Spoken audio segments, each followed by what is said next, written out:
Okay, I'm back. I got some currency from selling a thing. So let's look into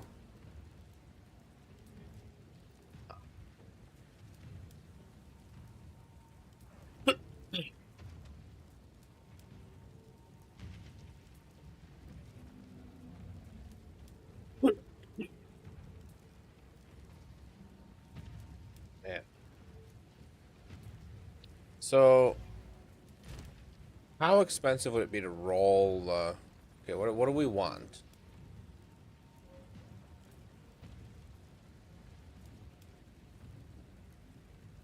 Time lost jewels.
So I want two suffixes and no prefixes. How do I get rid of a prefix?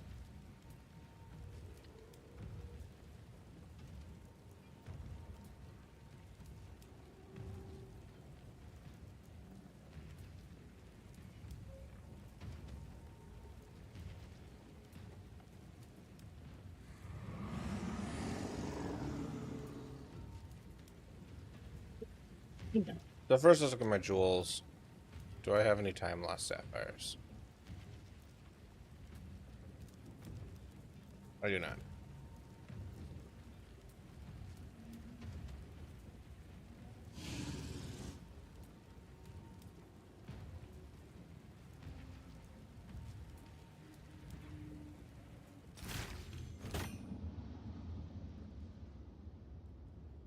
Okay, so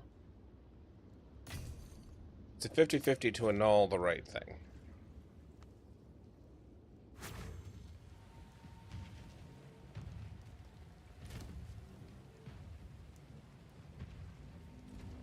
And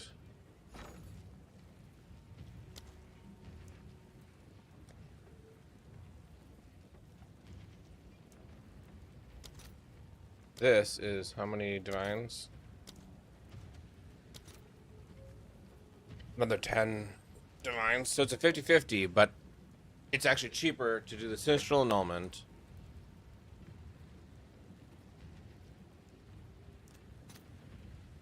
How expensive is it to get one?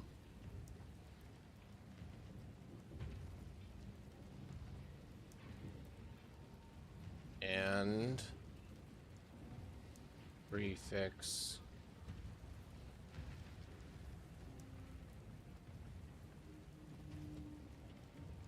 28 div.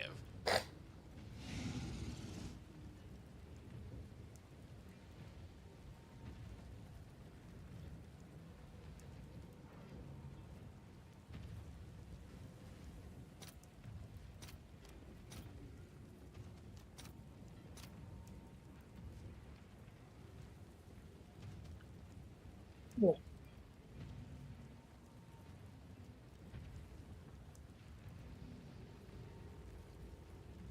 Okay, so we're gonna buy I'll fill one. that in as soon as I can.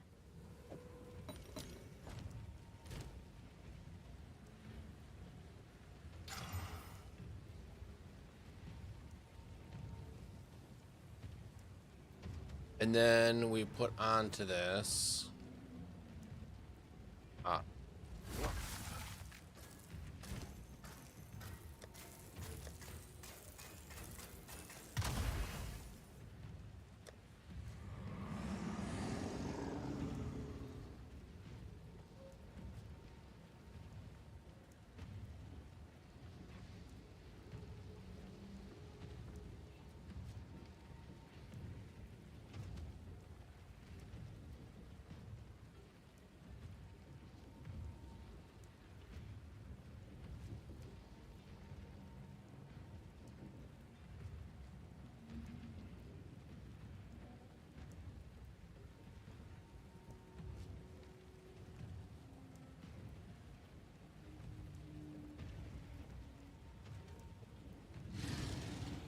Have an order?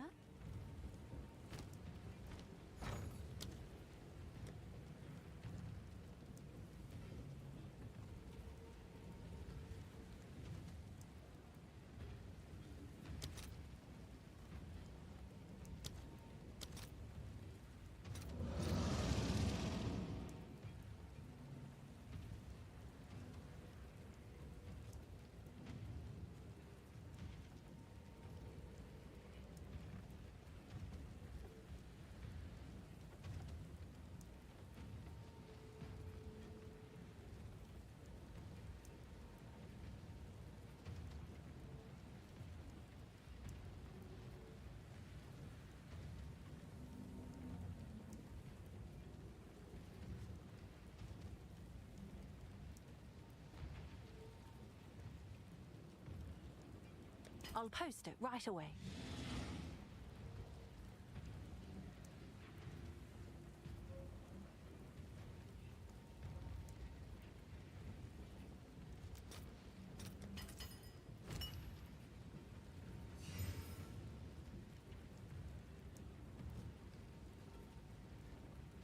Very large.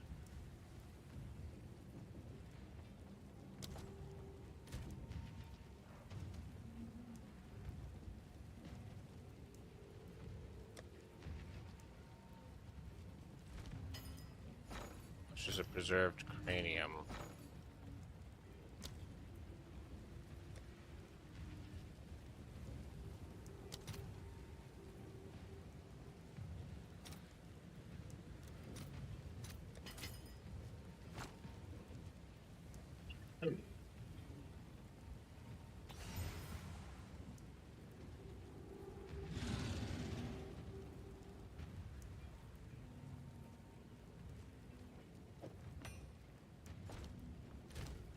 And make the echoes, activate the echoes.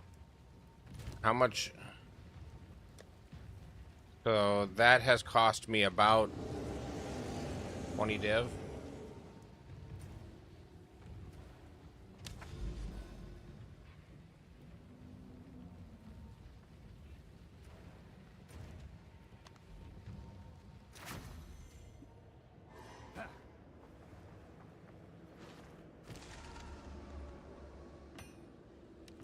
Mana.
Should I try the 50-50 with the annul? I think I'm gonna try the 50 because if I win this annul,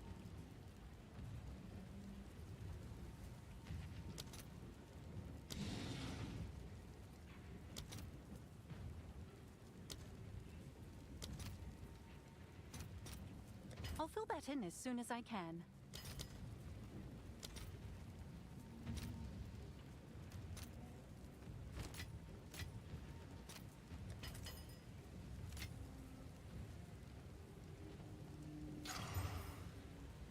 I won the annul. So then I put this on. And then I buy another cranium.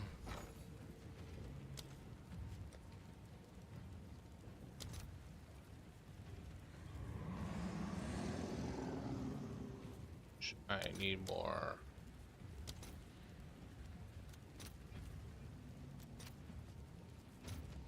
Let's see if there are any takers.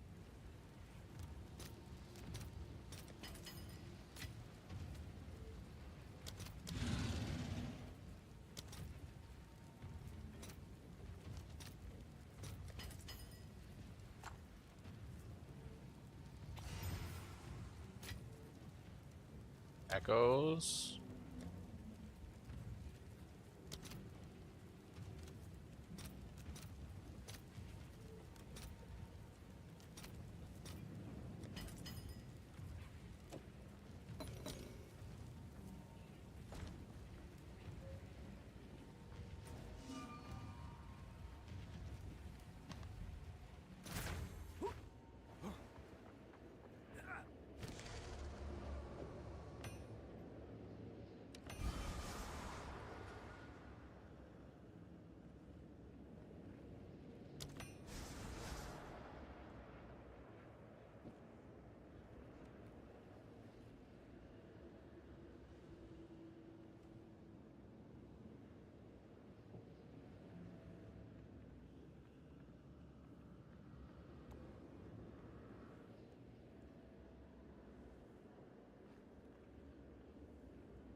I need an Omen of Light that and try again.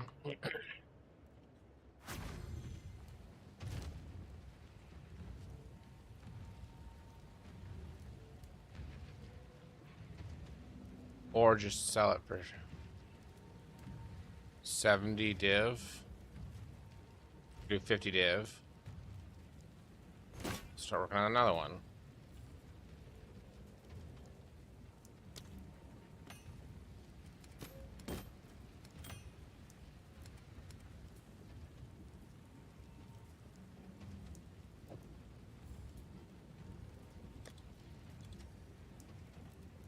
I'll do what I can to sell it for you.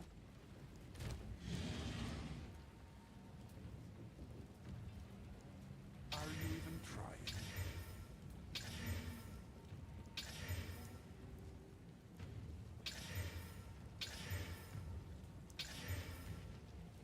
This must feel awfully embarrassing for you.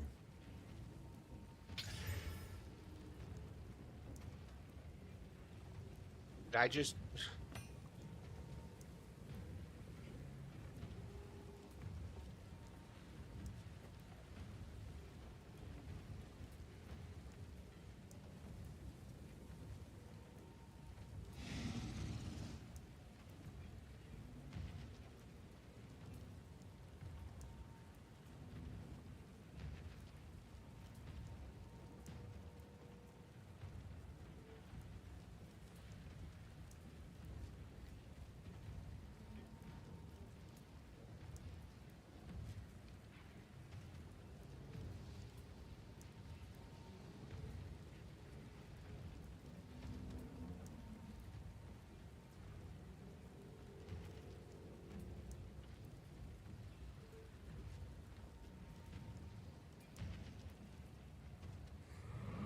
I'm finding...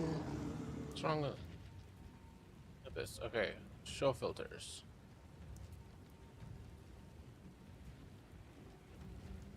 Roll hit chance for spells. Critical hit chance. damage bonus. Critical spell damage bonus. This should be fine. Notable skills in radius grant critical damage bonus. Both skills in radius grant critical hit chance for spells.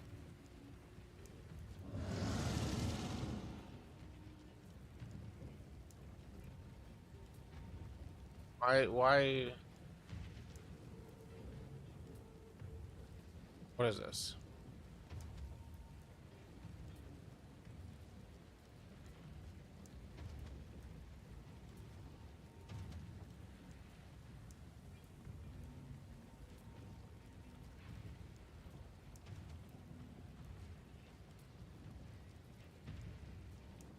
Like, this one for 2 div. Why is this? Why doesn't this work? Notable passive skills in radius grant 7% increased critical damage bonus.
Is it because it's crafted?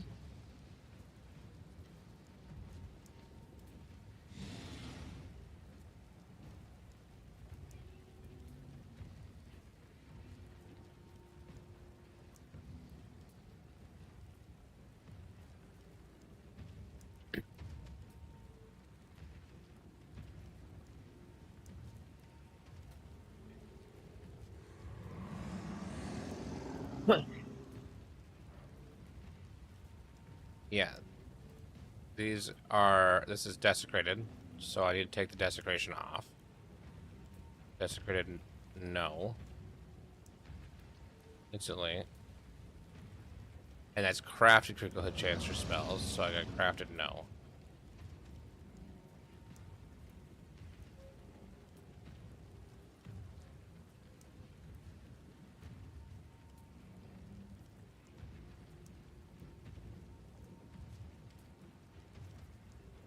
Okay, yeah. So I just spent a few chaos to turn this into exactly what I need. I lucked into that. It's not normal. So we will...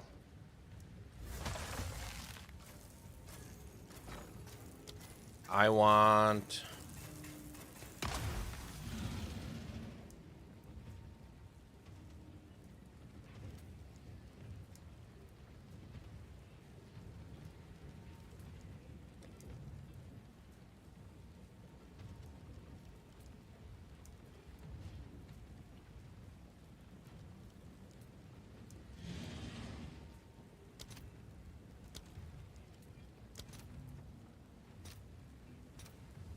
I'll post it right away.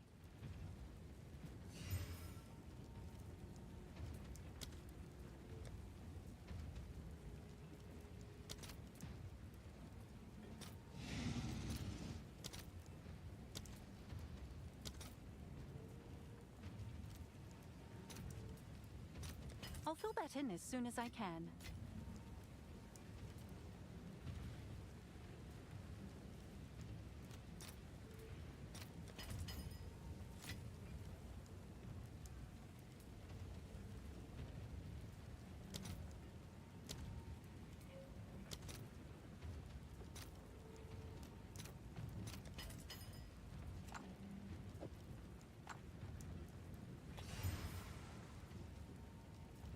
Okay.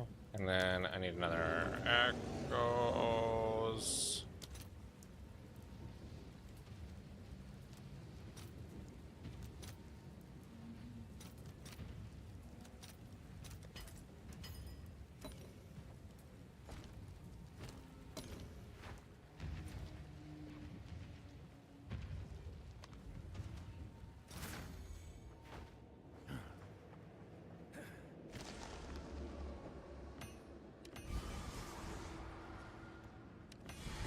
Increase mana. I have 2 perfect ones. Okay, so now the question is, I think I still try to sell that one. Have an order?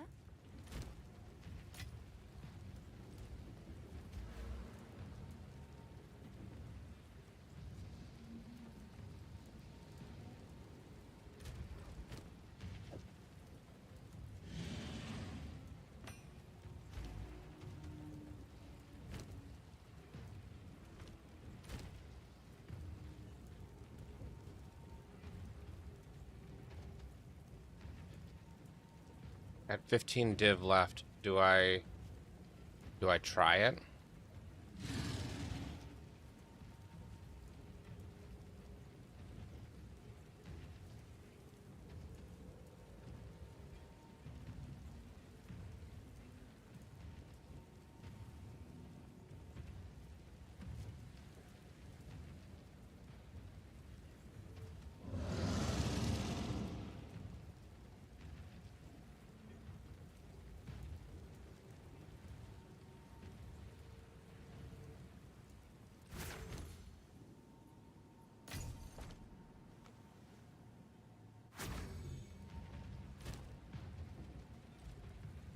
I try to 50-50 the annul again.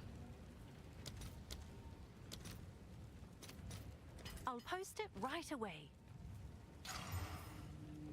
Damn it. But I'll just try chaosing it back. Applauds your skill, challenger.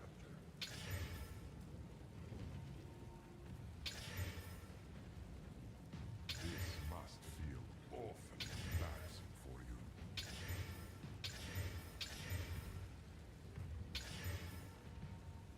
Are you even trying?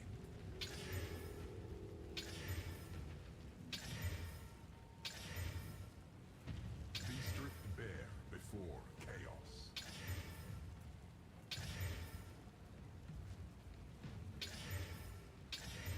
Chaos applauds your skill, challenger.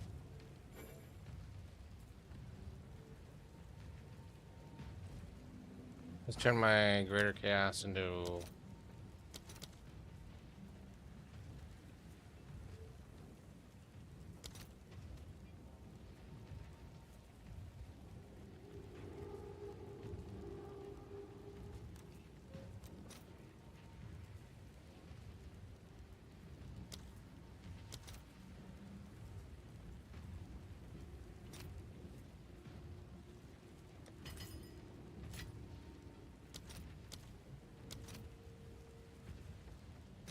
All right, your order is registered. Learn anything from your previous losses.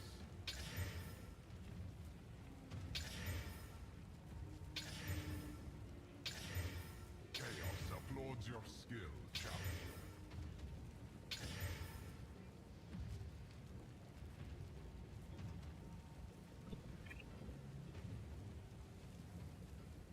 Okay.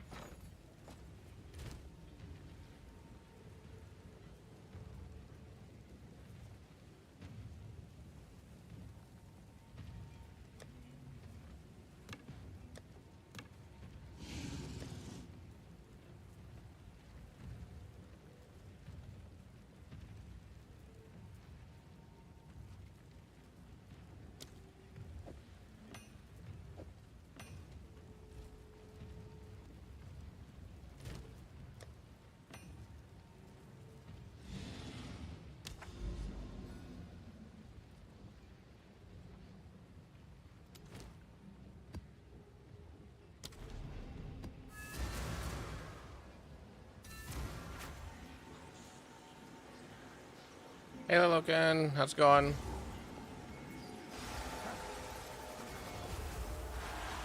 You keep running straight into danger. Take back the film.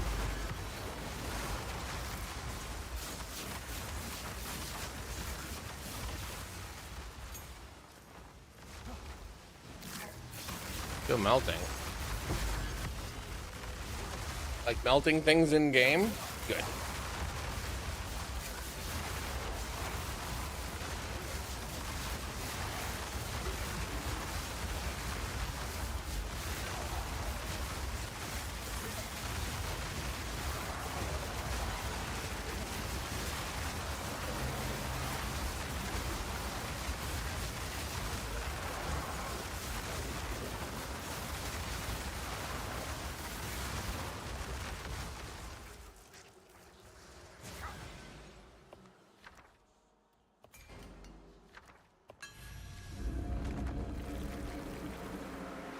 Heat wave doesn't want to end.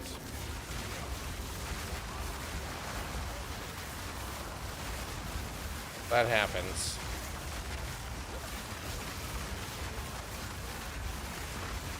I recommend staying inside and playing video games.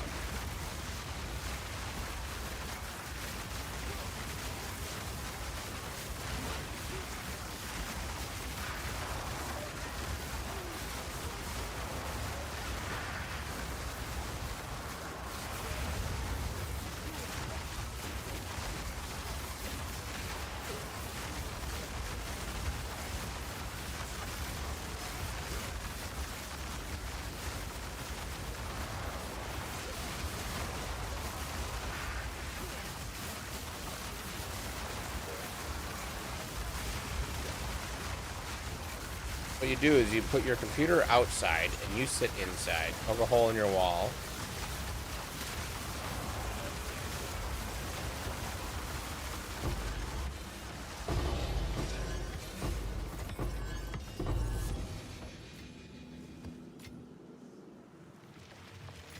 A tidy sum.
This is a good expedition. What do we got here?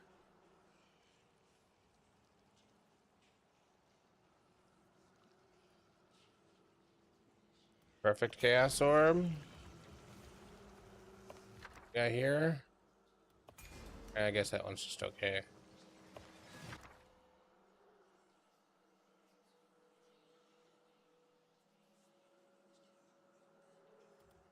Yeah. The perfect chaos orb is really good.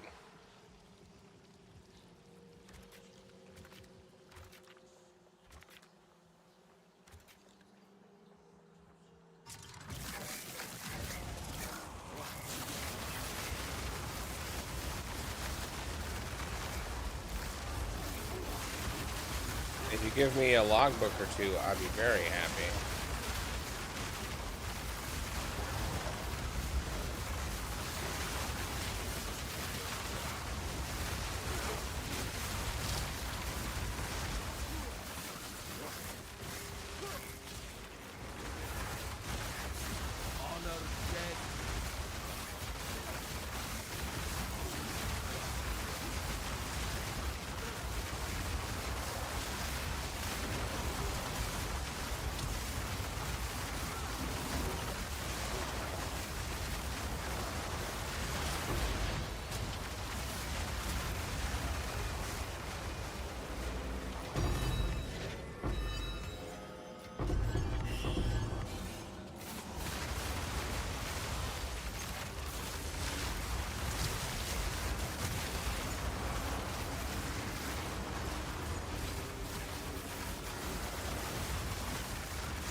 Wretched animal!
So I feel like what I want to do for farming money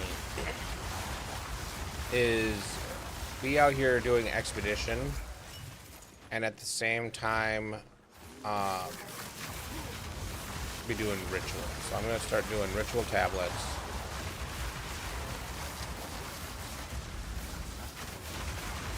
So that when I'm running the maps between stuff, I'm doing ritual.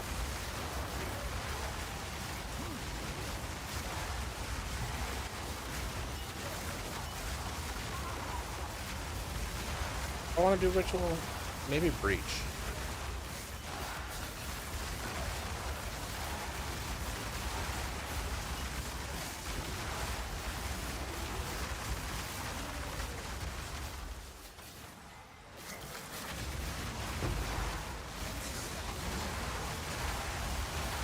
Abyss would be best.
I'll fill that in as soon as I can. That'll never sell. What?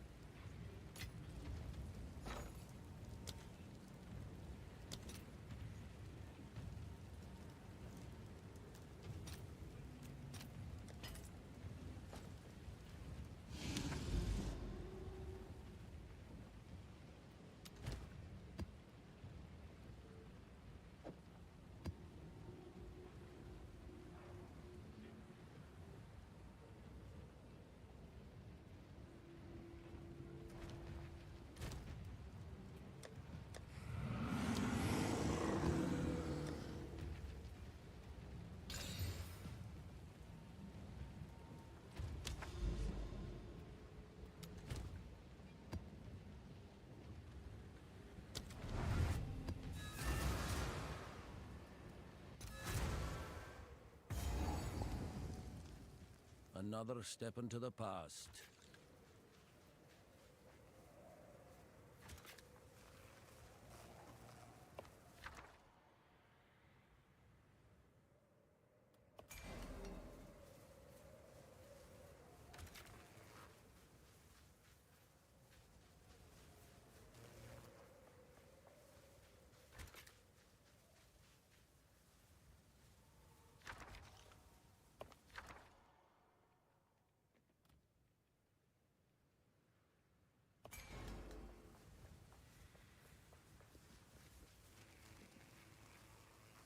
It's gonna get blown up. Perfect.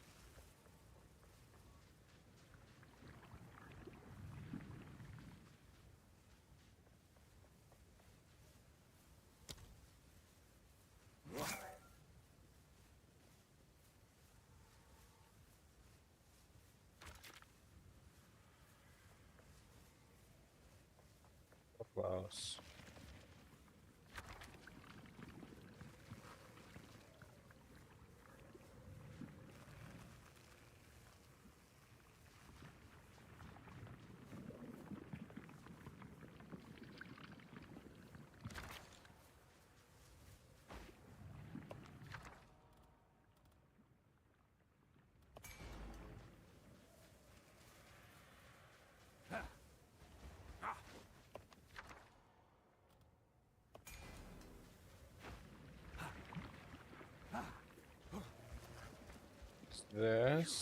This one is looks like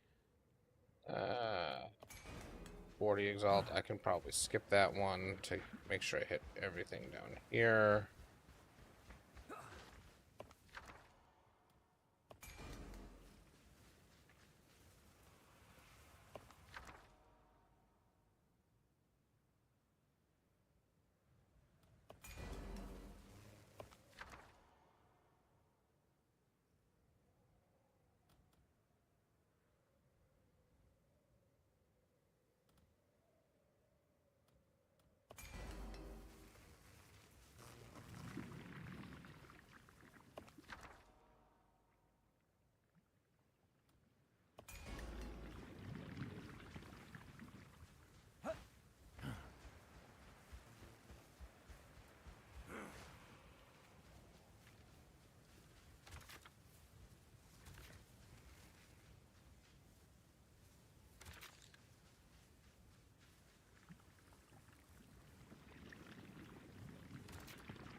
Now that's a find.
Those crunchies are gone. I can't pick them up.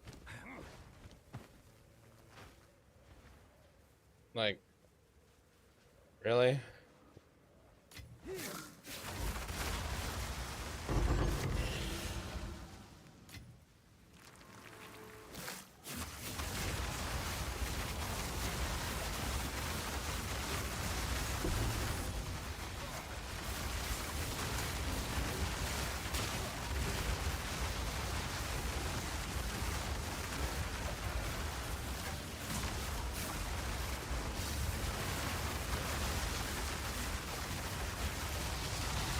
Or a mirror?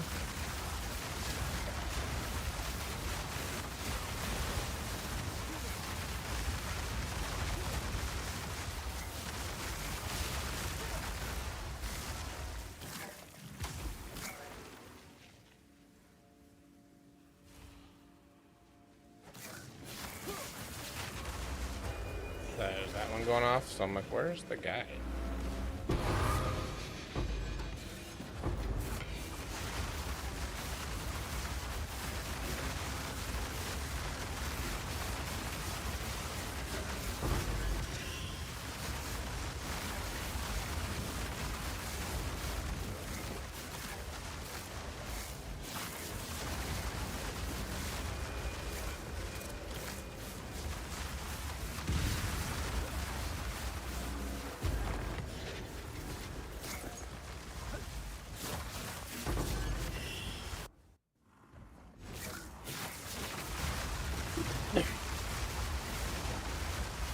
These side areas just don't really seem worth it.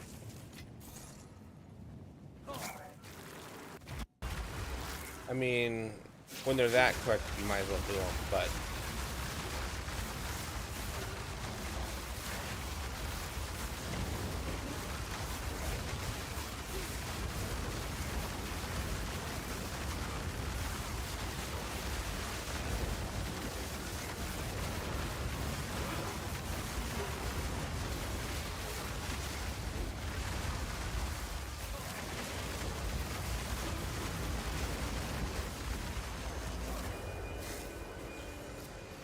That's true.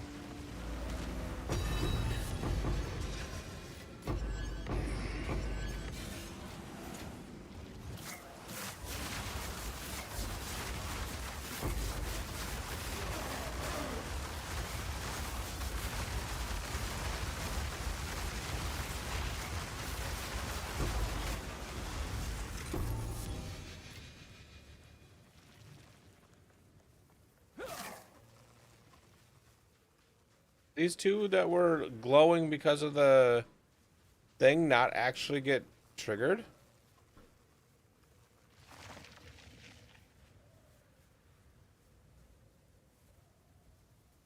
I think I lost anything crazy, but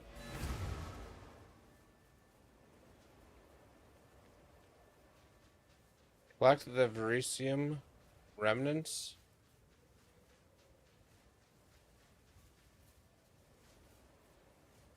Whatever. Go on.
I'd like a logbook, please.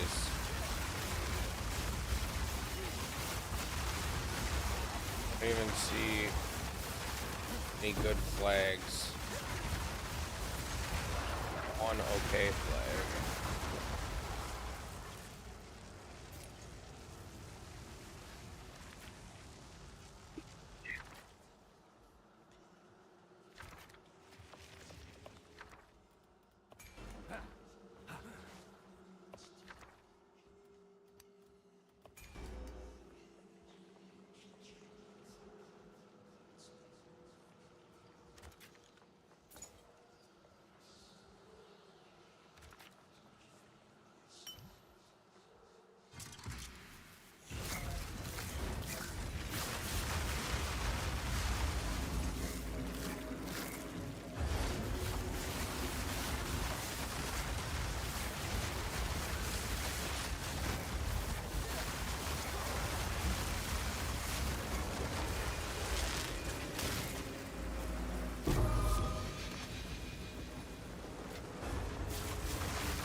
Familiar with that belt.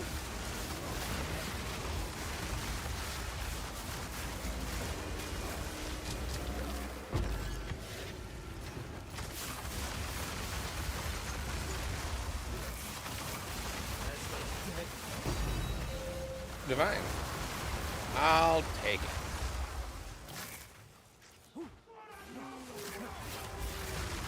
I also need to figure out a good way to farm some gold.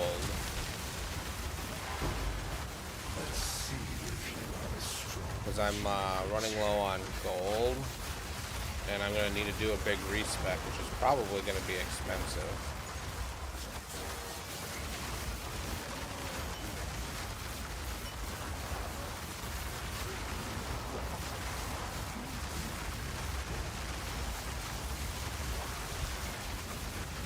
A gold farm, I don't want it to be run in your map, grab all the yellows, sell them, run in your map, grab all your yellows, sell them, because that That's boring.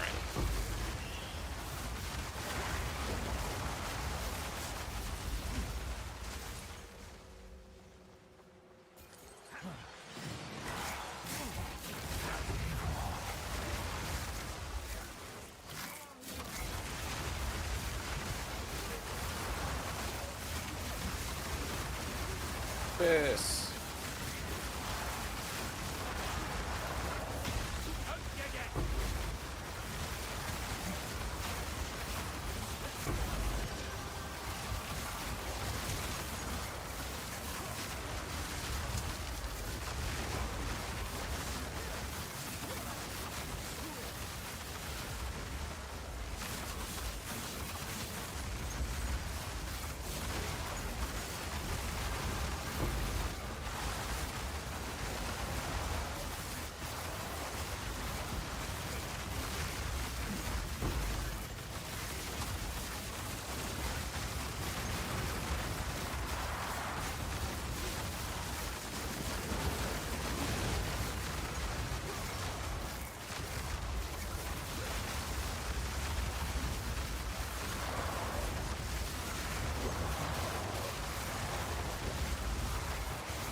Game's telling me to take a micro break.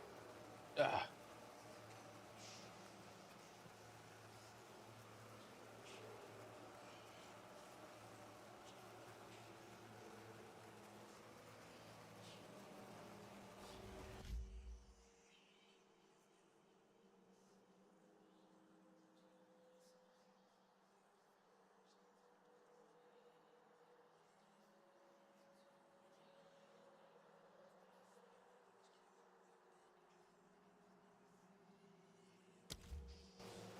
And then do the abyssal depths. I had to take a breather.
Abyssal Echoes. Too bad they'd come way down in value.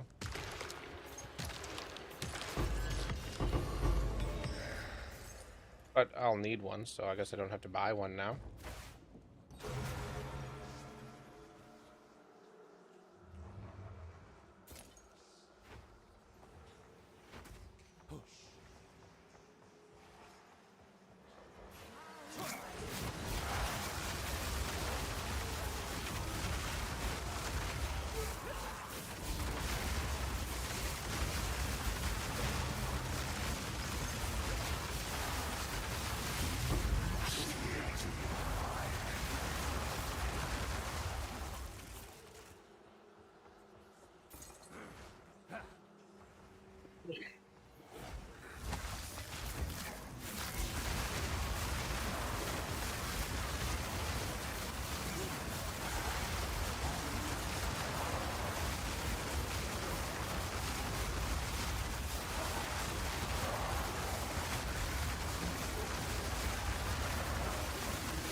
click on you like 4 times.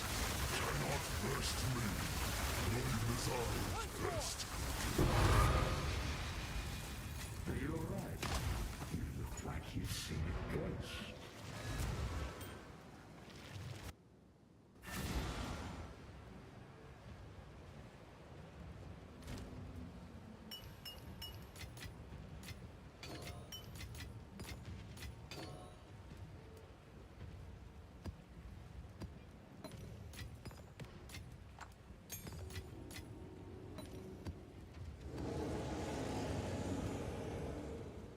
Yes.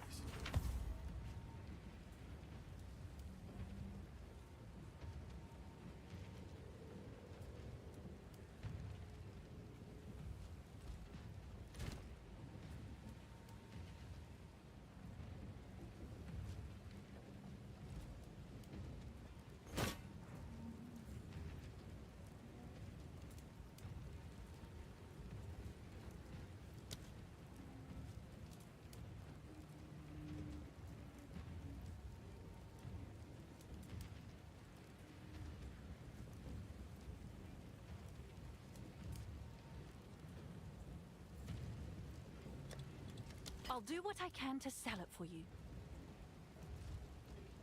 Aquatic treasures. Good fortune. Speak.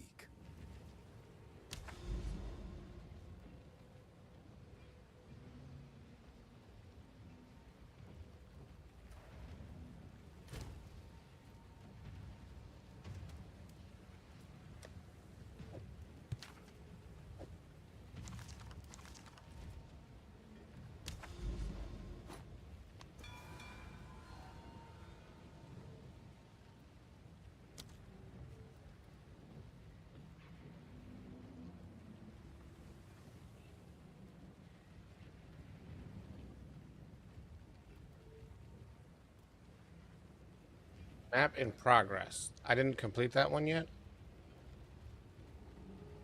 And I got 1, 2, 3. Wait, why is Stronghold not listed as complete? Oh, because I didn't do this.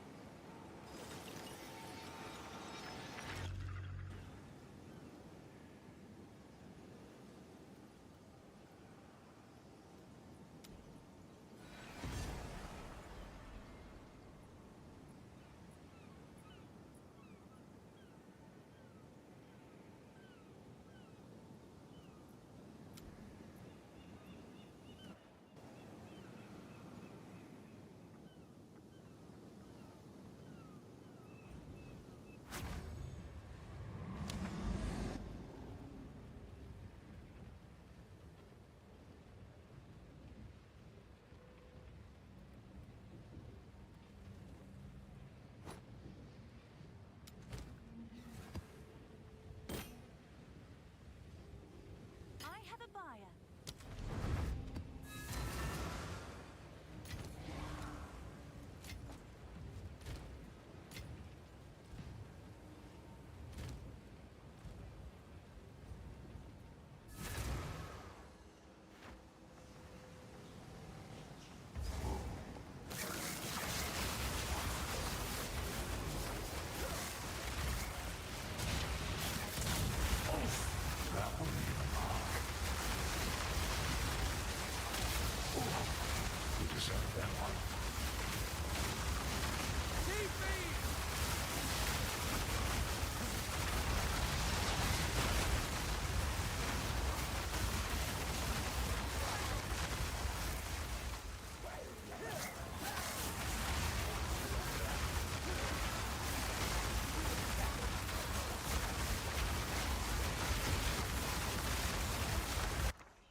buồn, dễ ghê.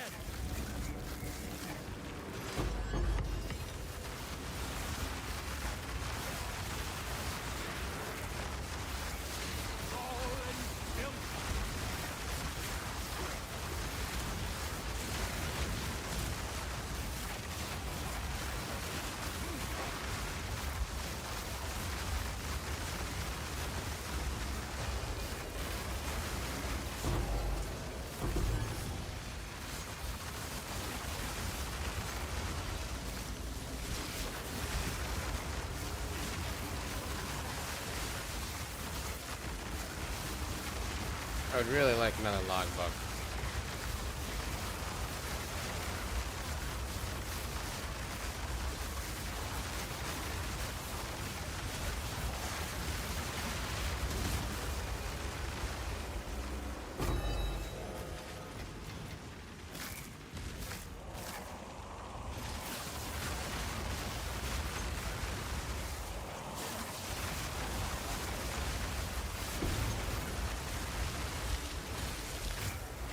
Seems like no logbook there.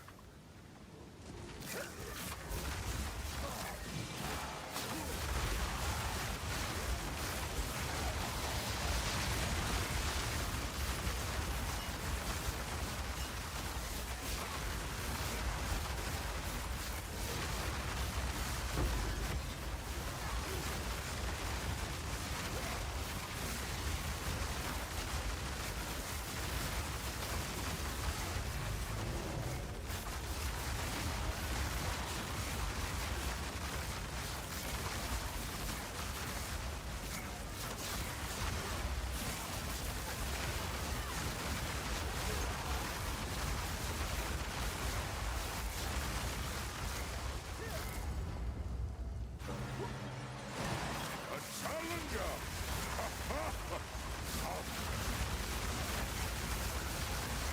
I see you!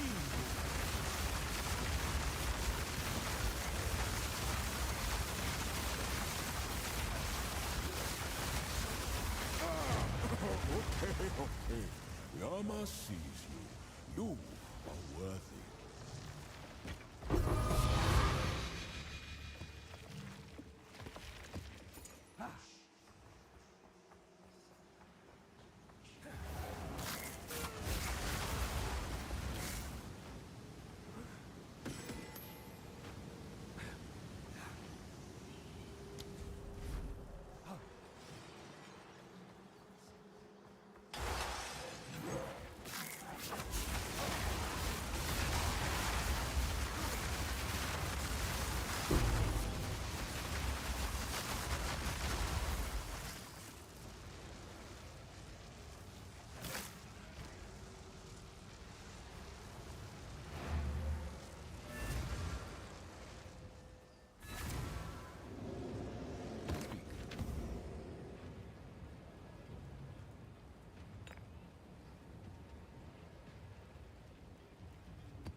What is it?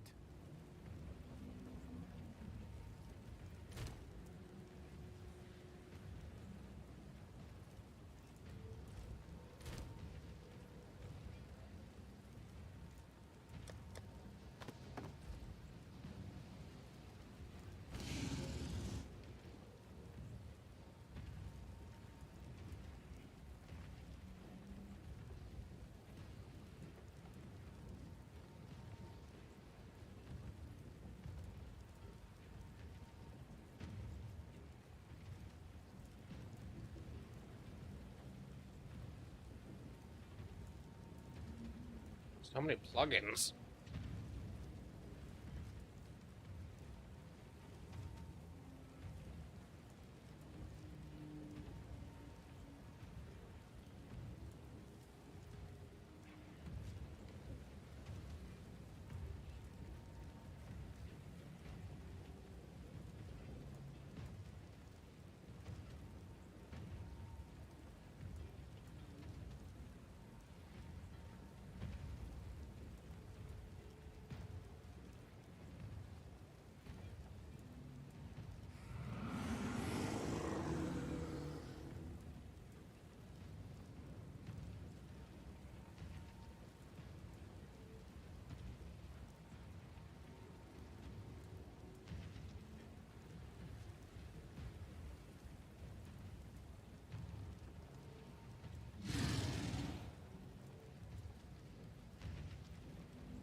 So I use two tools now.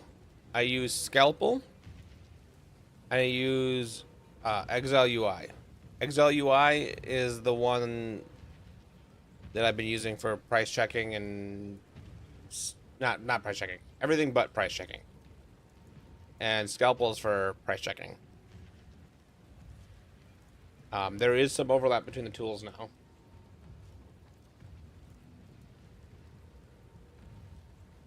I think is it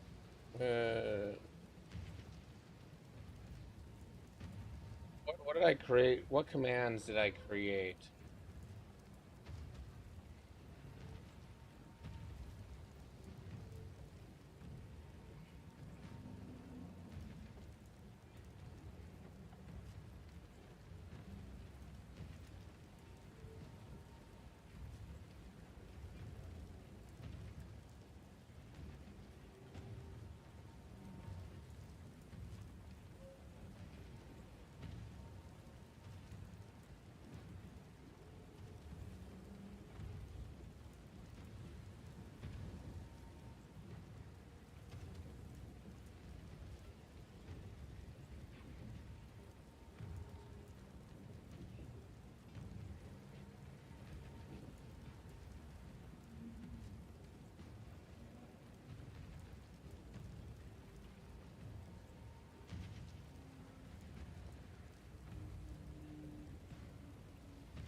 I wonder. Settings.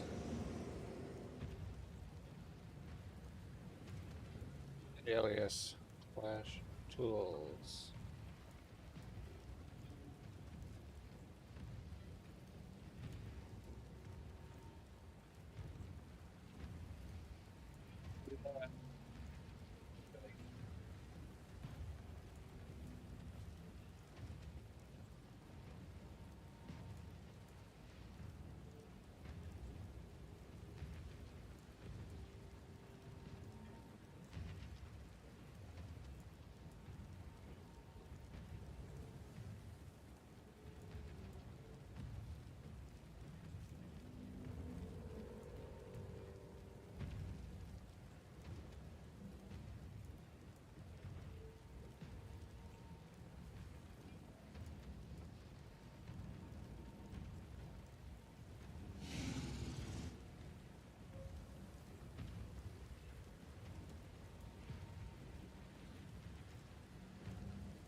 Yeah, I hate that it takes out the spaces.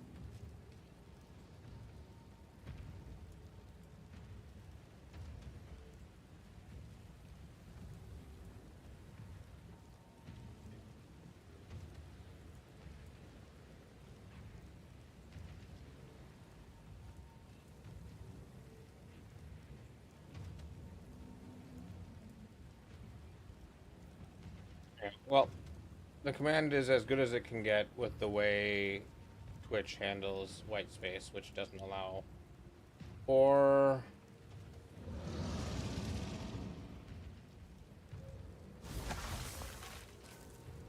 spaces. So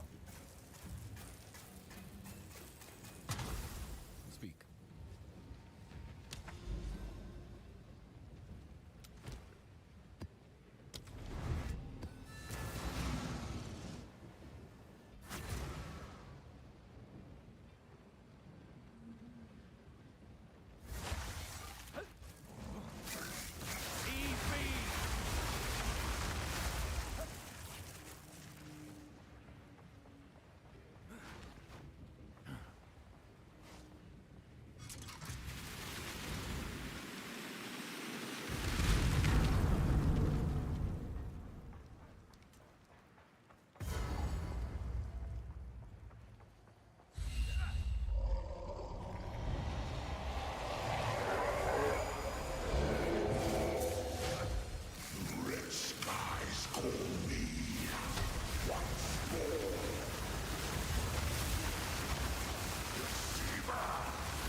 all right, so for Exile UI,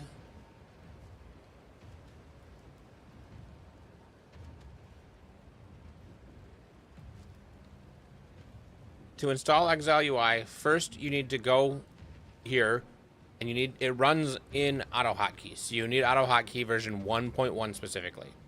So you click on this, you download, and click 1.1 depreciated. So you need to download auto hotkey and install this. Then, when you are at Exile UI, in the releases, at the bottom, there is the source code zip. You download this file. You run this auto hotkey. So you put this wherever you want it to be, and you run this. You need auto hotkey installed first, but once it's installed, you just run this. Once you have that installed, you hold escape while in game to open the menu, and apparently there's an update that I haven't done. If Future updates, you just do this. Is there post it. Fine.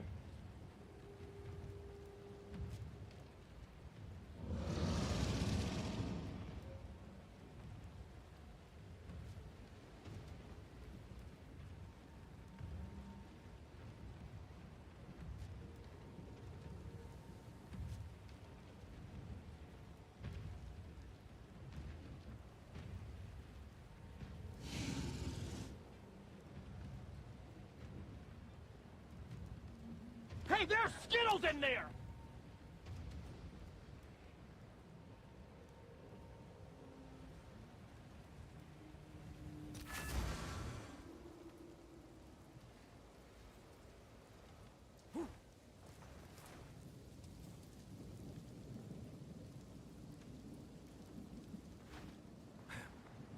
Forget where you use this.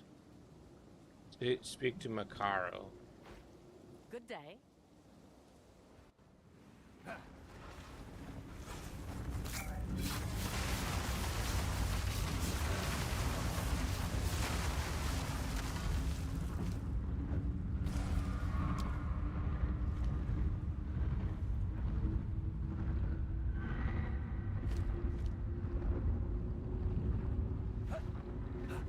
Hit dispel. It ate my thing.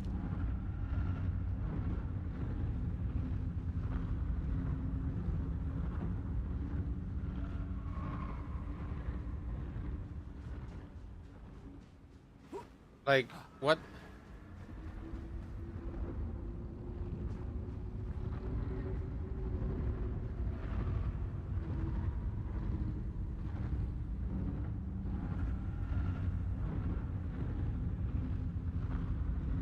Did it not always work?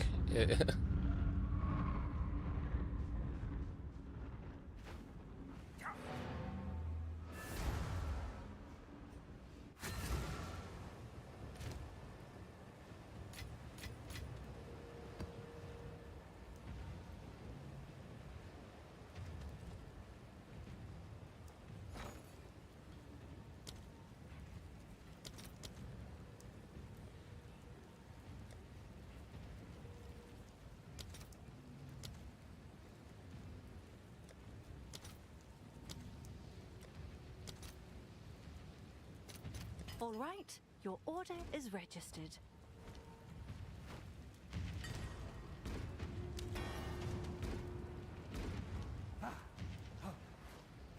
We're gonna try it one more because it's just 40x. If it breaks again, then I'm never doing this again.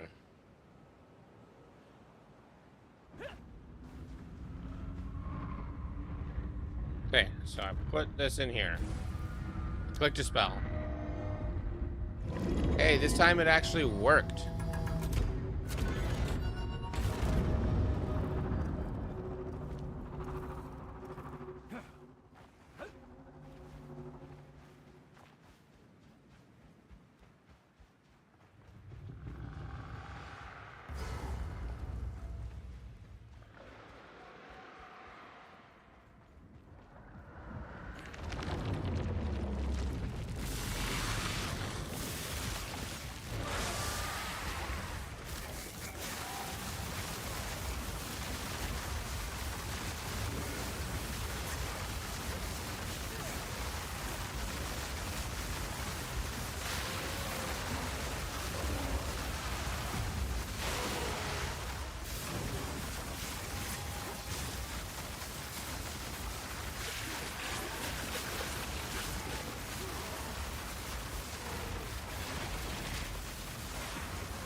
Say more of that.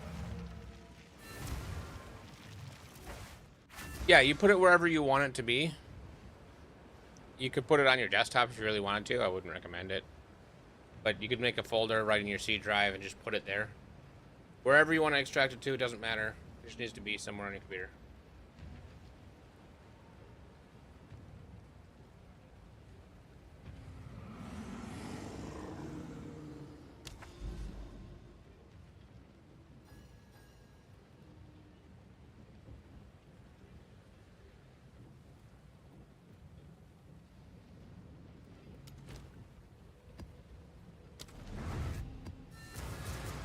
Auto hotkey is not bannable in itself.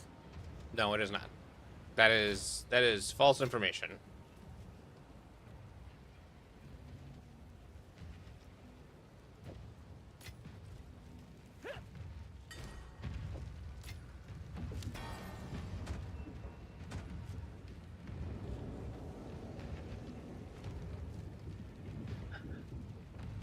In itself, it is not.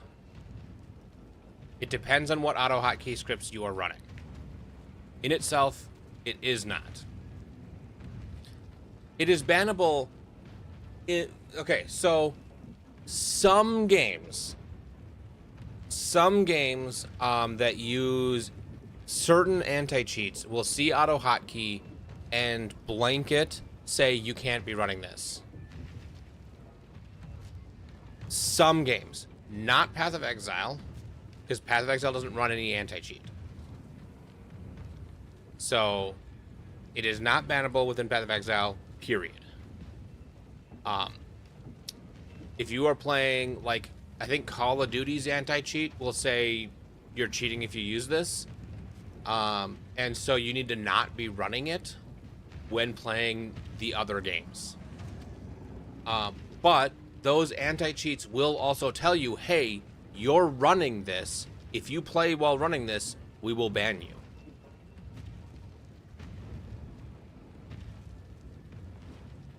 Where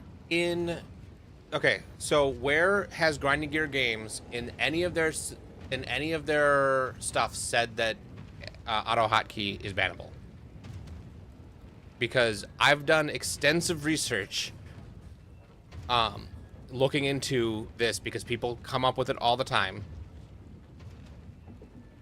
And Path of Exile, third party tools,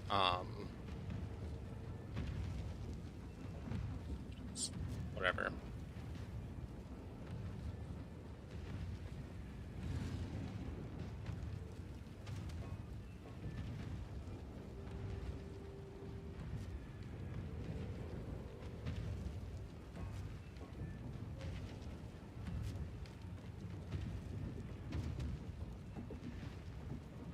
So you can't modify it or adapt it, including through third parties and third-party tools.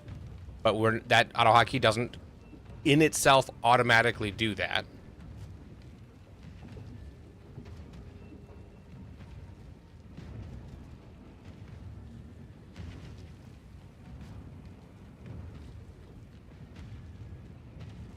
Third-party tools are okay. They've said that.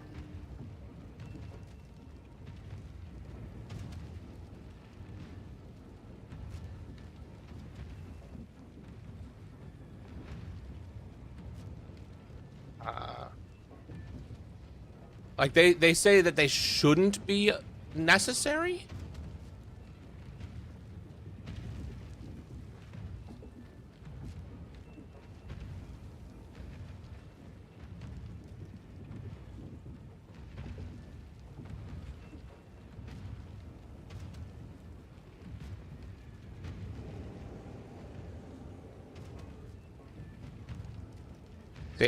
Unfortunately, we cannot comment on the legality of third-party tools, as we aren't able to thoroughly and accurately check exactly how they work.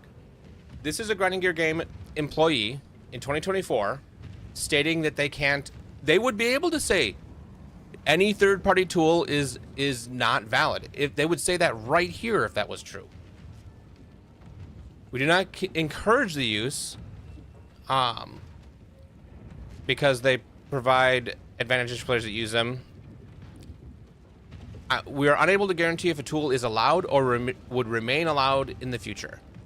So I don't have the specific posts, but they say these same things over and over again.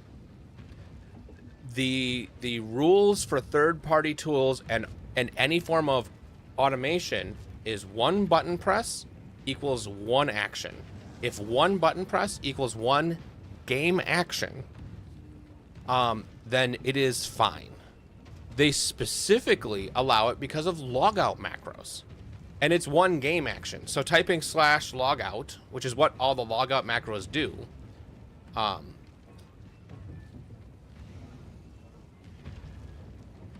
but they're not game. So the thing is, it's not a game action. The automated guide is reading the logs, which is legal. It is allowed. They don't care that you do that. And seeing that you enter zones and progressing the guide. But that that is different than your original statement, because even if Exile UI doesn't break any TOS, it doesn't. But even if Exile UI did, that doesn't make auto hotkey bannable. It would make Exile UI's usage of auto hotkey bannable. The way Exile UI works, you can do that with literally anything. The software that I use on my mouse can make it so that when I push a button, it hits all my flasks. That's bannable because one button press becomes 5 in PoE 1. So flask macros was always the thing that everybody kind of used, but you're not supposed to use them. But running your games turned a blind eye, even though it technically was against their TOS. Running your games,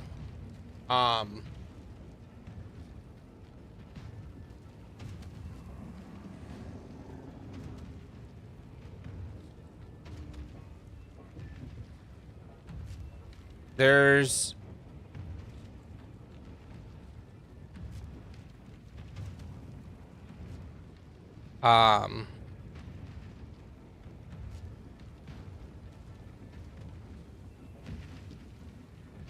I don't know, I don't have it on the top of my head, but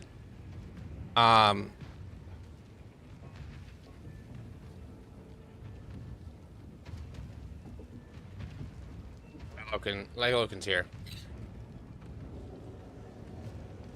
So they have the developer documents. Executable apps that run independently from the game. While not encouraged, these are permitted. Done. Are permitted. They must use OAuth if interacting with their APIs, which Exile UI I don't think does. Floor scanner, what are you talking about? Reading the game's log files is okay as long as the user is aware of what you're doing with the data. That's what the automated guide is doing. Automation of keystrokes or other inputs that affect the game in any way must follow our macro rules. Macros must be invoked manually by the user, so you have to click something, you have to push some button. Automation invocations such as but not limited to timers, reacting to file changes, or reading from the screen are not allowed. Each macro invocation must have one set function. It cannot cycle between actions, so you can't just spam one key to hit all 5 flasks. You have to have 5 different keys for the different flasks. The resulting function must only perform one action that interacts with the game. Sending a single chat message or command counts as one action. And the way they define that is interacting with the server. So if you can do pretty much whatever you want within the game client, including typing things out, getting things ready, but you can't send anything that would send a request to the server as a game action.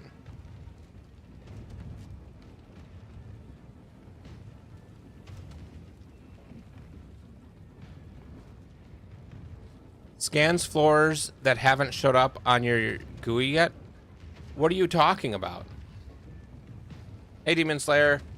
Yeah, I'm just having a conversation about the legality of Exile UI and other third-party tools. Are you talking about the act? So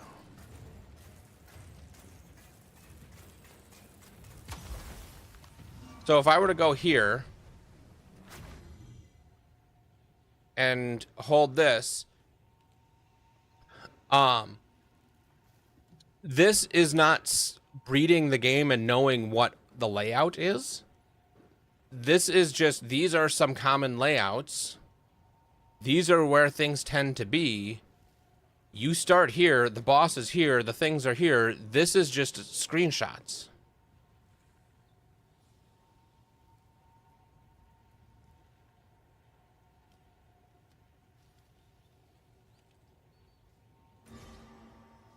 Okay, the second. Oh, okay, so the Sekima thing. I think you're misunderstanding.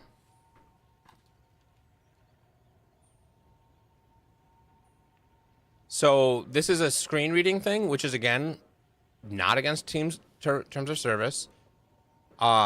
If we look at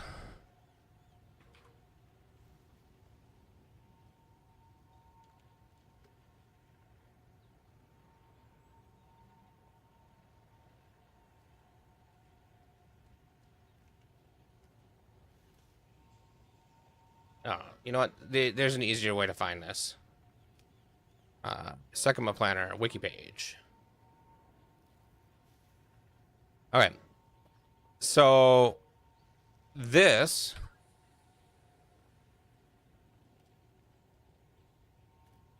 scans the entire floor, creates a schematic and overlays on the game client, is talking about this, where it's reading what's on here so that and if you set it up, it can tell where all the paths are, where the rooms are, so that you can, it makes it easier for you to plan, to say, hey, I want to go to this room. I don't know if there's screenshots of that.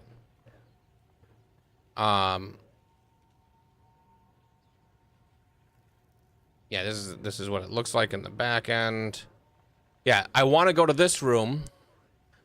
So I can click on that on the overlay, and the overlay says, okay, then you have to go to one of these rooms. And you can say, I don't want to go to, you know, some room. And it will gray out the rooms that you don't want to go to. So it helps you plan. But this isn't interacting with the game client, and it's not reading anything that's not allowed. So you're misunderstanding what was said. Maybe it can be worded a little bit differently to prevent this misunderstanding. But that isn't reading like the floor plan from memory. This doesn't do any memory reading.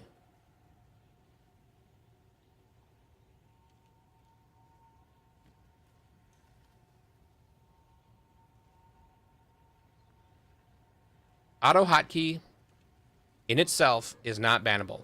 Period. You're just wrong there. Where do you see, because 1.0 Path of Exile 1 has been out for forever, and they don't ban on auto hotkey there. So why would suddenly they change it? Where have they said this? Send me a link specifically where you are getting that information, because until then, I don't believe you. You're wrong.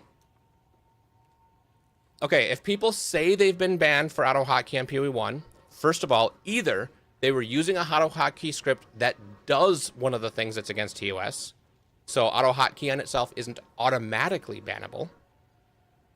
So if you can use auto hotkey to do things that are against TOS, you can do that. But again, I can use my keyboard macros. I can use my mouse macros. There's so many other softwares that can be used for that.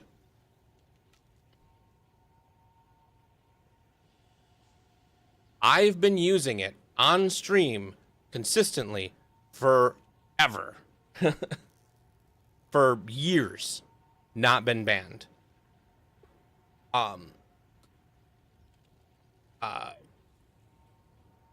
Other, like, Zizrin has used things that, including auto hotkey. What's his, I can't think of his name all of a sudden.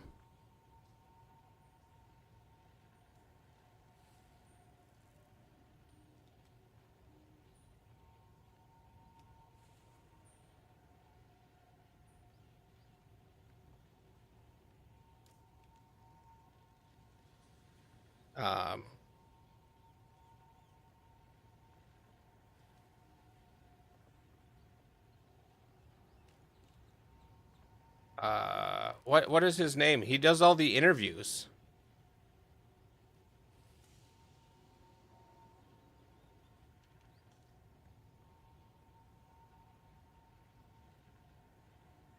Ziggy D.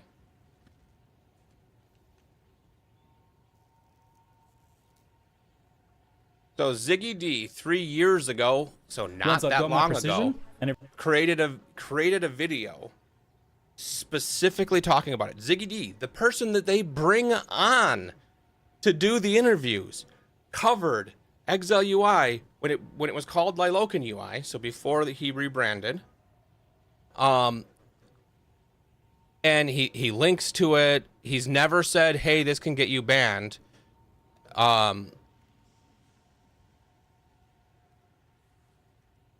That, like, this has been out there. Ziggy D talked about it,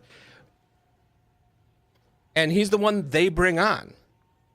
You think that they wouldn't say, "Hey, you need to not talk about this because it's against TOS. You need to take your video down"?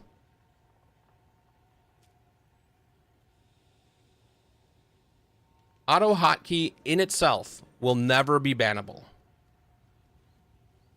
How you use it can be. Anybody who said that they were banned by just having auto hotkey either has misinterpreted what was said to them, or is being disingenuous because they were doing something else that got them banned and they wanted to blame it on something that they thought shouldn't get them banned.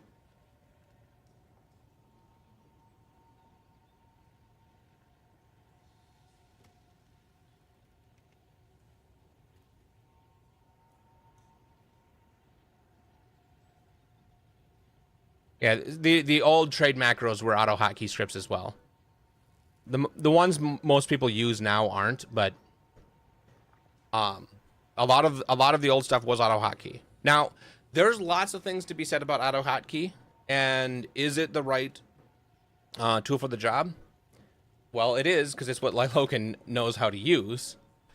But he doesn't break any TOS. It is not bannable. Auto hotkey in itself is not for Path of Exile and Path of Exile 2. Auto hotkey in and of itself is not bannable by using. If you automate gameplay by doing more than one action per key press, then it can be. But Exile UI does not do that.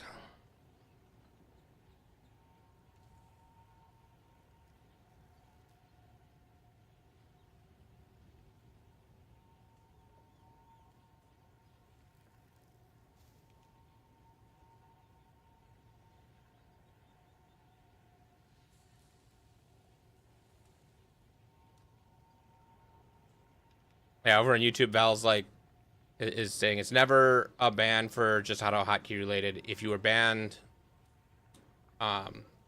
just be honest. It's an old argument. It's true, and might as well ban people for binding their left click to scroll wheel. Yeah, some scroll wheels. I had a mouse that did it where you could make it so it's a freewheeling scroll wheel, so it doesn't click, and then you bind your click to scroll wheel and you just spin the scroll wheel and it's clicking over and over and over again. I think technically that's against TOS, because one interaction you flick the wheel a bunch of clicks, but it's also an unenforceable thing because it's kind of just the nature of spinning your scroll wheel. I don't know how they would take care of that, but yeah. So I'm gonna be done arguing about it now. Because you are 100% just wrong. You have not backed any of your statements up with any fact, so I don't believe you. And until you give me some post that says something is coming to ban it, or something from Grinding Gear Games that says why it's coming, if you can tell me that, then I will take you seriously. Until then, you're just trolling. I'm moving on.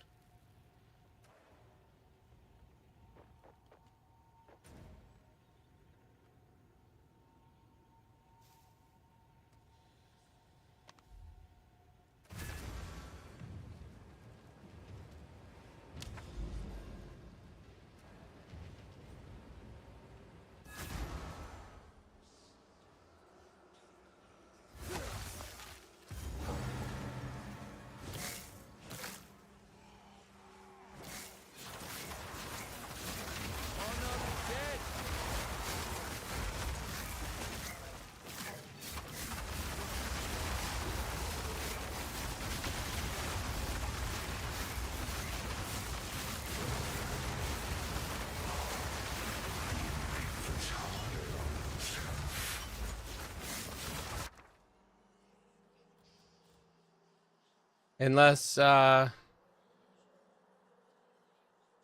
heated news, Baby Elzebub tried needing stitches this morning. Jeez.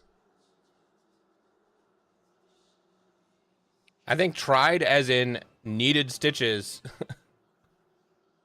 Did something that caused them to need stitches, and they're like, "Oh yeah, I should give this a try, see what it's all about."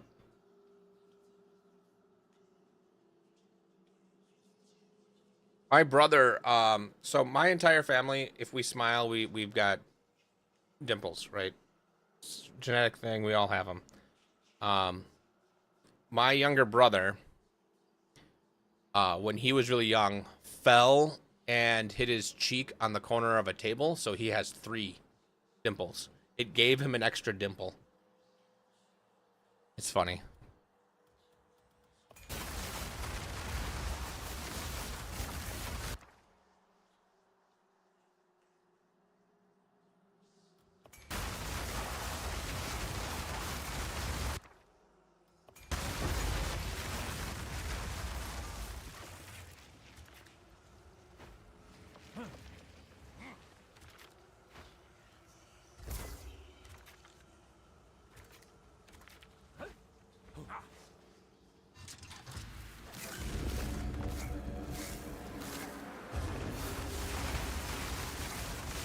He has learned how to ascend upon the couch. At the babysitter's, he climbed on the couch, and before she could get to him, he started jumping and fell off and smacked his head into a toy and split it pretty good. Should heal. Okay, so he didn't need stitches, but he got injured and almost needed stitches. Well, I mean, that's how they learn how to not do that. Like, oh, that was a bad idea. He's gonna do it 2 or 3 more times, and then be like, you know what? I don't think I like this. I'm gonna have to do that anymore. Or he'll always be chasing that rush.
That is true. The way it was written could be read as either split the head or split the toy.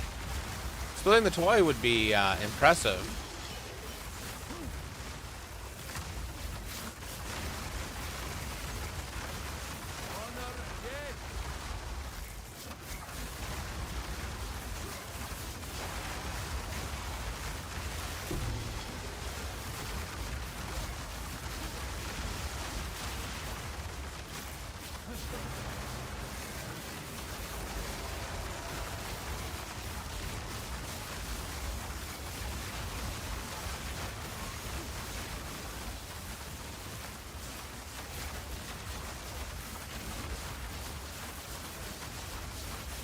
Not fair for you to be stuck somewhere that I can't create pillars to kill you.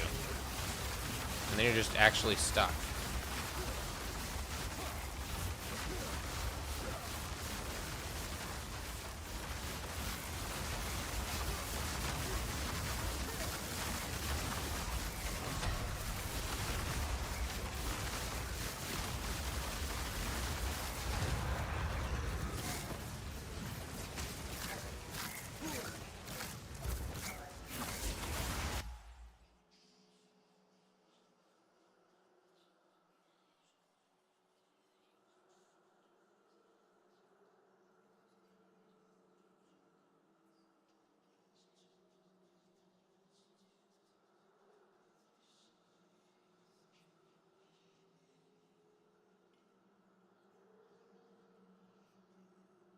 So, is that how you say it when somebody gets an injury like that? Split their head open? Well, so splitting your head open just means that you cut your head. Like, I guess a split is you cut your head by hitting it against something that's not sharp usually, but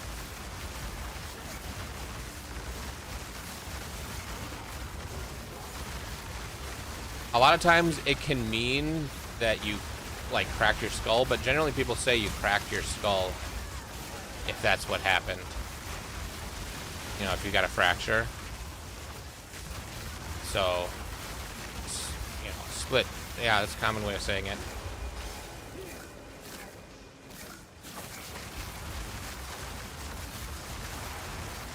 Okay, if you wanna hop in Discord, I'll help you get it set up.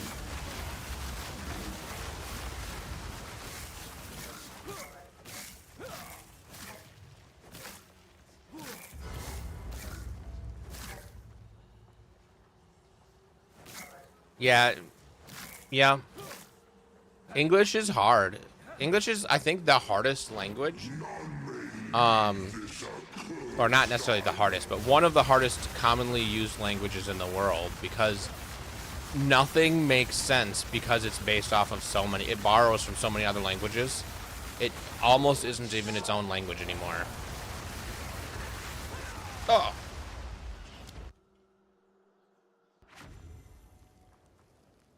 Hello. Hello. None may leave this accursed island.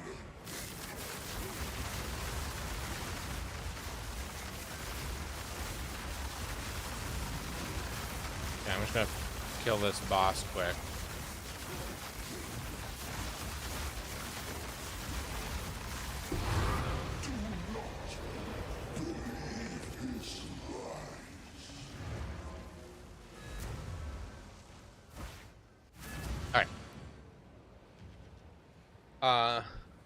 If you don't mind me sharing your screen on stream, I'm gonna hop in on my other Discord. No. And then I'll help you get it all set up properly. Okay. If you don't mind. If you do mind, I won't do it. I mean, it's just Path of Exile. What are they gonna learn that I have more? Oh. Whoops. I forgot to change accounts. So I need to be in here on...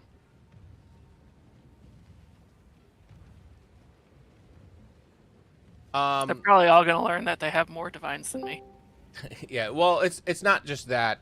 It's you know, because you have to share your screen. So if you have something that you don't want to share on your desktop, you know, or folder names or software that you have installed, like things that might accidentally show up on stream. I wouldn't want you to accidentally, you know, open your browser and have it homepage be Pornhub or something, you know.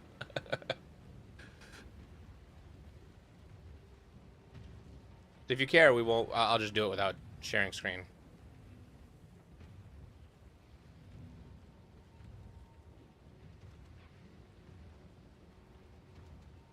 I don't think there's anything. It's just a bunch of video games and random crap. Okay. So if you want to share your screen and show me how far you've gotten and what's going on, and I will troubleshoot with you. We'll get it set up. 1 second.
I mean, if we can't get it to work, then, you know, I've failed at my job because I'm an IT guy.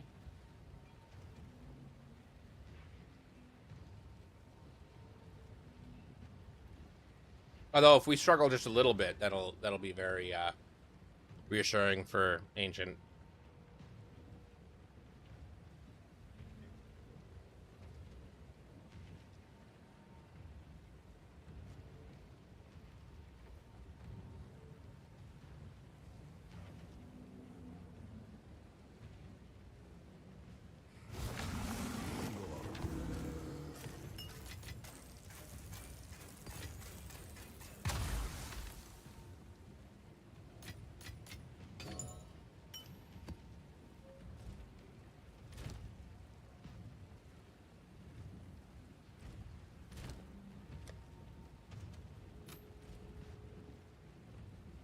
Yeah, I'm not a UI guy myself. Are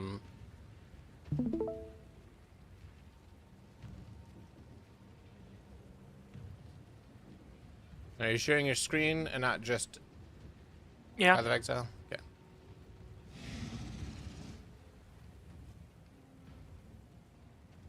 Okay, so Oh crap. you can stay logged in. So yeah, run script, and then that should put Exile UI in the taskbar. So if you look in your taskbar, oh yeah, you've got it set up. So what are you trying to get? Yeah, it looks like it's running.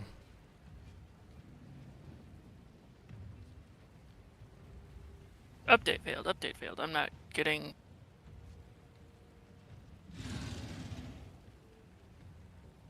I guess I don't know how to do and make it work. Okay, well that's a different issue than. So you have it installed. All right, let's go back to stash or hold escape and go back into the settings. Let's make sure all the settings are right. In general, you have.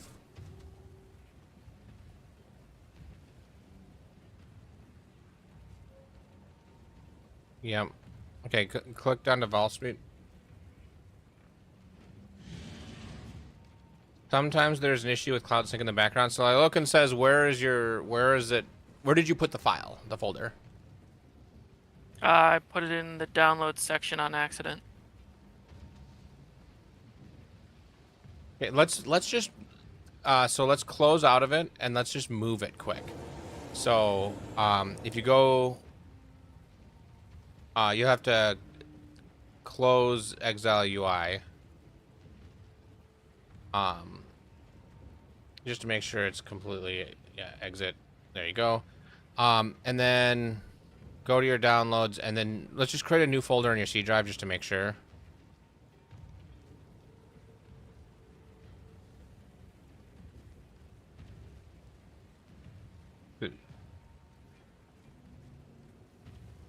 So if you go to your downloads folder, so you can get the actual Exile UI folder.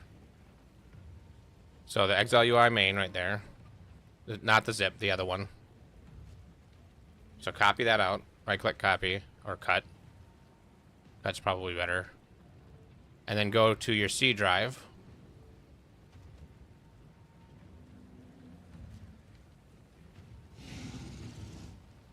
Or your D drive has more room. You should probably put it in your D drive. Right-click, new folder. And I would call this like PoE tools or something.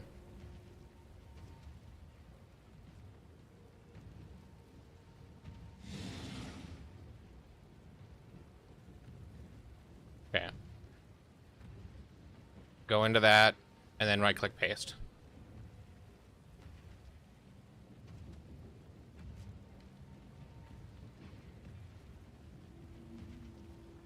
Because then this should have no permissions issues. So now go into there. And then run Exile UI. Just double click on it.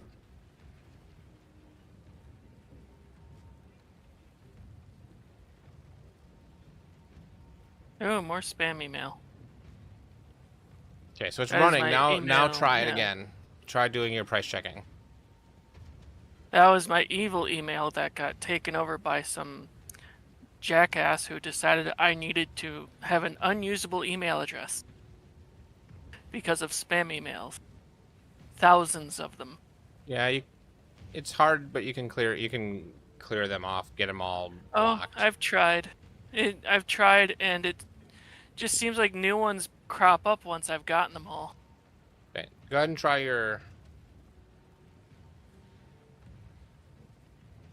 But Okay, it's so I have to. Oh, this looks different. oh, it's turned everything back off. So, and you're not on you're not on standard. So change your league to Aldur. But click the word Aldur under league. Nope, not solo softbound. You're on trade league.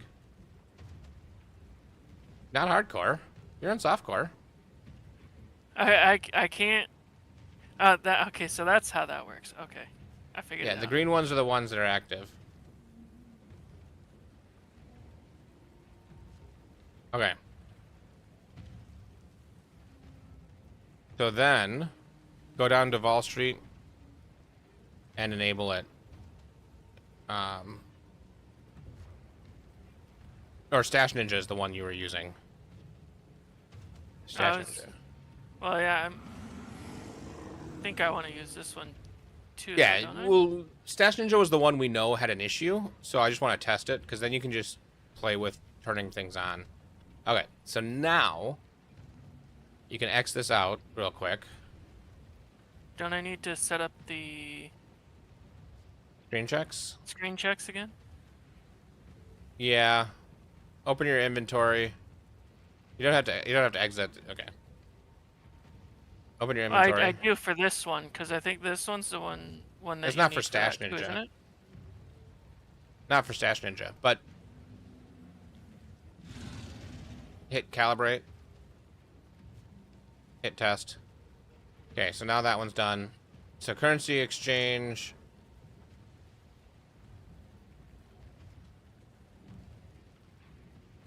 Calibrate, test. But now you should be able to go into Stash Ninja, or go into your stash and try price checking in your stash.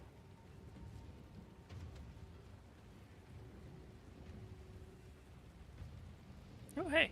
And then hit so on the bottom you see how it's got 1, 2, 3, 4, 5. Hit 5 on your keyboard. And now you can see these are all the values of these in Exalt. Listen to Exalt for everything that's at least 5 Exalts. If you want everything that's at least 10, hit 4, and it'll hide the things that are less than 10. And you can see Hinakora's lock is worth so much. But, so as you have the different stash tabs that are for different things, like you can click over to the Fragment tab or the Essence tab. Anything that has a set layout, you can use this on. So now you have to, you can hit Escape to clear that off. And then do it again on, like, the middle thing.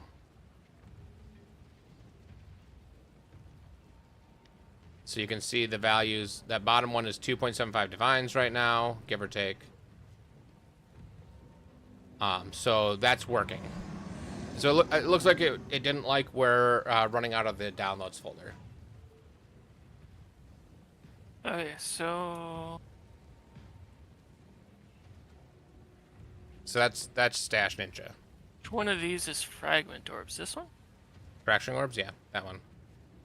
You have to price check on something else within the that you have.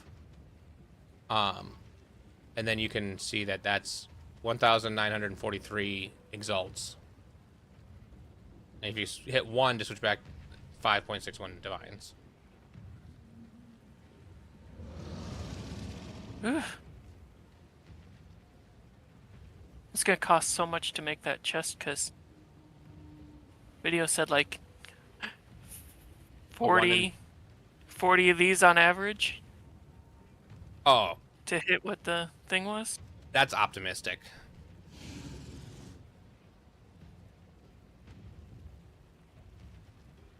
So the base of the chest should cost you a div or Yeah. so. And, And these then are you have to almost fracture it 60. for and it's a 1 and 3. So it's gonna cost you 20 just to get the right fracture on average.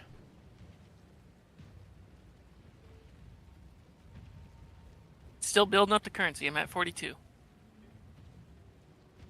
Yeah, I would if you want to try to have enough currency to go through it all right in one go, I'd probably wait till you have 60 to 80 divines before you start.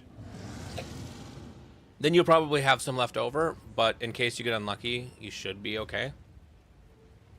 Yeah. What else did you want to... Oh, so if you go back and we'll look at the other...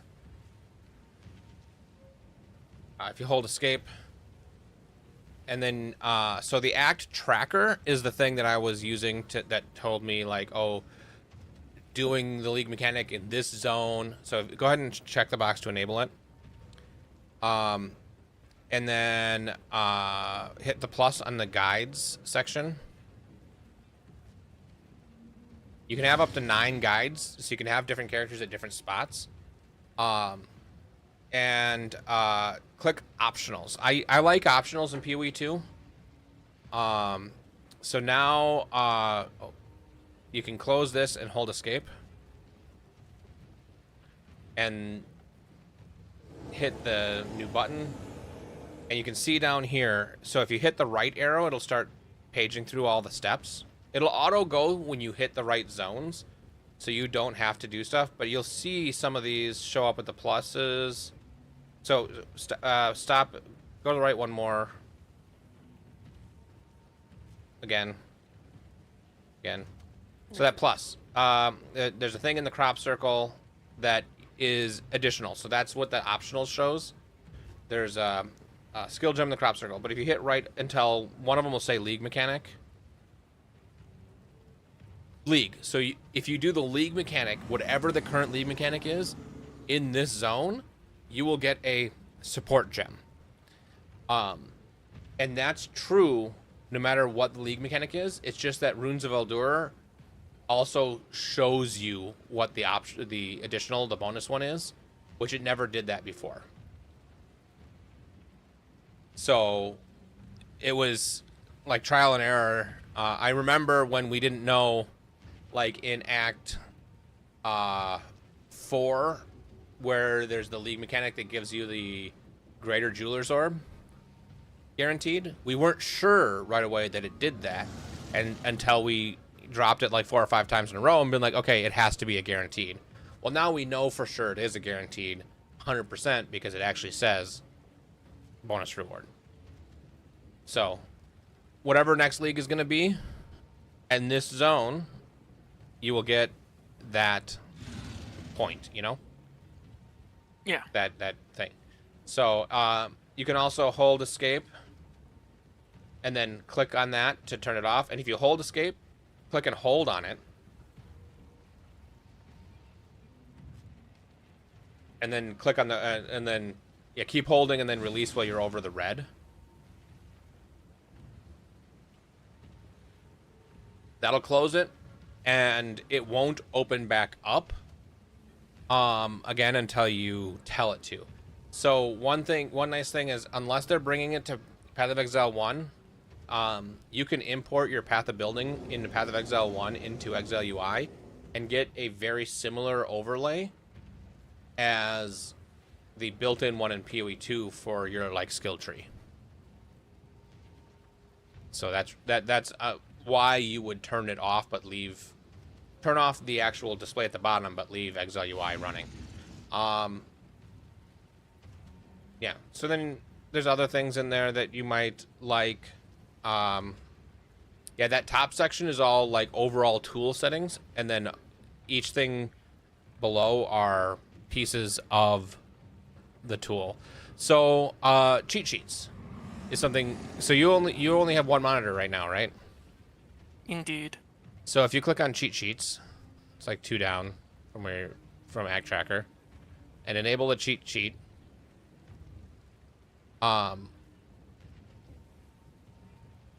You can create a new cheat sheet and you can name it something, put a type in, and so you could take like a screenshot and save a screenshot of something specific on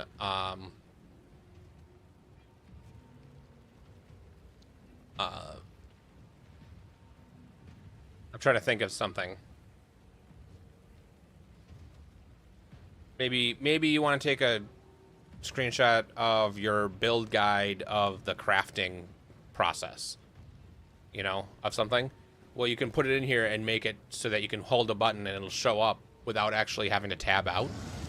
So, the only cheat sheet that I used was like for Betrayal and Path of Exile 1, of where to put which guys. So, let's see here. The rest of them, Miner QL Tools has some nice ones. Yeah, Rune Ninja is the one that I'm using to get the values. So, that'll have another screen check you'll need to do. So the next time you find one of those, the things that with all the things, if you go to screen checks now, if you hover over info for rune shaping,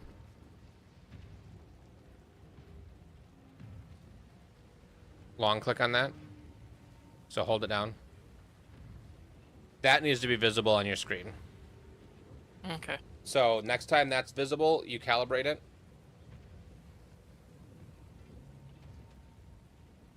And then you'll be able to hold your caps lock key when that's up, and it'll give you pricing. Now, did you say something about that usually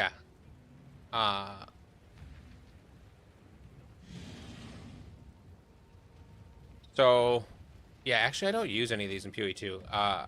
In PoE 1, well, I mean, you can use the timer for like, oh, I need to leave in an hour, you know, and then it'll pop up a timer and remind you to leave, or whatever. But in PoE 1, there's also for the trial for Labyrinth, there's a Labyrinth tracker in here that I use.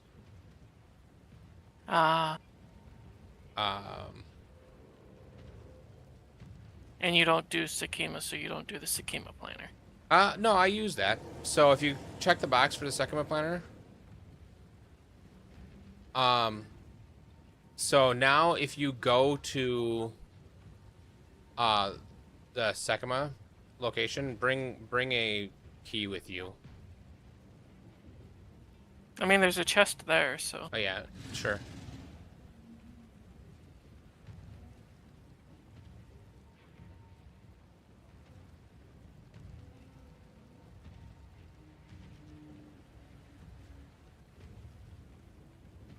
So yeah, throw the key in to the relic altar. Oh, you already have a key in the relic altar. Okay, now is it caps lock or tap? Click, hover over the upper left portion of one of the relics, so the upper left square of one of the relics, and then I think it's caps lock, might be tab. Right click. It says right there. Right click on the relic. And right click on all of them. In their upper left corner. You clicked in the bottom left corner of that one. So now you can see you've got 28% increased bosses increased damage taken. You know, 75%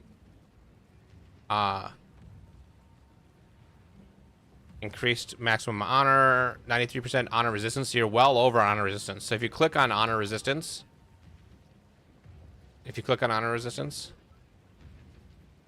those are the ones giving you honor resistance.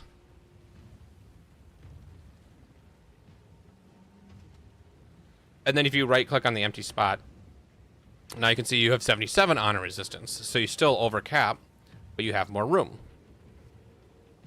So that'll help you to, without having to do all the math yourself, This is mainly what I use because I've gotten a lot better at actually doing the trial.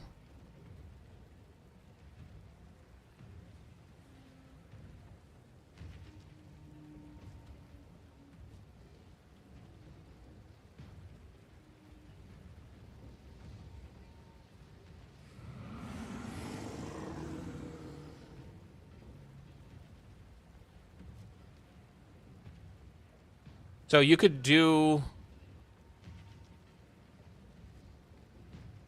like if you move that 3 wide one to the right one, that one, and then you can right click on it to move the box for it. Now, you could put a 2 tall and a 3 tall in there, and so if you have a 2 tall that gives you as much resistance, does that have a resistance? No, it doesn't. So you just need a 2 tall with maximum honor and a 3 tall, and you can replace, you know.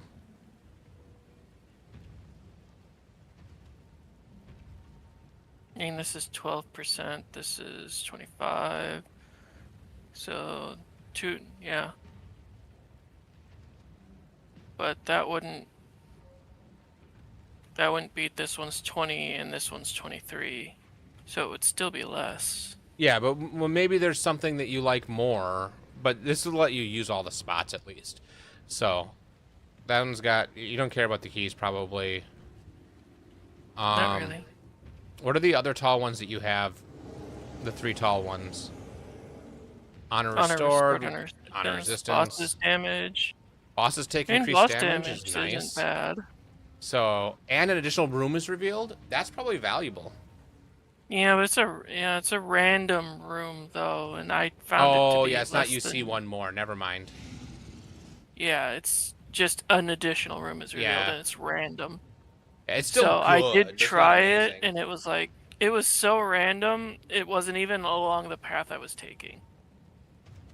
Well, but it's possible you see that, oh, this has got a really bad thing or a really good thing. I want to avoid this, or I don't want to avoid this. And it'll help you make, especially if it shows something a little bit later in the path. Bosses You know. take 16% increased damage and reduced prices. So you could do bosses take increased damage for that, and then the 2 tall one that gives you back some of your increased maximum honor. Or maybe the 3 tall one, you keep the maximum honor 3 tall one. Right, if you take the maximum honor 3 tall one on the left there. And then you take a 2 tall that has something good.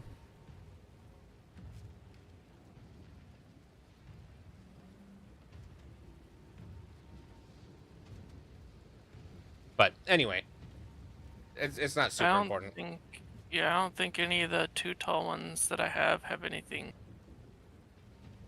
particularly good on them, except for movement speed. That's not bad.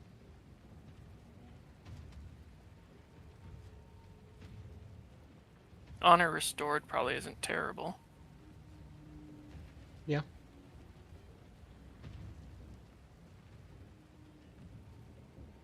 But you know, whatever you wanna do.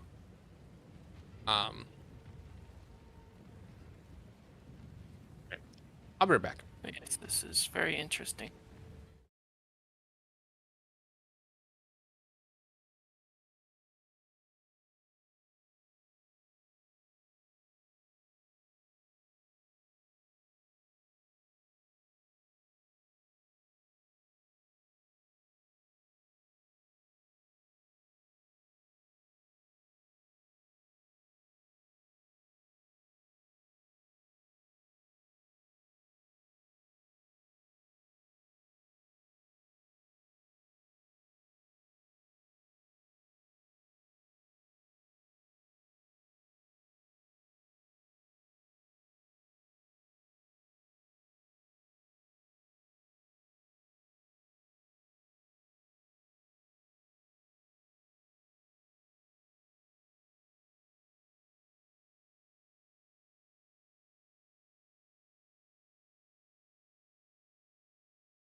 I'm back again.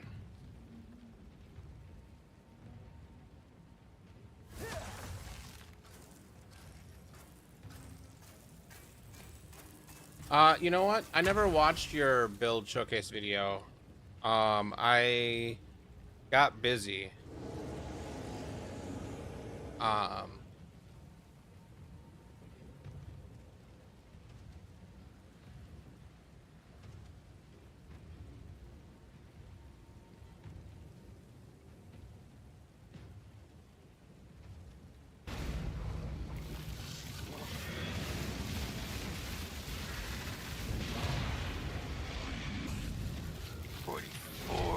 Max honor, 44% increased damage taken by bosses.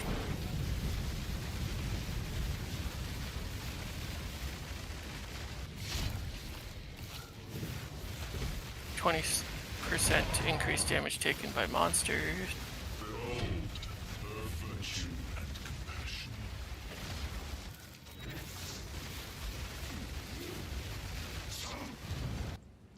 Okay, so in the background you can see a bit of how the mapping is for this build. So this is a 200% delirious map with a bunch of breach tablets.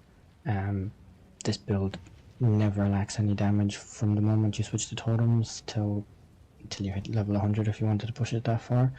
It has been incredibly fun to play. It is incredibly tanky. Incredibly simple to play. You press your totems, you run around, you let your totems kill everything, you pick up the loot, and happy days. In terms of any map mods that it can run, there is nothing it can run. It can run absolutely anything.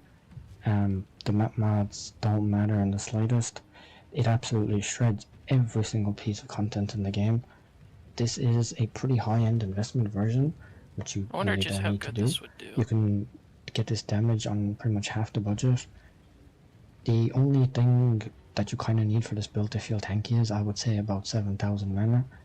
But to get to about 7,000 mana at this point in the league is pretty simple. You can get there with a couple pieces of gear. It is... I do still need to complete it's probably the smoothest build I've played in a long time. It's a one-button build. Yeah, I have Mana Tempest on my bar, but it's hardly ever used. It's kind of just there for, I don't know, if I'm bored and I want to press a different button. The clear on it is pretty good. The bossing is pretty good. Yeah. Even in 200% delirious with a bunch I don't know of exactly mods, how good that is, but absolutely nothing. Reducing the damage of critical strikes is probably pretty good. Yeah, it also reduces the damage of enemies hitting you. So just you put into it, overall, every bit of investment that goes into it, you're trying able to feel getting it, them to not hit you as hard. Every bit of currency that you put into the build, you're able to feel it, and the more you put into it, the nicer it is to play, the faster it gets, the better the bossing gets. This build is extremely new player friendly. All you need is basically just get spell totem when you're on your way. Like, it's really new player friendly because you're able to only use one button. There's no complicated combos. You take your spark, you take your grim pillars, you put it into your totems, and that's it. You can just forget about everything mind else. Over matter, which I think is incredibly nice because not only is it easy to play in a one-button build, it's instead of taking the 50% mana recovery rate loss. It is an absolute joy just to see how far this build can actually go. Currently 500 mana so I wanted to go over per second recovery rate. Wouldn't that turn into 1,000? I missed what you're saying. What? Well, mind over matter reduces the recovery rate by half. Yes. So if my mana recovery per second is 510, if I swapped out mind over matter for harmony within, I would have less life and less mana, but I would double my recovery rate. So my recovery rate in the end would be around 800-900 probably.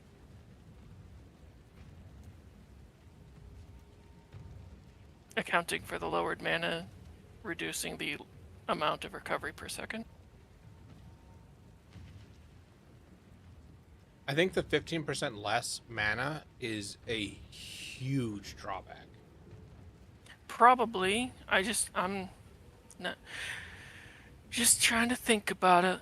And then also, if you unspec Mind Over Matter, you're not just unspecking Mind Over Matter. You're losing the ability to jump nodes and get Erraticism, Touch of the Arcane. You'd still get that. Breaking Point.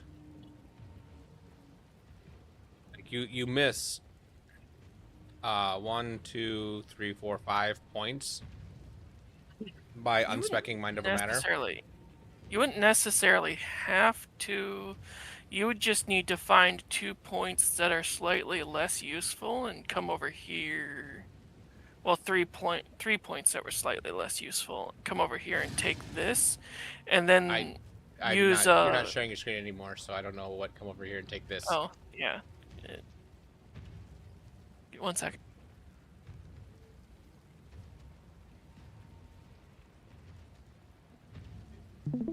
There, now I'm only streaming Path of Exile.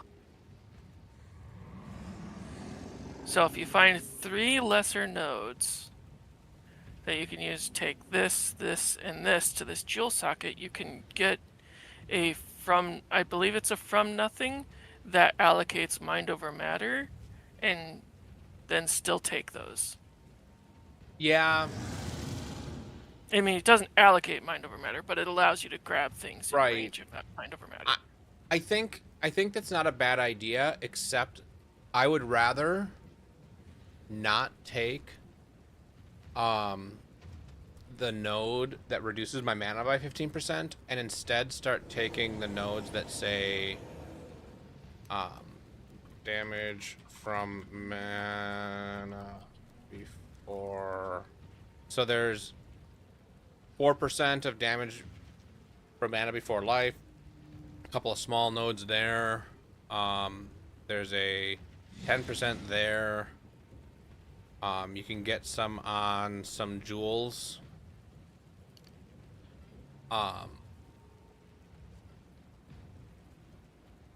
So you can get to a pretty high damage taken from mana before life.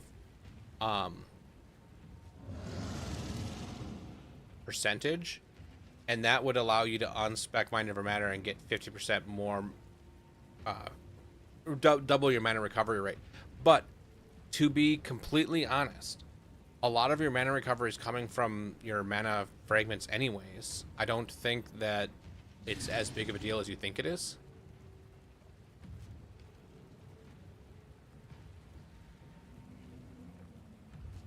And the amount of investment you'll need to make to get either of those to work, the less maximum mana and less maximum life, is just too much of a downside.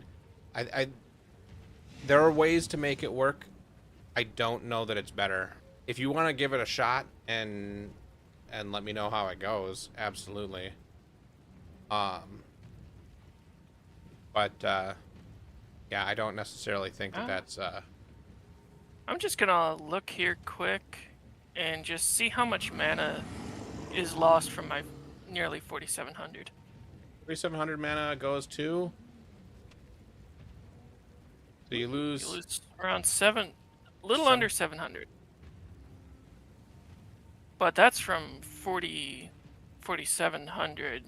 So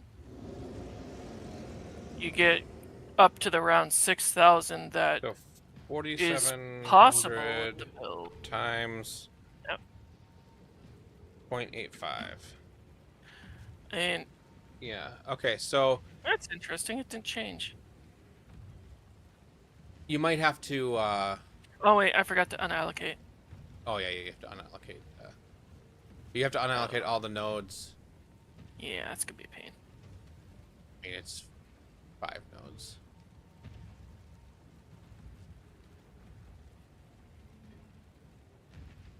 Oh yeah, 900. Yeah, so it didn't double it, but it got close.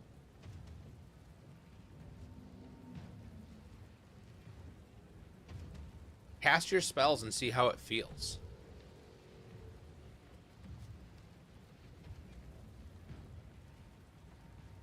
Not like your big spells, your...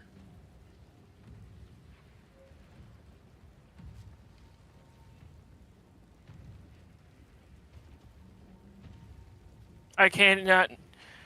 I mean, this one's 400, and I can't even bring my mana down.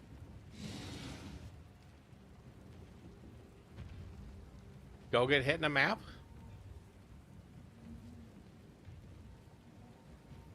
And remember, it's only not doubled from what it was, is partially because I'm not getting certain modifiers that Right. were on it, which this 40% arcane So surge. if we were to take, let's say you got to 8,000 mana times 0.85, you would lose 1,200 mana by doing that, and you would only actually be at 6,800 mana. If you got to where Val's at,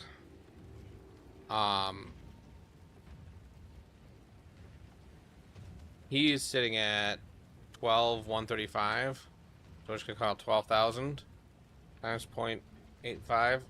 You're not even gonna break 10,000. Or no, you're barely breaking 10,000. So you're losing almost 2,000 mana. I mean, There's always trade-off.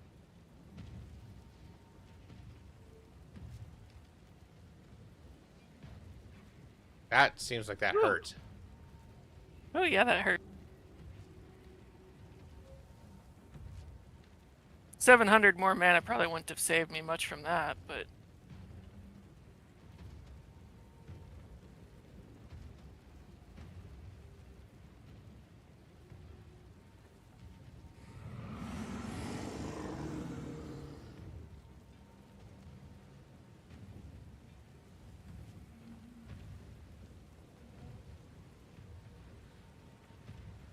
oh, there's this one more factor that I didn't think about.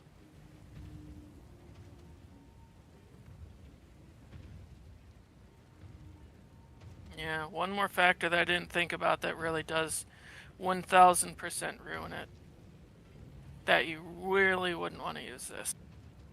What's that? Your mana is your damage. That's what I was saying.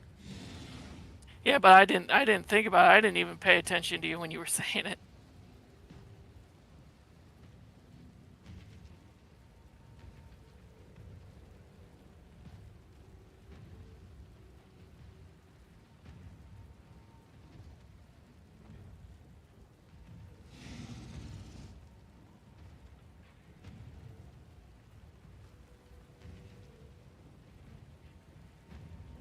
I think So, that yeah.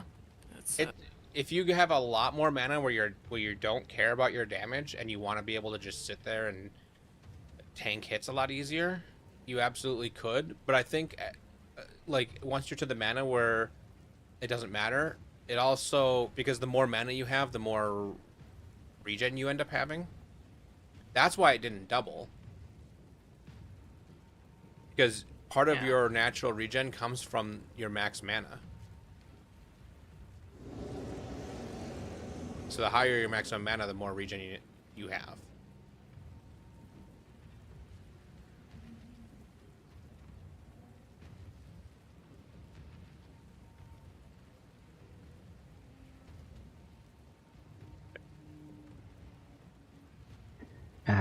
Why mana is this so important in this build? Not only is it important because it is an Archmage build, so the more mana you have, the more damage you have from Archmage. it definitely But takes exhaust mana all power, is but it's also kind of your depressing survivability. taking exhaust all power.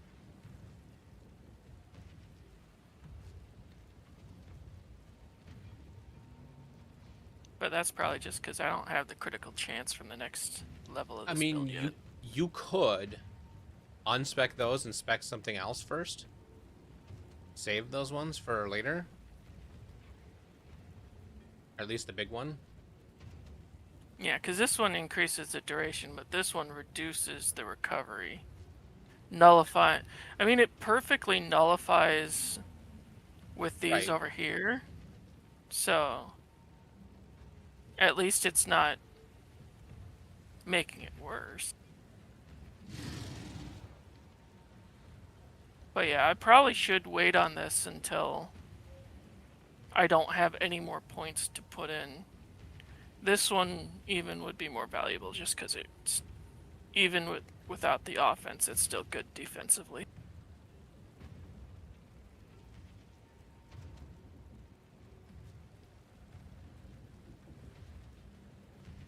But where should I? Probably that one, but I don't like would the penetration or What is the Forward one movement. that's right there on the? Is that one allocated? this one? Yeah. I think that one's the lowest in priority as far as Yeah. what no. it shows on the website. Oh no, upper left. That's the one I was thinking of. There's a elemental one in that elemental tree that's Oh, not that's allocated. just because yeah, that's the Penetrates penetration. Elemental resistance, attack and cast speed elemental skills. So that'll help your totems to 'Cause, yeah, cast sooner. Because yeah, that's one of the ones I was asking. Like, is this better or like What is about this better? the ones further down?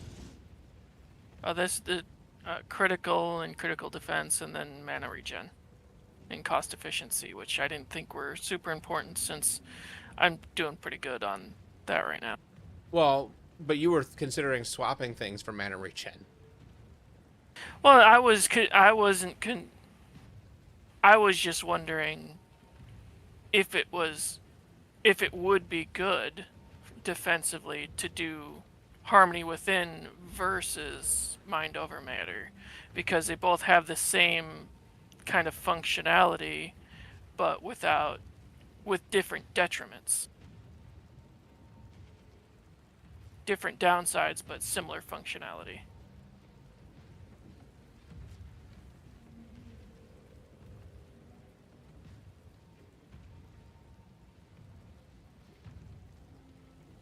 Like less damage, more regen, less buffer, more buffer, less regen, more damage. So I was just, would it be better to do this one or would it be better to do this one? Not that I specifically wanted to switch to that one, just pure curiosity. Does Align Fate work with the totems? Or is it just going to cast Mana Tempest all the time? That's a buff. That's this one.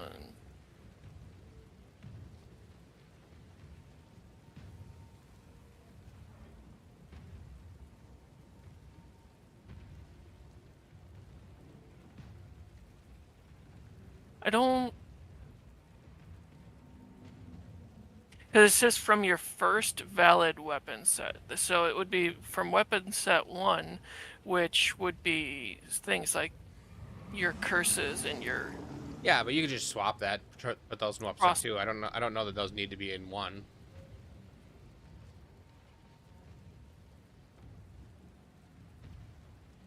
I'm not.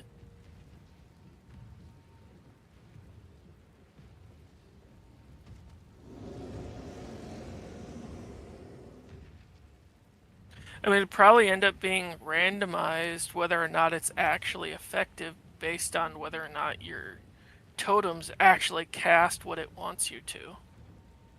Or it may make you cast the totem as your only skill that would be in that skill set. Empowered skill spells deal 30% more damage. So if Align Fate works,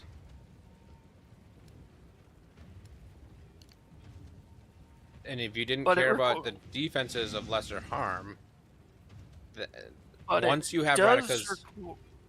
Because I don't think it'll work just because it requires you to use that spell, and your totems aren't going to cooperate with that. Well, but if it's using the totems, because the totem doesn't hit any spell, duration, conditional, meta. It doesn't say it doesn't work on... It says non-channeling, it's not channeling. Non-buff, it's not a buff. So the totem itself is what it's empowering. Right?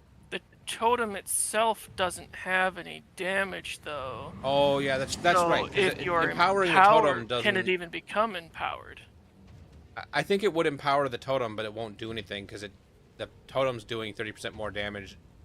The totem isn't the one doing the damage. It would have to be I mean, Grim Pillars, and we're not casting Grim Pillars. if we wanted to increase the damage of the totems, the only way we could really do that would be to find a way to do power charges, and that way we could get them to do more, but I don't think we could generate power charges fast enough to have it used for all 6. But that's my ignorance. I don't know if there is a way or not. Wait, for Have why would we need to generate power charges? Well, because of the totem skill has up to 30% more damage that it does if you consume 3 power charges. Yeah, but we are specifically taking away the requirement of power charges. Yeah, but just because you're taking Yeah. away the requirement doesn't mean it can't consume them.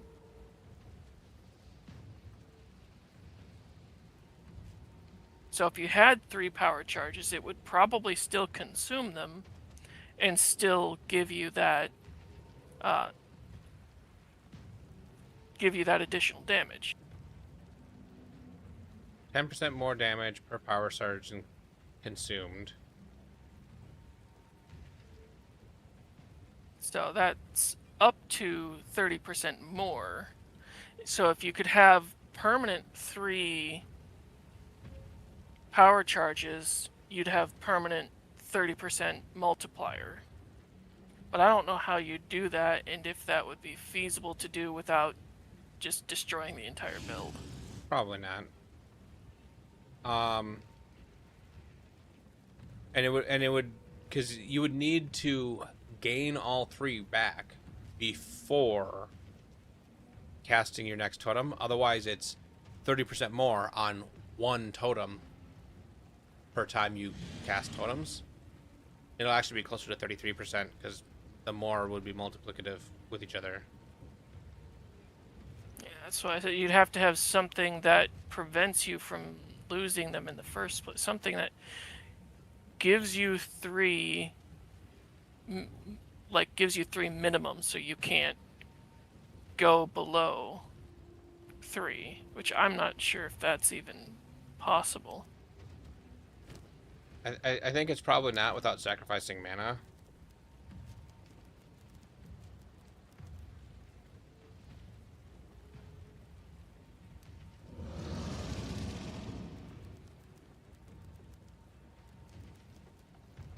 Actually, I don't know if minimum charges is a thing anymore.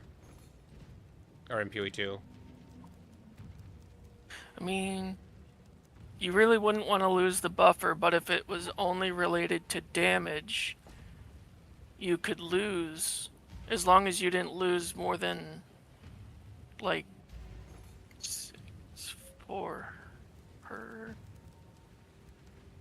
So it would be equivalent if you lost 600 or 800 mana, but so you'd want to lose considerably less than that for it to be worth it.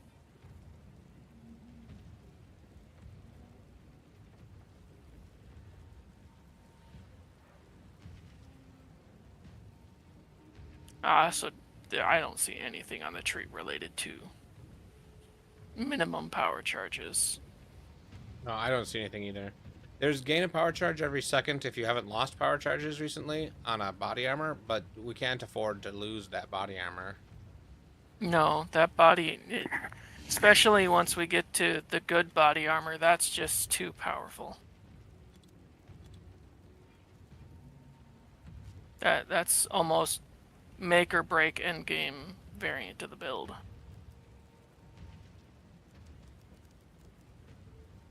Because like it said in the video, even if you got a chest piece that had 12,000 energy shield on it, it still wouldn't be as good as the endgame chest piece. Or mid-game part 2 chest piece. Yeah, and that's the only one that does that. So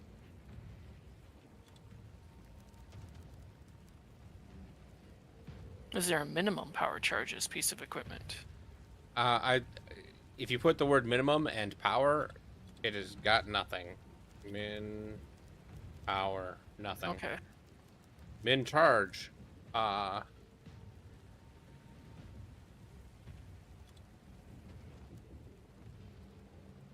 energy shield starts to recharge when your minions are reformed. Yeah, there's no minimum charges in PoE2. That makes sense.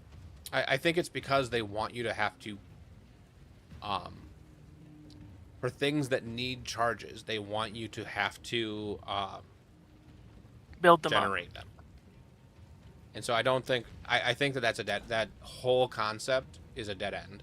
You either Yeah. have to generate them so quickly, or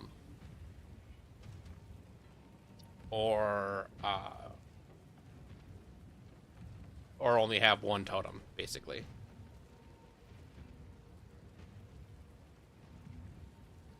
Which neither one of those is feasible. And if you were gonna do both of those,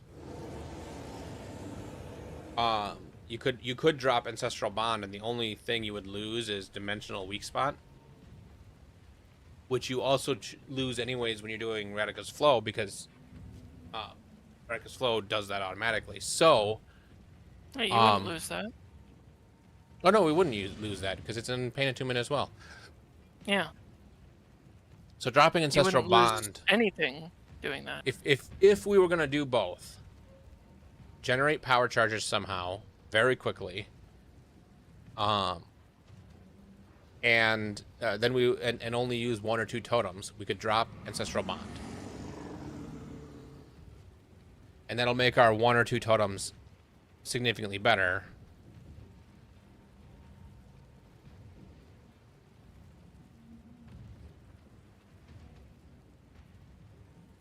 Actually, it'd be three totems, because it would be one from our Ascendancy and two from the skill.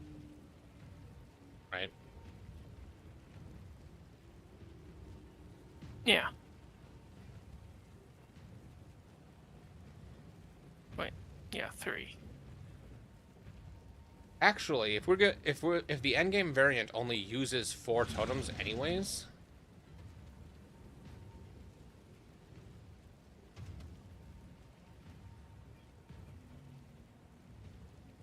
you could drop the unnamed Heartwood. Well, no, totems dying 6 seconds after being reduced to 0 is very important. Never mind. Yeah. Also, I'm not sure if it's actually 4 totems with the end game. Because I think that's what Oh yeah, you reserving go the back. life is supposed to be for, is That's to right. get you your totems back. Yeah, you get back up to 6 when you switch to reserving life. That's right. You're 100% right there.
Okay.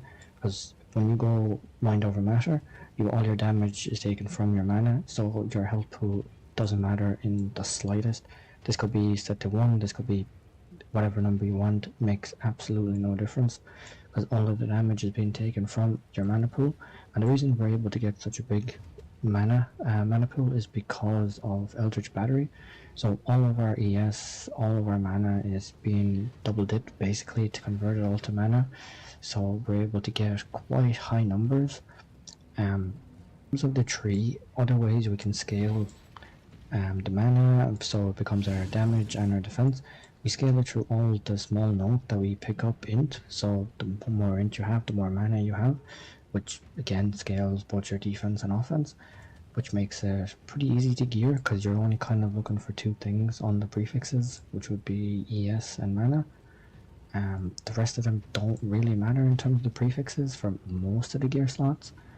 There is other ways we're able to scale our mana. We have 3 of these time lost jewels, which are giving us 1% mana each for all these notables that we're able to pick up. And the reason we're able to pick up so many of them for each of these sections is simply due to entwined realities, which is absolutely incredible on Oracle. I was saying, you're able to pick up so many of these notes inside of these circles that are giving you so much value that it is kind of incredible. So the way entwined realities works is any of these keystones will give you a small circle around them. As you can see, this one is the circle around mind over matter. It highlights when you hover over it. It goes for all of them. And the way this works is you're able to pick up any points inside the circle without needing to be connected. And the reason it works so well with time lost jewels is all these notables that are inside a time lost jewel are getting affected, and they're easy to pick up because of entwined realities. So like you're getting so much points for 1 point basically. So all of these that you pick up are basically giving you 1% mana for each of them. And there's so many of them inside these circles that you're able to pick up because of the way they're positioned. And the important thing about them is they need to be in a very large radius. The bigger the radius you can get, the more area that you're able to cover on the tree, so you're able to pick up more points.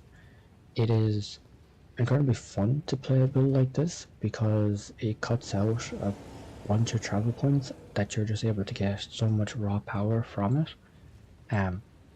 It's the value that this node has is just absolutely incredible. This one here is just the Against the Darkness. This is not needed.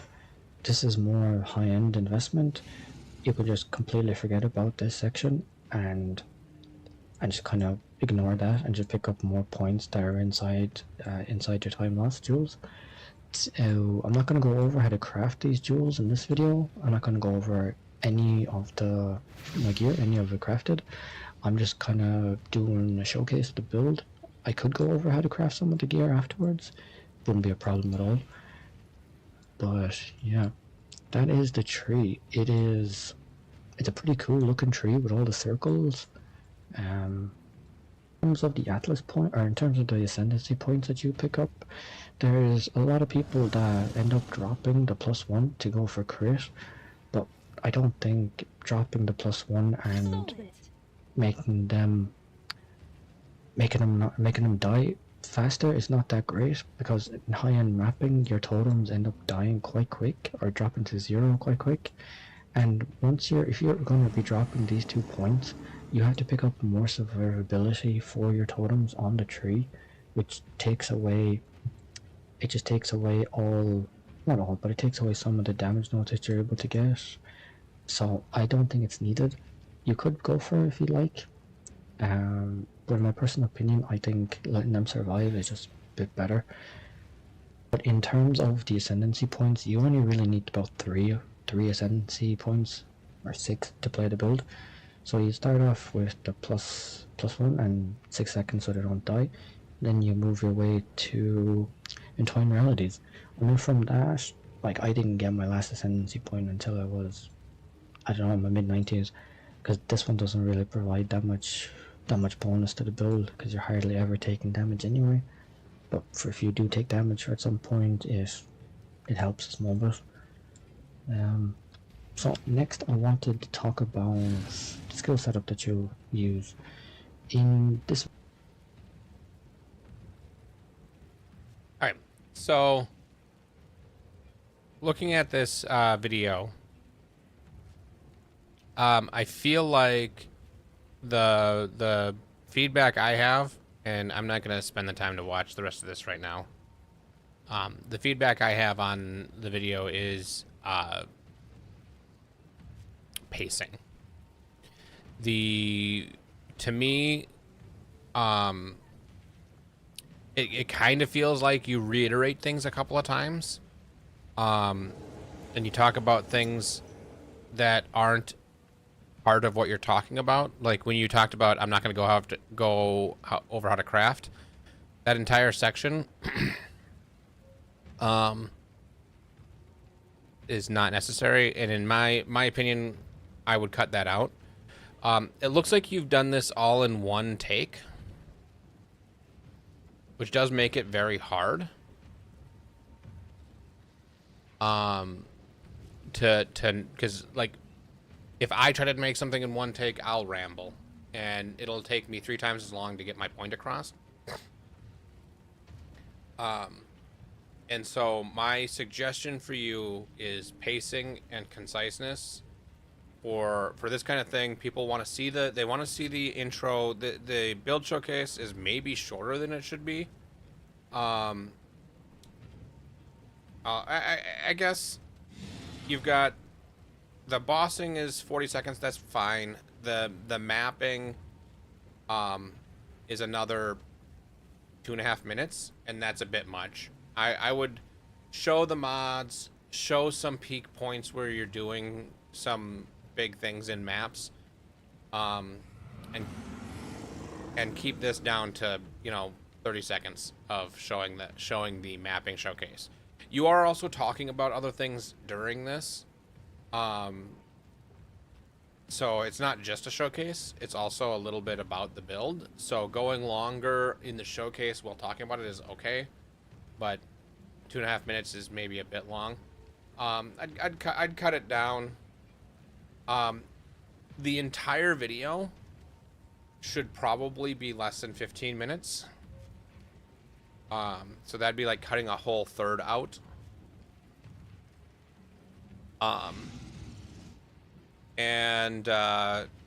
Yeah, you don't need to go over everything.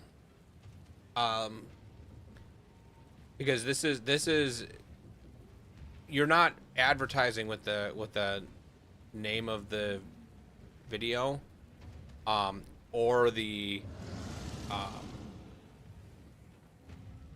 screenshot. You're not really advertising it as a how to build the build. It's more of a, this is what my build is. And so hitting some points of, hey, this is what my skill tree looks like, this is why I'm doing that.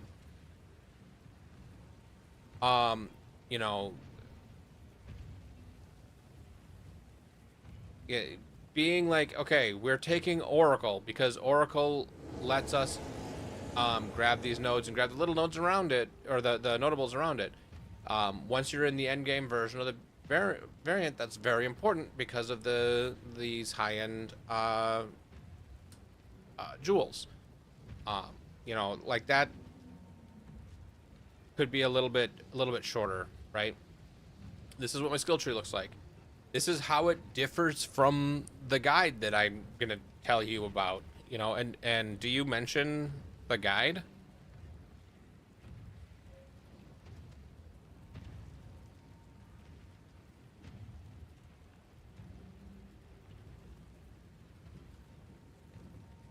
Yeah, if I would mention the guide relatively quick, or maybe at the end is actually better, because then people are likely to watch through your video before getting to the guide.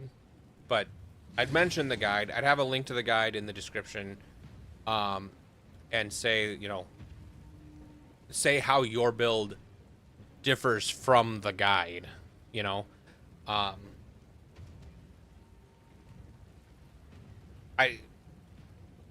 If you're trying to avoid talking about a guide because you're trying to avoid the conversation of following a guide versus not following a guide, then not mentioning the guide is fine.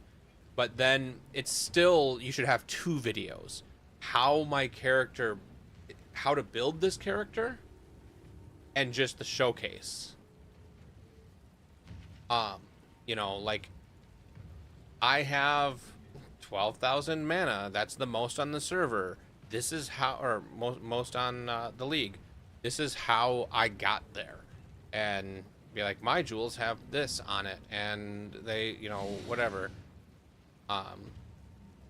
Using this ascendancy, using these jewels, I don't know. Now I'm rambling now. See how easy it is to start rambling. And I would honestly make the video in sections and glue them together. Do you use a video editing? I mean, I'm sure you use a video editing software, right?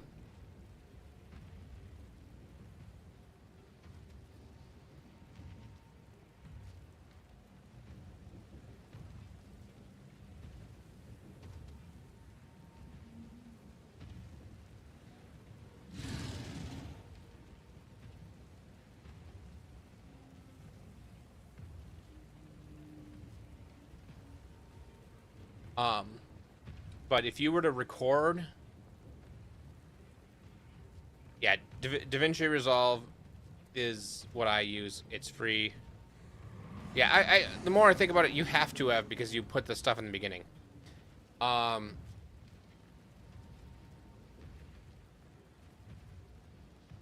Every section that you want to talk about, like you want to talk about the skill tree, I'd record just that section and get it the way you want it to be. Right? And then talk about that section. You can either write a full script, which is what I used to do, or write a bullet point list of what you want to hit and have that open on a second screen while you're recording it, so you can make sure you're hitting your points and you're not, you know, my ADHD, I get off topic really easy. So make sure you're hitting your points and you're not getting off topic. You know, that's, again, these might not work for you, so this is all, take it with a grain of salt, and what works for you works for you. But you know, record that section, and then make sure you hit everything you want. Record the next section, make sure you hit everything you want. Yeah, it just feels like if it's a build showcase, you don't need to go into too much detail. If it's a build guide, then you want to go into more detail and do more, like, how did you, like, you got the gear showcase, but I don't know. This feels more like a build guide than a build showcase, actually, the more I think about it. And I didn't watch your section on gear, so I don't have much feedback on that. But you've already said that you just basically are getting as much mana or energy shield as possible on most every piece of gear.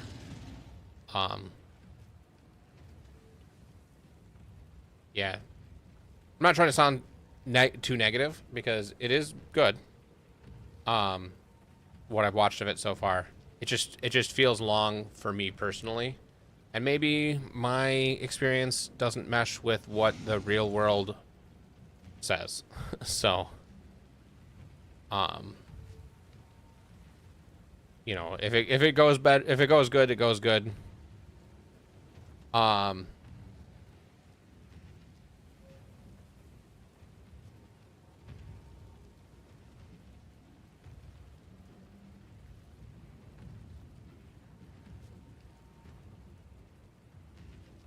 I should really finish watching your breach farm.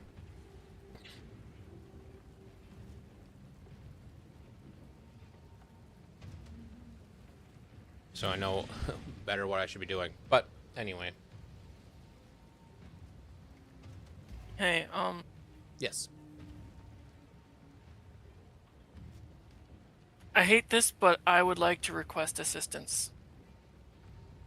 Assistance with? Like The a map boss in dig site. Okay. I'm happy to help. I'm not in the middle of anything. I hate asking because I want to kill him myself because he's so fucking annoying, but I keep getting hit by his one-shots. Oh, I got 2 of my time lost jewels crafted. But I only have 4 div left, so not enough to craft a third. I'm waiting for this one to sell, and then I'll be able to craft my third.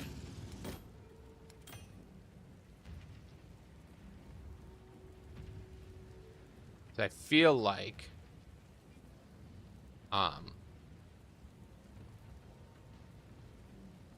the spell crit stuff and damage. Notable skills in Radius grant 1% of damage is taken from mana before life is really good.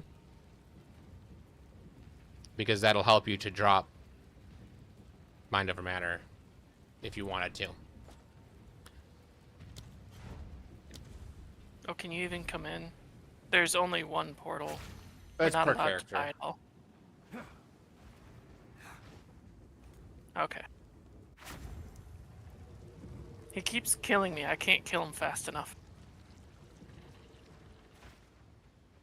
Your corpse will feed the new tomorrow.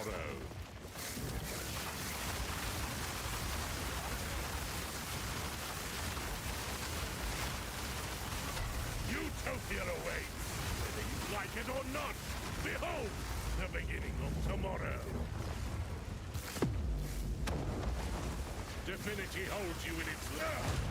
My flesh is unimportant. Oh, thank goodness. I think you could have done that. What was that? Nope, nope. I've already lost in this map. That was one of the mastered domain. Counts as a grass map. So if you wanted to take advantage of all the Atlas stuff, you'd just get one of each and put them all in. And then it would count as everything. If you can even get them all. Alright. I gotta AFK again for a minute. I'll be right back.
I'm back.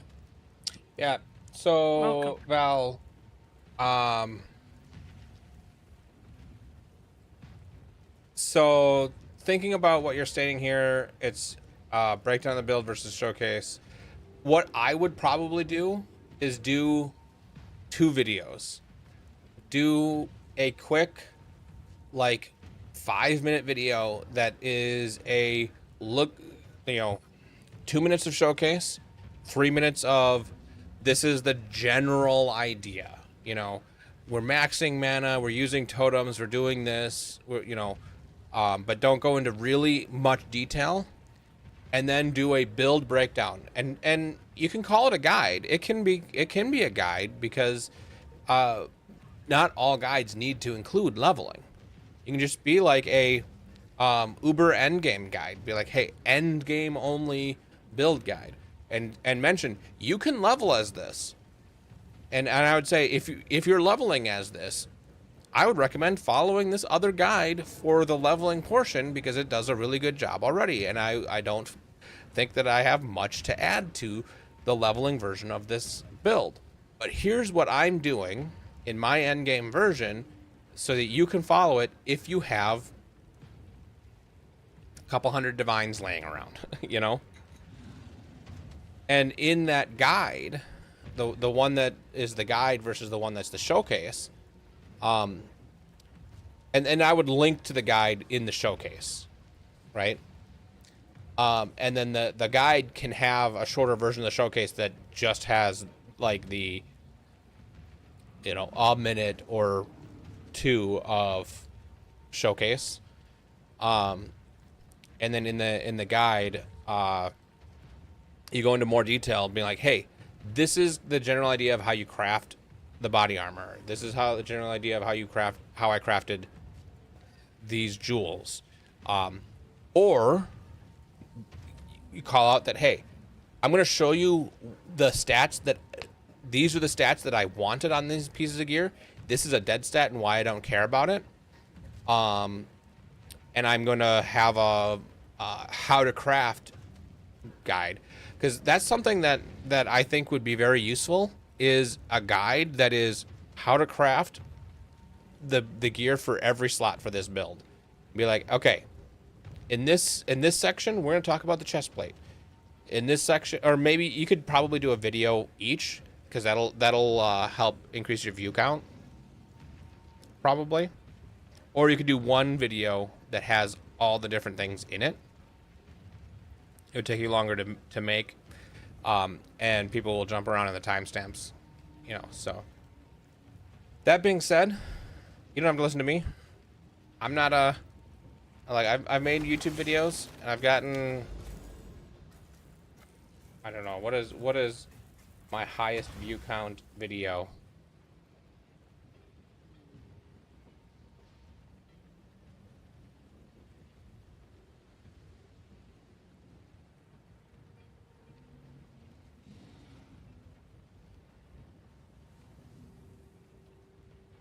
My highest view count videos tend to be the ones about Exile UI.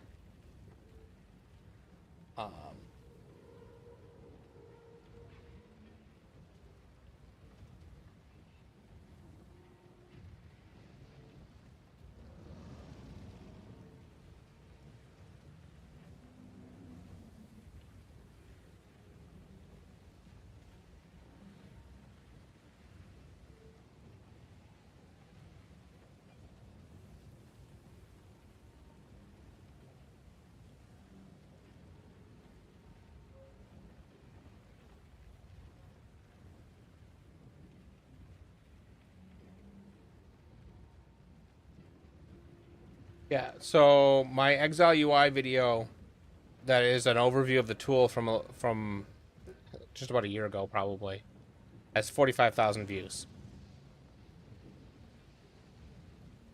That's my best video. So, like, it's not terrible.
Yeah, and if you position it as the guide for what to do after the guide, the build guide ends, I think that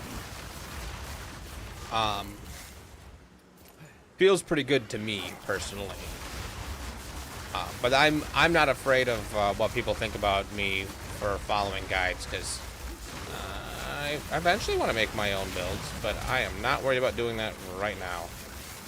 I'm not worried about what people think about me for not doing my own build.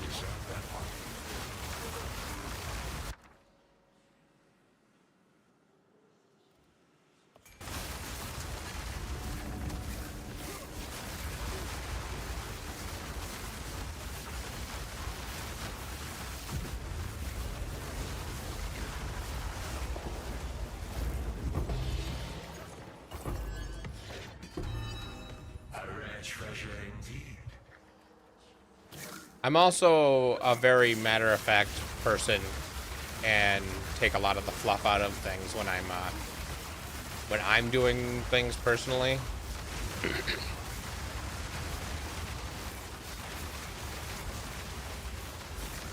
And a lot of people like the fluff, so.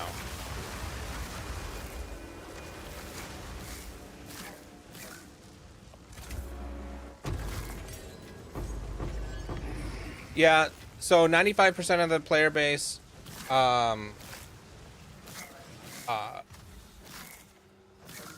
never make their own builds, and it's totally fine, is absolutely true. 100% true. But there's a stigma against people following guides anyways for some reason. And the people who are against guide following are very vocal about it. And it can get to you, even though you know it doesn't matter. At least, to me, it can get to me.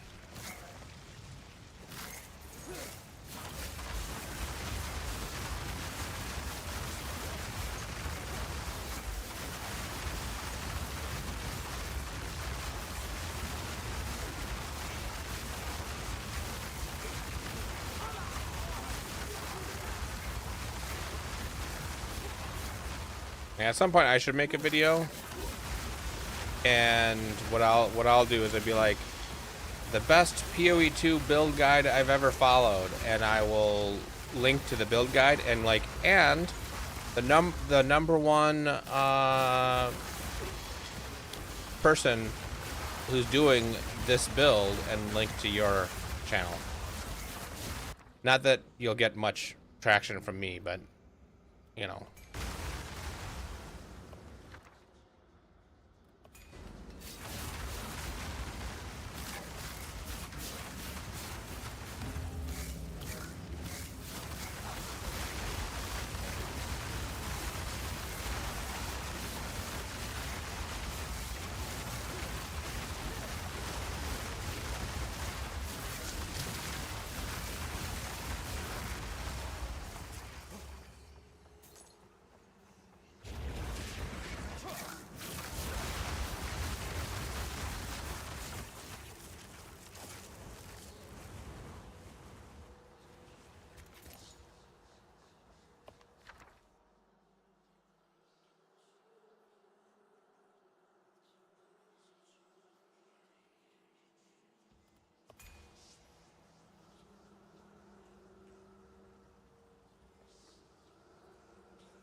Surprisingly little of what I would think are OCR issues. I think like twice it's given me question marks on things that I don't think should have given me question marks. But it's only done it like twice, so I didn't really care. Ooh, expedition logbook. I needed one of those.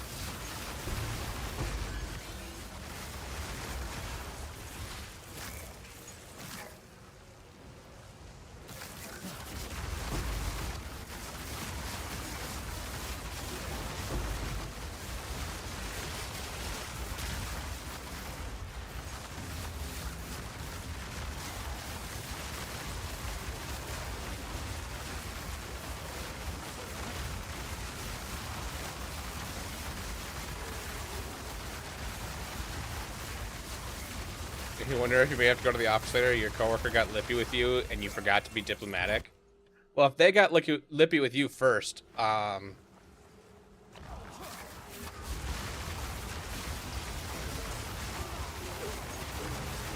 think it's on them. But who did more damage?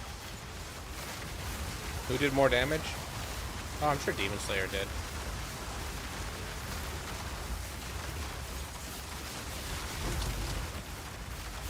Because in society, we must only respond with equivalent force, or we're the ones who get in trouble, even though they started it. That's not specifically true. It's not 100%, but it is in a good chunk of cases. Yeah, it really, it's a case by case basis, and if you want to be safe, then yes, but you know, sometimes it's just not true. But that doesn't mean there isn't overstepping as well. You know, go 50% over, fine. Going 300% over, no, you would take it too far.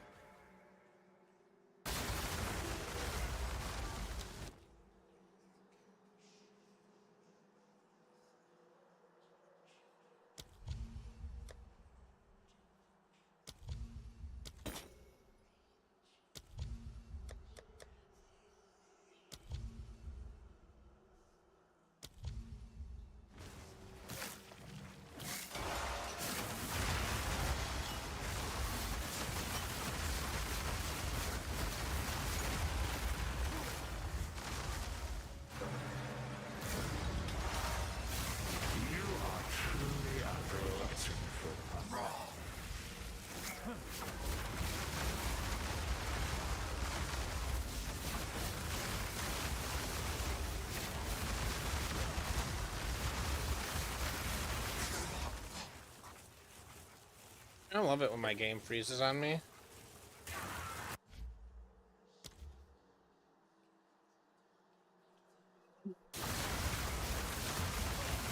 I wonder if I should just go back to using Vulkan renderer again. Next time I get out of this map, I think I'm going to switch back to Vulkan.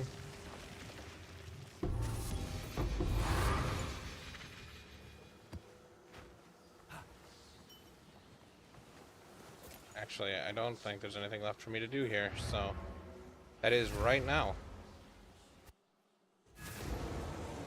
You got lippy about me taking my time rewiring an entire trailer, making sure it was done right, and went, goddamn, I'm not, and you went, goddamn, I'm just not built like you, man. You have over 40 years of experience. How am I ever supposed to be able to sit on my ass and avoid work while milking the time clocks as you do? Damn it, I just got another decade of experience. I could ruin as much shit as I touch as you do. Jesus. Woof.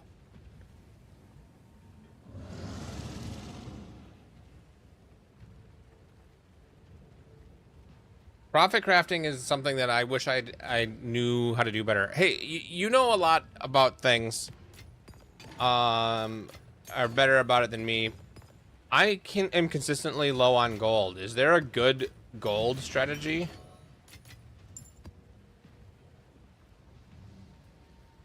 It's stop spending it. But I need to.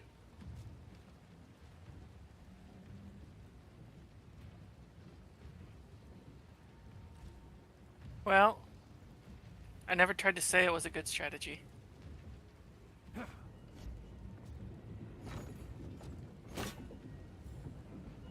Someone is bound to buy that. Yes. What do you think? Carry on.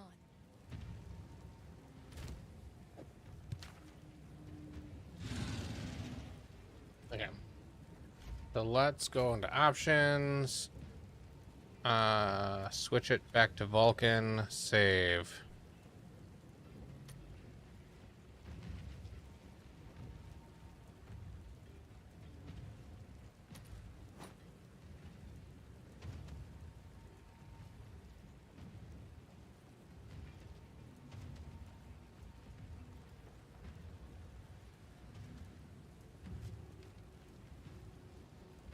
You missed what you said? Oh, I think either of them are good, but I would love a profit crafting guide because I am not, and specifically, I'm not good at figuring out what to profit craft.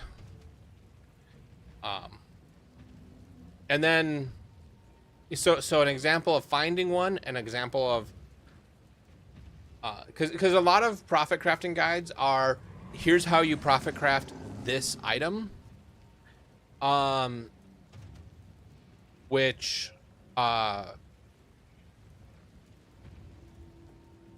is decent, except for it kills the profit of that item because people find the profit craft. Yeah, this is why I switched off of Vulcan, is because the long load times of the shader.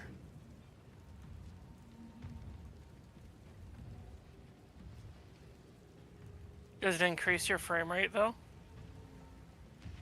I don't know, my frame rate's capped at 120. Oh yeah, only hitting you 110 have right good now in my computers, hideout. so-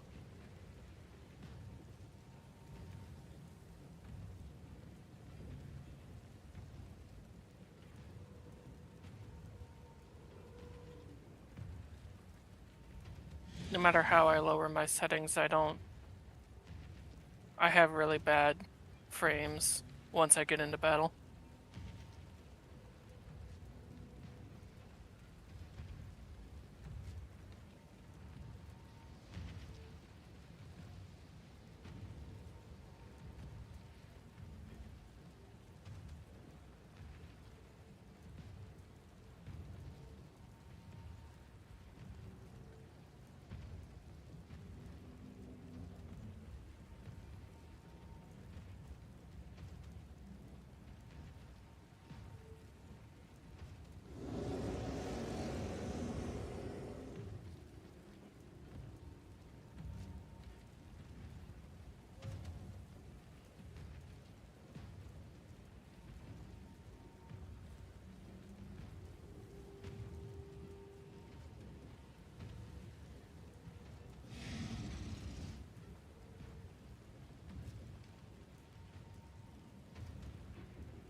That's interesting.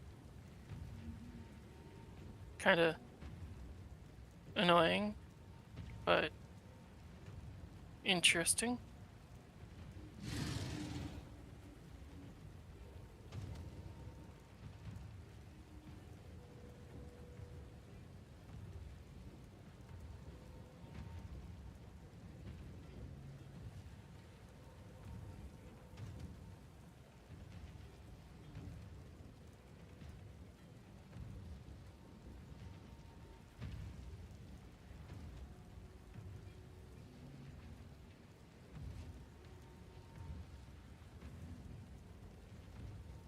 Why are my power limits at 26% for my voltage percent?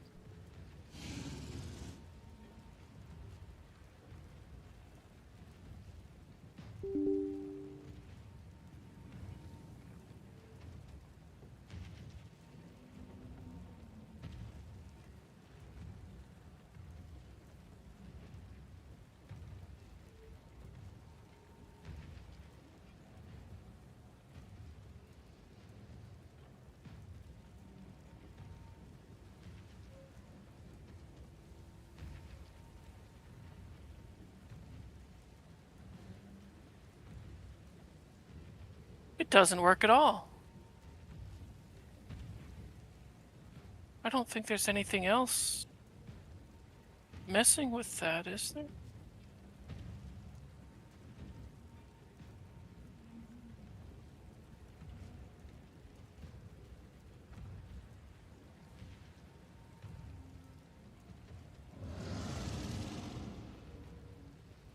Yeah, Val, the more you look back at the video, the more it kind of hits both new player info and endgame info, because you mention a good bit of this level of gear isn't needed, which leans towards new players. Yeah, you do hit upon that, but it also, I think the thing is, you want to have a more concise point for your videos. Like, you should target new players or far end game. So you're showcasing the far end game. So lean into that and don't worry about the new players, because the new players can't afford it. And then if you want to do like a new player thing, then talk about what basically is talked about in the guide, and actually say, like, you can switch to this as soon as you can get spell totems, and if this is your second character, you can go right to grim totems, and this is what you would do at, you know, whatever, and kind of make a video version of the build guide. But to me, that seems like unnecessary and redundant.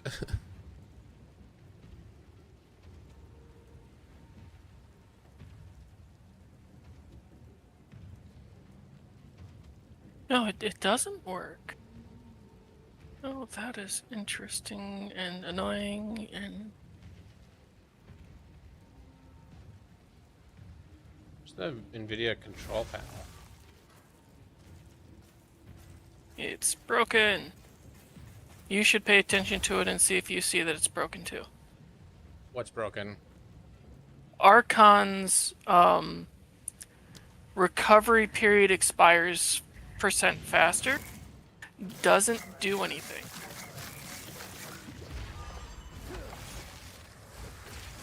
Because I took out the exhaust all power, which makes it slower, which I assumed was resetting that to the base level from the 3 nodes that make it go faster.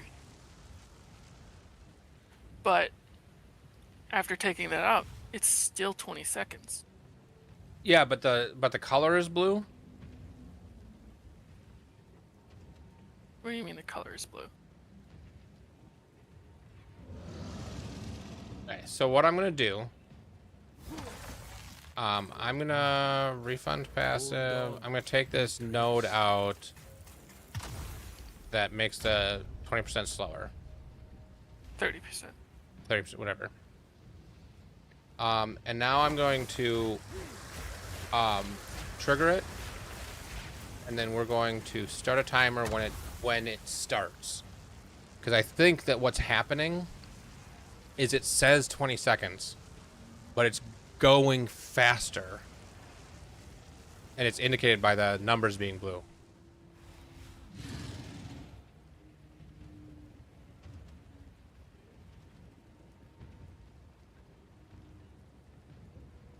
You know, yeah, you might be right.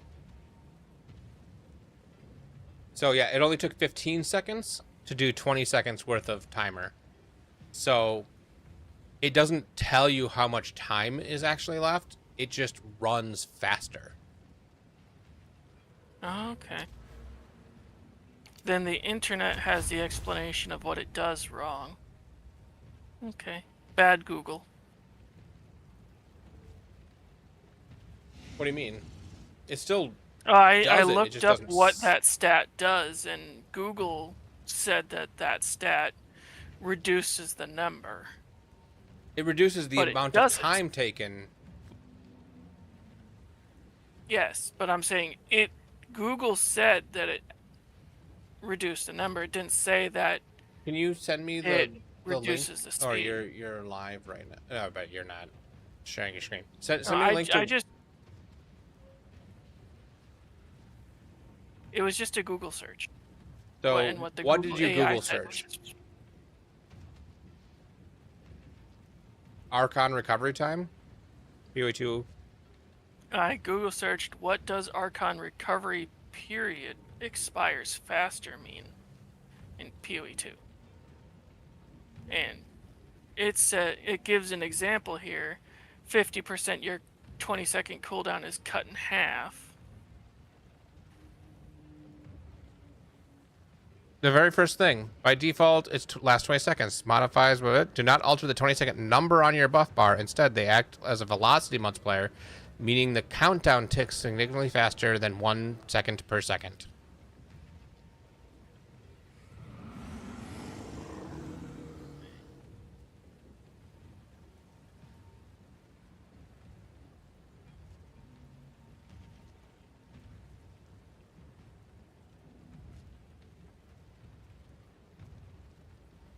Go back up. Go back.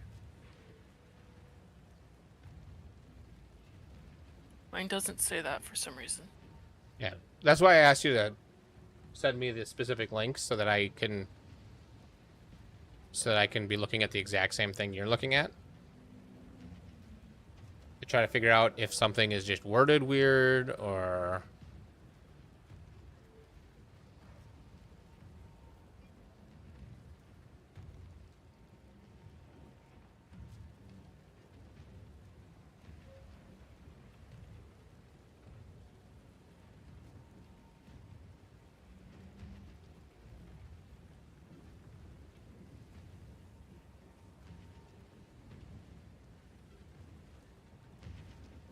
I think it's the way I worded it versus the way you worded it. The way you worded it made the AI understand better.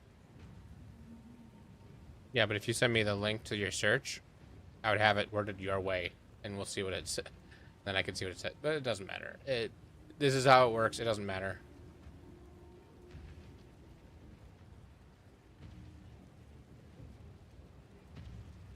I did link it to you, but it is just that your search found a better answer than mine did. The answer it gave me was more confusing.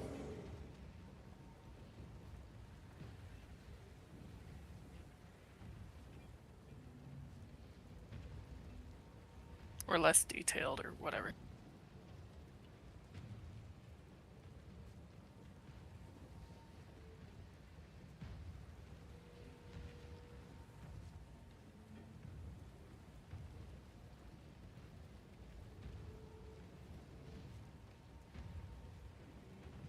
Cannot generate an AI overview right now. There we go.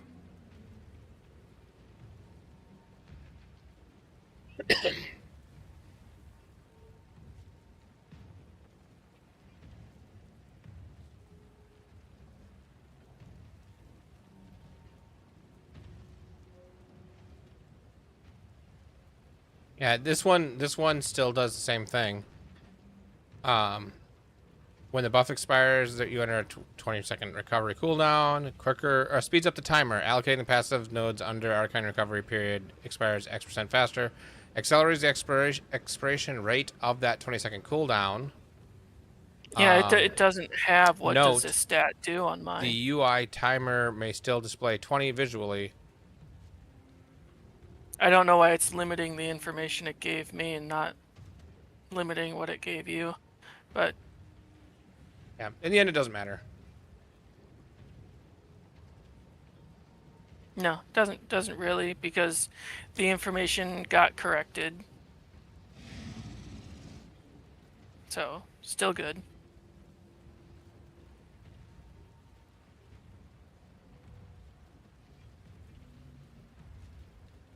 I also figured out how to increase chances of lineage supports, at least in specific areas. So maybe I'll get lucky. Yeah, I was trying to increase my cache shader.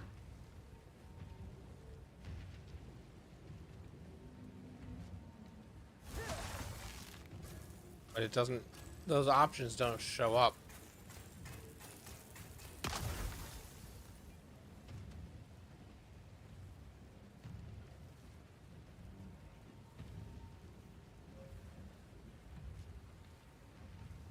Increase your shader cache?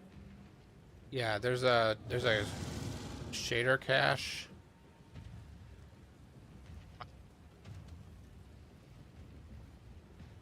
Thing.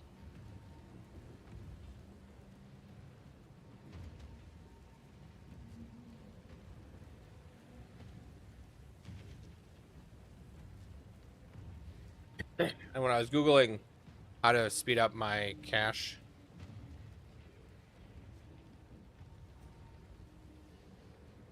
yeah, because my shader cache immediately says 10,000.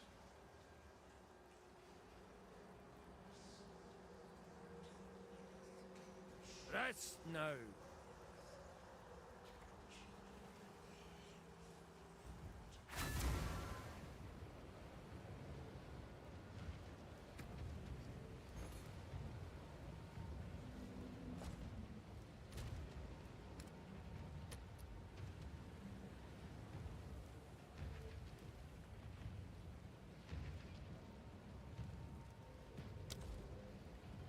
I'm gonna try running a map like this.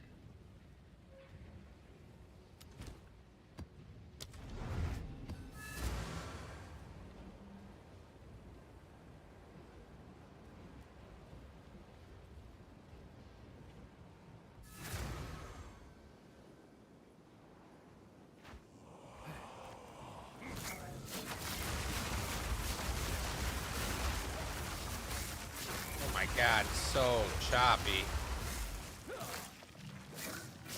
My frame rate is so bad. So you increase the cache size and it made it worse. I can't increase the cache size because I don't have the right tools installed and I don't want to reboot and stuff. Oh. No, I switched from DirectX 12 to Vulkan, and it's cut my FPS into a third. Well, I ain't touching that then. My FPS is already bad enough. But I think it's only when it's interacting with shaders. There's something with Vulkan and shaders. Now I'm back up, and I'm actually at higher performance. Huh. Because I essentially... I have basically everything And then turned nothing. all the way off. 10 FPS. 9, 7 FPS. Because shaders is just stupid. Oh, so bad.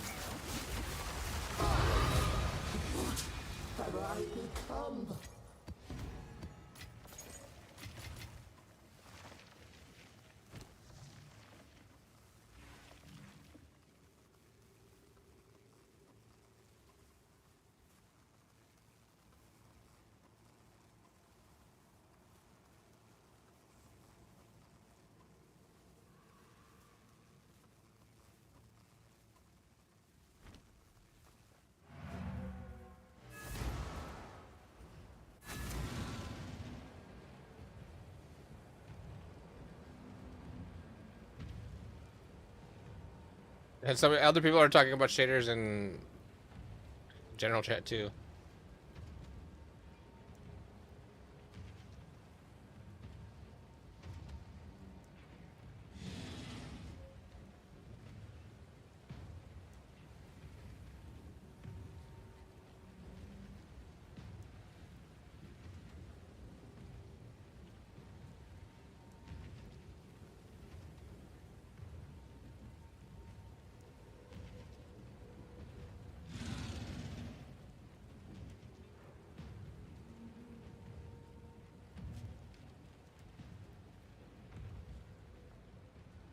Okay, so I guess I'm going back.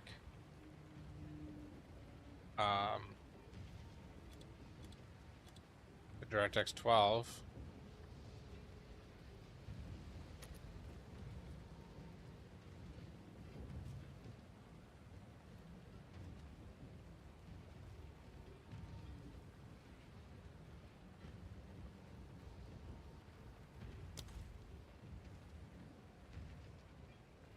I'd rather freeze once an hour, once every couple hours, then every single minute be terrible. I'll be right back again.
I'm back.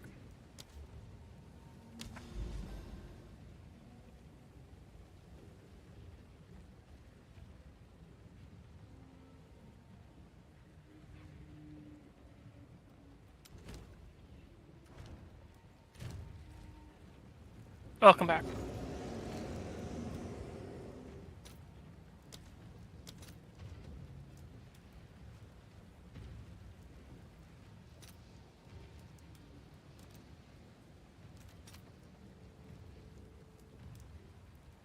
All right, your order is registered.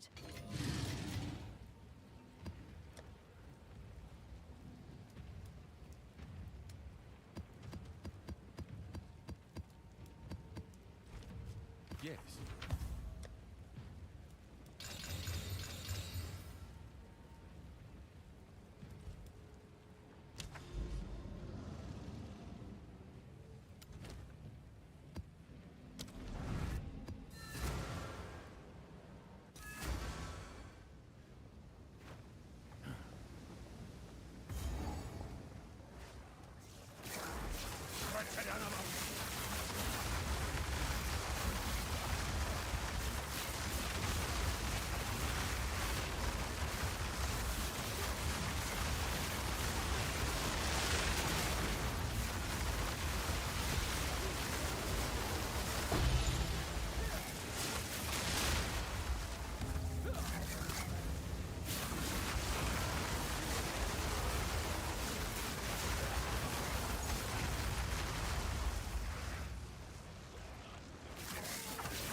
Maybe I should go back to running a temple tablet so I can get temple charges.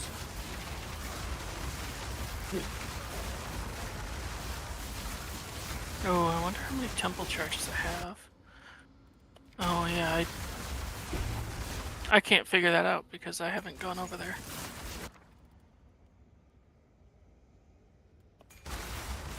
Crap.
I found a preserved cranium.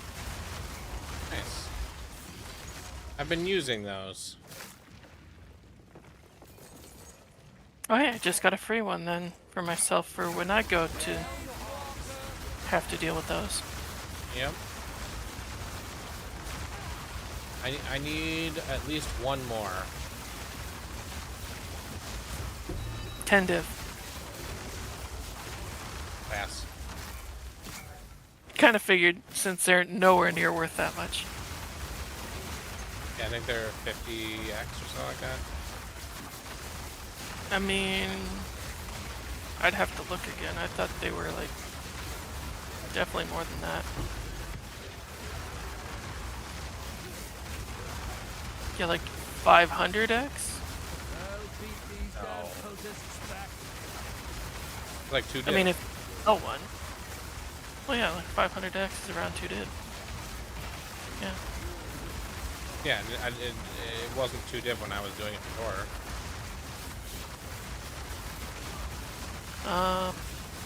It is now.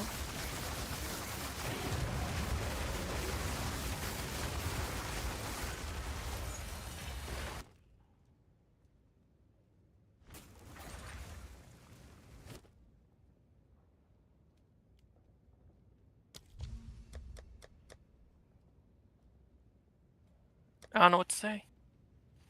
Even if I try to go and purchase one, it says 530 exalts. I mean, you can see my screen, so you could see I'm not full of it.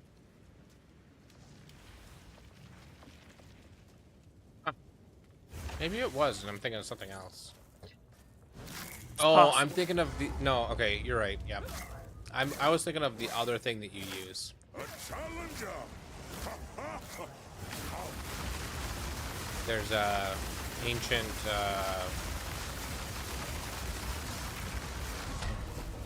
beer or whatever. You can't do both of these at the same time. Are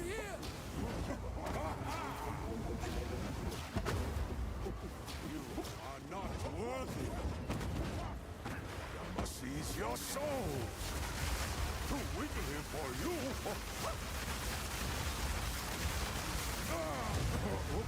Okay. Yama sees you.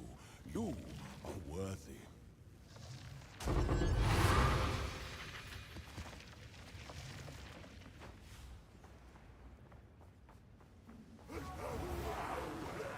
So you don't need preserved craniums for any of the steps?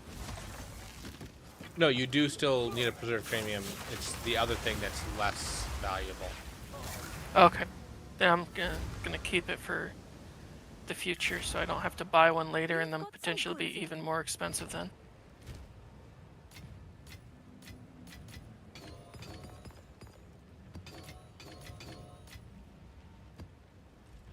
I speak.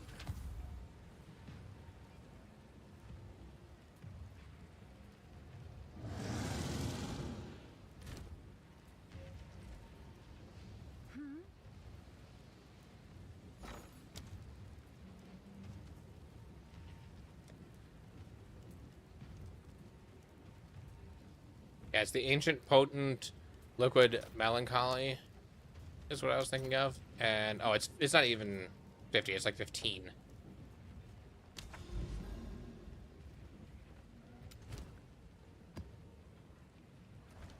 Ancient potent something something. Liquid melancholy. It's what makes it so that the same thing that you would use the skull on it has a very large ring that it affects.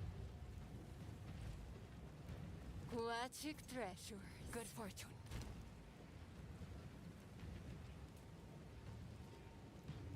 I see. Maybe. Temple. Just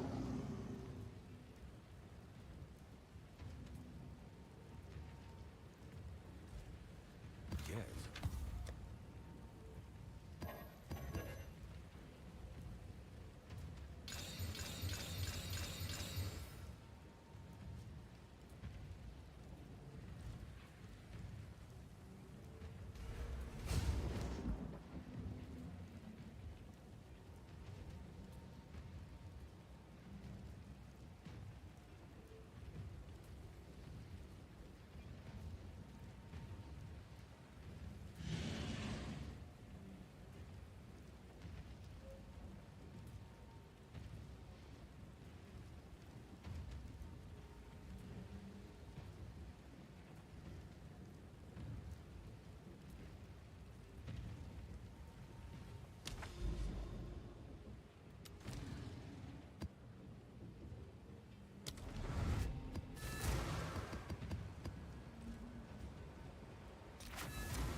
take me 8 maps to get over to the Vol Ruin.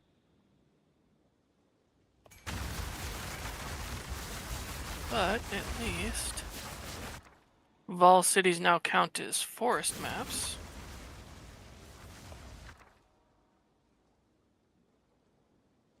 And because they're all now forest maps as well, I should gain a 50% increased chance to find lineage supports. Until I get to, as long as I'm doing those, to get to the Vol Ruin.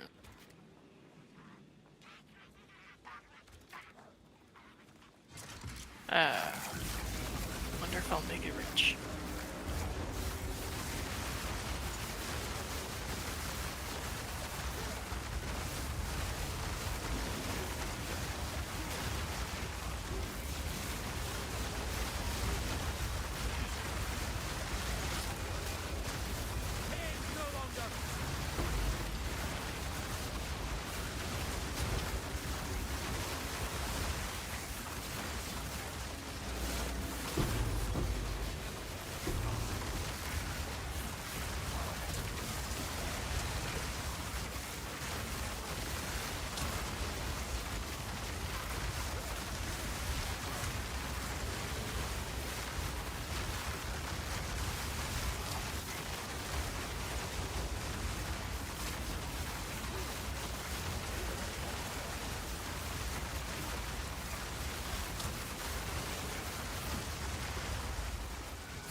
So much abyss.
sprinted into a group of guys.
Oh, I'm pretty bad at this. I just died again, but luckily I didn't allow myself to die.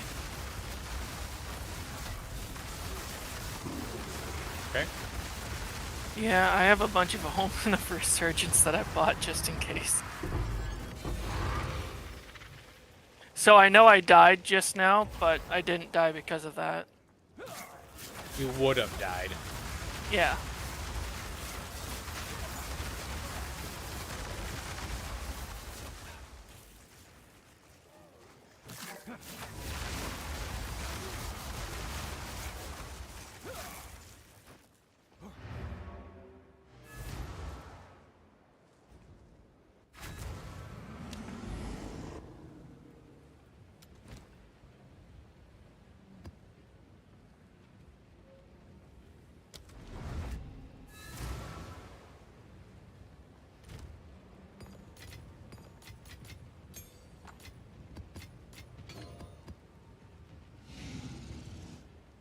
I do not have enough room for Verisium.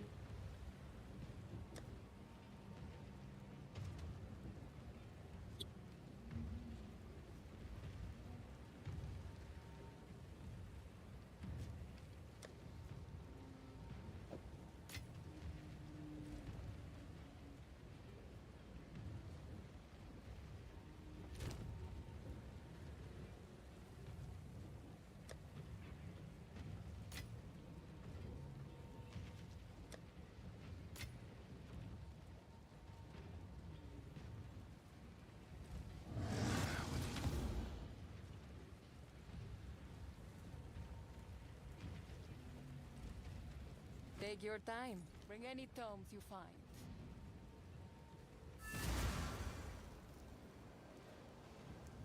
Another step into the past. So this can give me not much. What's this one way off on its own? Ooh, this is an expensive one. Higher, well, maybe not. No. Like, there's only one option.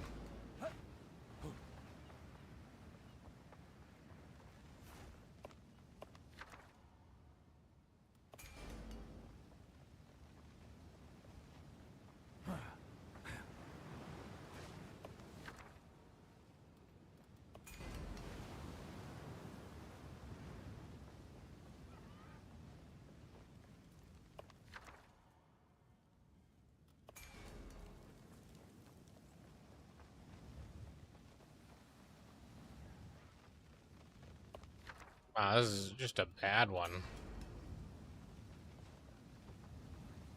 What a lively screams you'll make.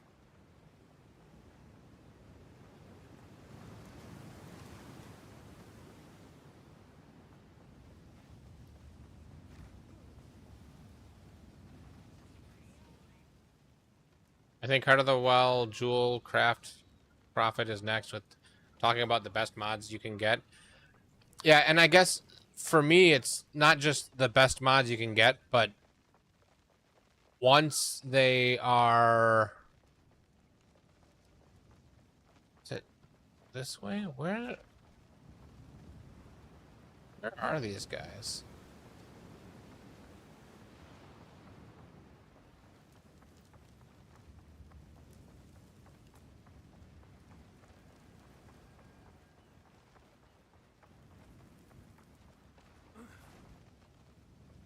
Oh, it's here.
Past meets present. Gilded deposit. It's gonna have a lot of gold in it.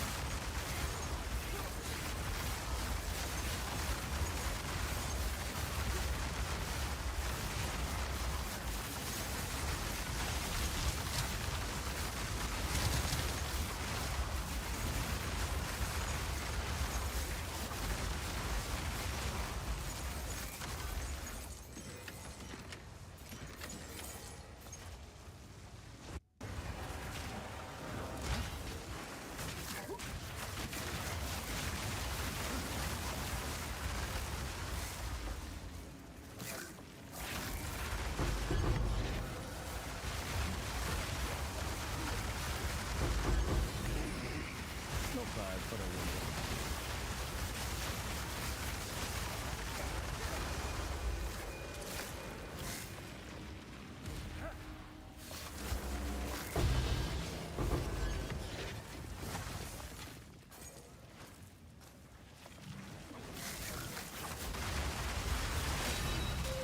Divine Orb.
Perfect Exalted! Yeah!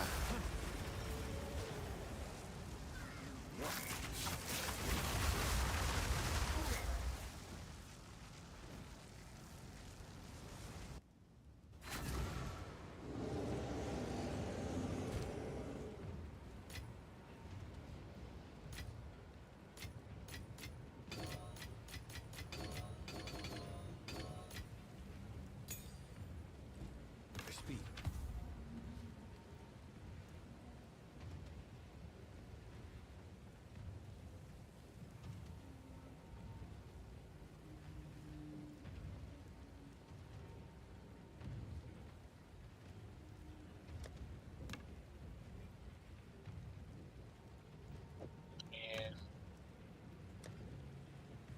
Misfortune strikes when you least expect it. Nothing.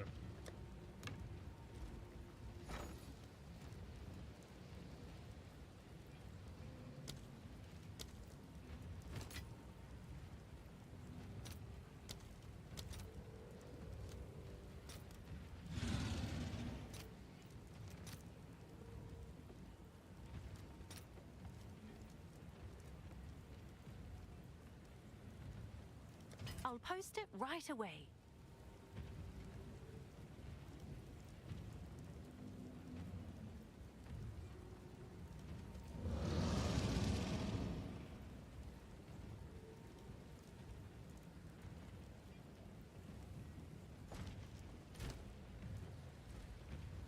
Okay. So if that's 7-ish div.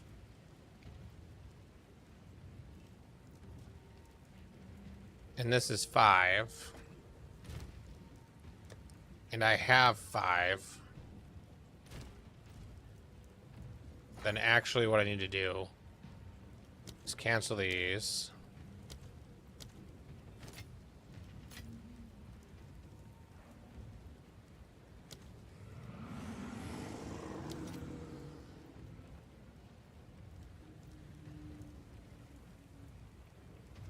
The tree has graced me with another div.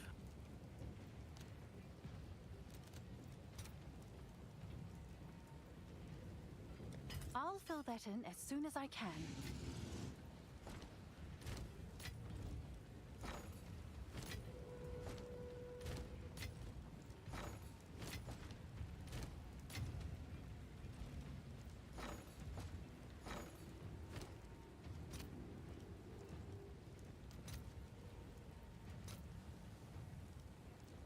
I'll fill that in as soon as I can.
I'll do you proud.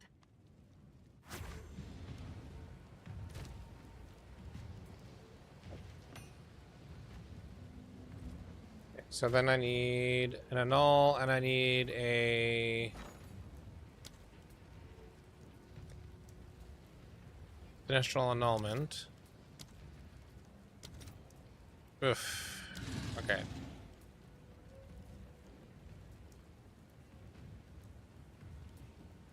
So I now have the gem, but I need a sinistral annulment.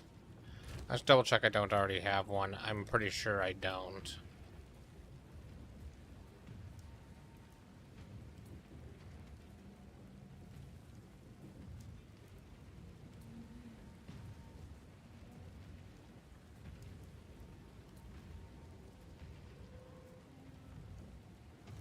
No.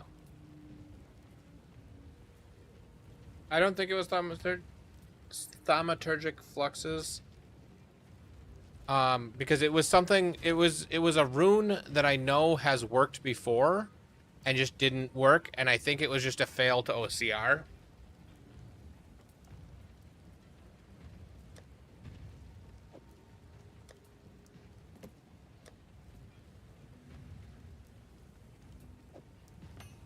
I could just annul this, and it's a 50-50 shot whether I brick a 13 div item.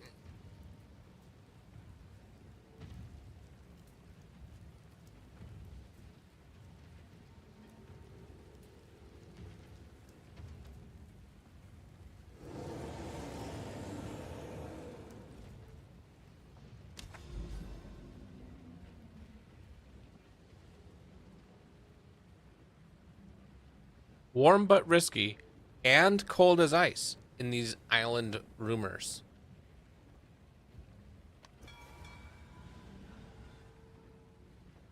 1, 2, 3. Ooh, I got 4. 5.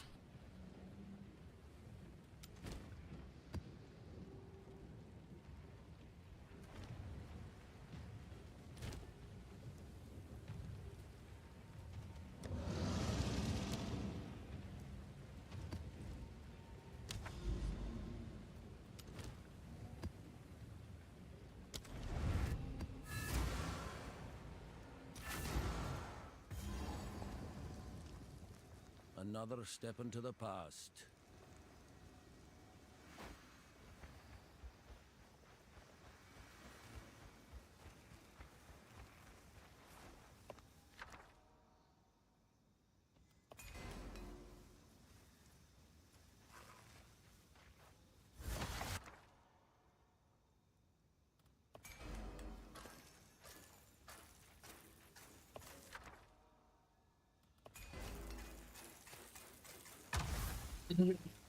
So I definitely want to come over here.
Double 420. Yep.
I wonder what you think of the ring that I just put in the guild chat.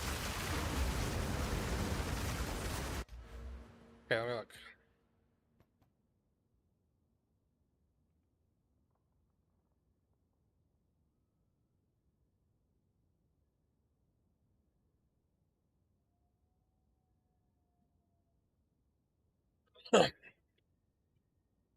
That seems pretty decent. I don't know if you can get percent mana on it, but if you can, that would be awesome. I think that you can only get that on the other rings. Yeah, I got 3 of those, but I don't think any of the 3 that I managed to get are any good.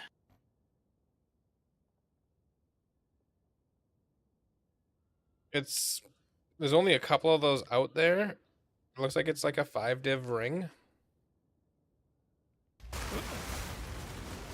And if you put mana, like, I don't know if you can get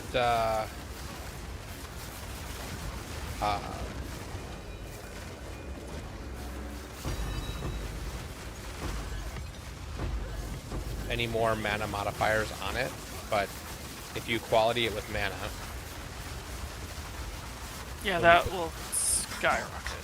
yeah, it'd be 40% more. Yeah. And it's already a T1 stat. Yeah. I just need to...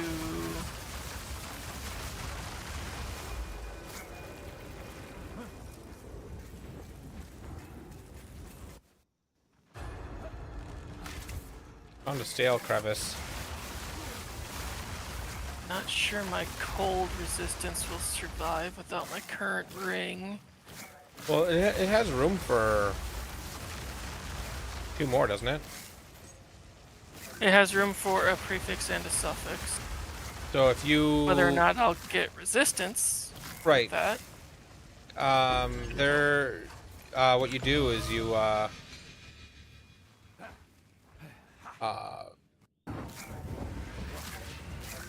exalt a prefix onto it and just hope, and then put a suffix, abyss suffix on it to unveil.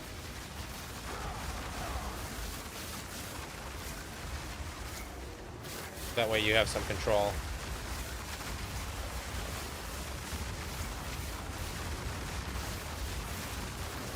And I can just keep reusing those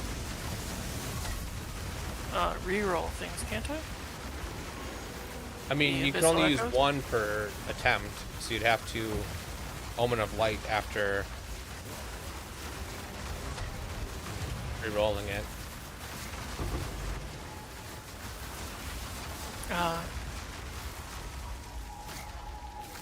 Omen of Light?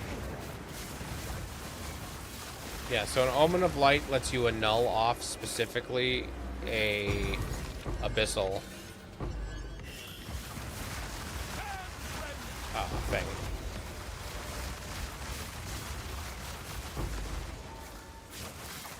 Ah.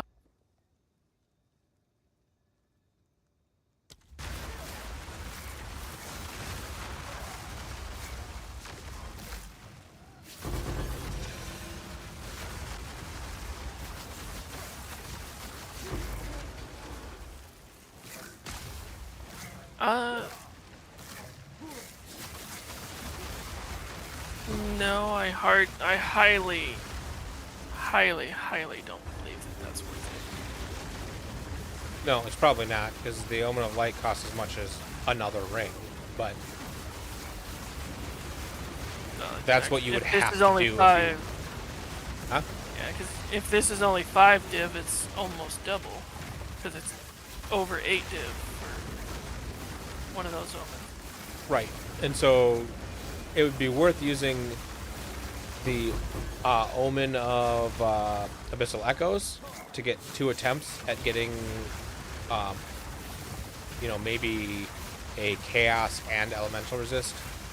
And then you can just change it from whatever Elemental Resist it gets to Cold using, whatever.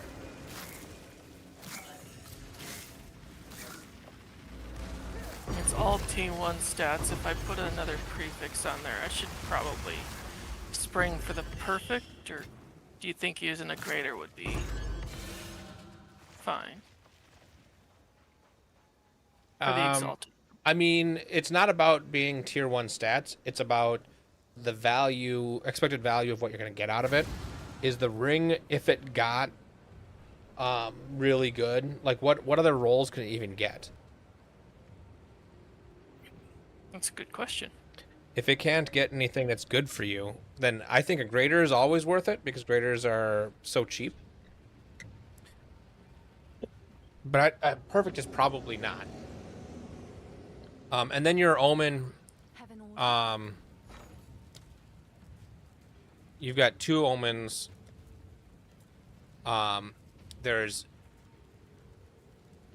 Dextral Necromancy, which, how much are those? Those are 5 exalted apiece. So that will make it so that your Omen or your Abyssal modifier only goes on the Dextral, on the suffix. And then the prefix is Sinistral Exaltation, which is 10 exalt. So it doesn't matter which one you get. They're 5 exalt different between the 2.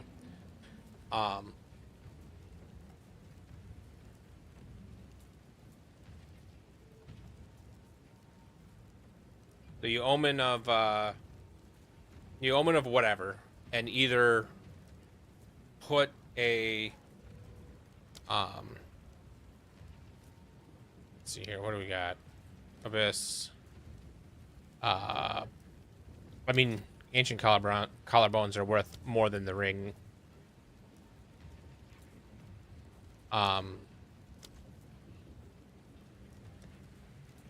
Preserved Collarbones are worth 5 exalt. So I would probably just Preserve Collarbone, Omen of Sinistral Corruption, or whatever it was called. Go unveil it with the Omen of Abyssal Echoes active to try to get resistance.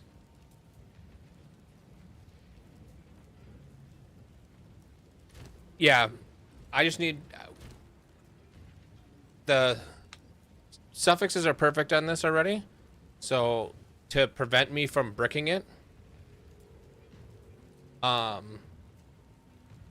that I have 2 Uthridge Sagas, oh, those are only... Rarity can be a prefix, but doesn't it? It has a suffix rarity. If I could also get a prefix rarity, I don't know if it can roll them both. It can. So that ring would be really good. Yeah, especially if you can get that'd be a place where you can get some rarity. The only unfortunate thing is because the rarity is in a suffix, it means I definitely can't. I can't get the resistance and get the mana regen that my current ring has, so I'm gonna lose some mana regen. Yeah, but mana regeneration rate isn't the end of the world. The more mana you end up getting, the naturally more regen you're gonna have.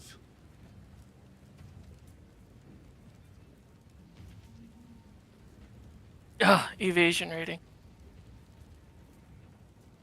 just have Oh, the that's a evasion good rating. call. So I just need to resell this.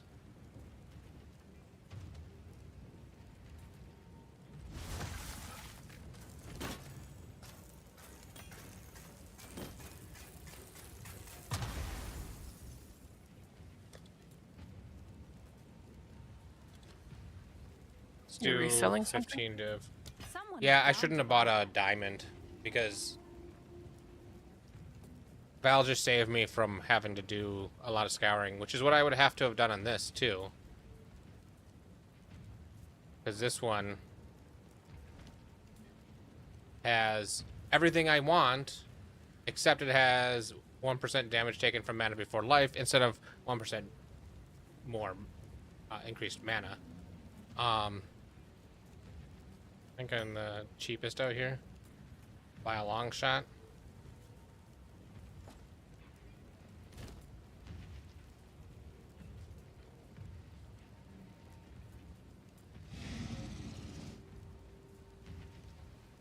Yes.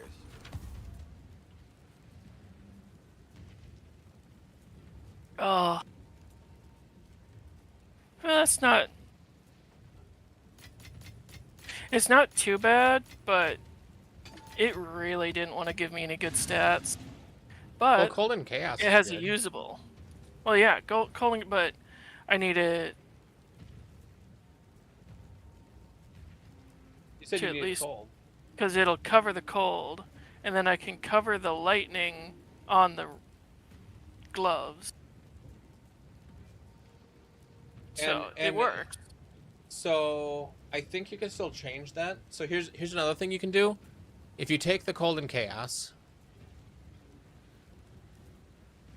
and see what the max it can roll is.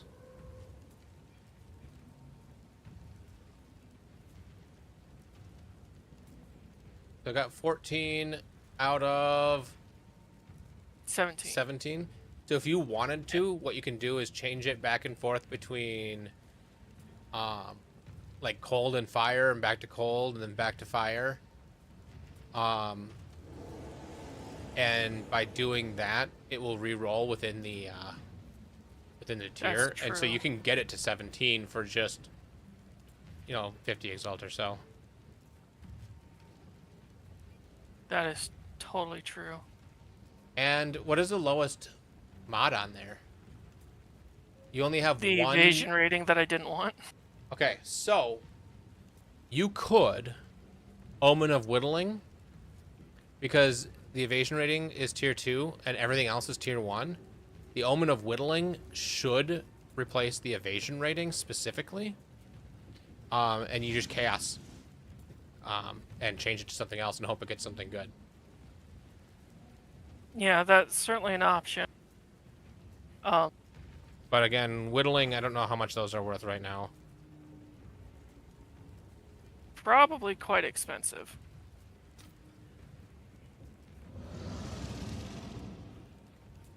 Probably. 375 is 750.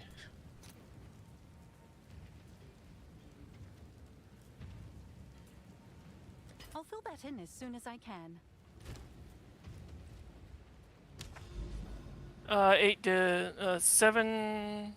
7 point something divs. Oh, geez, they've gone up.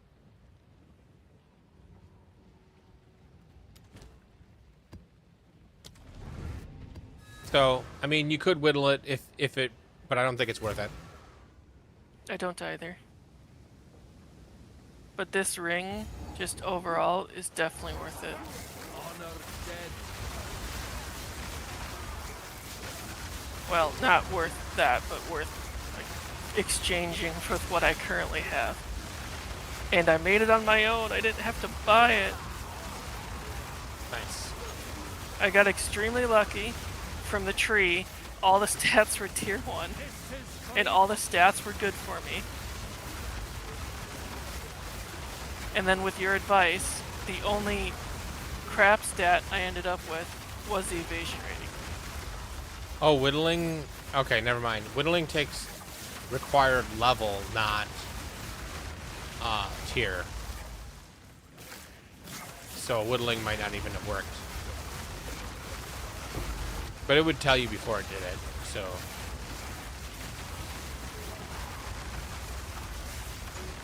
There is something that's supposed to do the lowest tier mod.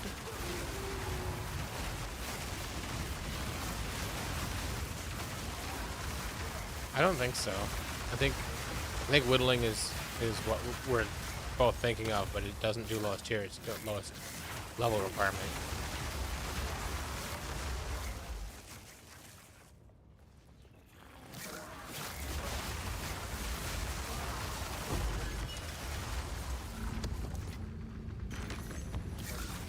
Yeah, look. Dang it!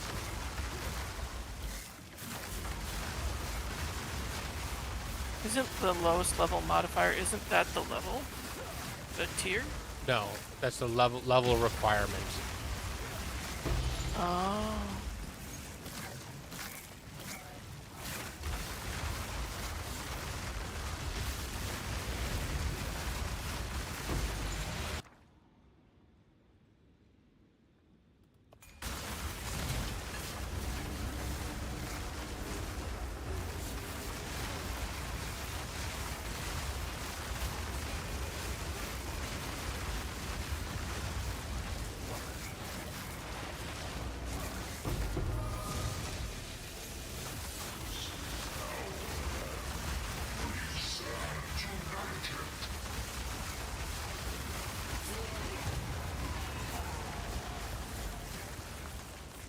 So yeah, there's nothing that I can do with this because I don't want to lose anything but the evasion.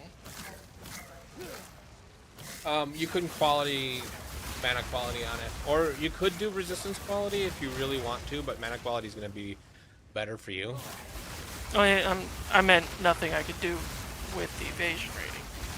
Yeah, I don't think you could target the evasion rating.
That's true. You can use multiple omens in a row or together. So, if you, none of this is worth it for this ring, but if you had two that were the same level requirement, and one was a prefix and one was a suffix, you could use a second omen to specifically grab just the prefix or suffix. That means doing the 8 div one and the 4 div omen, so you'd be doing 12 div on a ring that's worth probably 10 now.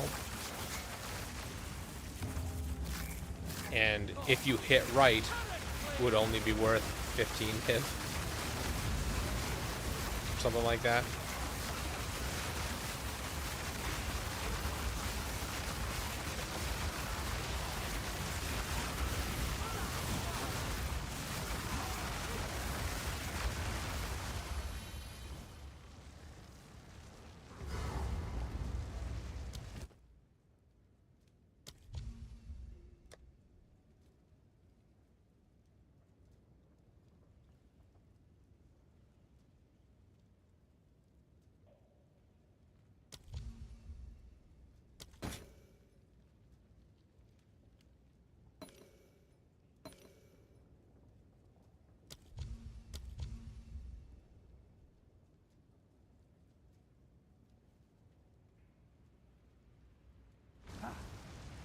challenger!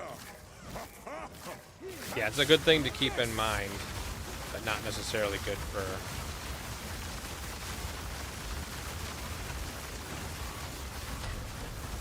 Catch yourself if you can.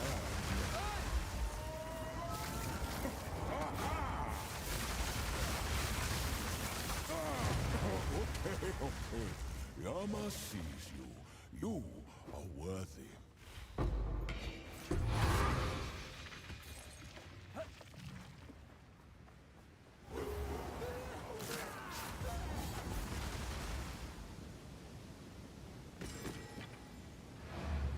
I got AFK again. We're back.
Damn, back again.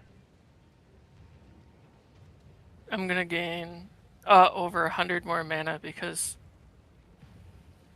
doing the 40 quality took it up to 239 maximum mana. Nice. Yeah, I've got 88 to maximum mana on my ring. Like, I could probably get a better ring for pretty cheap.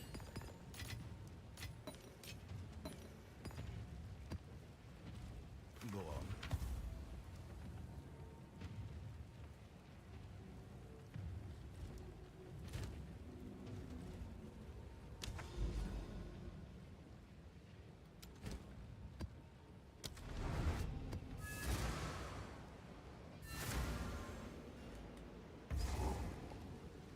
Another step into the past. You might be already approaching passing me in mana.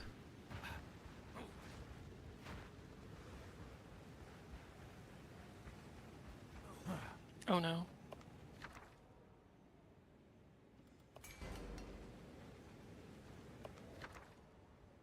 I forgot to account for the 29%. The 29% really quite hurts the cold.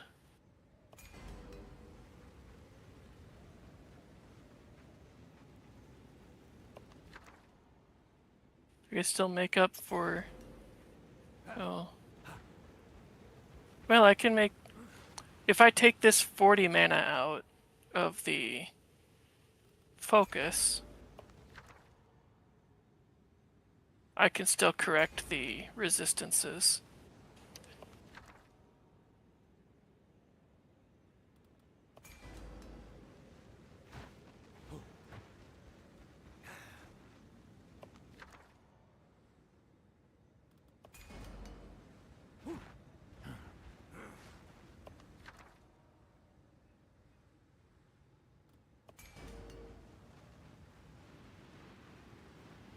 Oh, here's a possibly good one. No. It's gonna stay within the same tier, right? When I use the fluxes on it? Yes, it'll roll within the tier, but it will stay within. It'll stay that tier.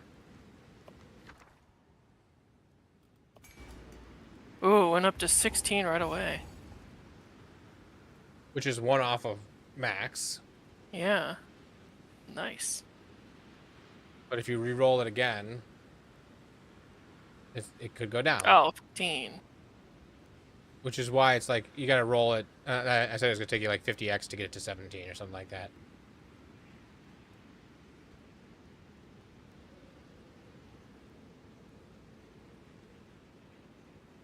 We shall see.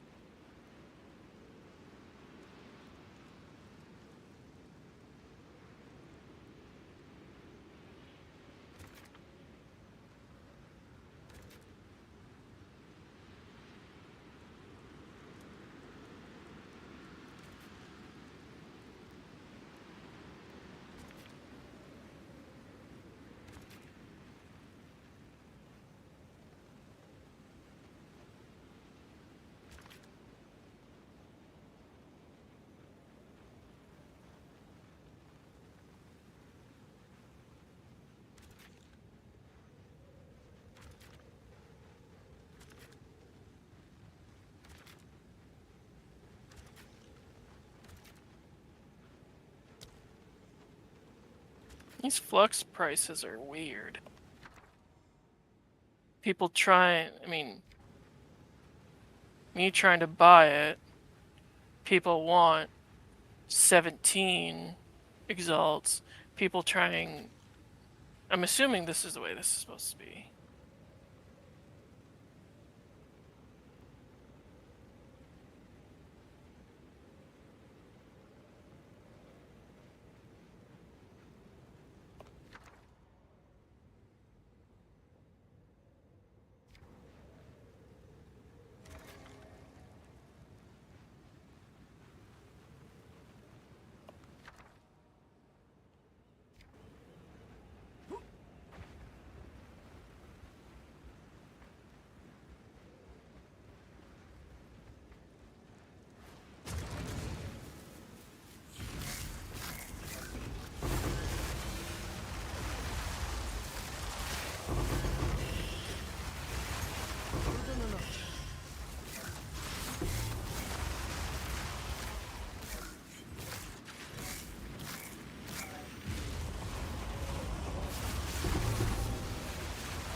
Oh, I got it.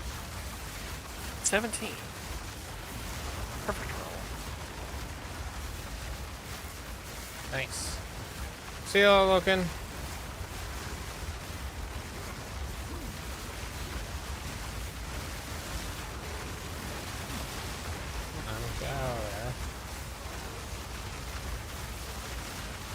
And yeah, it took around 50 exalts. So you were right.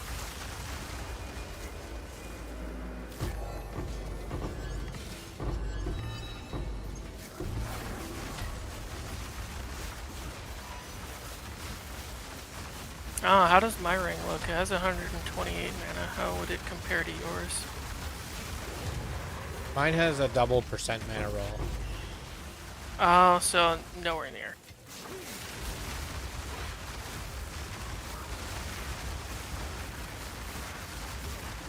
I can probably get a better one, but it would have to have percent mana on it.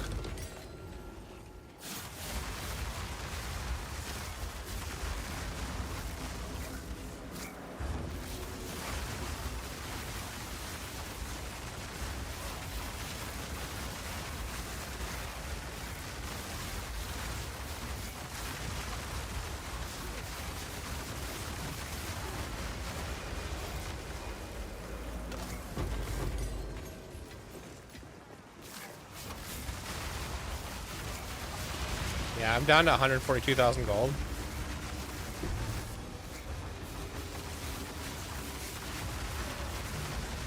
Just because turning all my stuff into Exalt gets expensive.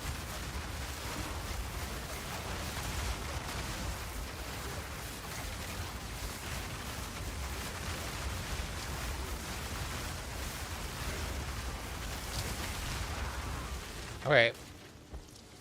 I strongly dislike those guys with the circles around them that reduce or that steal your mana.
So I went up from just under 47 to just over 4,900.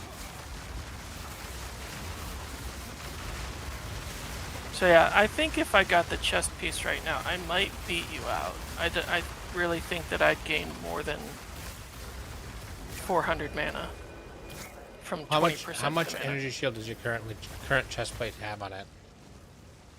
Only 565, which you could with a tier 1. Yeah, you get 700 some. So you'll gain 200 plus based off just off of that, and then I mean, 20%. not necessarily. The one that she made in her build only had around 500, didn't it? The one that you're seeing in the build isn't the way she says to craft it, because it doesn't have a tier 1. Oh. You'll end up with a better one than is in the build.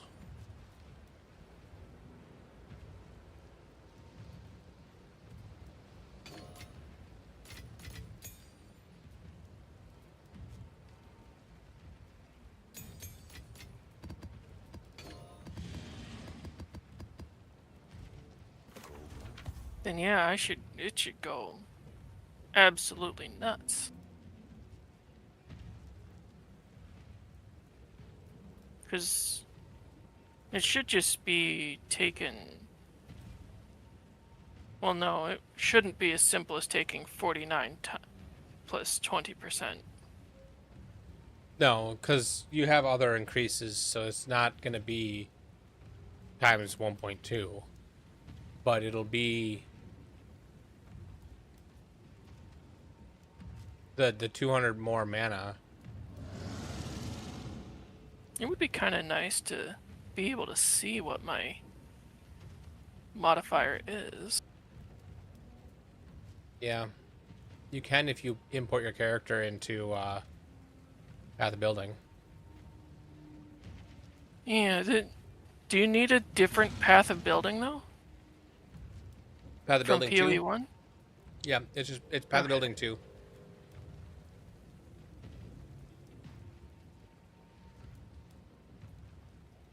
It's almost identical to the PoE 1 version. It's just modified to work with PoE 2.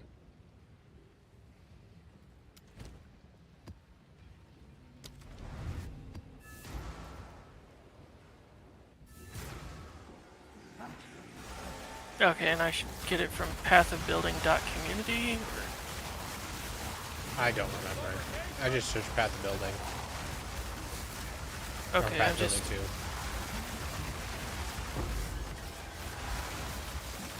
I just don't know if safe. Which one's safe? You run an antivirus on your computer. Well, yes. Then they're about all as safe as you need it to be.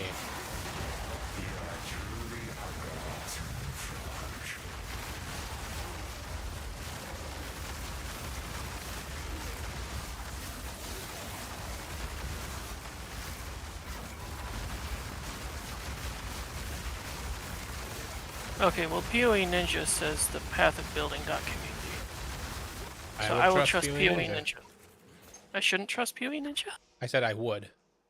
Oh, yeah, that's what I was saying, is that I here's could trust what PoE Ninja said. Here's the ones Here's that what? keep not working. Okay. Snipping tool.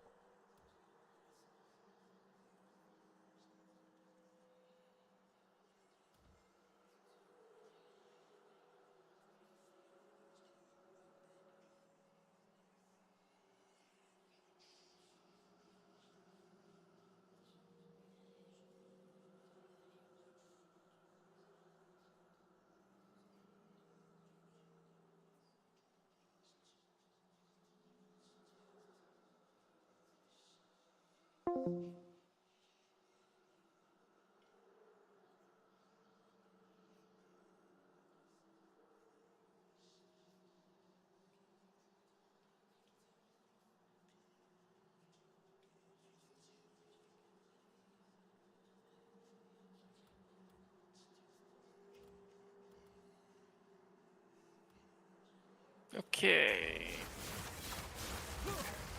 So Windows Defender is saying no. Yeah, it's because it's not signed. It's So I'm fine. gonna have to administrator to get it. It should tell you, like right on the thing. Run anyway or something.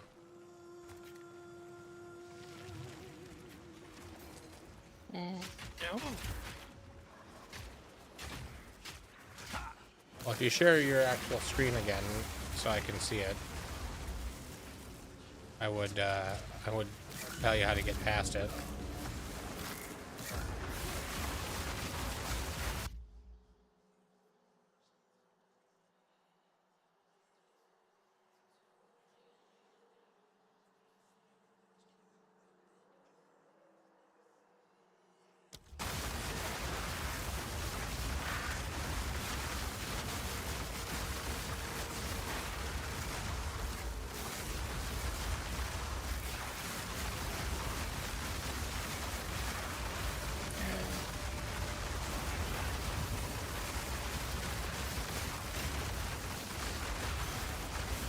There we go.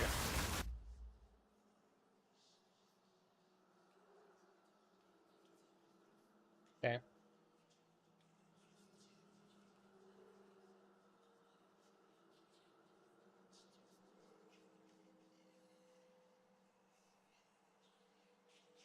Why do you right-click things? Just double-click.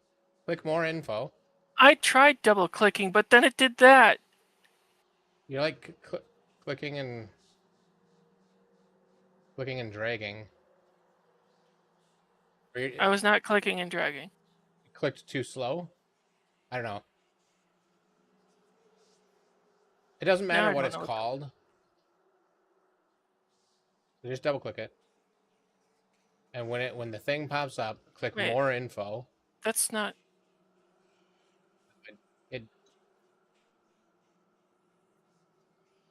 Your push to talk is messing with things, so don't push to talk.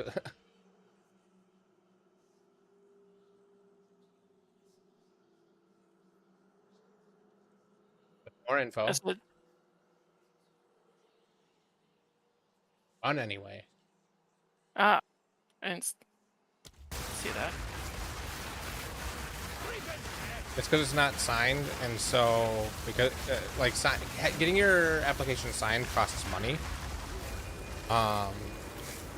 And doesn't add that much security. I mean, it is good and it should be done because it is added security for relatively cheap. But with a community project that doesn't really have any real funding, no real budget. An annual fee is not necessarily feasible.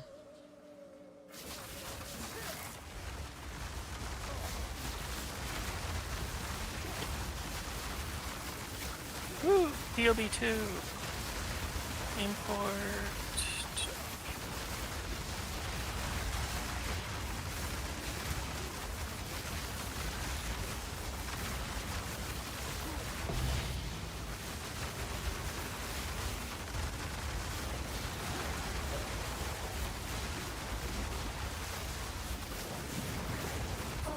Did you not see that coming?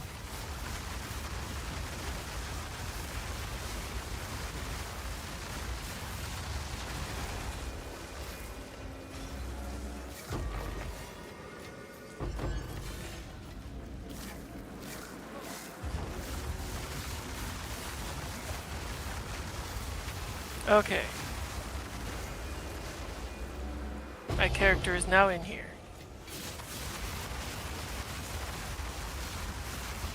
That's pretty cool. I have 63% chaos res now. Did what must be done. Got more chaos res than I do.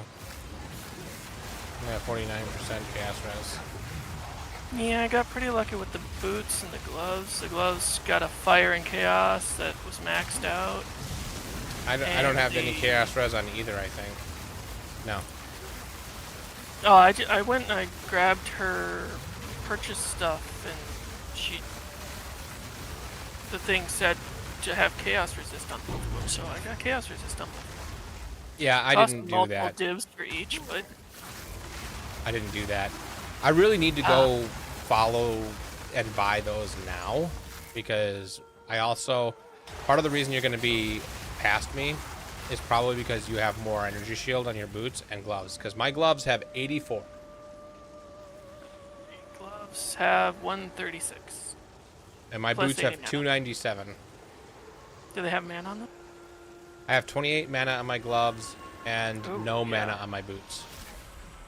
Okay, yeah, that's definitely why, because I have 103 on my boots and 80 on my gloves, so yeah, you're definitely, those are the two main reasons you're behind me. I'm not Maybe behind even you the yet. two only reasons that you're behind me. I'm not Well, behind you yet. You're clearly not behind me, but those two items you're behind me. On Yeah. just those two specifically. Have I decided whether I'm playing Tota? I will definitely play Tota at least long enough to get through the campaign and get the free box.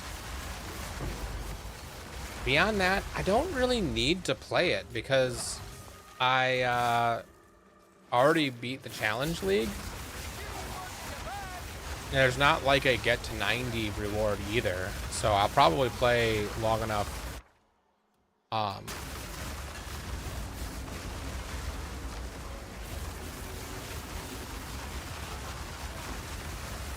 So, Yeah, to get the reward and be done. what? Why was I downloading DLB again? To see what your percentage of mana is. Oh.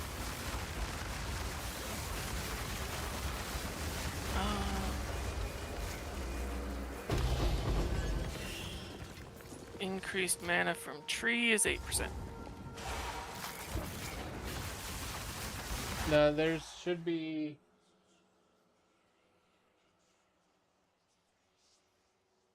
You go to Calx. Calx. Yeah, And, I click wrong you thing look anytime. on mana there on the right. Increase from tree 8%. Yeah. But, Total increase 46. yeah. So you got 46 total percent increase. So, in order to figure out how much mana you would get,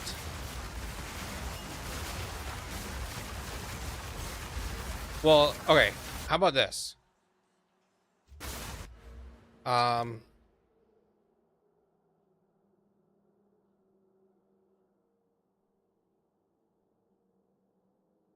sent you a message. Paste that into your build. That's my current chest plate, which I spent like 100 div making.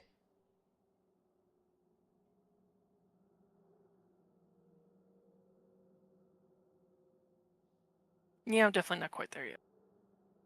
You're in the spot. Just paste it. Just hit paste. Control V.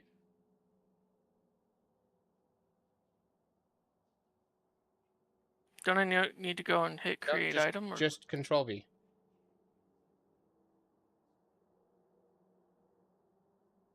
Oh, nice. Add to build.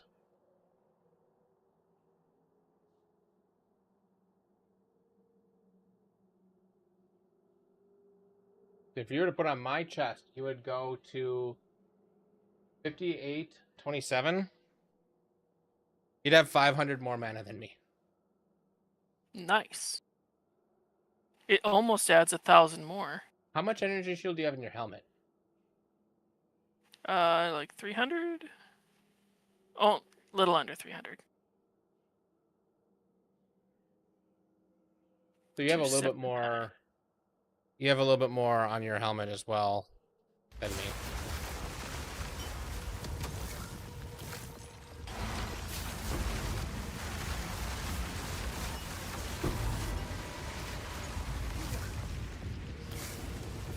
Yeah, my survivability should go up a decent amount once I get a hold of that.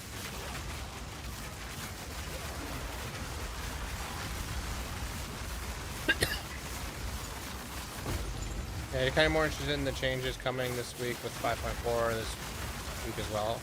Yeah, I'm definitely gonna play the Tota League. Like, I really liked Tota, right? So that would be my only reason to play, was because I liked Tota, and to get the free thing.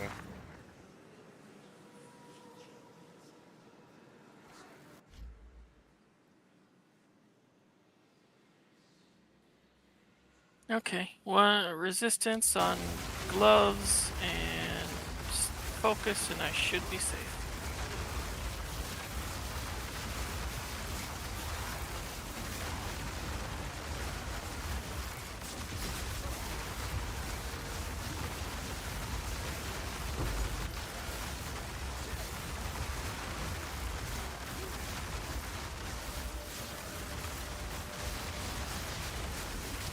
I needed a lightning and a cold, I think.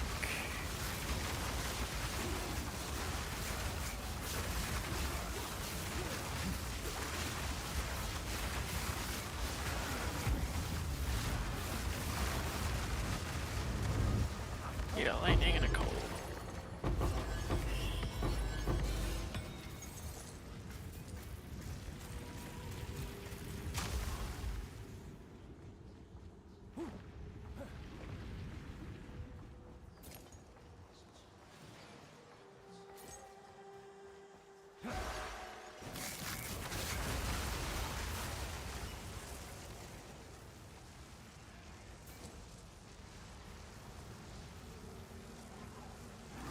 Nice. It's just too bad I don't have a spot that I could put a little more chaos res. 11%, I'd be nearly max.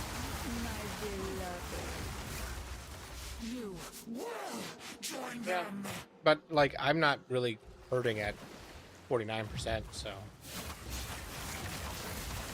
No, I'm not really hurt. I wasn't really hurting at around 40 either.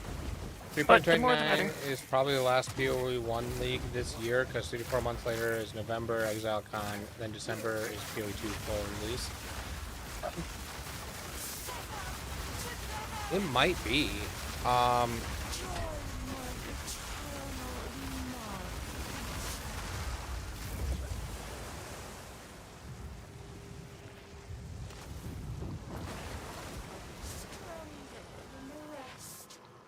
Can you resist the urge to look?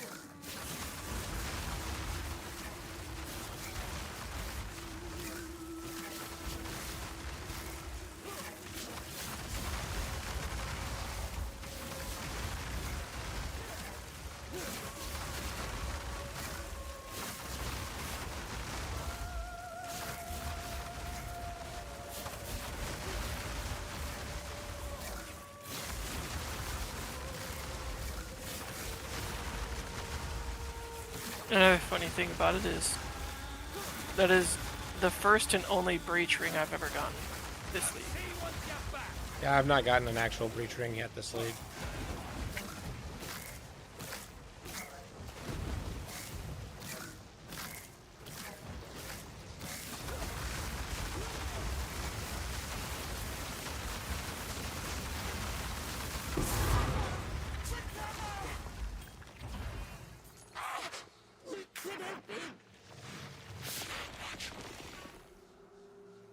It's also really nice in how it can be used as low as level 60. So if I made a new mana stacking character, perfection, use that pretty quick. Before I even beat the campaign. Or around the time I beat it, rather.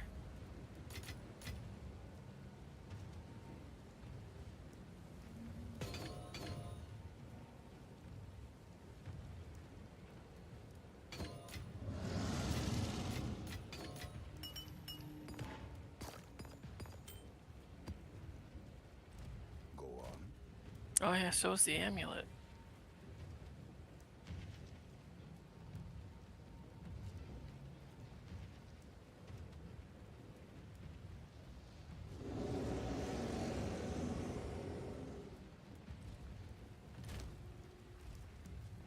Aquatic treasures. Bring any tomes you find.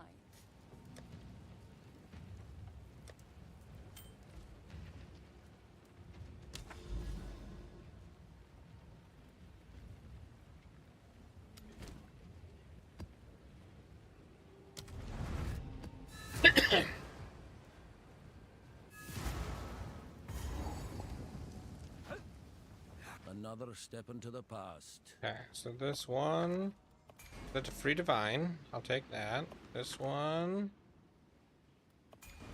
not amazing. This one.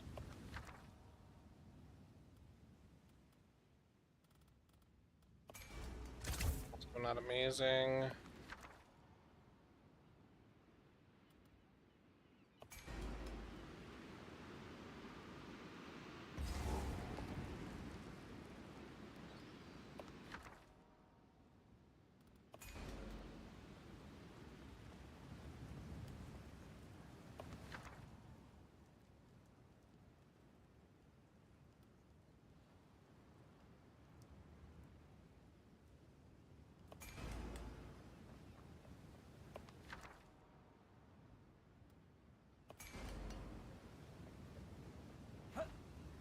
I'm down for that one.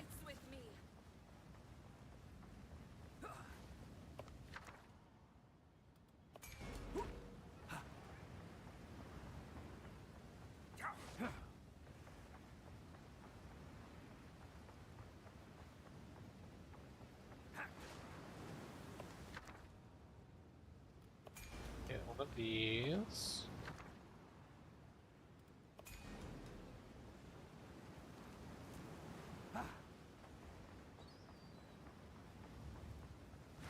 Okay, so I think I come here. Here. Actually, I could probably grab. Let's do this. Let's go there. Let's grab this.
How do I check the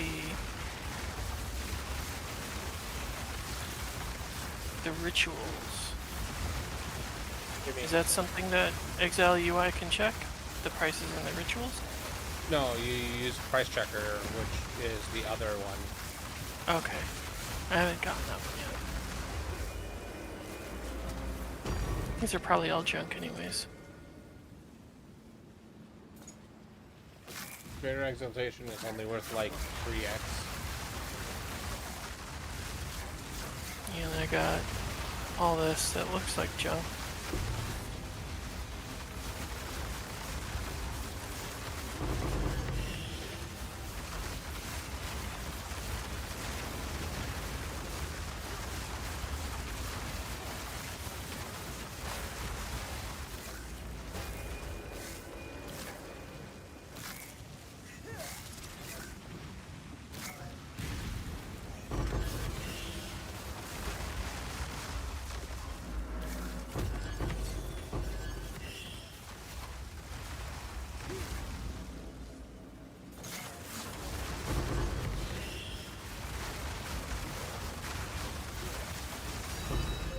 Another divine.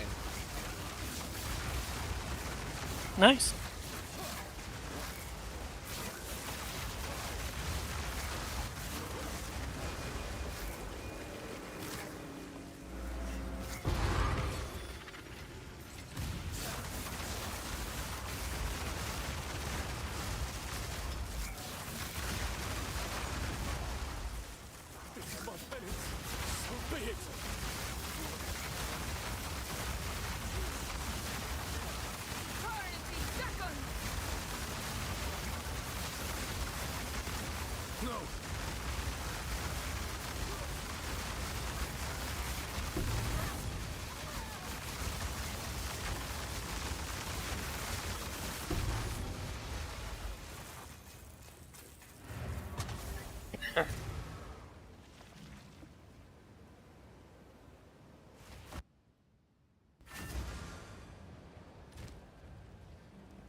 This is what we have available.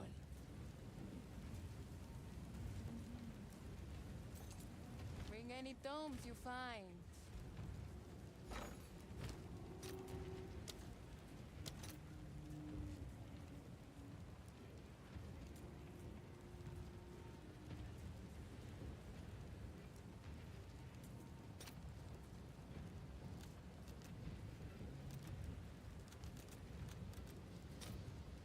I'll fill that in as soon as I can. Okay. Well, Val was saying that Whoa. It hasn't been counting any of them that I've been doing. It still only has 6. okay, so it gets confusing there because you haven't placed any runes. You actually had 12 before you opened that window. It has already used 6. Oh. So if 12 is significantly lower than you're expecting, then yeah, something's going on. But if 12 sounds about right, then... I mean, I don't think so, but I wasn't exactly counting. I'm gonna grab some more waystones. I also didn't expect to lose all the progress I already had in here. Because I was already pathed to him and to her. That's the temple's per character. So, so your progress on your other character doesn't exist on this character. Are and then crystals also per character? The crystals are also per character. Okay, that explains both then.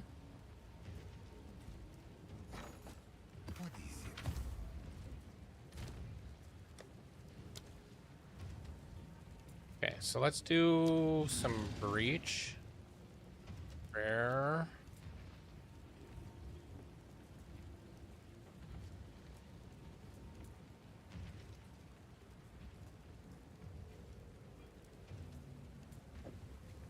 Increase number of rare monsters. And temple tablets.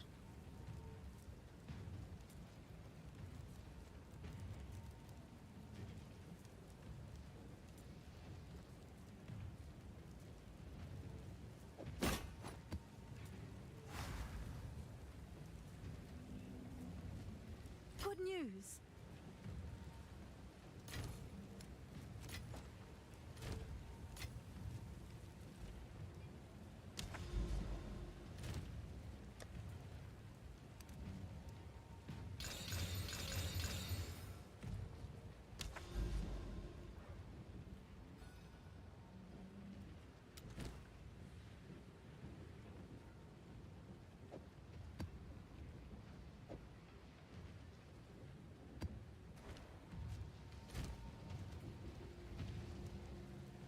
That double womb and high blood tablet.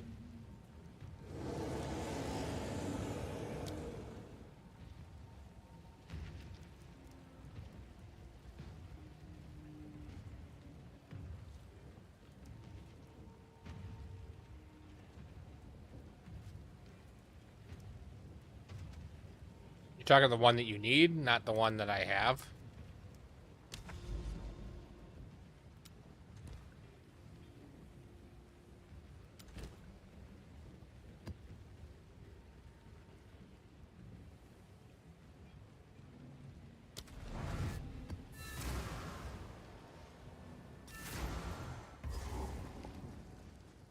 Another step into the past.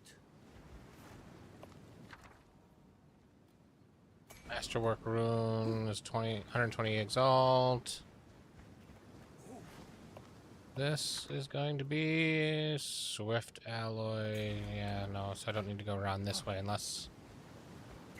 Does this one have? Also not amazing. So yeah, I'll skip going around the top.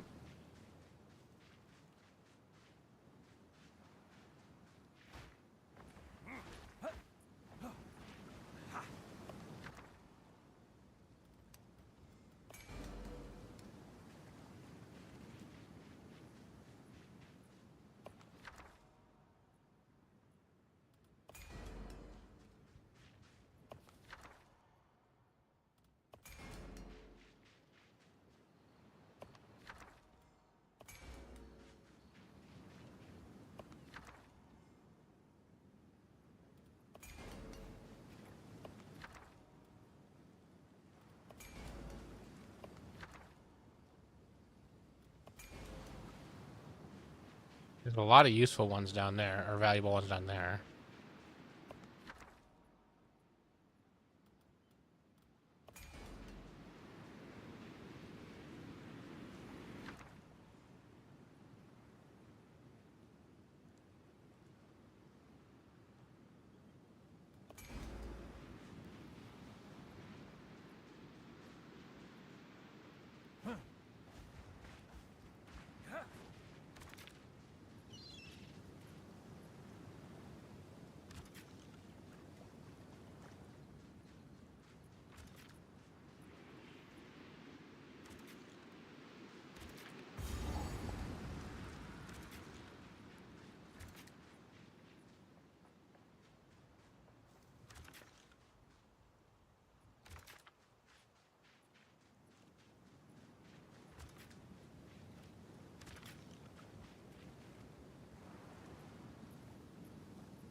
I mean, we're gonna grab this anyways.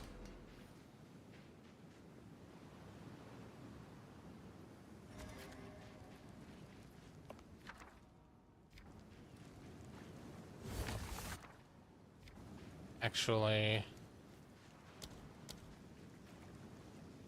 if I can grab... I grab...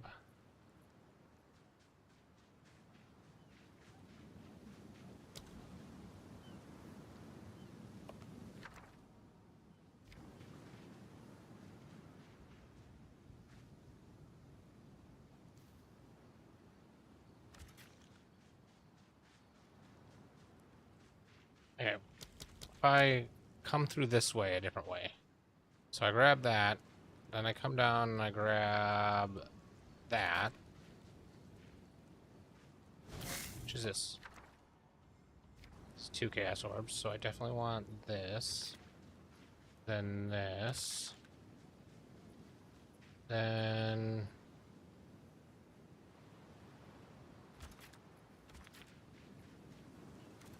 yeah. Okay, that hits everything I care about.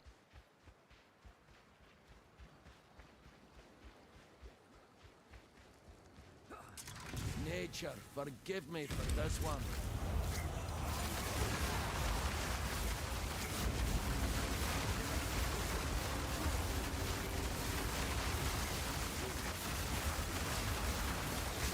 Twisted thing!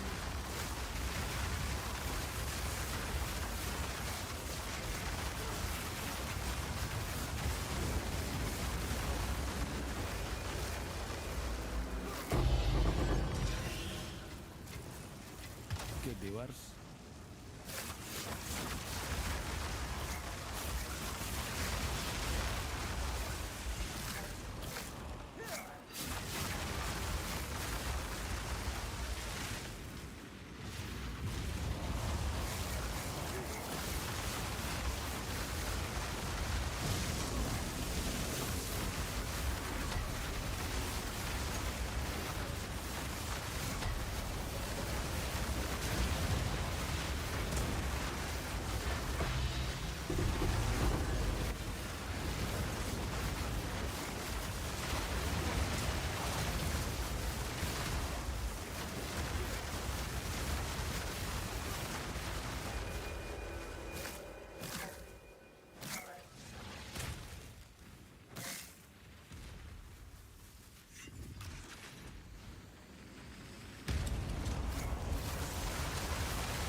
God damn it.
Oh, I found another weird issue that can apparently happen when you're playing with other people. Yeah? Yeah.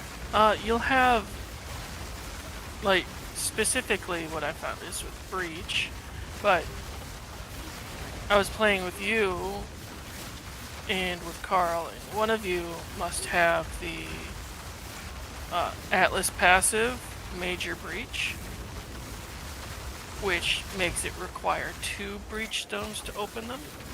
Nope. So I ended up, well, somehow I ended up with a breach stronghold that requires 2, and it says due to that passive, and I don't have that passive. Are you sure you don't have that passive? Power awaits within. Yeah, because it's right there. Tear open the rift. What other Atlas passives do you have? Well, the big ones I have Shape Chains, which is pack size. Yeah. I have Well, you have set Breeding spy. Program, Okay. and none of, The other ones have yeah. choices, so. I don't know. Because I've never taken that one.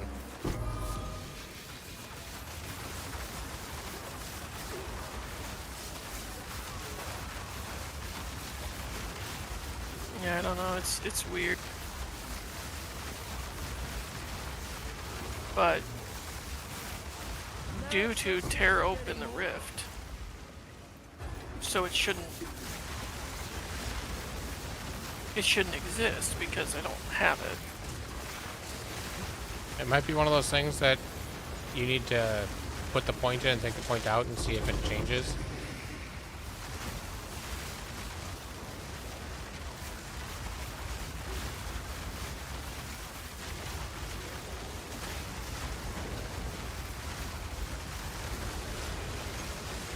You can't put points in and take them out in. No, that's right. Yeah. Put the point in and then change it. Because it's a select, so you can change it for free. Okay, but you can change it, but it's having it at all makes it require 2. Because neither of these options make it require 2. It's just what does it do when you have to require 2. No. That's Revealing breach strongholds will add modifiers to revealed maps. 1. Consume an additional breach stone to add modifiers to all revealed maps. That one consumes an additional breach stone. 2.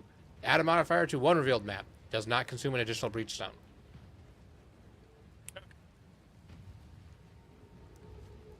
So I'll need 4 points to go up there and see if it'll fix it. Yeah. Otherwise, if that was added, because maybe Carl did have it, but I didn't think he did any breach. Yeah, I thought he was like 100% only doing this at the time. Yeah. That's what I thought too.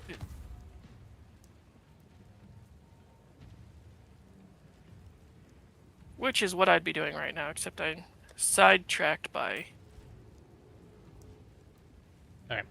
I'm gonna Halving AFK over again. the- My stomach is not happy. I'll be back.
Alright, I'm back again. Hopefully Welcome that'll back. take care of my stomach not feeling great. I wish you luck.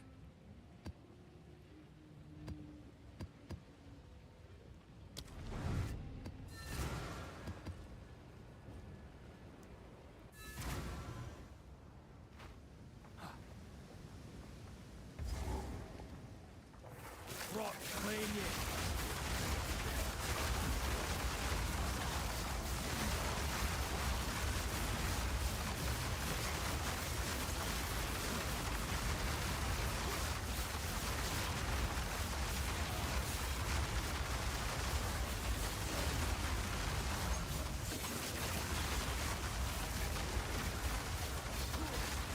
No, I have one guaranteed divine in this map.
I really need to figure out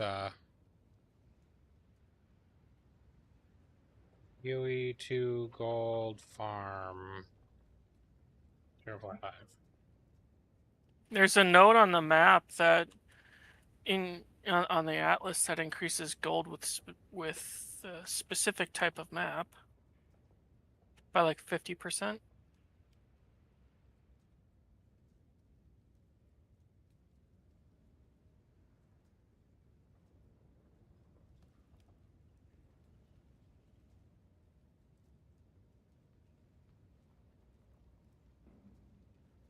Castaway.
That was almost scarier than getting one-shotted repeatedly.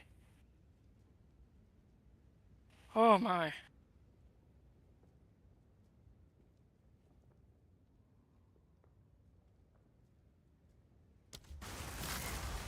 You know those flying mantis things? Yeah, I hate them. Oh yeah, it threw one of those at me among with multiple other types of monsters, and both it and several of them had the Drains mana eating aura. Yeah. Yeah, those are the worst. Those are the only things I die to still. Is the aura, and specifically to the ones that have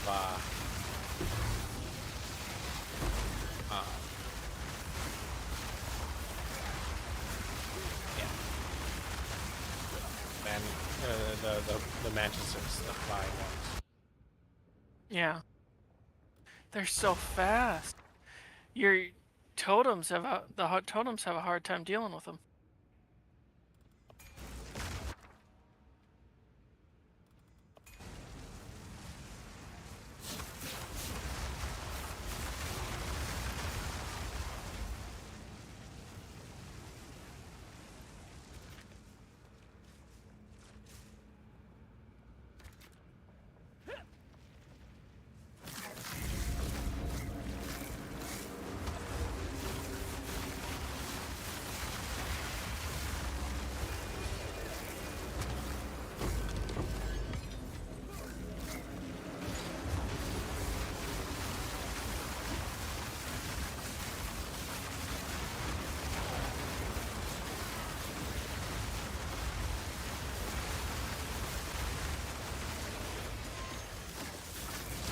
I didn't die, but I came so close.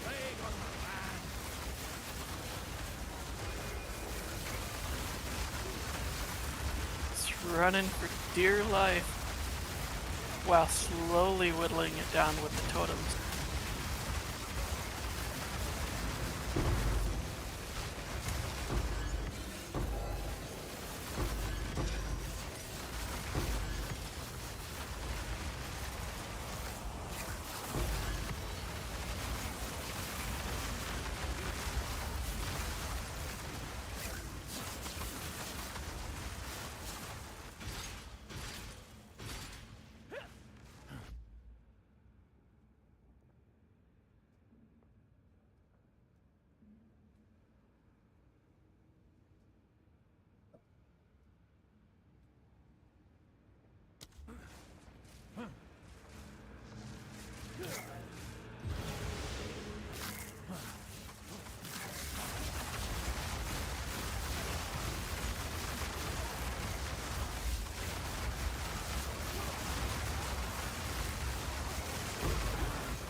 A challenger! Ha ha ha!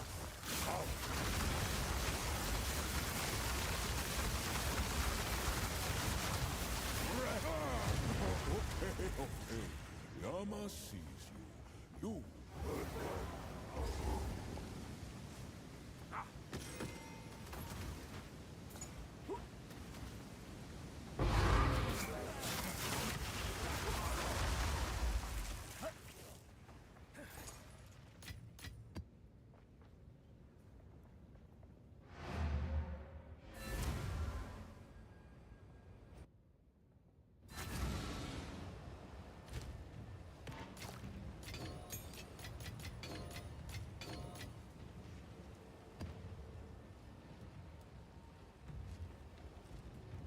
Speak. What do you think? Good fortune.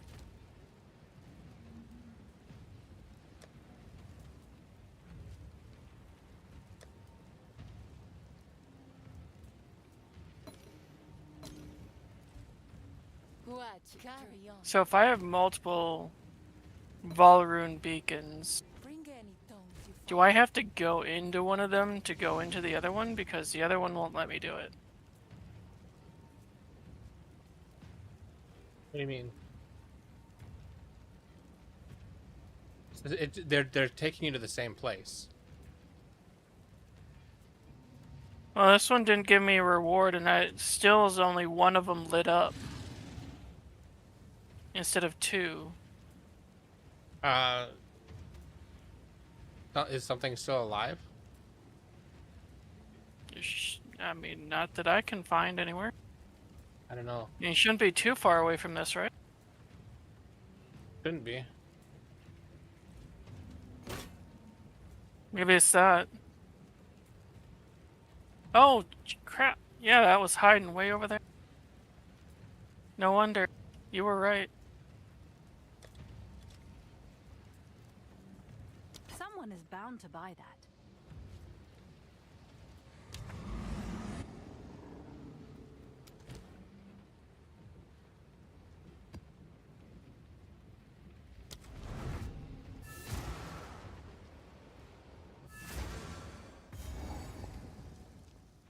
Another step into the past.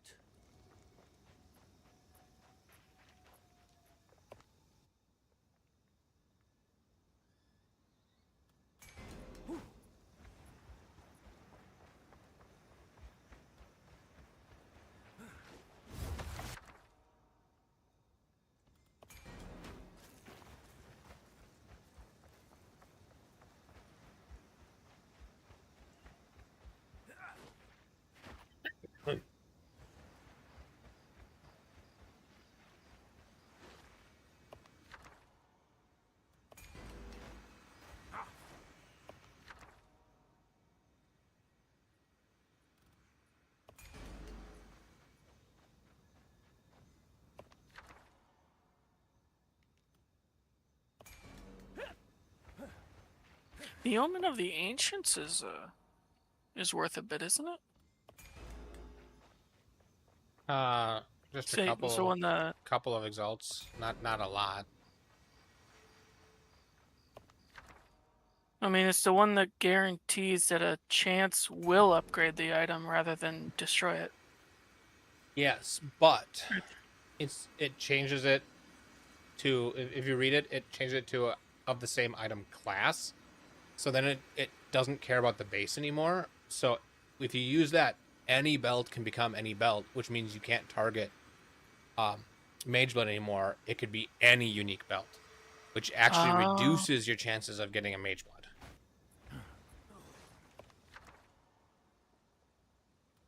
Yeah, that makes sense.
I reached level 90.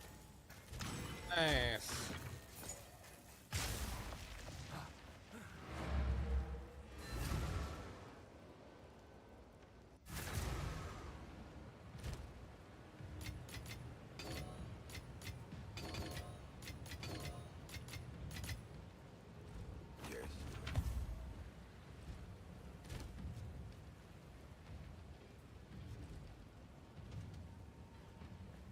What do you think? Carry on.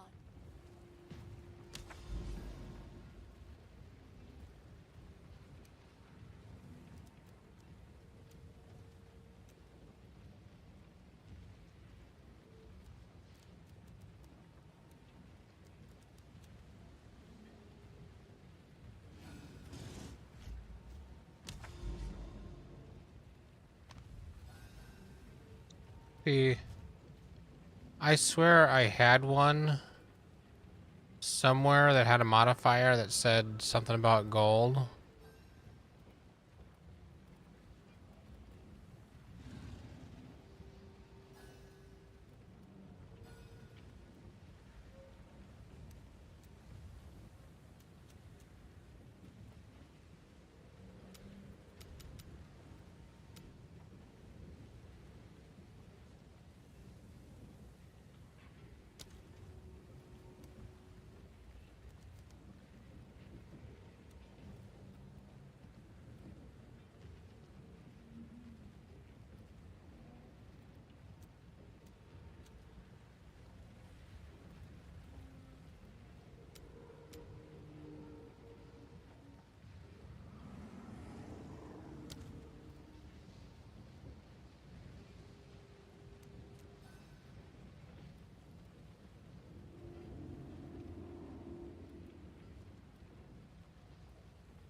Oh, this is gold dropped is replaced with other items. That's the exact opposite. I think that's what I was...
Twisted thing!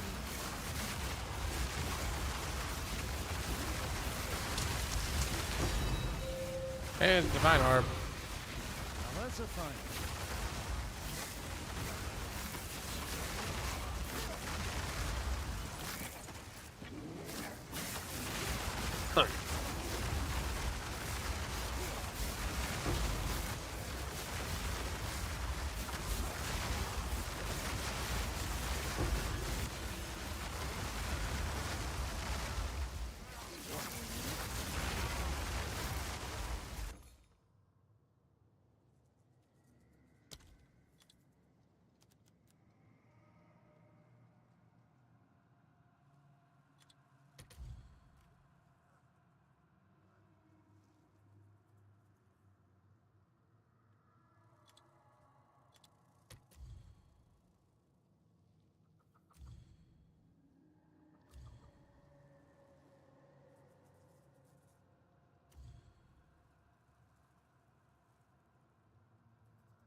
I think those runes are failing consistently.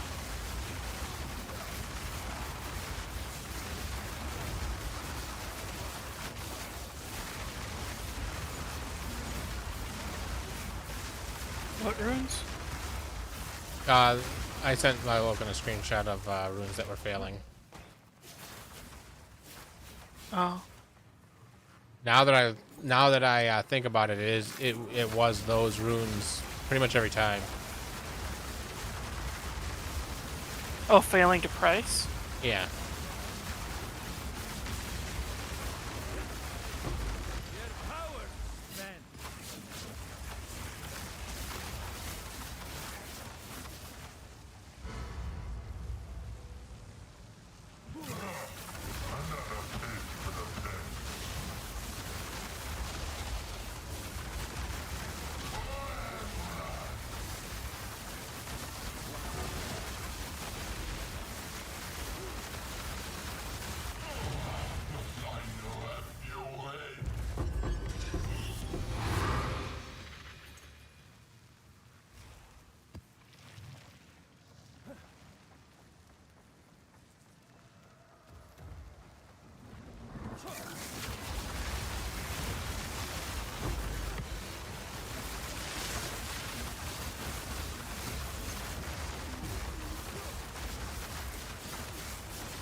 Yeah, I should totally do that. I remember seeing that, and I forgot about it when it had popped up. I'm sure I will see it again, and I will be sure to do that.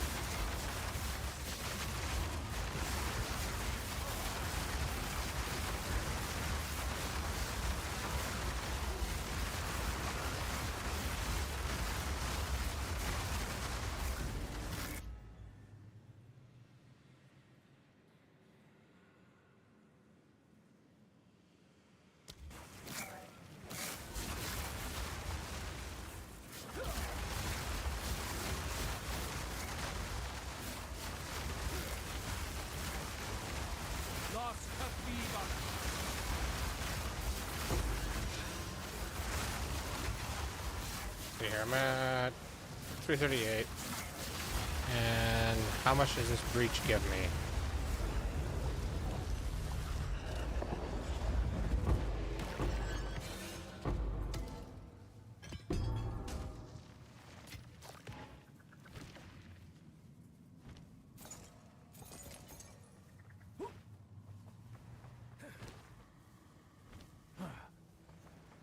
$7,000-ish.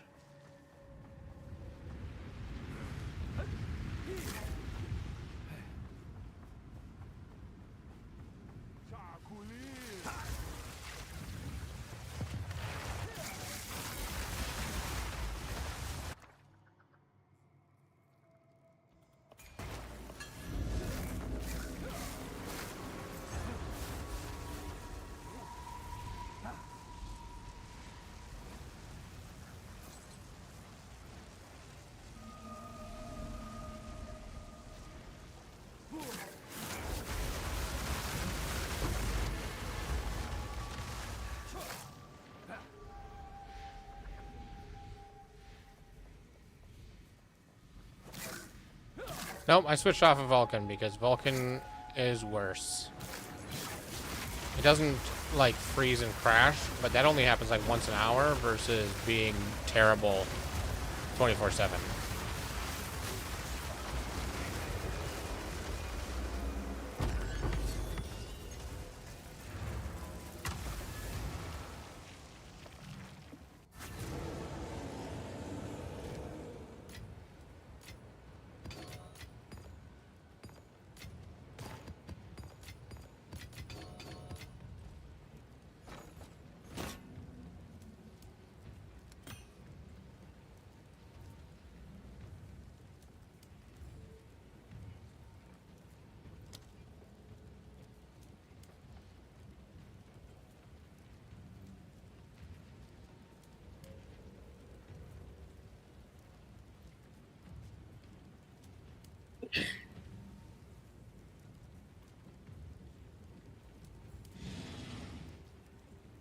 There, meet the market.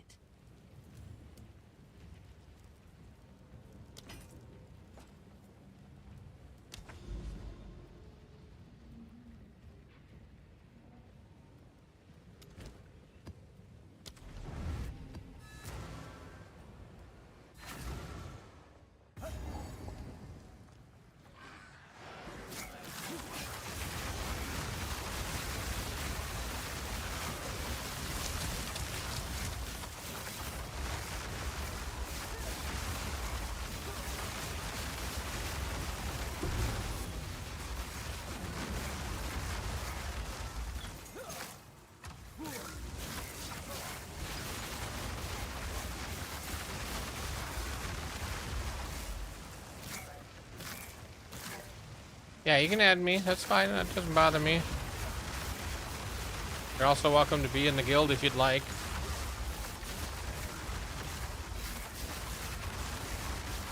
I'm not sure what my plans are later.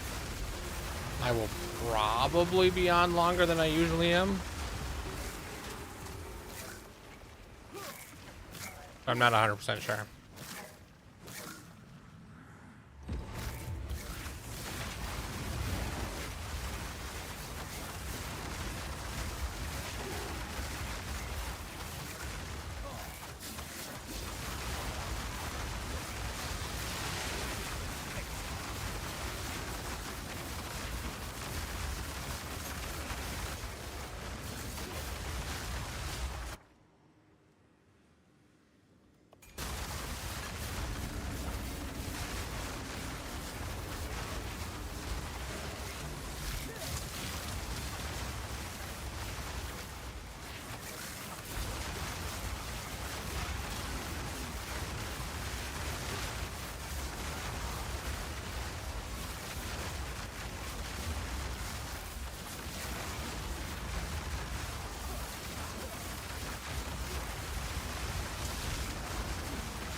Well, that's some pretty good luck.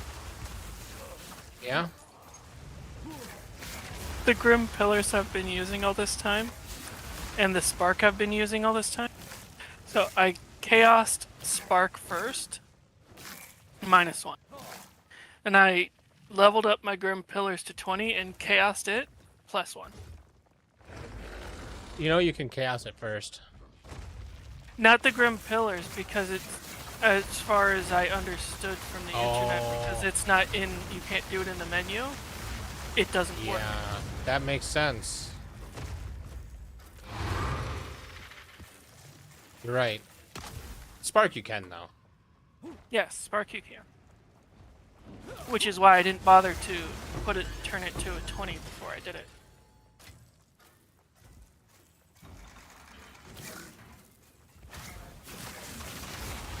You might be out DPSing me now, because I'm pretty sure I'm not using a 21 Grim Pillars.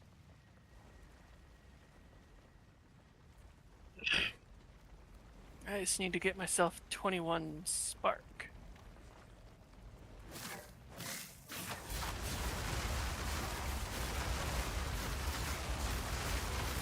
Which is the way I'm going to try and do that. Is I'm going to make another 19 Spark. And try again. I mean, you can do it at less than 19. You just buy the cheapest version. Oh yeah. I just have a bunch of 19 gems Oh, okay. that I wanted to use. I mean, I guess if you're just using what you have, but you could probably sell the 19 gems and buy like 14 gems. Same price. But honestly, I guess it's a drop in the bucket compared to the cost of everything else, so I guess it doesn't matter. And it's that kind of thing that makes me not have much gold.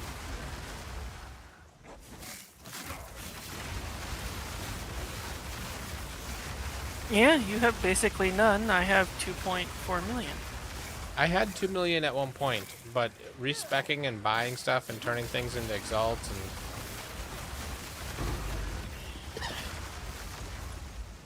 been expensive. Let's see, how much?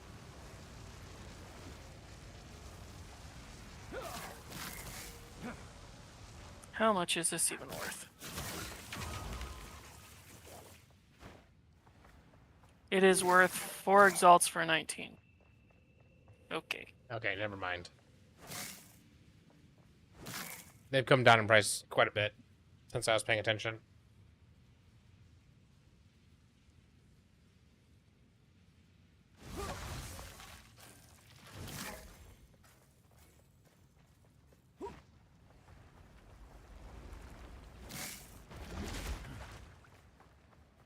Where's the... There's a guy still alive for this.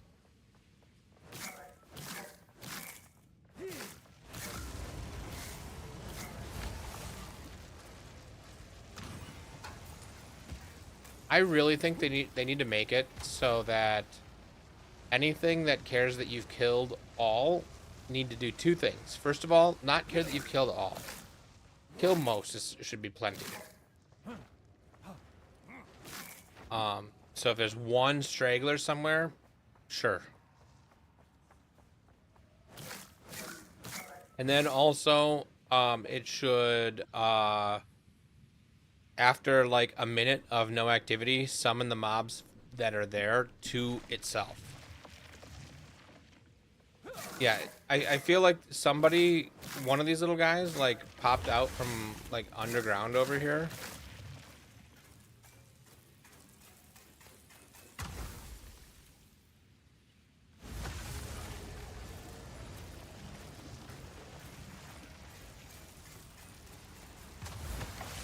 Guessing somebody spawned outside the map, technically.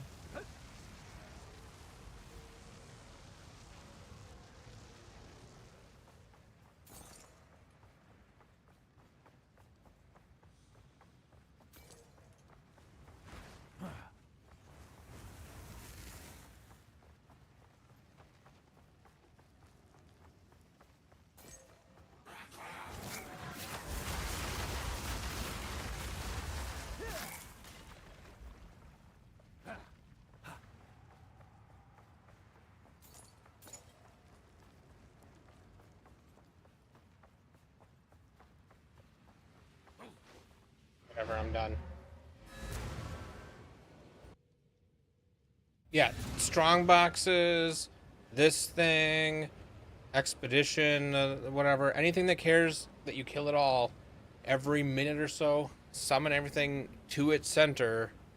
And maybe you can make it every 2 minutes. So it's like somebody's not going to try to abuse it by letting it summon to itself. You know? But it stops it from being uncompletable. Like that would fix it. Whatever.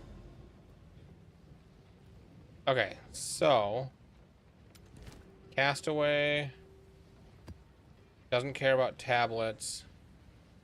So I just need a map that has gold. Gold effect? No.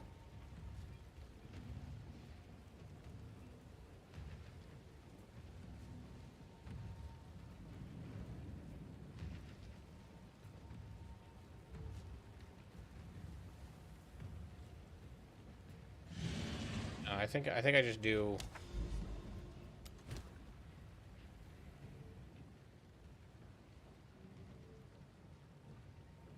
Pack size.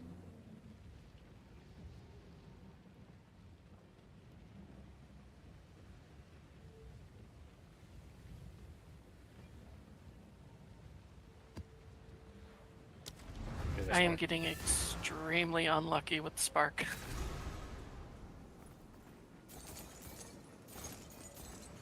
Spoils as You're far as qualitying the eye them, can right? see. Yes.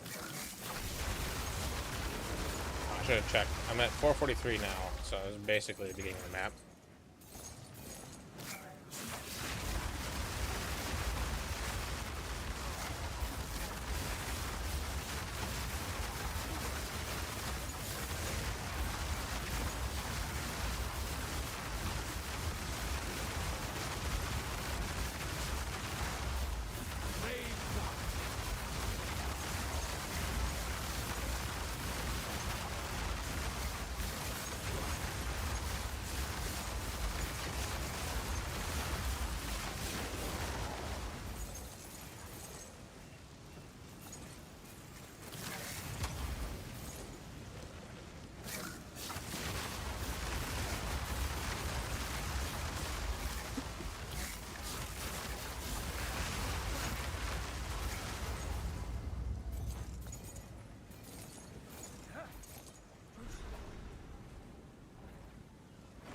None may leave this accursed island.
Do you have a +1 Spark?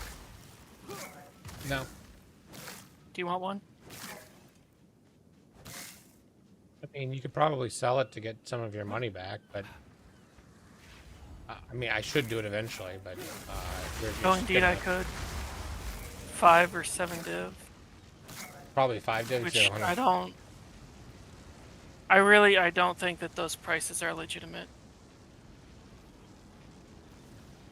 Is there anybody else trying to sell it? There are, but don't do a 20. Or wait, are you doing a level 1?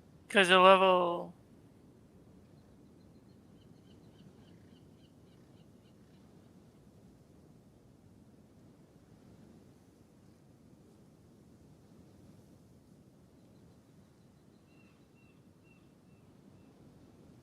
Because yeah, level 21 is also 7 div, which is, I believe it's probably still around 6 div.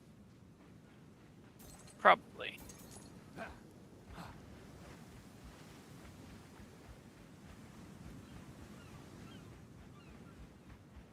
Am I even using a max level spark?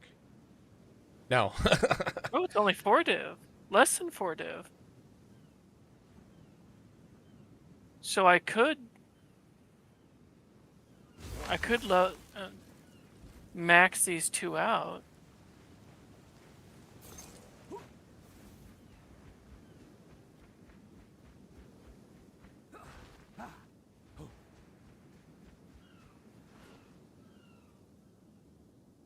Try and get 2 level 20 skill gems for 7 divine orbs, and then sell one of these for 7 divine orbs.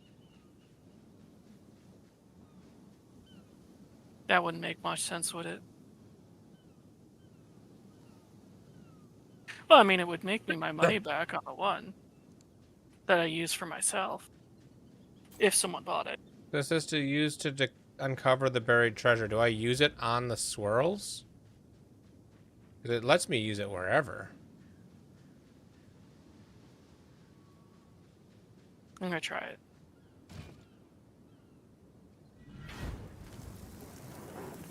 Coins are means to an end, nothing more. Okay, so I made 800,000 gold on this one map. Oh, nice.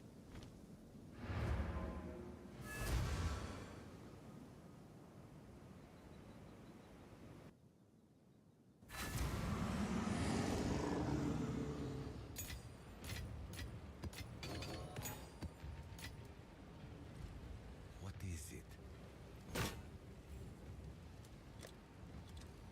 I'll do what I can to sell it for you.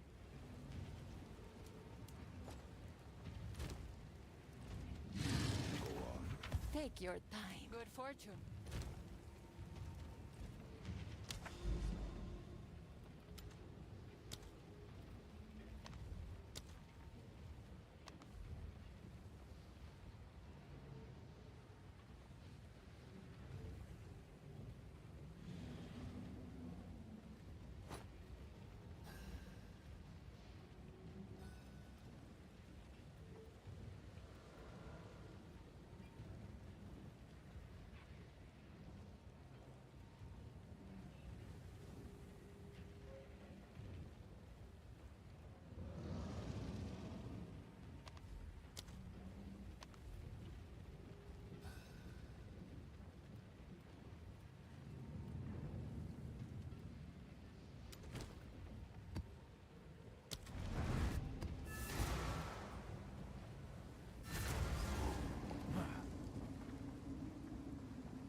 Okay, so I got 2 uncut 20s for 7 div.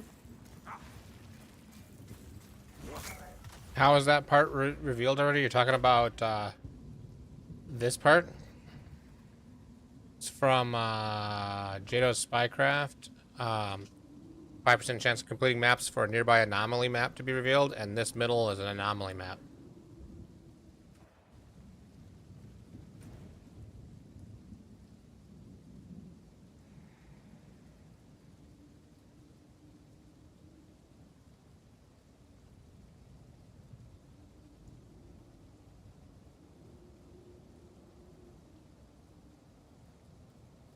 I actually don't know which one of these I should be using for the best currency and stuff for just effectively Alk and Go maps.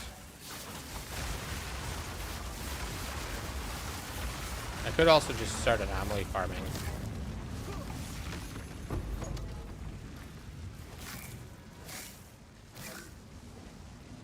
Well, the Masters are supposed to be the replacement for an actual choice during your Atlas passive tree. So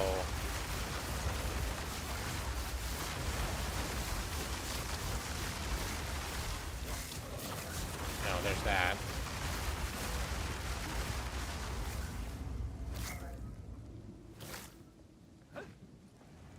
You really think that level 21's the difference in 500 mana? What do you mean? Well, because you have 500 more mana than I do, which is a good chunk of damage. I'm not sure +1 level to Grim Pillars covers that. I mean, +1 level of... let's see here.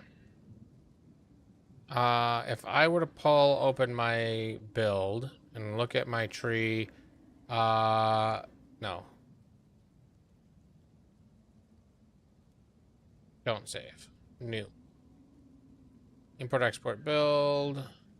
Start. Totems. Grim Pillars. Explosion. Explosion says 10,000 average hit. And if I were to, in my skills, turn Grim Pillars up, 12,000. That is a 20% increase in damage. Okay, but you said yours is currently doing 10. 10 to 12. That's 20%. That's PoE Your at the building, not in game. In game, oh, my spell totem Grim Totem's explosion says 13,300. But that's with just some stuff going.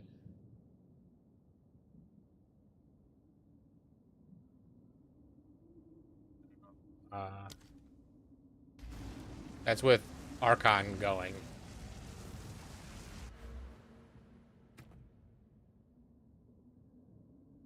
What does yours say with Archon going? If you trigger Archon, you just gotta spend a bunch of mana and trigger Archon. Oh yeah, I was just opening the menu first.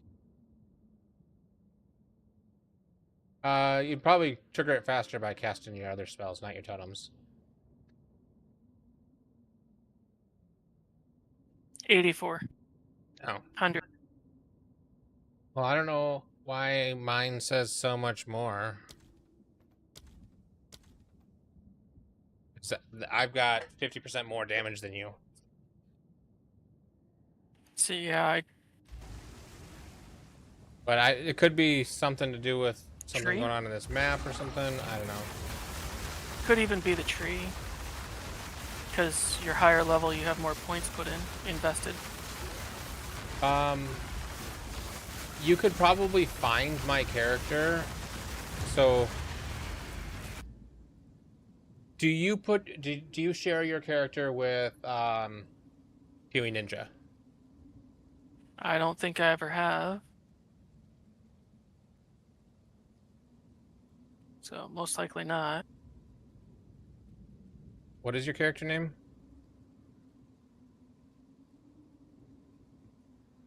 Ancient Thunder Snow.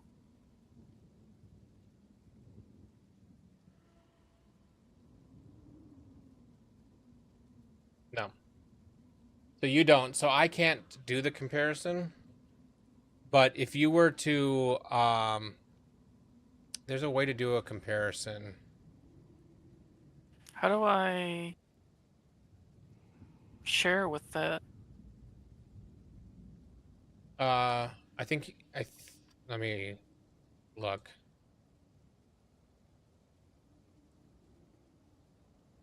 Yeah, I'm using an illegal auto hotkey script to show things that you're not supposed to be able to see yet.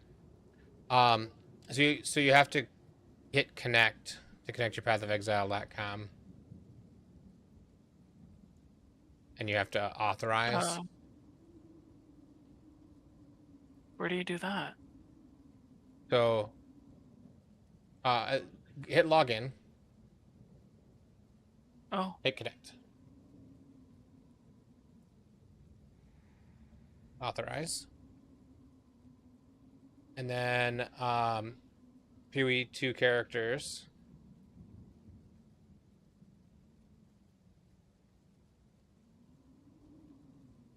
not processed yet. Yep. And so you'll have to wait until looks like 24 hours ago is the last time things were updated, so it should be updating really soon. So you might have just hit the threshold. And then we'll be able to compare.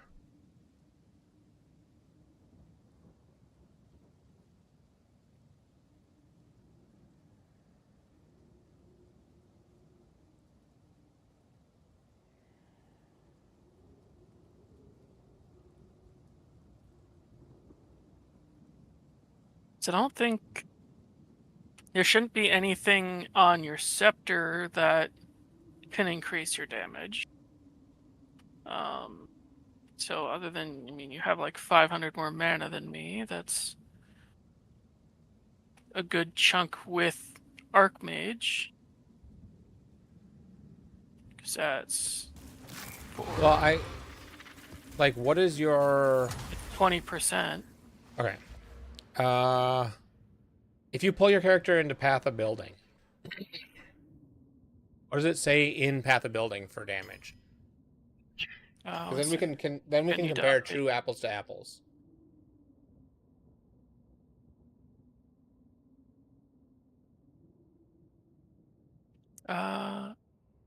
You're logged in. It seems to think I'm level 89 though. It's because it probably hasn't updated yet. It's fine. Just import it. If it hasn't updated, it might not have my gear correct. Just try importing it and see what it does. Okay, and then look and see if the skill actually says the right skill level.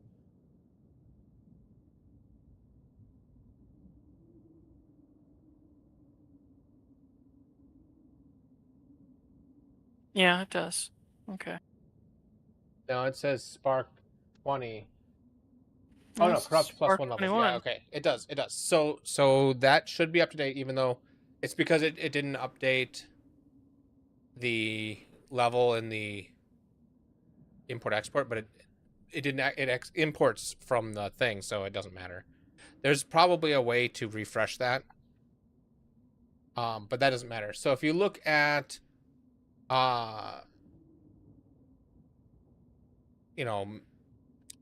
calcs on the calcs tab on it. Nick. Yeah, just 1 second. I was gonna try and see if I could find what point I added, because that is gonna make a difference with the damage. If it imported your level 90 character, which it had to have, because you have to be 90 to use a level 20 skill gem, then it's not missing one. Oh yeah, it says required level 91. Okay. So yeah, and you said in calcs? Yep. And then switch the socket group to Grim Pillars, active skill, Grim Pillars, and then Stat Explosion. That's where most of your DPS comes from.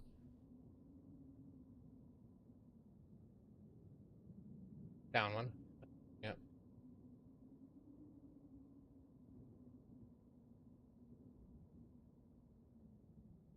Okay. What does it say? If I change, I have to change my Grim Pillar. Skill average hit 8,500. Skill average hit is 10,600. So I have 2,000 more average hit. So let's let's take a look at where. That I wish I had. is most likely the extra mana that you have, because that's 20% from your Archmage. Well, we can see in that calcs where it comes from. Okay. So you have total increased. You have 617 total increased. I only have 347. How do you get 617? From those little numbers. From the unique that I'm not using. Oh, you're not using the Wrathpith right now? I'm not using the Wrathpith right now because my. See, this is the thing. That might be where the damage is then. It's because you did say the wand was better than the Wrathpith. Yeah. I mean, you could send me the wand and I could swap it and check.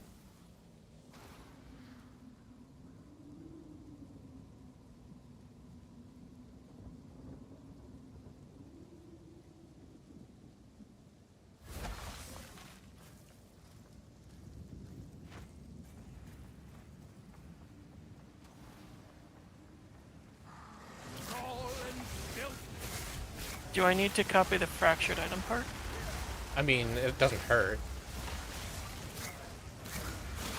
I just didn't know if it would. Well, yeah, if it doesn't hurt, I was worried that it would. If you don't cap, it'll just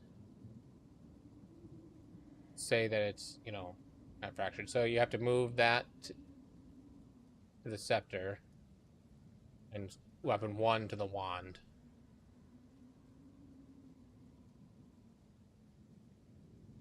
Change weapon 2 to the scepter. And weapon 1 to the wand. Okay.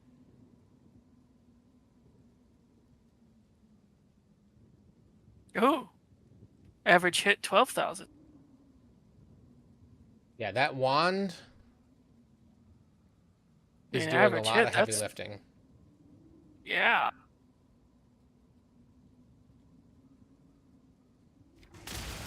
So I would have more damage than you right now if I had one of those wands. Well, at least according to Path of Building. I don't know if there's something else going on. And then so if we were to look in Path of Building. Oh, wait, yeah, I forgot. If I had your wand, I'd have to deselect that first. Which, that's not actually affecting that. Huh. Why is... Did it, like... See when you get home? Undo that when I... Does Path of Building understand whether or not I'm using life?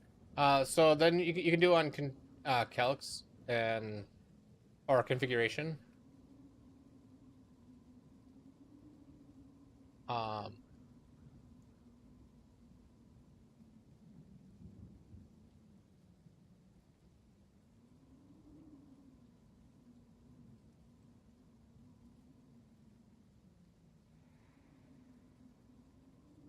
So let me see. Let me start correction.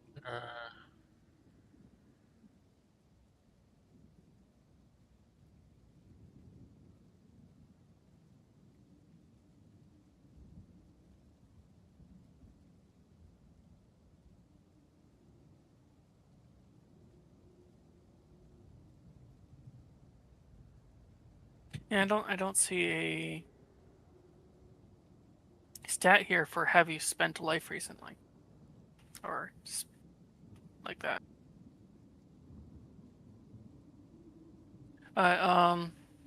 Here's an idea. I will switch the items back over.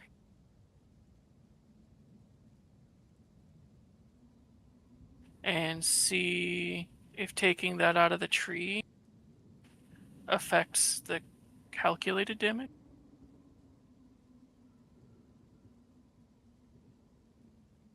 It does, which means Path of Building is understanding and altering it based on whether or not I'm actually spending life with the skill. Yeah, because I can see that if I put this in It adds +1 to life cost and 1,000 damage, so it'd give me 10% more damage by having that.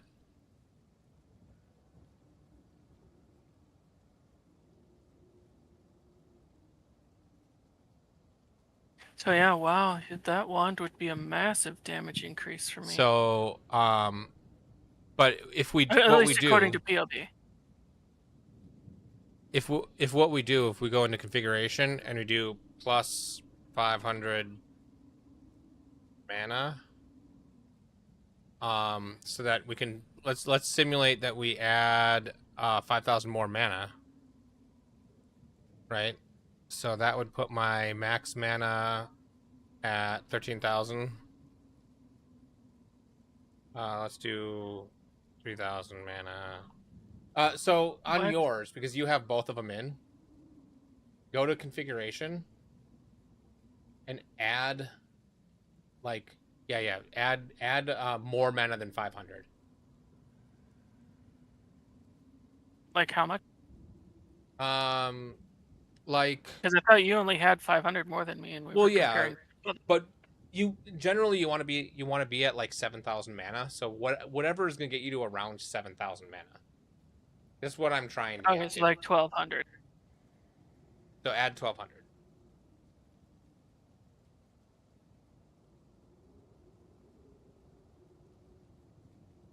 Because now 13. and then switch your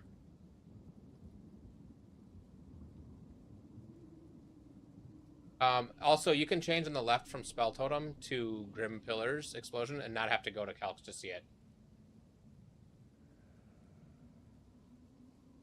Down a little right there. Change that to just like you did. Grim Pillars and explosion. Next drop down, change to explosion.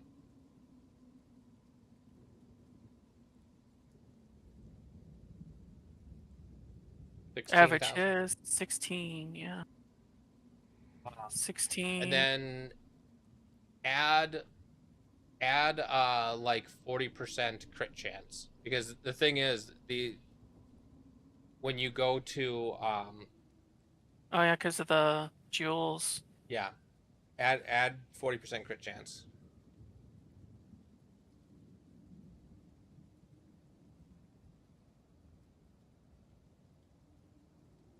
How do I do that? Just plus 40 and then percent sign? 40% critical strike chance. I gotta see It says red. items. Wand is increased critical strike chance. It's not. It's you have to write it just like it would be on the item. 40% increased critical strike chance, and it's actually going to be something like 140% increased critical strike chance for spells. I keep getting red.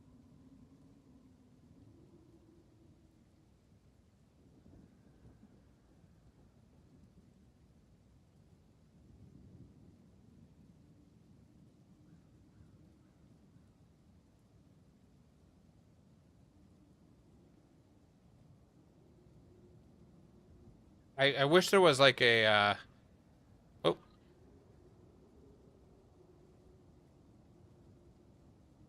I mean, you have one of them, don't you? How is it written on the item in game? I mean, you've pasted the item in. Oh, you have that on. It's on the wand. Open? There's 40% critical strike chance on the wand.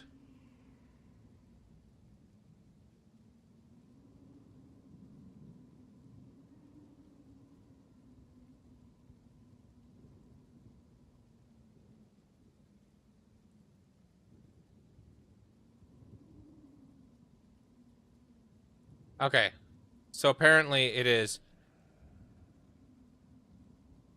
Oh, capitalization matters. Critical hit chance all needs to be capital. So it's going to be like 143 increased critical hit chance. 100 and like 200% more probably, because when we get those jewels, actually let's look at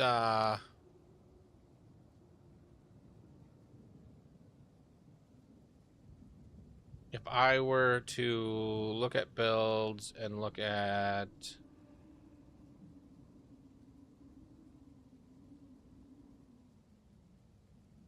Oh, hey. Ancient Thunder Snow is now eligible on... And it says my spark does 14k. It seems pretty low.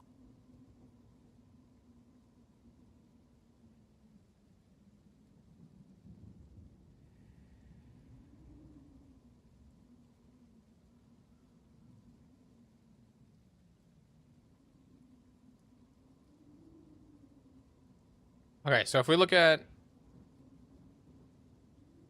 Spelltone, Grim Pillars, Explosion. Average hit 255,000. Jesus.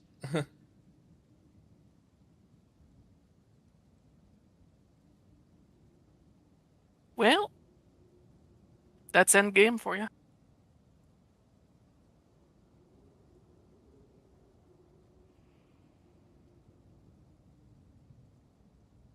We'd Okay, be so melting what is the everything. crit chance?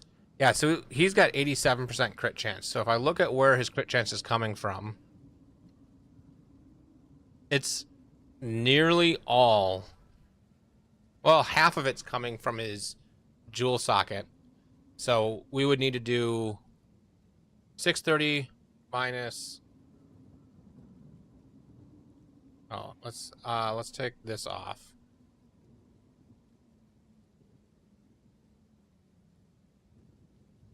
And his build is using the wand or the Wrathpith.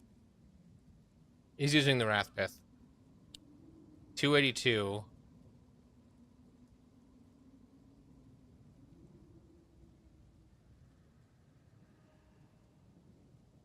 I'm not going to believe the activity you were informed that Nurgle's unwanted child spent his morning doing instead of actually working on the trailer. He has a part in his bay. Oh, jeez. Oh, so he's got a crit multiplier of ×7. Oh, that's without.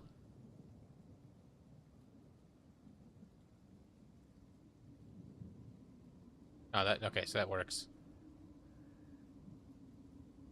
So my crit chance is way higher with Wrathpith.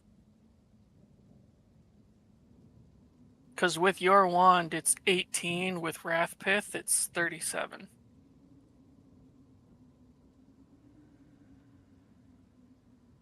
But with the added mana, I'm looking at 3,000 average hit according to this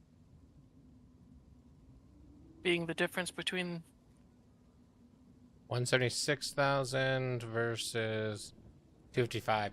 So at the super high end, Wrathpith is doubling amount, not doubling, 50% more damage. probably because with once you put in the jewels, it's approaching 90% or more, around 90% crit chance. Or at least more approaching 50.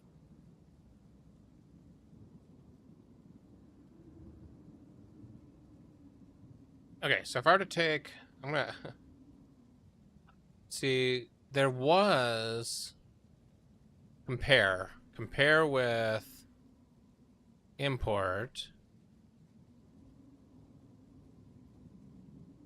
Cancel. Okay.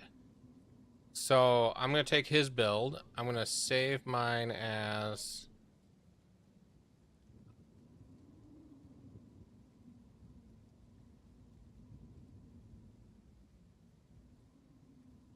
and go back to his and do compare with import from folder my totems.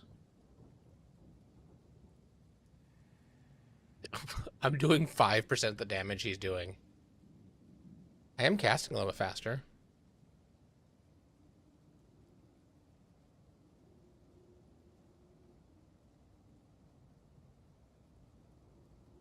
My crit multiplier is way less.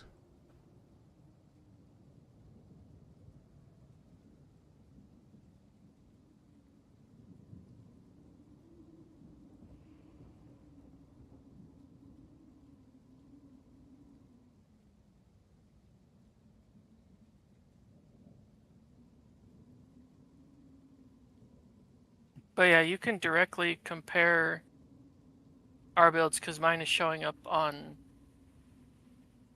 Ninja now.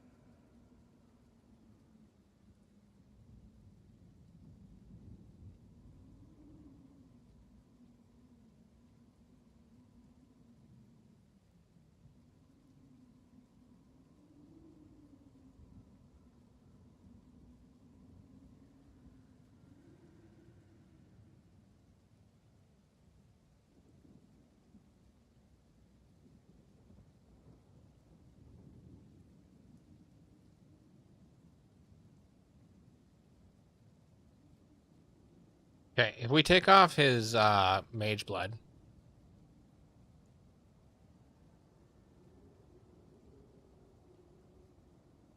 mage blood just basically ruins his resists and his movement speed.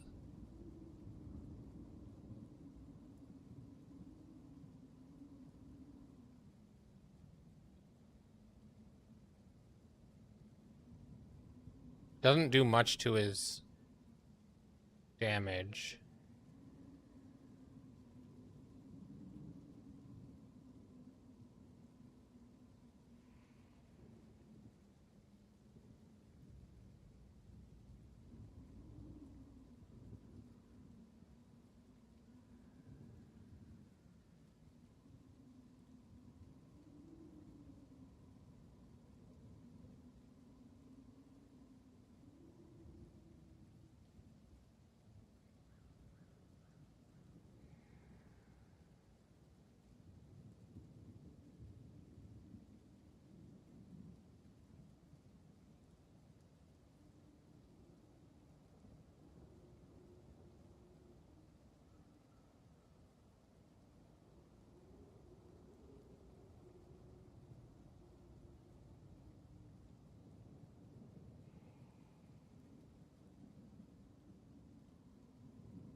Almost half his damage is in his ring.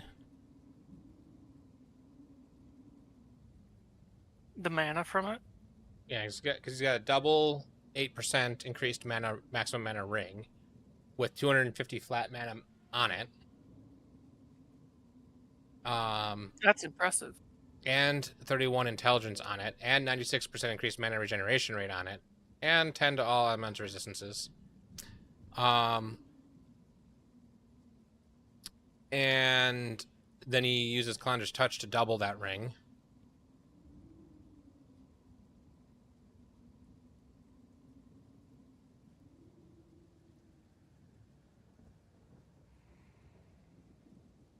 Dang.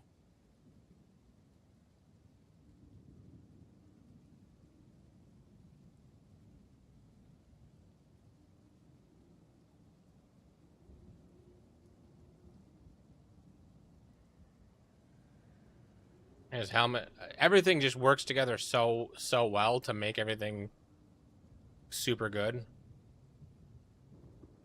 So if I were to import over my items and skills, but keep his tree. Wrong.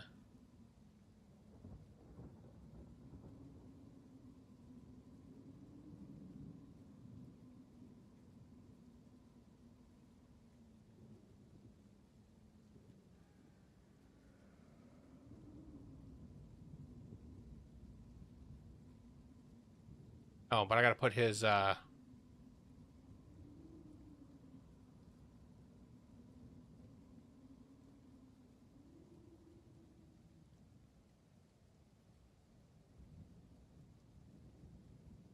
no, it did keep his sapphires. Okay.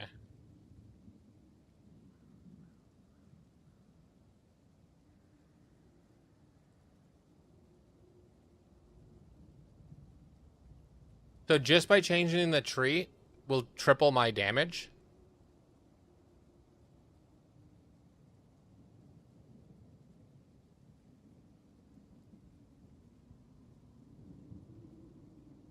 Let's go back to... Don't save.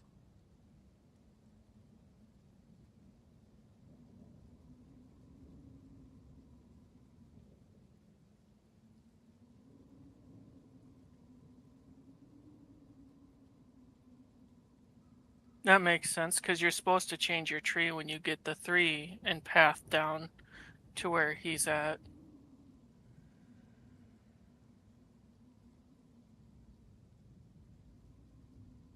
So once you get your third one to put in, you need to change your tree, and then your damage should skyrocket.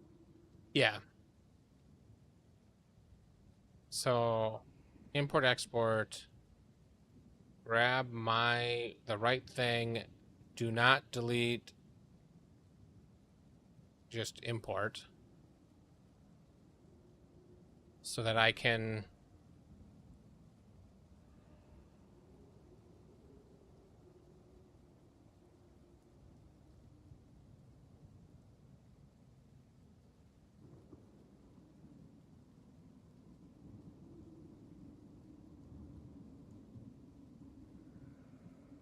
Okay. So if I were to switch to his helmet, I'd go from 40,000 average hit to 52. So that'd be 25% increase. If I were to switch to his gloves, also 25% increased. Boots. My boots are probably fine because switching to his boots does very little.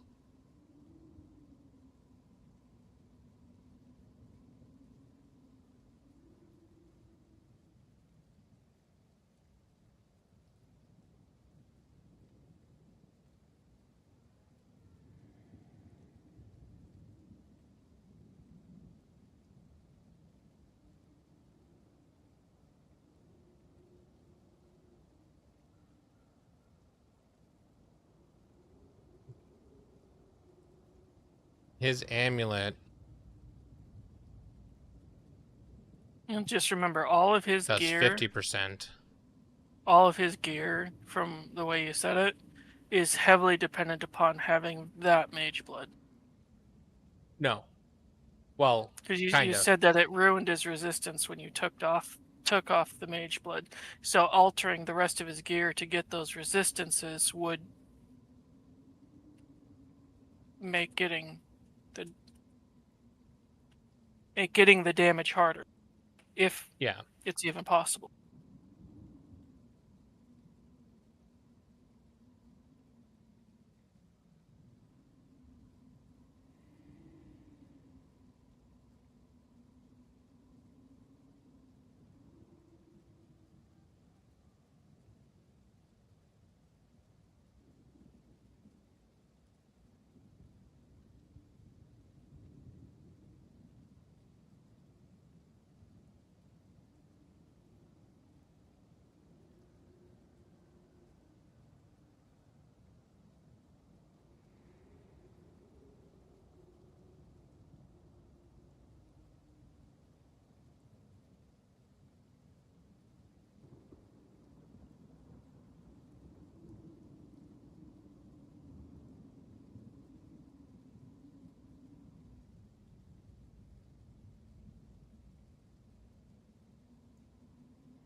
Oh no, I'm on the wrong skill set. Oh no, I'm not.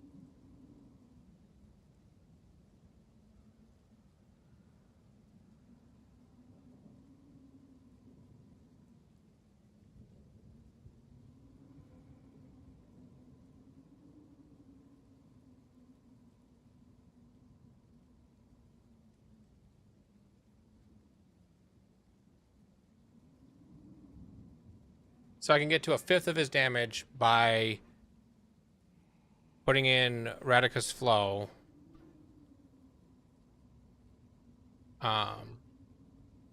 And swapping my tree.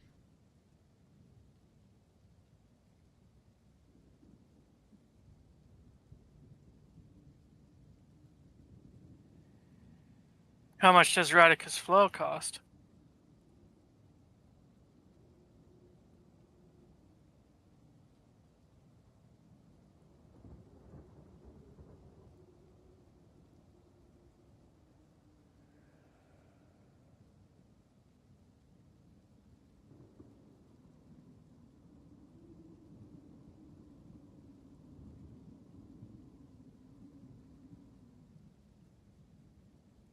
I don't know, I need to finish the map I was in. ADHD.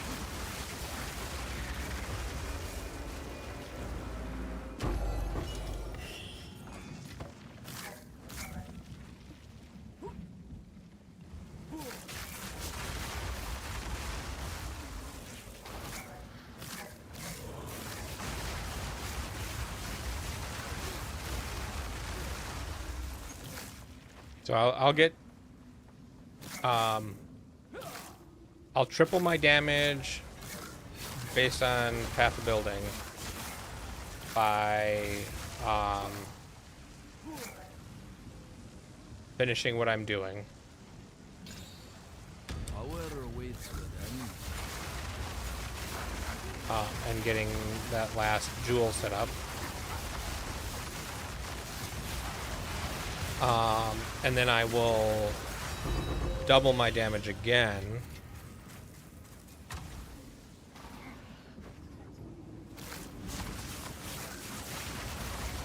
by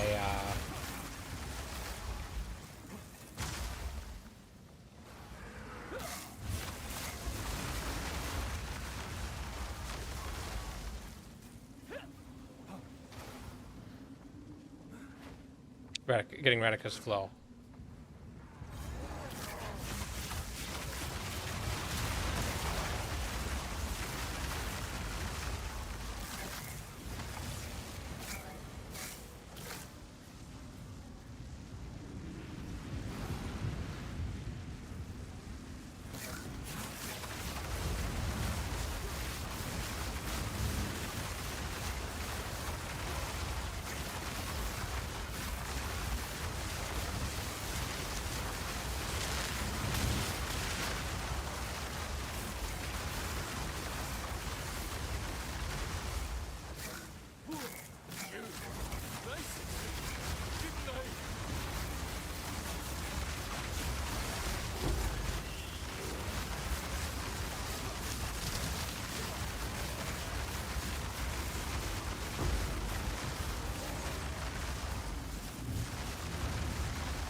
And rune.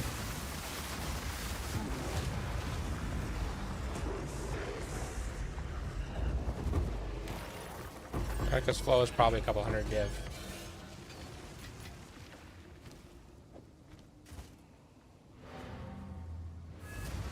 That's my guess. I'm gonna go look. Sold it.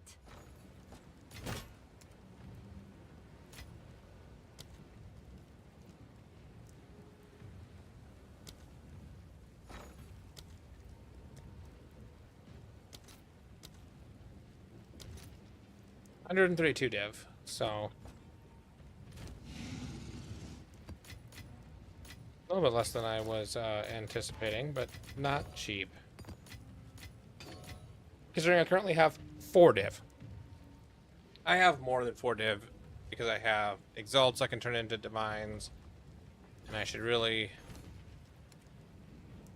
probably take a loss on a couple of these things.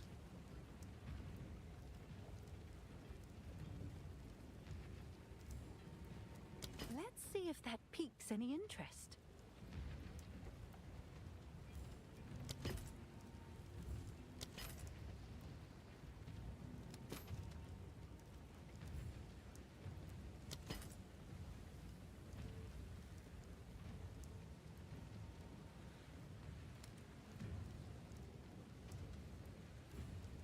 Let's see if that piques any interest.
That'll do.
Take your time. Deal.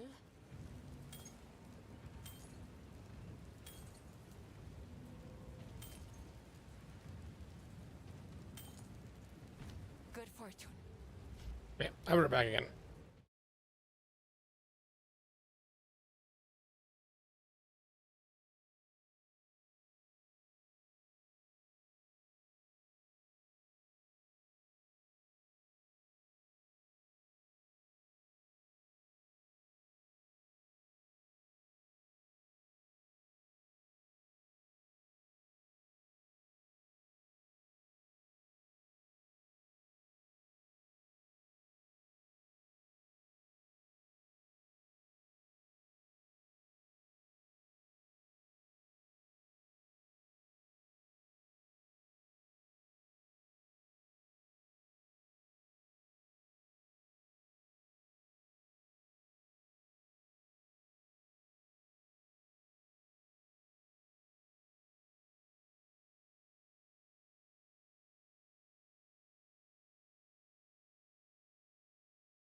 Yeah, and I'm back again.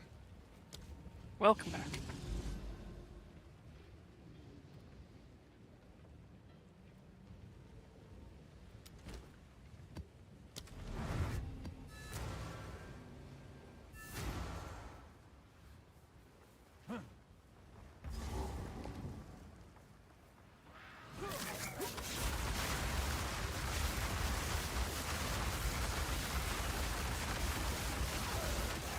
Hey, are you gonna make... have you dealt with your Spark and Grim Pillar yet? Or... I've corrupted some, but I've not got to level 21 yet, so...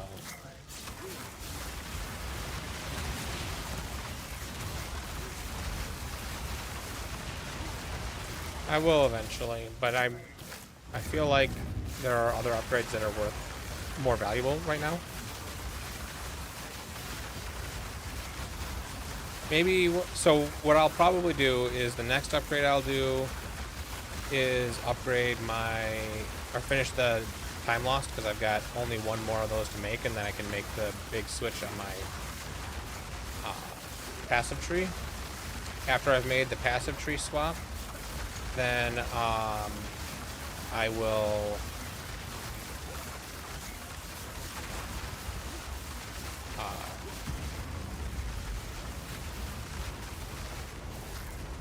do my gloves and boots, because they're pretty bad.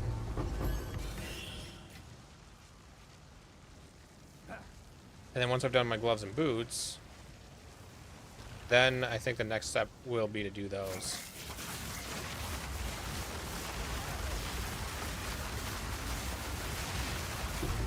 Okay.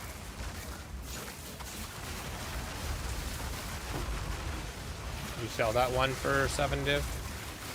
No one's bought it yet.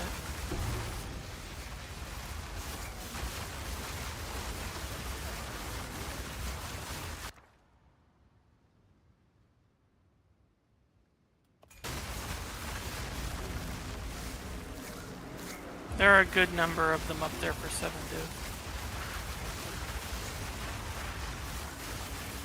And then whatever 58 chaos is supposed to be.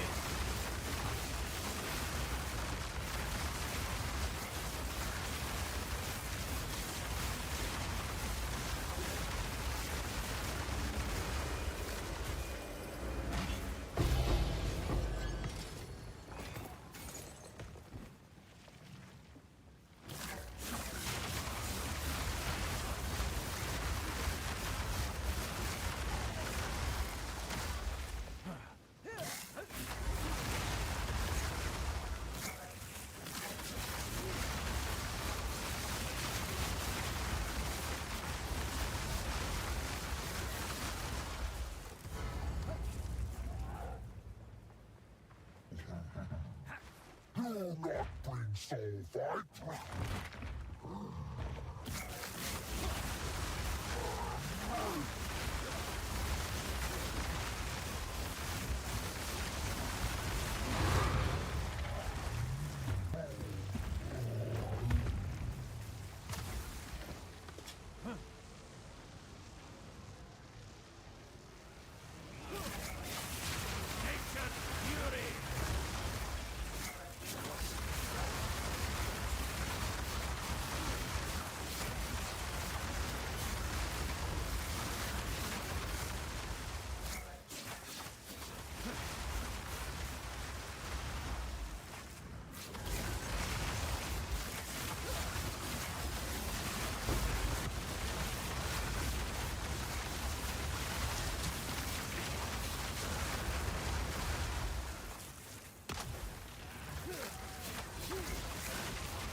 done. I just need to go. Apparently didn't step on this afterwards.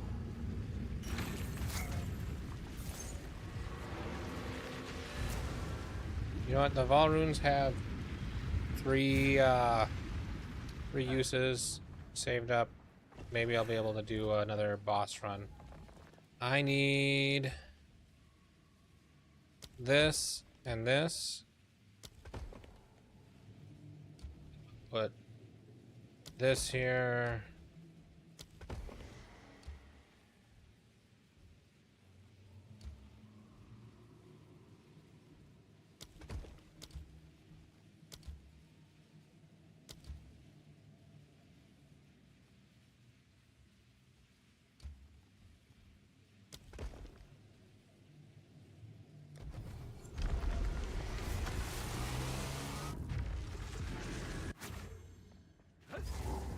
Cannot trust a stone to stay still here.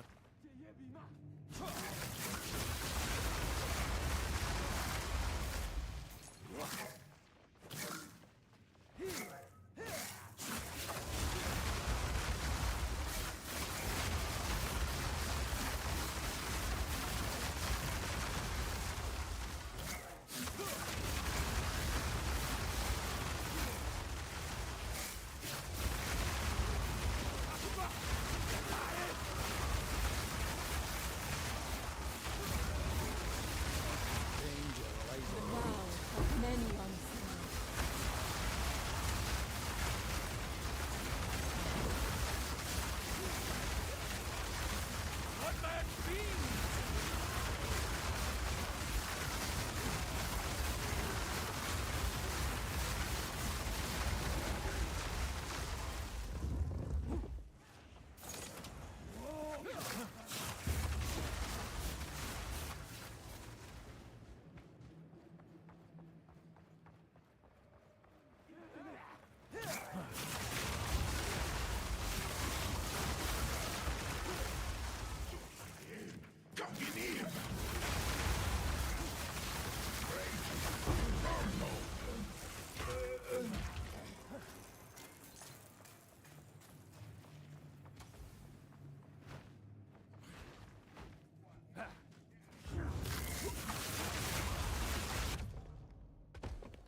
Exit, do not spare.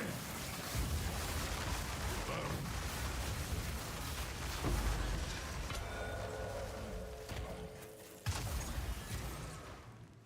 This medallion's rather beautiful.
This is what we treasure hunters call the Motherlode. The chiefly bursts for me, and me alone.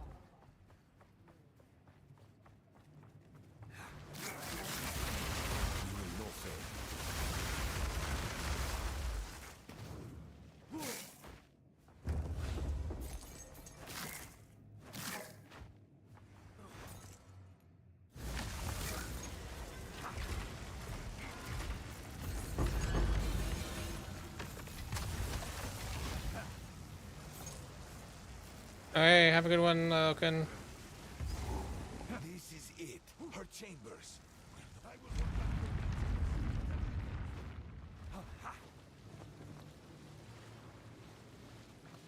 Come now, give unto me your desire. At last, fulfill my soul. Succumb to me. I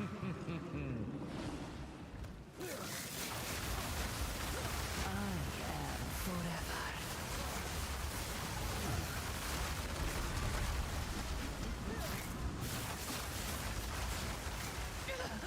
Enough of this!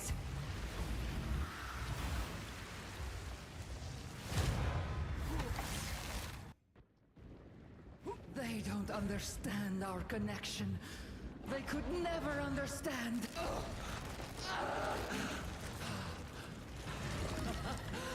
I am eternal.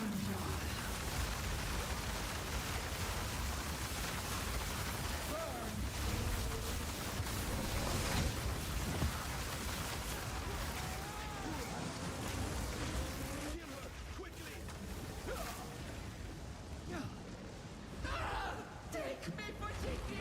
I am yours! Give me eternity!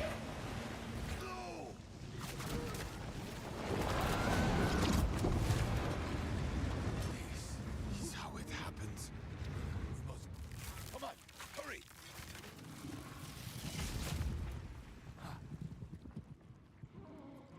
Okay. Do I get anything really good from the vault?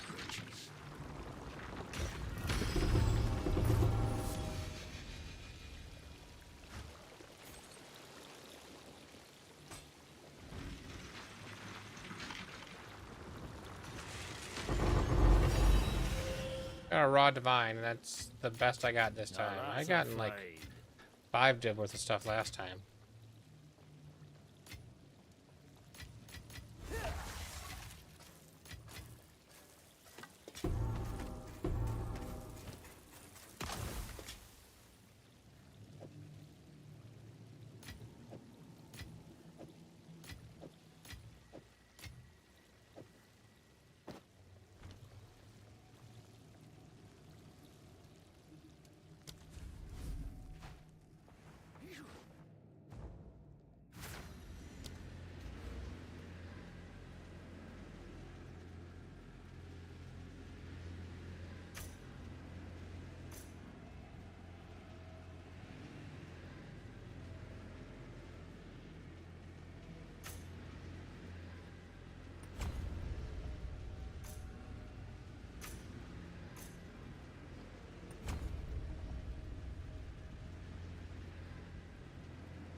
Until next time.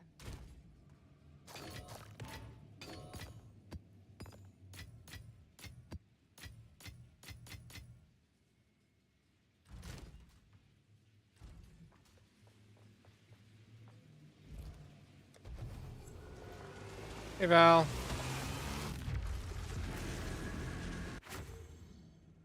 So, The road floats again. I was doing a thing. So if I open your path of building,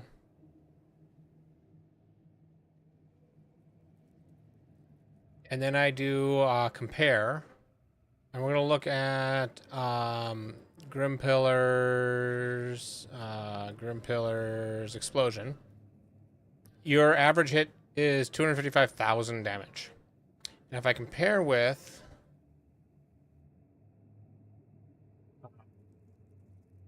my totems,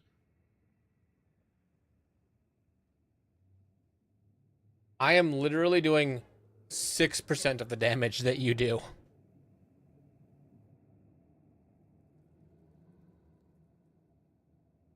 So, but I get I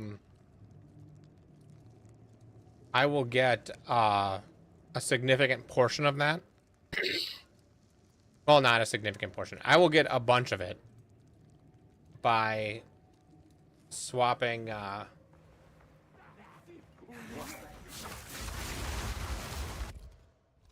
swapping some stuff.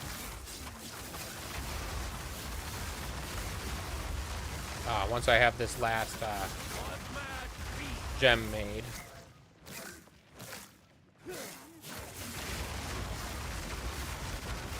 I just learned a cool new trick. What's that? Doing womb gifts without having to put each one individually into the damn thing. Yes, control clicking.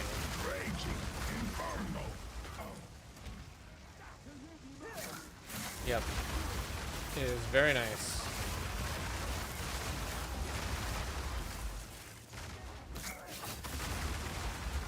I just discovered that earlier as well.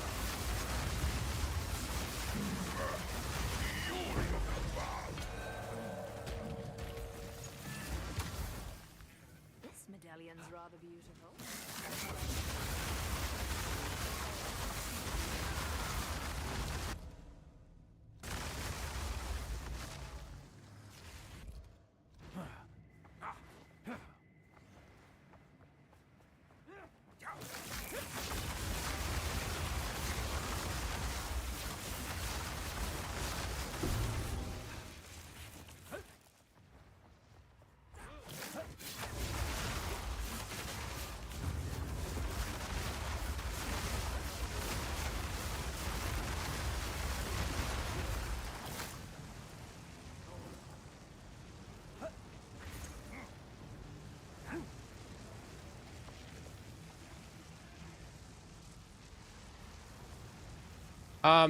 My crit damage bonus is really low before the new cluster jewels. Not cluster jewels. Time lost. Like 250%.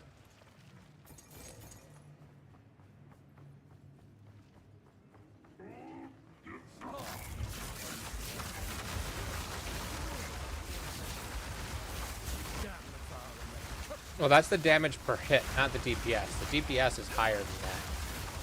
Because you're hitting more than once a second. I don't know what your DPS is, but it is definitely higher than that.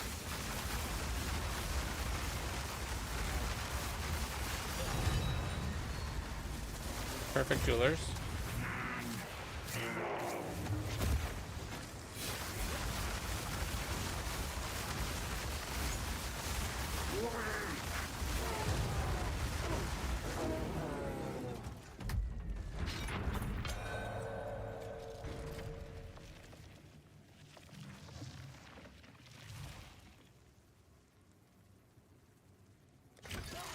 Speed while sprinting, I guess.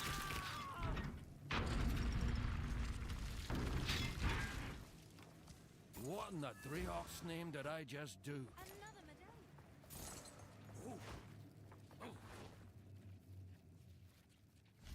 That might be a thing. Like, you don't have anything here. And I don't know...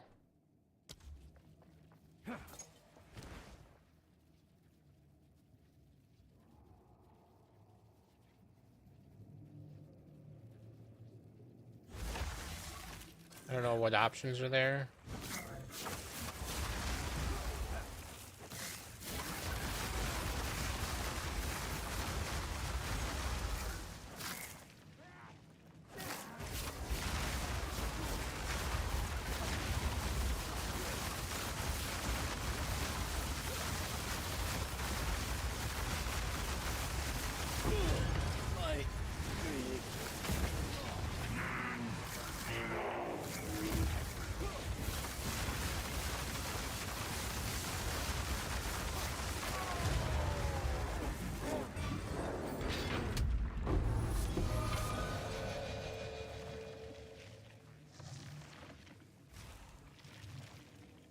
Cast speed.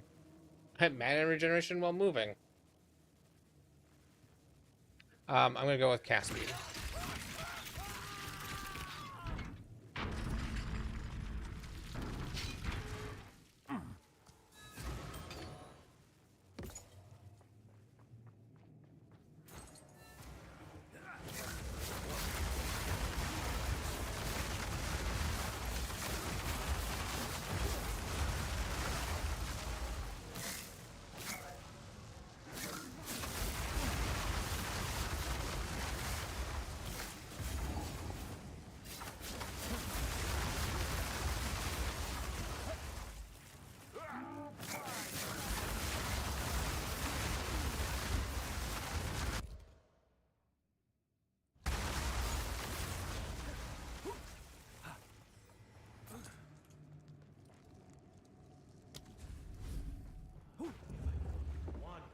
You could never understand what it means to pursue greatness. Strategic perversion. Inconceivable.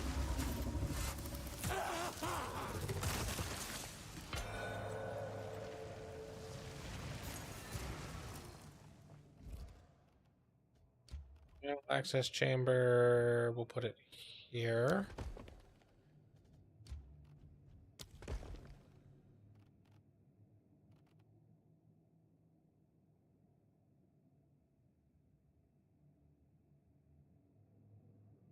I'll hold this medallion for you.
Well, I think the tooltip regen in the character sheet may not take you moving into account.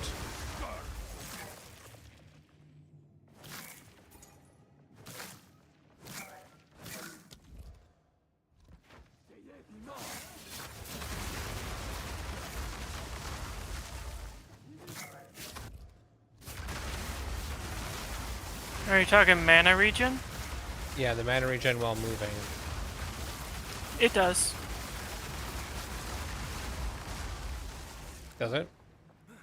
Yep.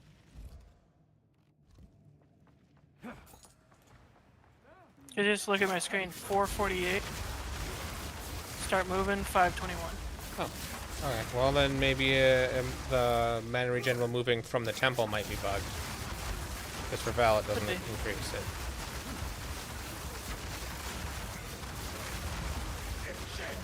I'm sure the map modifier is a different modifier altogether than the tree modifier.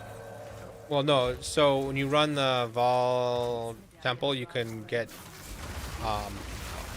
additional augments on your one on each arm and one on each leg.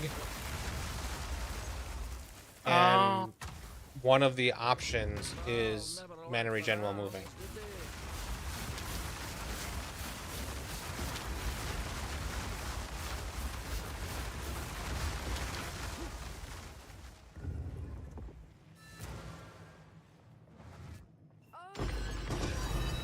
Ooh, Divine Orb.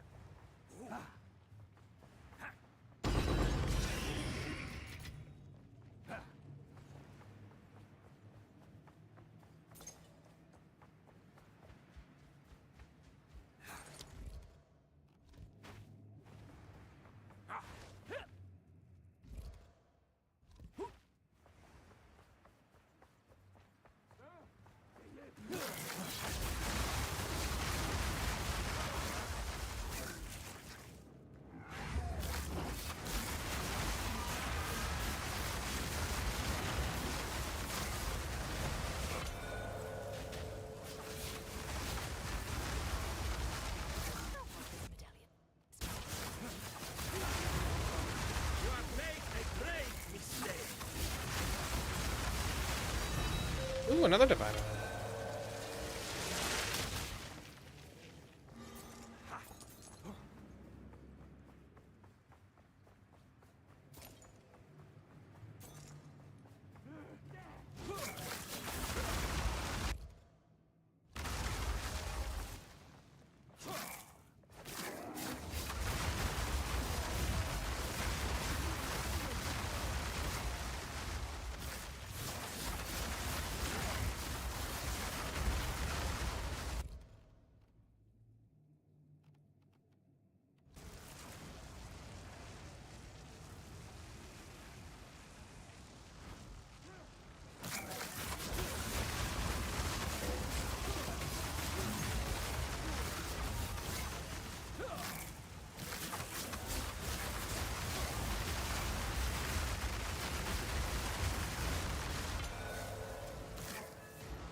Once again.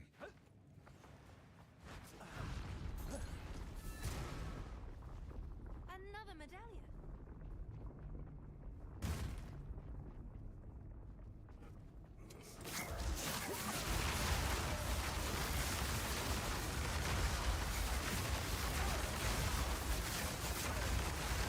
Give it everything you have.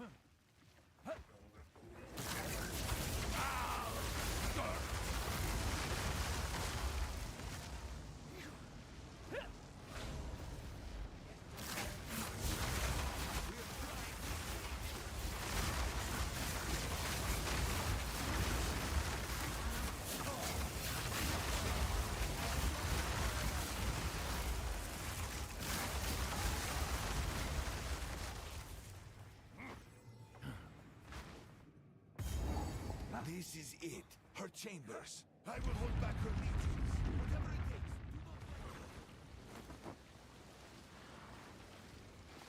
Come now. Give unto me your desire. At last, fulfill my soul. Succumb to me.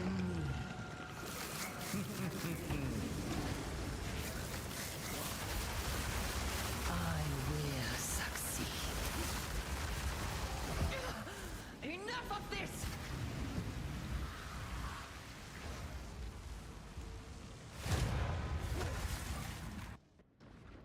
They don't understand our connection. They could never understand.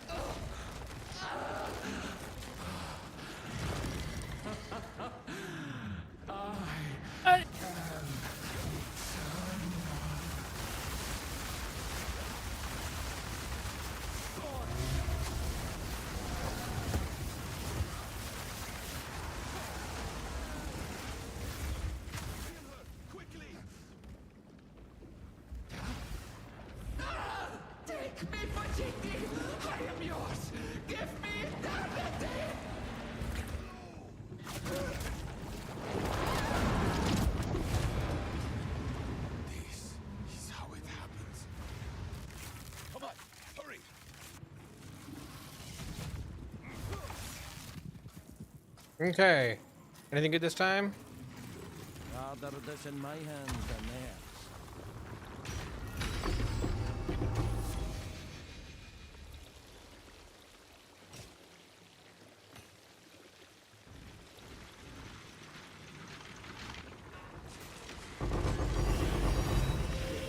Yes. A Raw Divine. 2 core destabilizers. And what else I get? Crystallized Corruption. Which is almost 2 div. And then a div and a half for the... So 6 div is what I made out of this temple. And got 6 more skill points.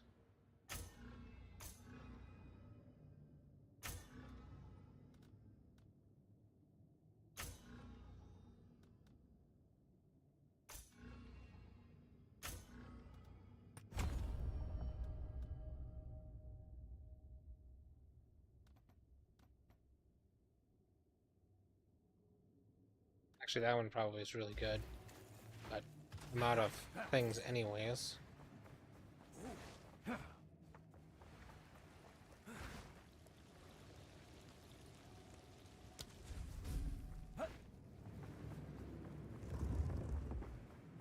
You have come too far, and my design never fades.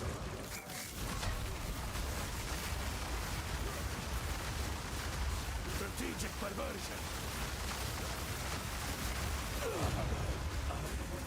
Mistook you. I'm gonna take a short break. Alright, sounds good.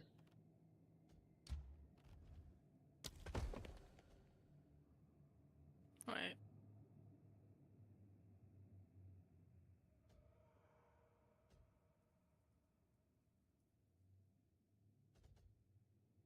What is a shank gun? Oh, you're kidding me. You have to be kidding.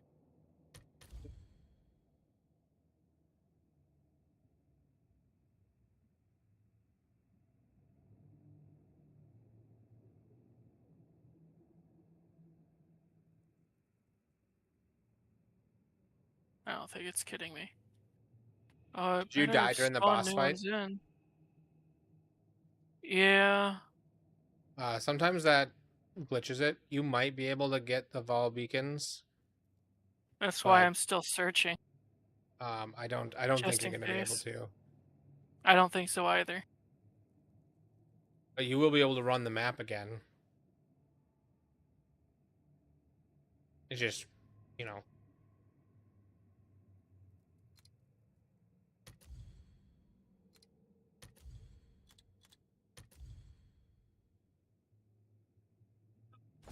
Already.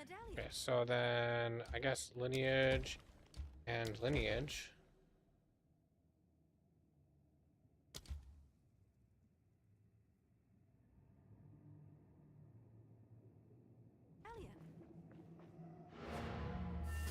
Map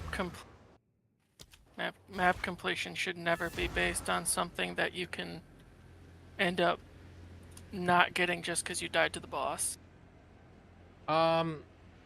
So map completion for areas that are giving you a skill point require the thing that is giving you the skill point, or that you're getting the skill point for. So, while I agree that you shouldn't be able to brick it, you shouldn't be able to brick it. Well, there's some alive monsters that shouldn't even be alive. I know. That's kind of what was making me hope maybe. No.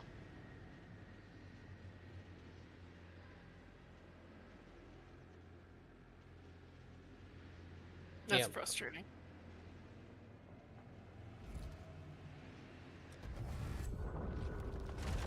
I just have a hard time fighting that dude, but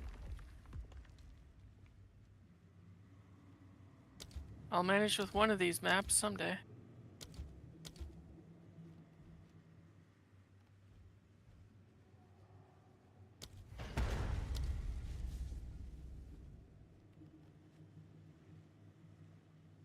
Anyway, so now I can leave my actual map.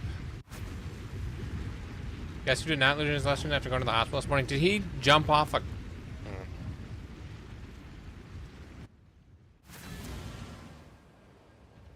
I blame his dad.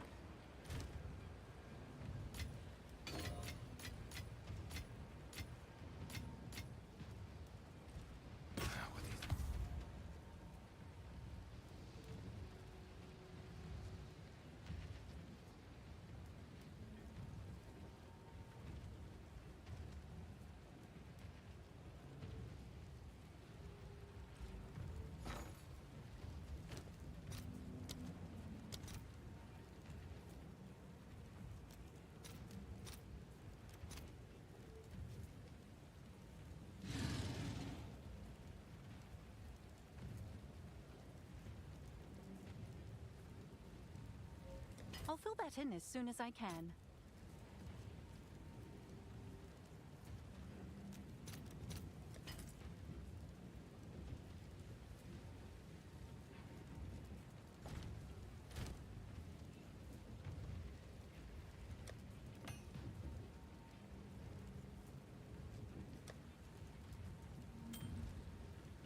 What do you think? Don't spend it. Bring on- any tomes you find.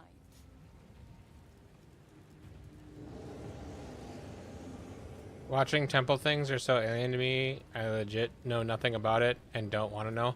Yeah, I don't want to know how to do the snake, because apparently you can do a simplified version of the snake now still.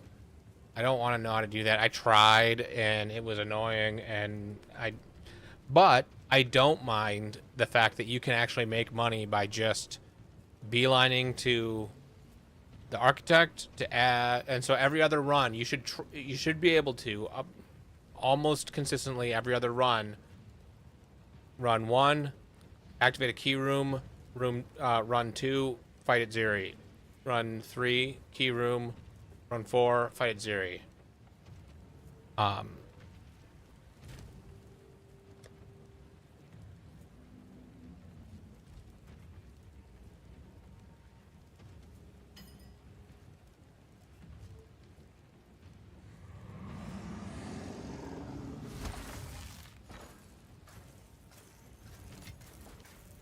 But like, don't you have to remake the path every time?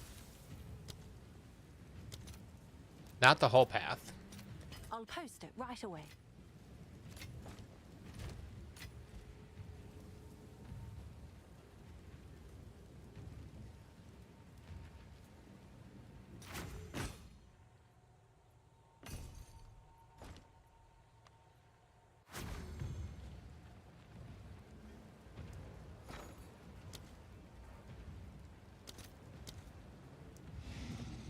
Oh hey, someone bought my spark.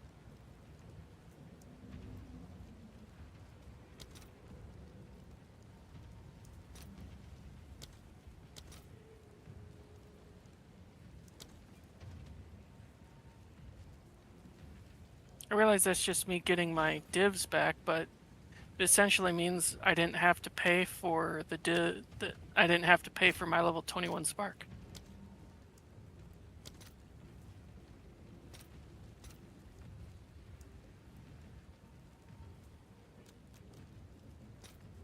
I'll post it right away.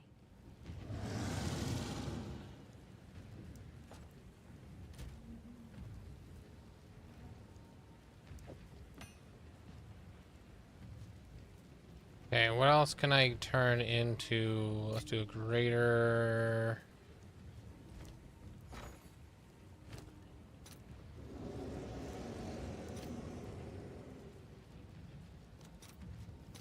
Let's see if there are any takers.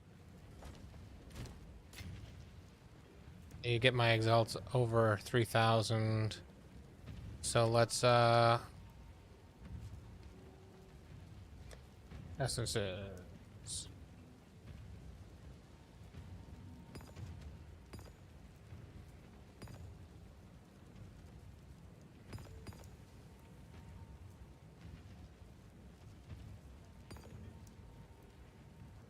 And fragments.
All right, your order is registered.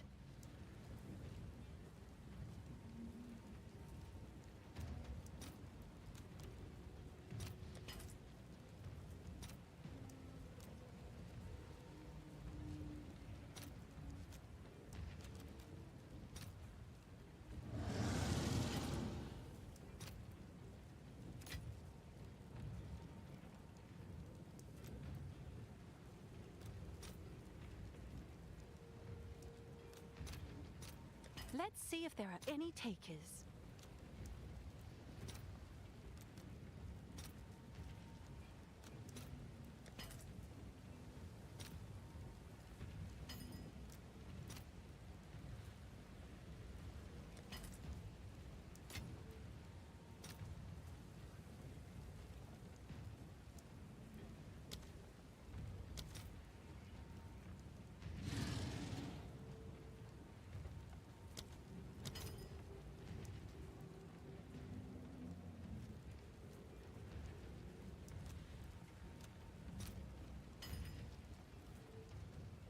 $250 would be 500, so 550.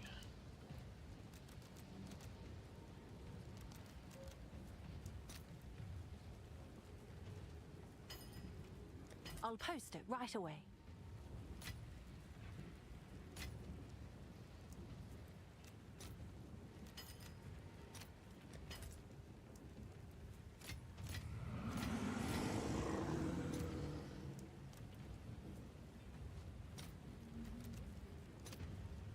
I'll post it right away.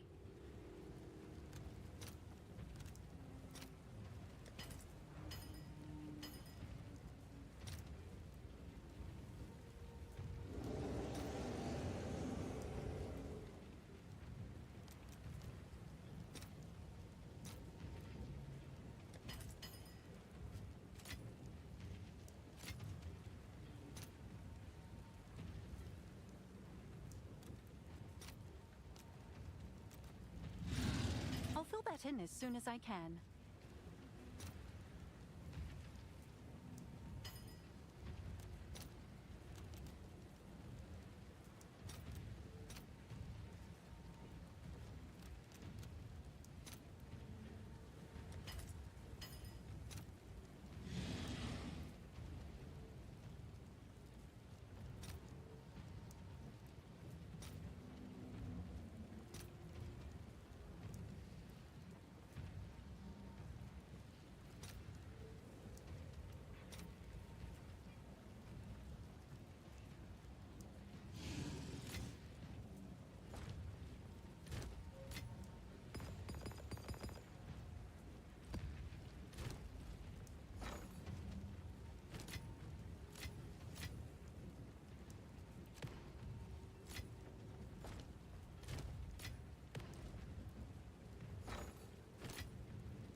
All right, your order is registered.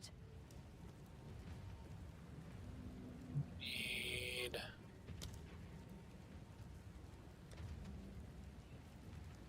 this. Oh.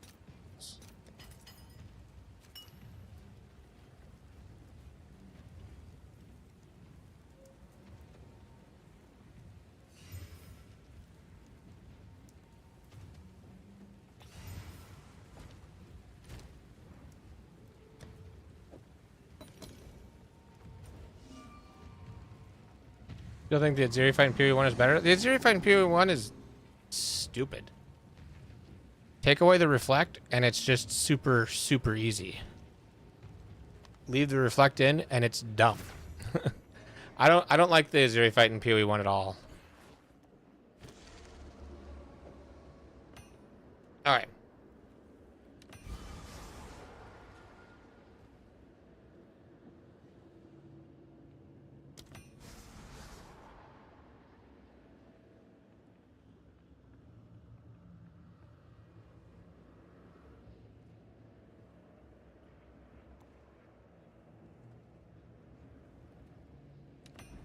Okay, so I'm gonna have to Omen of Light this.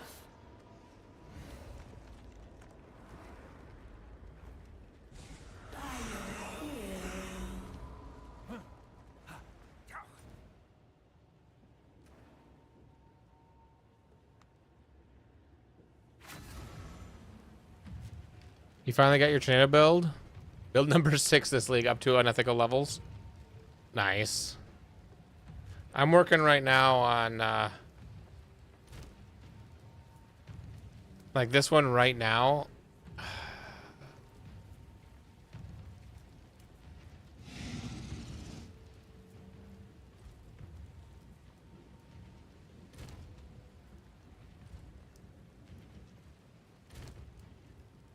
So I need to Omen of Light this. How much is an Omen of Light?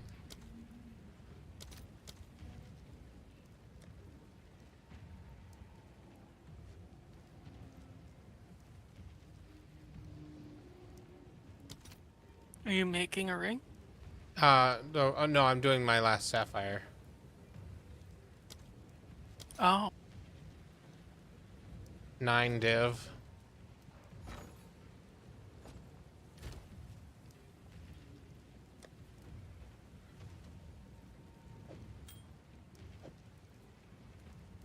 Whoa.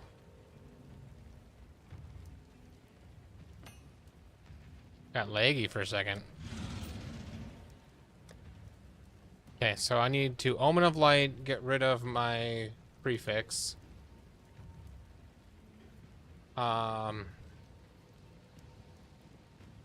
And then try again.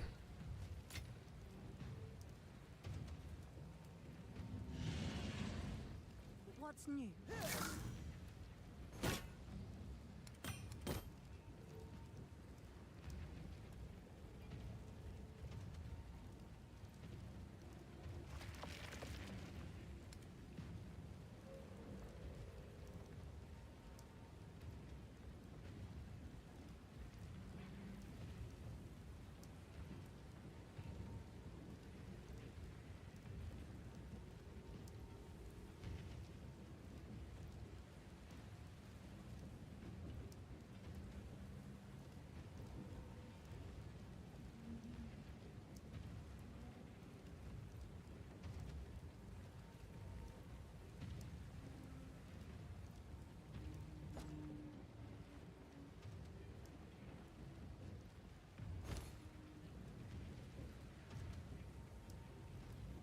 Then I've gotten very lucky because on my jewels that I have in my upgrade tab right here,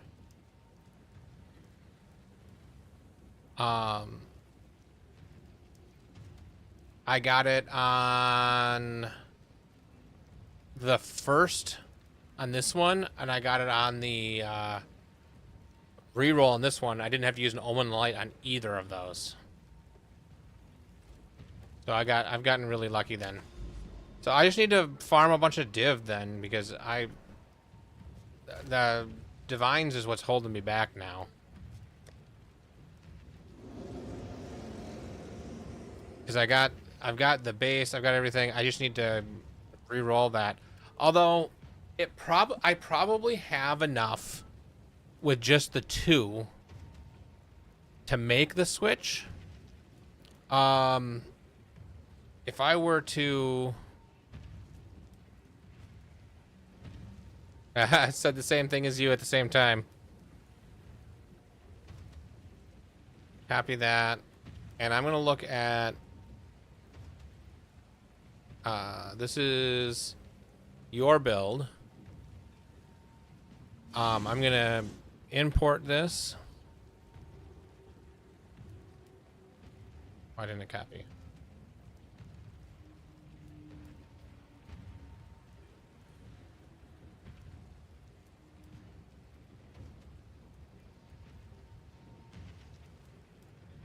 And if I change one of these to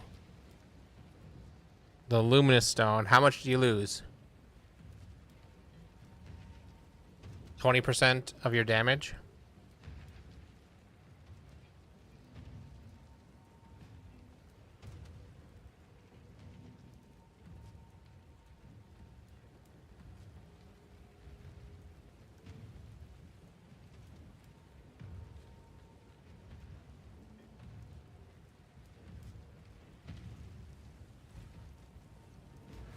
Okay, so that being the case, I'm gonna start switching Go on. Old roads find and new see how much it's gonna cost me.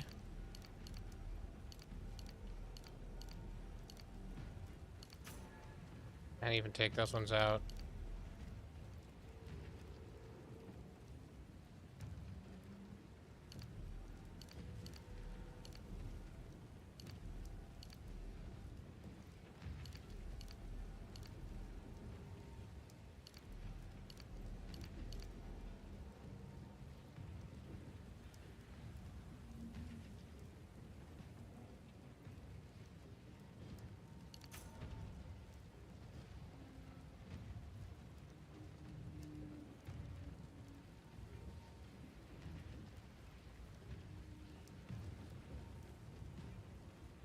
I think I have the mana.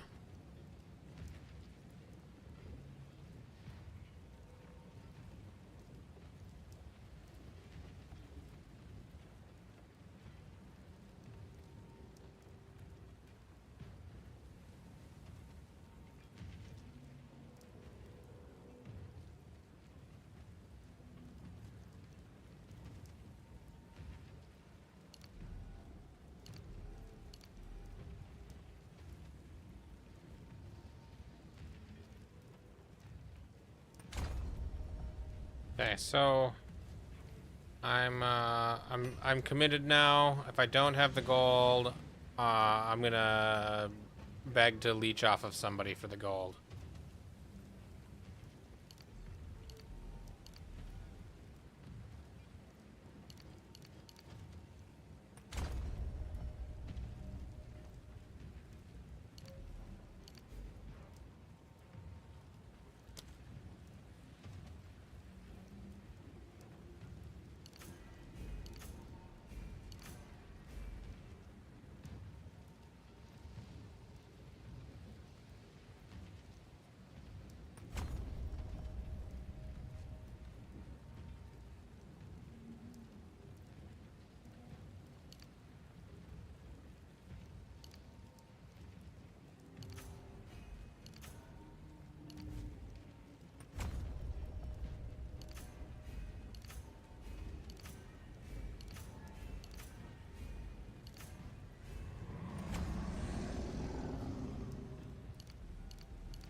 Wait, did I take these out and I wasn't supposed to?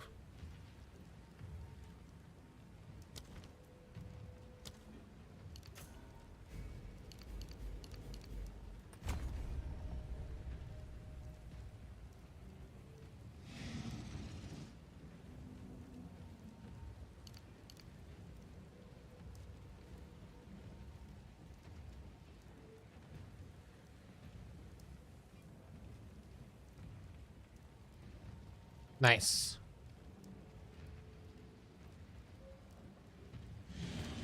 And I guess I could sell these Grand Spectrums for 5 div apiece.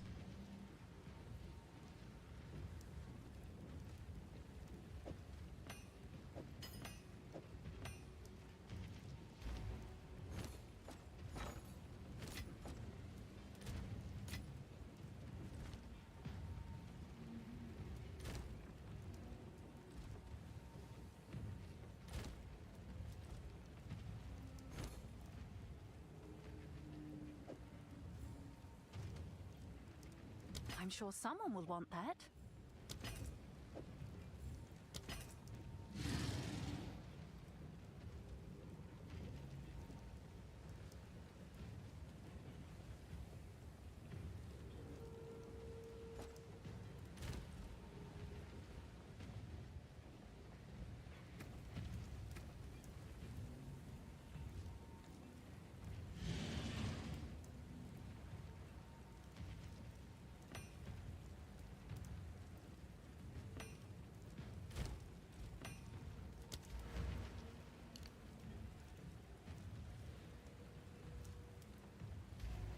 Yes? Never too old to start afresh.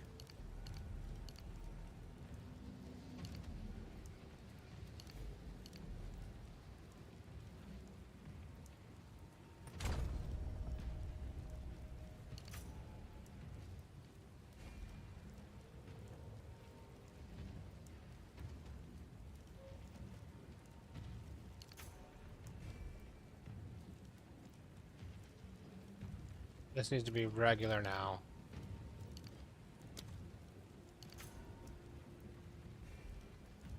How do I...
And I can divine these at some point to get more...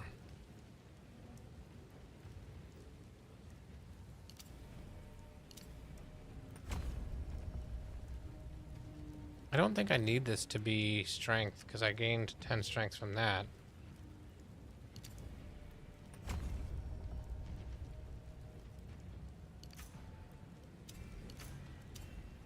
Plenty strength in these fists.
Yeah, this gets one of these.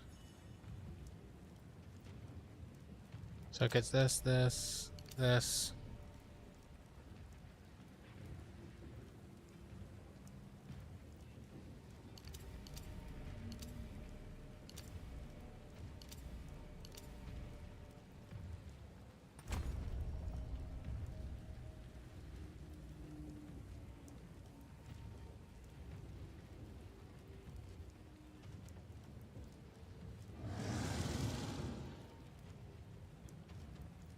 Are we dropping the Archon buff?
Looks like we drop Archon entirely.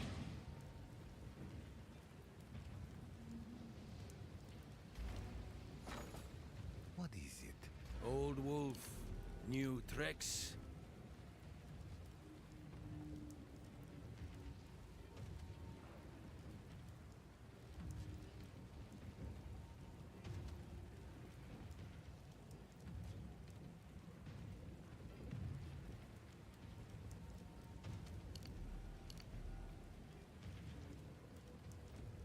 I wish it was easier to tell what I have allocated that isn't allocated in the build.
Yes.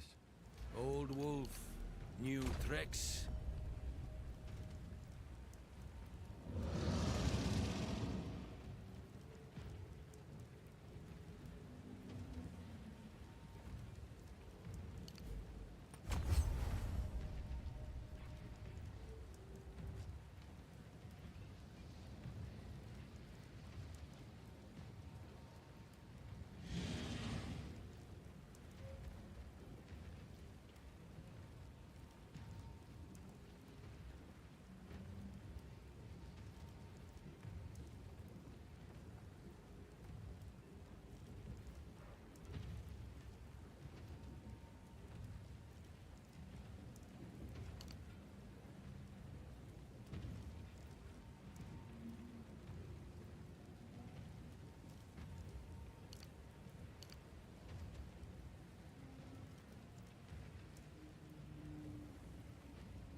So this doesn't take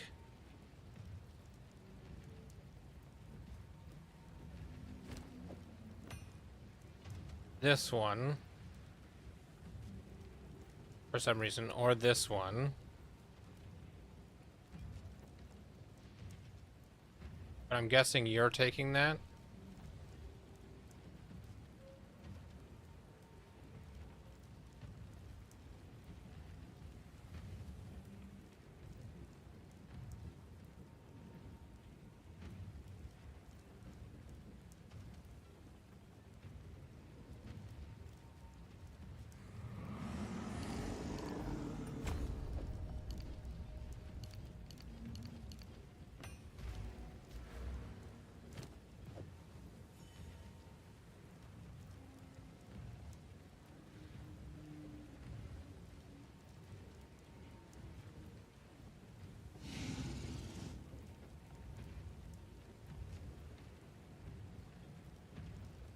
Okay, so I'm out of skill points.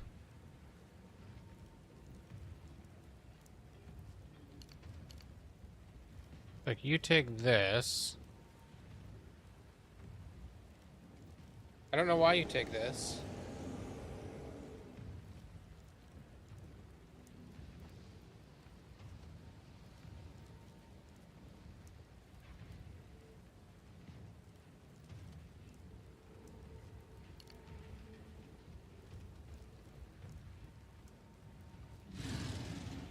This gets dropped once we have Retica's Flow. This can get dropped in favor of another point if I'm switching.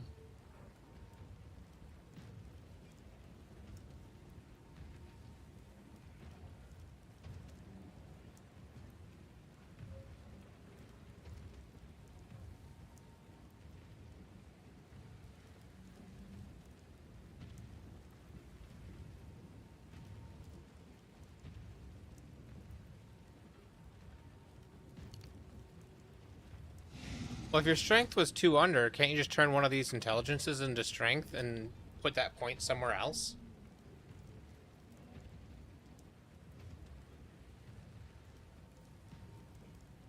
Or is there literally nowhere else for you to put it?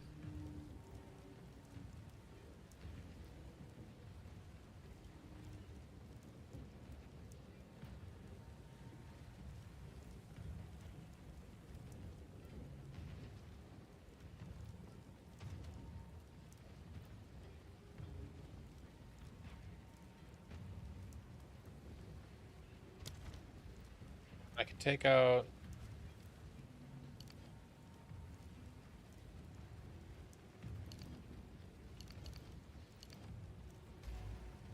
Go on. Old roots find new soil.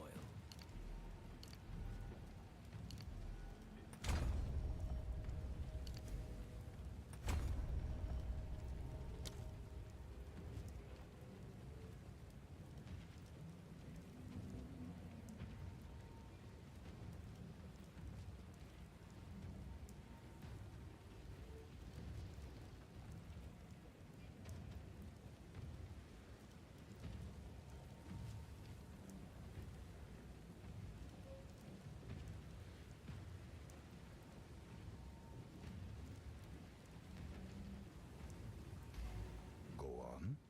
Time I turned over a new leaf.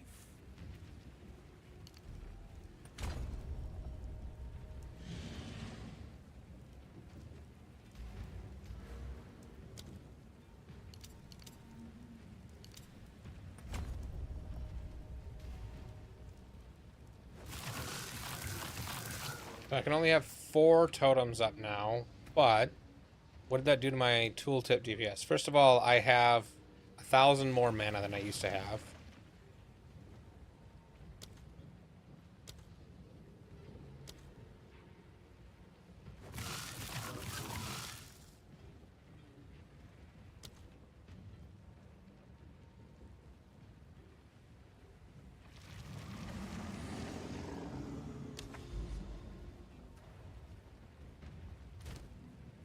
You didn't want to lose the int at the time?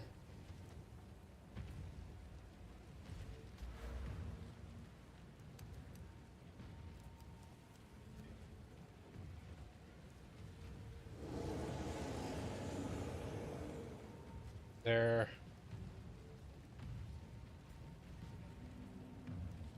So instead of taking this one, if you change one of these into strength, and then take this one, that is giving you 10 more intelligence than taking this one node.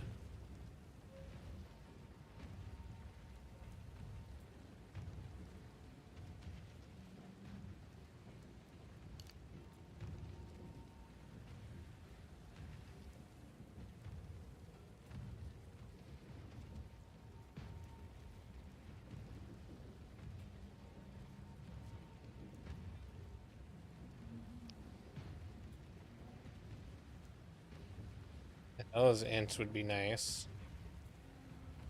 Am I supposed to have dropped these?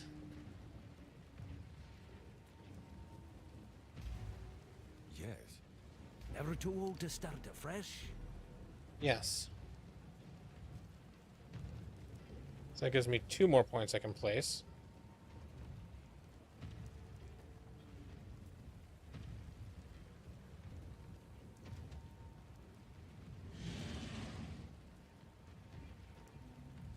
I guess if you drop this keystone, that's 1 point saved, and you lose the 4% spirit.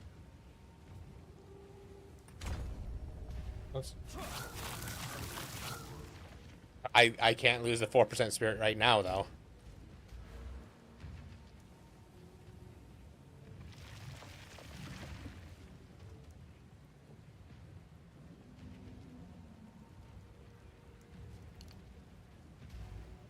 Speak.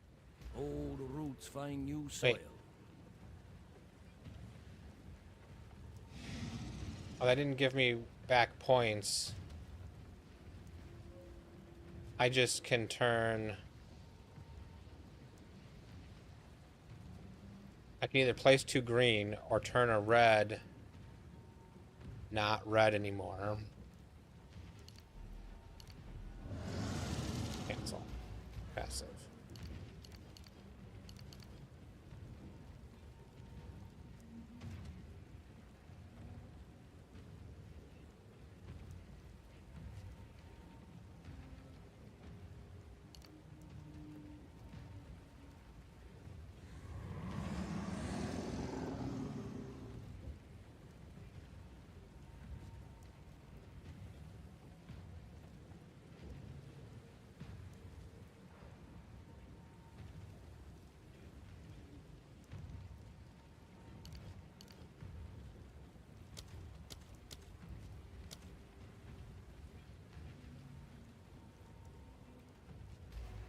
Speak. Never too old to start afresh.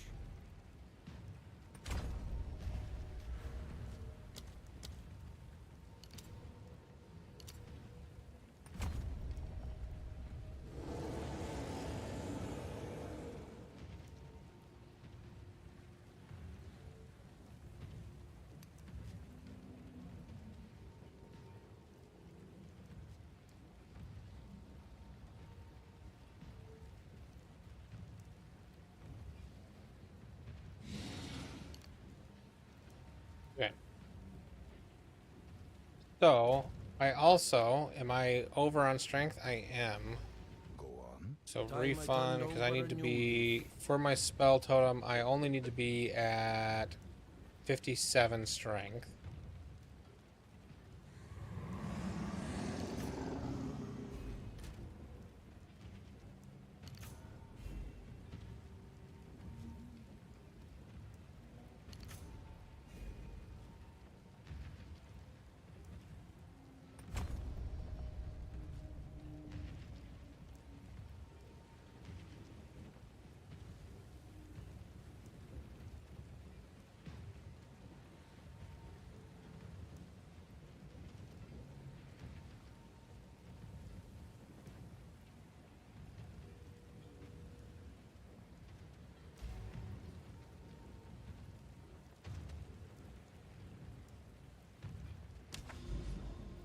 Okay, so let's just try a map and see if this feels better. I should at least have more survivability.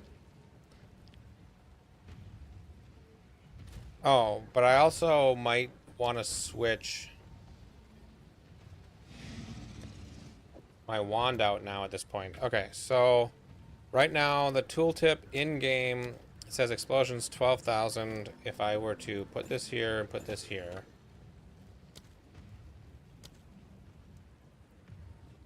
13,000. Yes, my wand is no longer better than Wrathpith.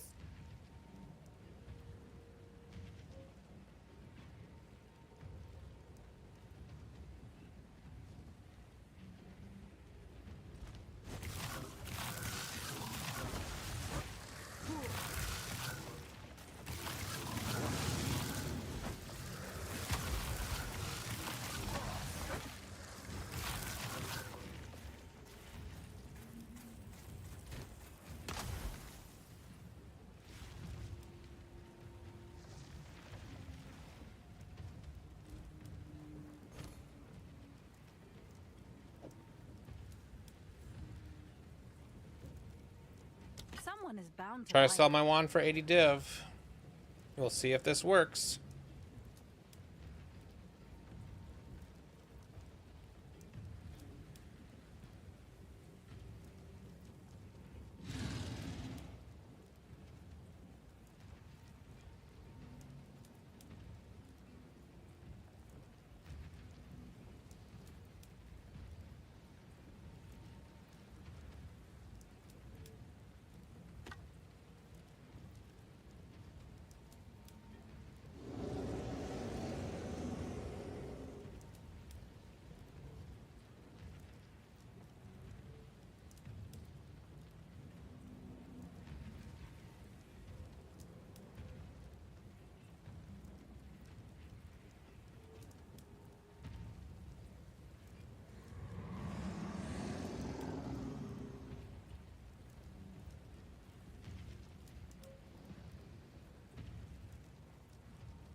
The tooltip said I gained 50% damage, but I definitely gained more than 50% damage.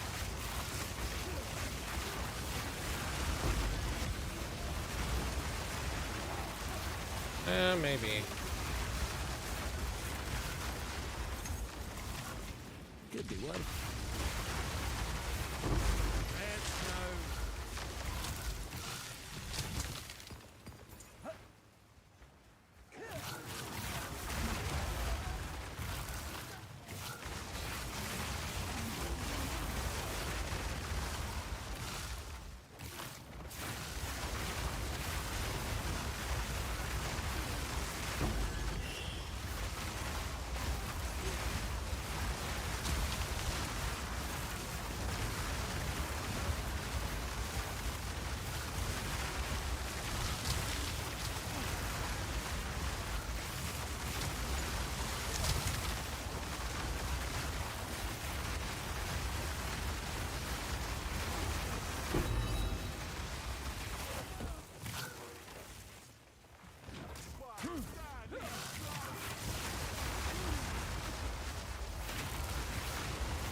missed it. I missed the turn.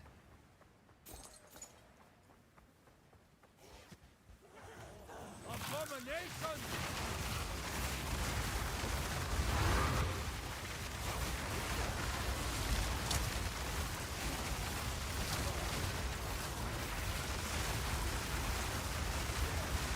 Get a phone call. Be right back.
Hi, I'm back again.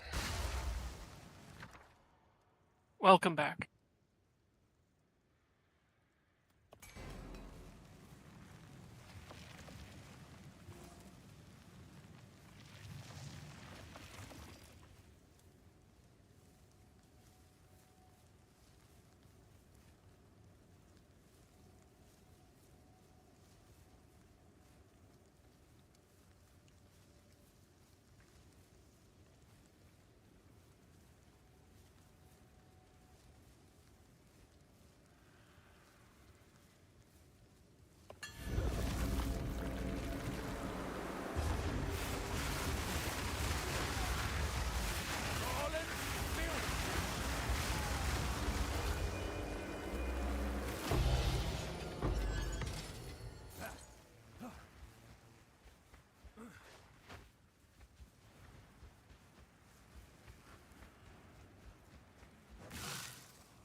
Got 6.5k mana.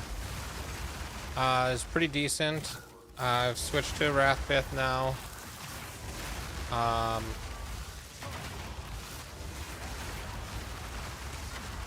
I have some pretty big upgrades I can do. For gloves, boots. Got your third? scepter. I made the change with the third one being not having the mana on it, and I'll just when I have the that's the thing is when I have the currency to Omen of Light, I'll Omen of Light it and retry, but I can use it without it, and I'm not gonna brick it worse than it is.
Decision just posted a video called "The Most Broken Build Ever." Let's see what he decided is the most broken build ever.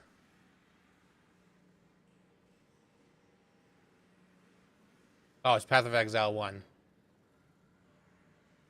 Blade Vortex Ancestral Commander.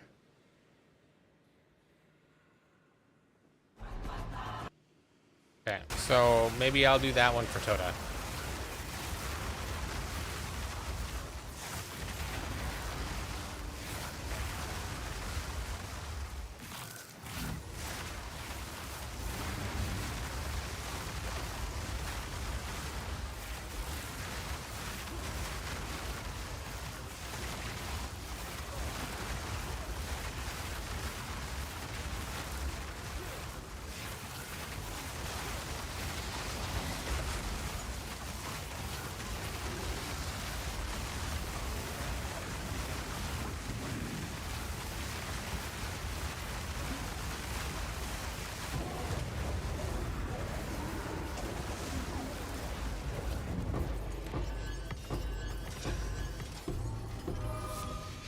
Hey, there's 15 div.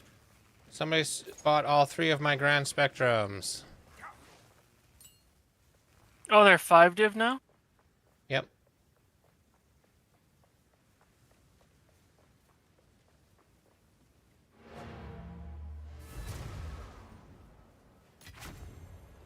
Shipment sent.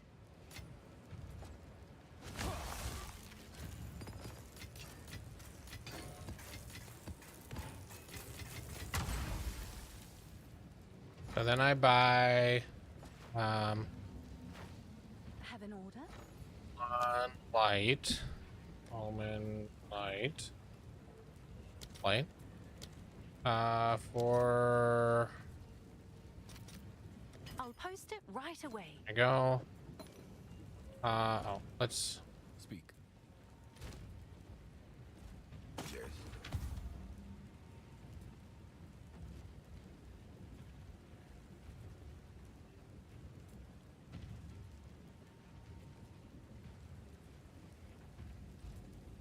Yes.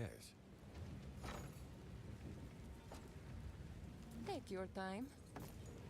For now, we part.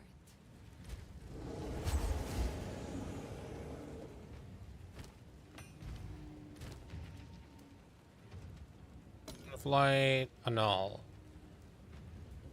It's the one that is global armor, evasion, energy shield is gone. Okay, then I need to cranium again, which costs 519. So I need to turn divines into results. 2 of them. All right, your order is registered. Results into reserved craniums, just 1. Use that on that. Then also buy a Abyssal Echoes, just 1. I said 1. 100.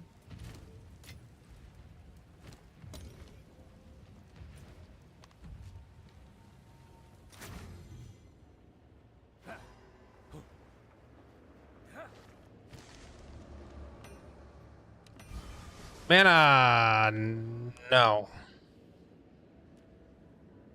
Reroll.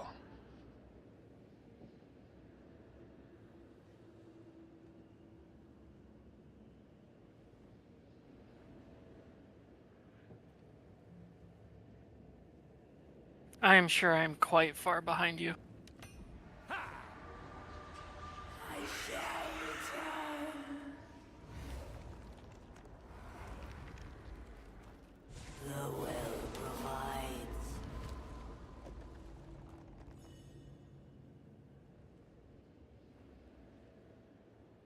So my presence area of effect now is way up. I don't know. I don't think we do anything that has to do with presence.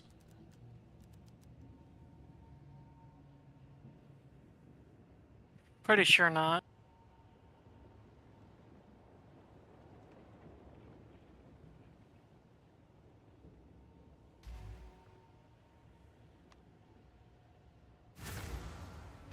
I could do another Omen of Light, I think.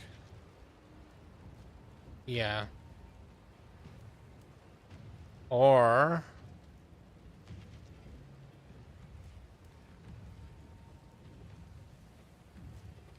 no, I think Omen of Light is what I do next.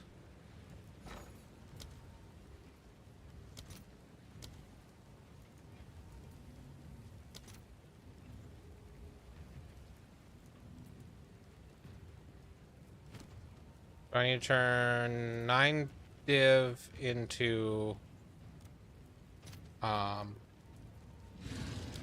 Exalted Orbs, which costs more gold than I have. Why does it cost 380,000 gold to turn 9 divs into Exalts? It's so dumb.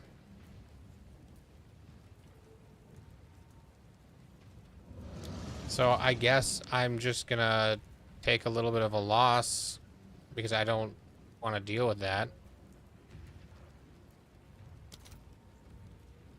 We can't even trade that, can we? I'll fill that in as soon as I can.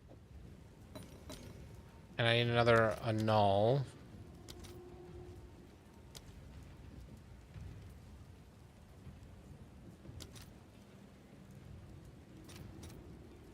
Just 230. Okay, so I still need to turn one div into exalts. I'll fill that in as soon as I can.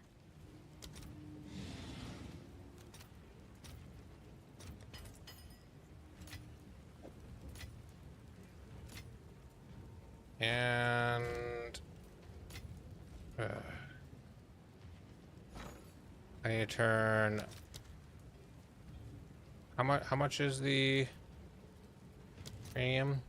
500. So I need to turn 2 more div.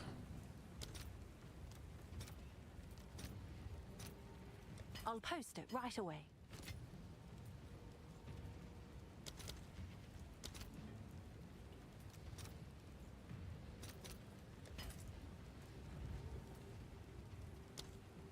And echoes.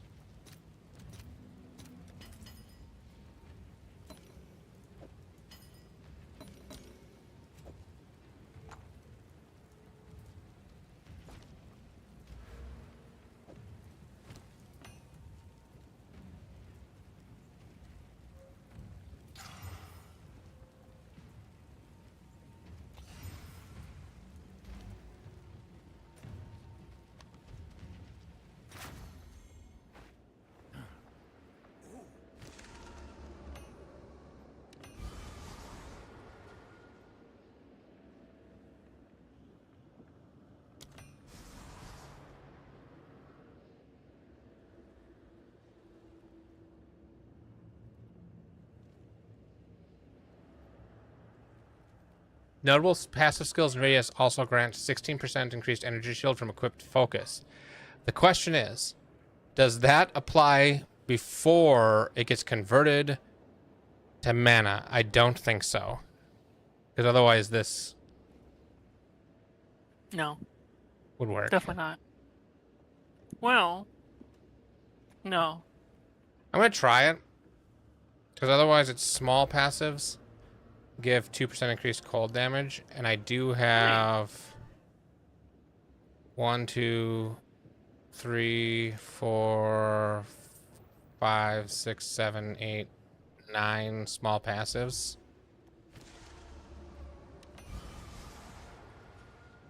Let me do this.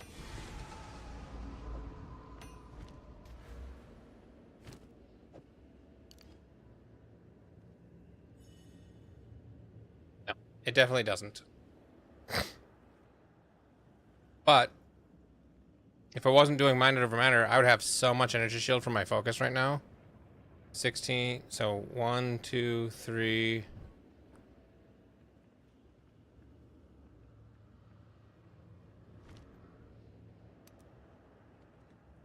One, 2, 3, 4, 5, 6, 7, 8, 9. 1, 2, 3, 4, 5, 6, 7, 8, 9, 10. I have 10 that would be in the area of this, so that'd be 160%. It's too bad that doesn't actually work.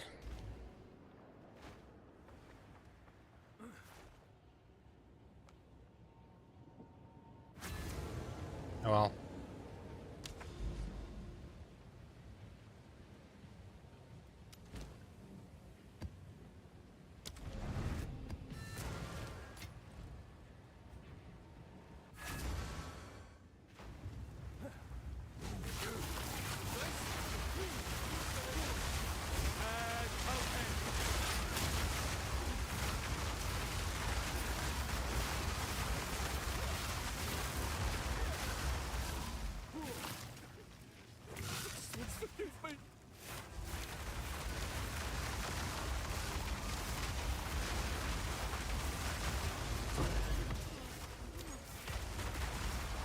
It's 2% critical hit chance, 277% critical damage bonus.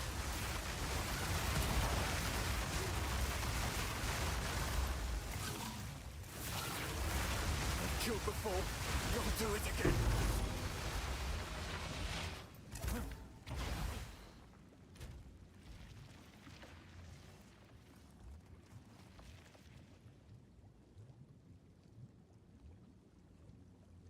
I'm gonna import my build again.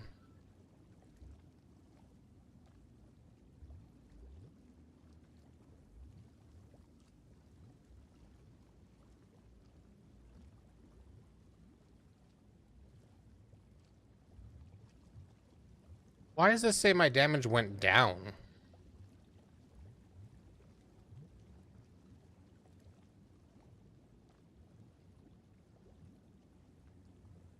And it's not counting 500 of my mana.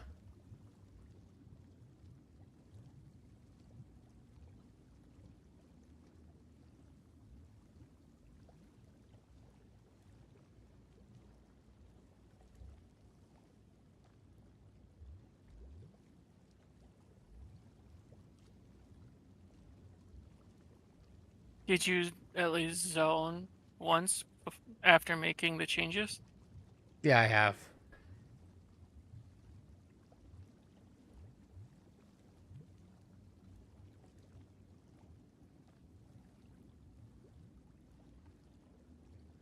Okay. After re-importing it, it says average hit is 18,000. So I'm not sure what was going on there.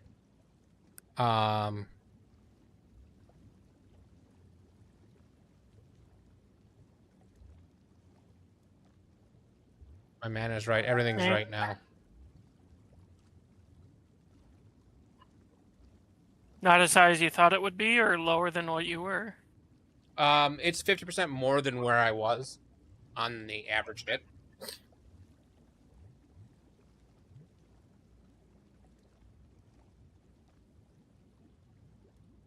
And if on my items, if I were to take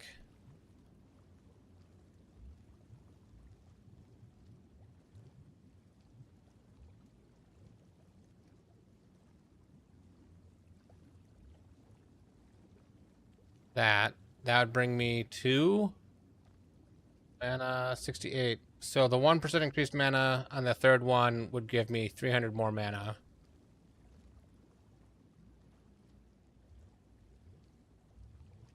You know what? I think that for now, I'm going to stop trying to get that because I have bigger upgrades I can get.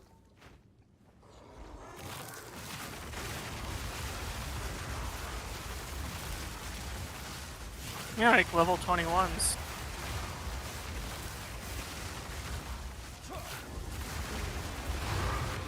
And it is spells, so levels are quite important.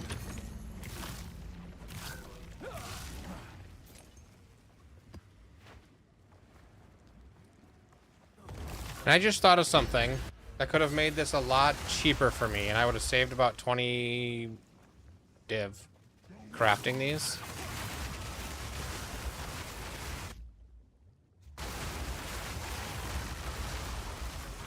Oh? One who still needs to craft them would love to know. So the essence is cheap, right? It's like 15 exalt. And that's guaranteed to be a prefix. How much is the omen that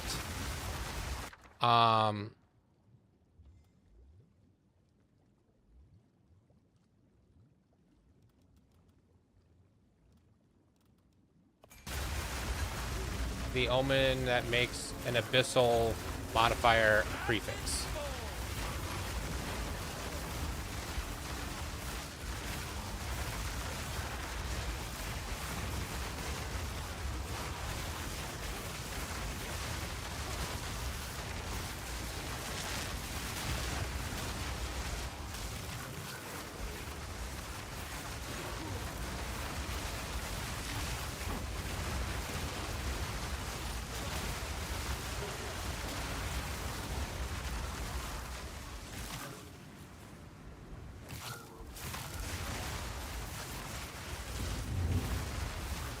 Because I think what you do is you take the 4 mod that are 12 div, right? And then you essence it because it's cheap.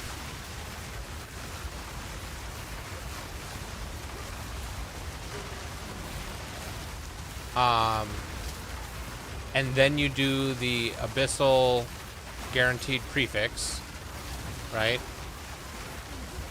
And if it accidentally overwrites the essence, which is a 50-50, then you just essence again. And if it overwrites the Abyssal, then you re-Abyssal, and you just do that over and over again.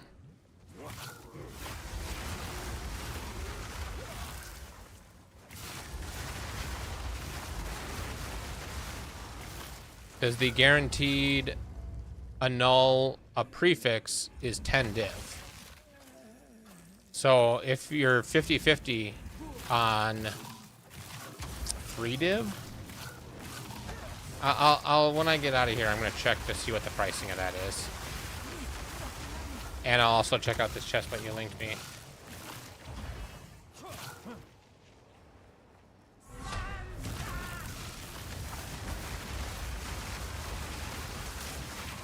Doing more crafting, I'm starting to understand the crafting a bit better.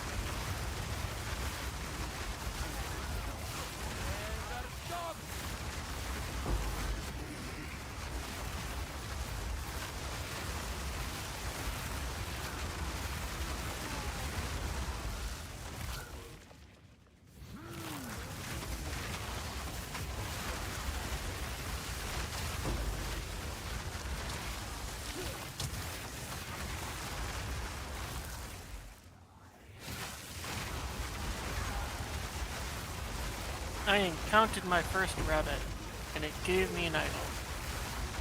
Nice.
gifts.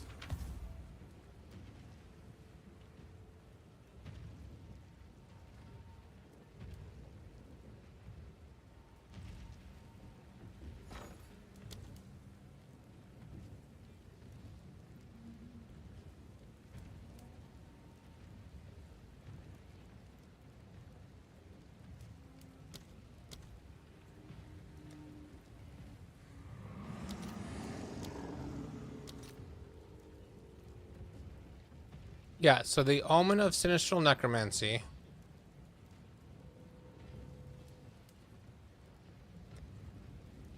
Which your next desecration will only do prefixes.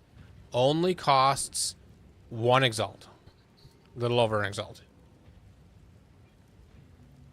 So at 10 exalt, you'd have, or at 2 exalt per cranium, you'd have to accidentally overwrite the cranium 5 times to break even with doing the annul prefix.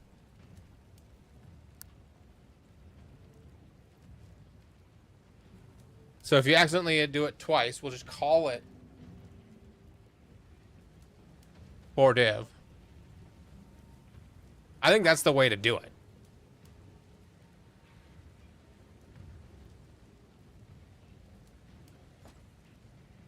Okay, let's look at this chest plate. I still have it. Yeah, right here.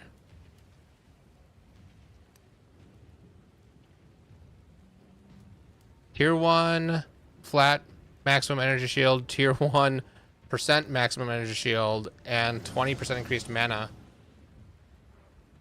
And oh man, so you're basically done with the important stuff. You're just basically going to chaos roll suffixes to get whatever resists or whatever. Because what else would you even put on there?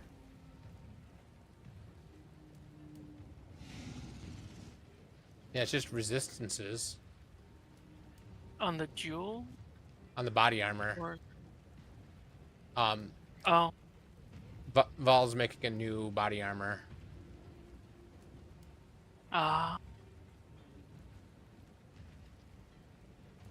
That's gonna gain him about 100 energy shield.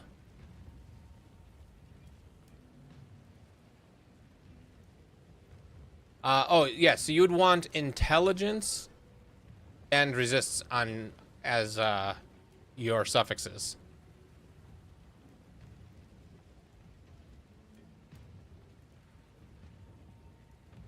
So how do you do that? I imagine you're just buying a bunch of because you've got so many divines. You're buying dextral erasures. Well, I guess no, you can't. Well, you could perfect. Okay, what can you do as a perfect suffix for essences?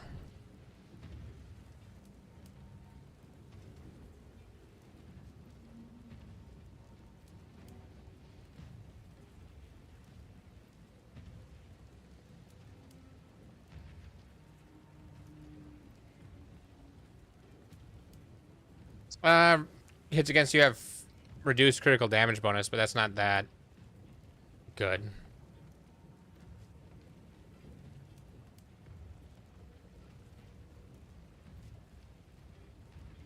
Essence of Delirium allocates a random notable passive skill. If it's any of the notables that are wait, random notable. Yeah. So if it's any of the ones that are like there's probably a bunch of good ones, right? This one could be good, right?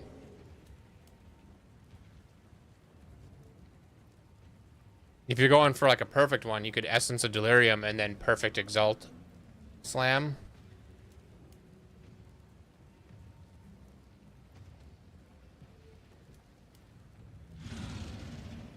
Because unlike a lot of builds, If you get any notable within range of these wherever you have these time lost sapphires,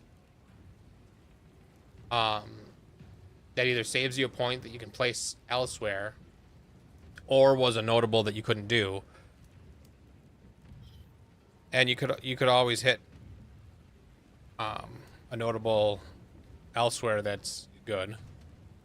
Although there's a lot of notables that would probably be dead, but you never know.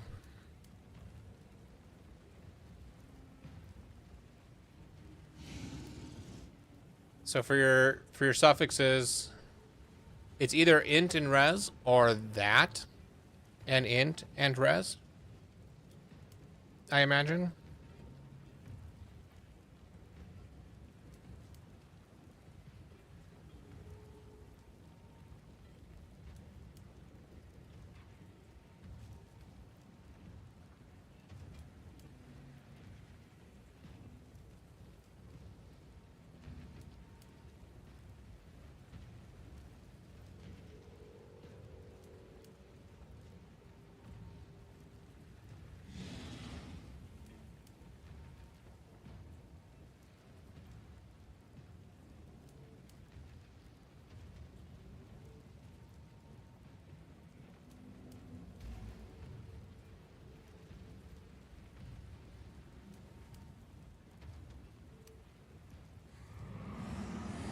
Chaos resistance, tier 1 chaos resistance, tier 1 intelligence. Energy shield recharge rate is okay. What would whittling drop?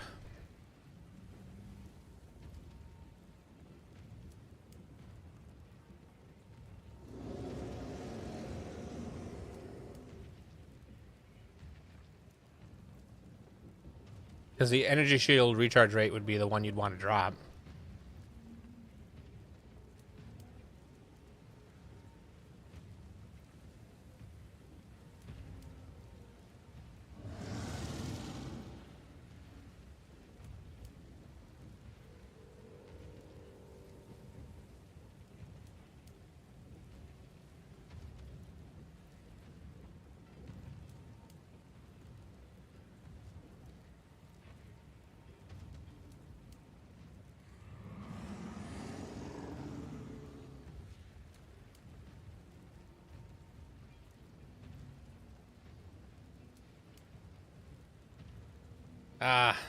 So you'd have to either chance losing, you'd have a 1 in 3 chance of hitting your energy shield recharge rate.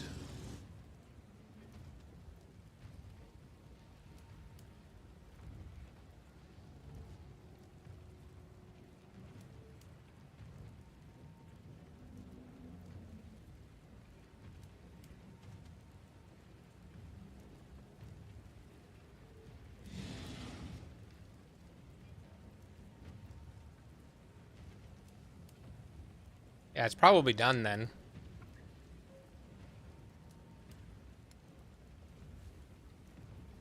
So now you just Chaos Orbit and see what happens, right? Or you bless. You make it blessed or whatever. It's blessed, right? No, sanctified. You sanctify it.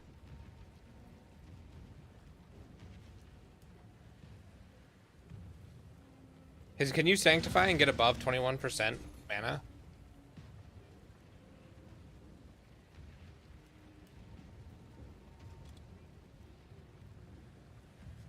Yeah, go AFK, I gotta cook dinner.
Yeah, you can sanctify and get 24% increased maximum mana.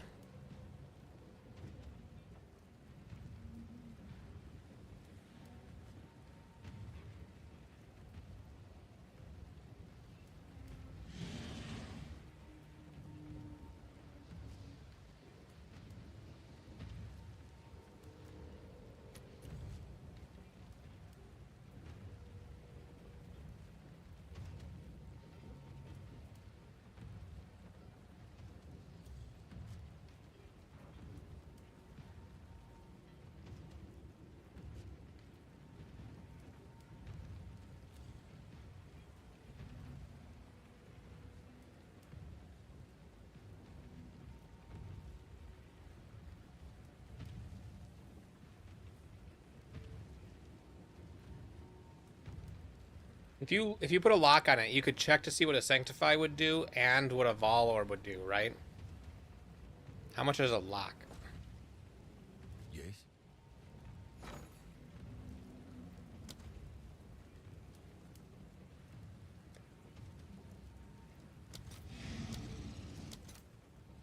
Only 840 divines.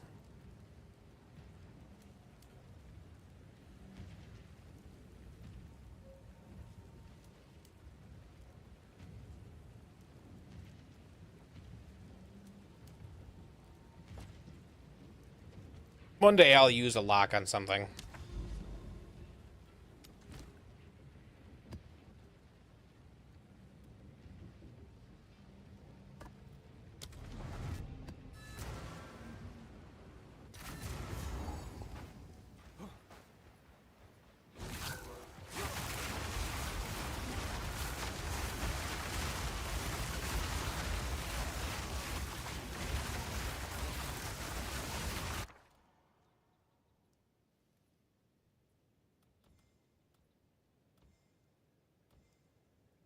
People are locking on +6 amulets. Well, that's not what I'm gonna do.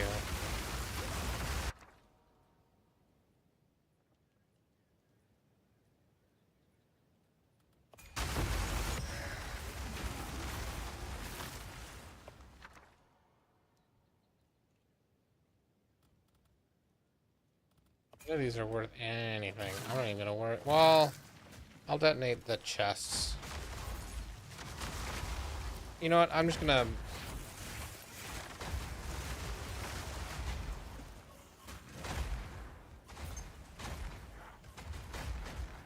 I'm gonna hit chests and stuff because I could get a logbook.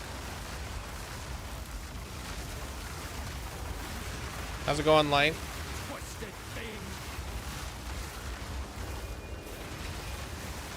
Are you gonna be playing the PoE 1 League? The Return of the Ancients or whatever?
I liked Totem when it was out, although I was not as hardcore into leveling and stuff.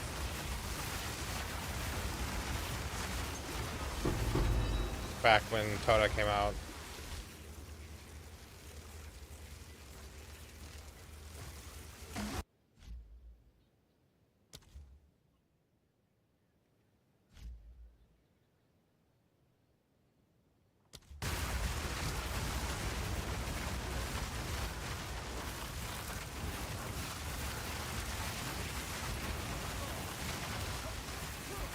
Not allowed to have Soul Siphoner and the other mana thing.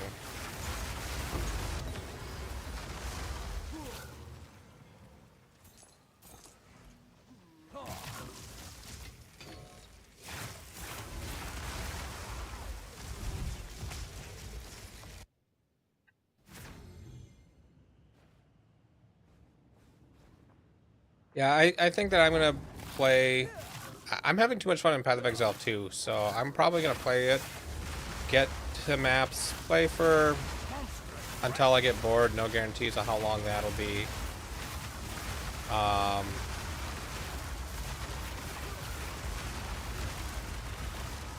And then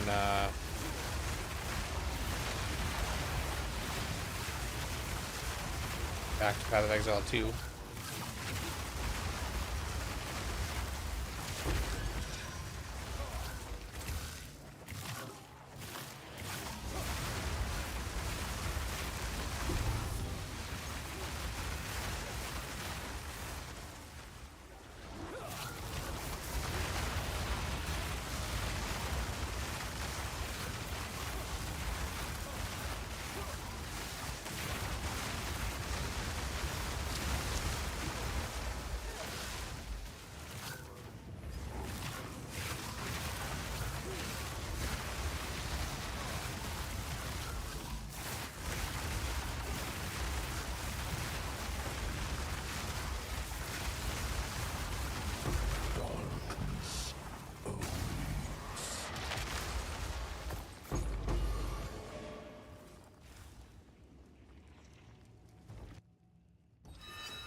Oh.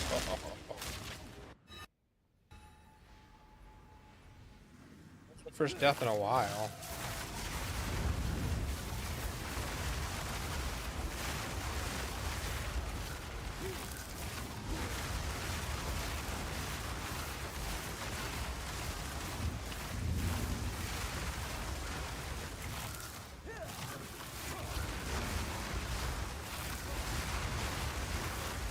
Just seemed like he stopped taking damage.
Divine ore. Oh, I got 13 div back for other thing I wasn't supposed to.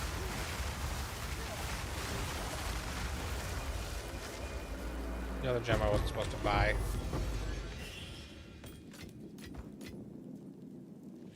Hey, how's it going?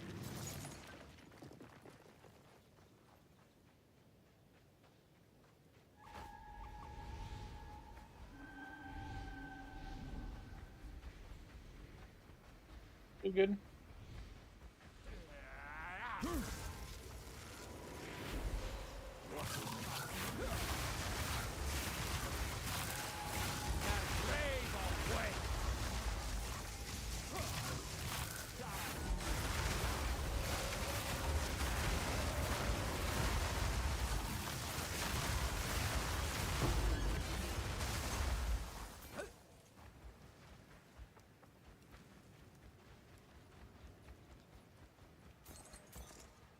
I think I see the boss fight.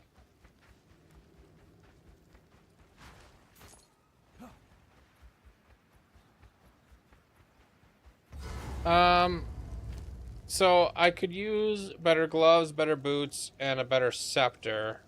My next upgrade is either I can do like 10 div each on gloves, boots, and scepter and get significantly better gear. Or I could start saving for Radica's Flow, or a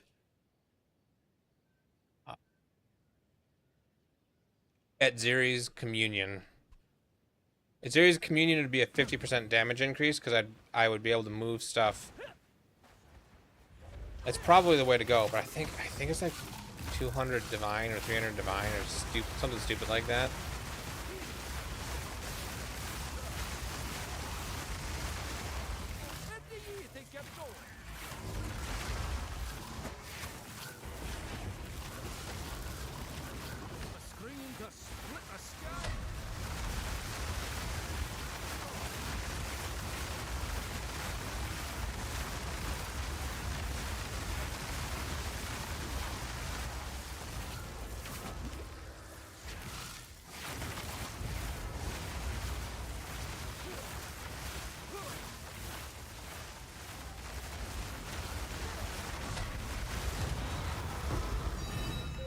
Another divine.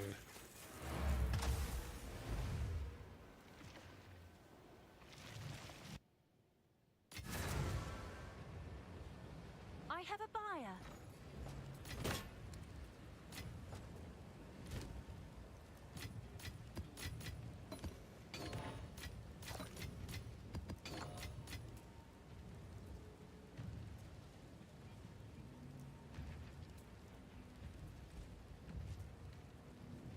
I'm already using 3 time lost sapphires.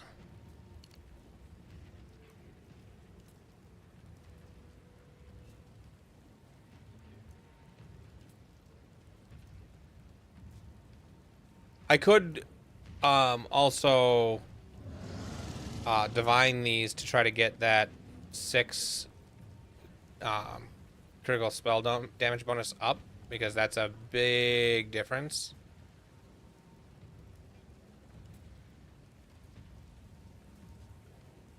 This one's literally minimum.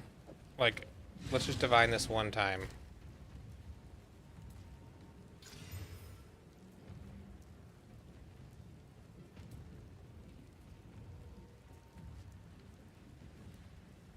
Yeah, these are very large, and it's crit damage and crit chance.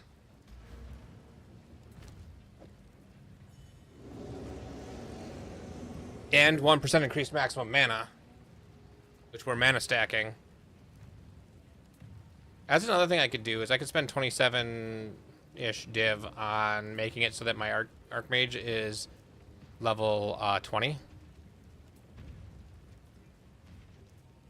What would my damage difference be if my Archmage was level 20? Items, Amulet, edit. So from 18.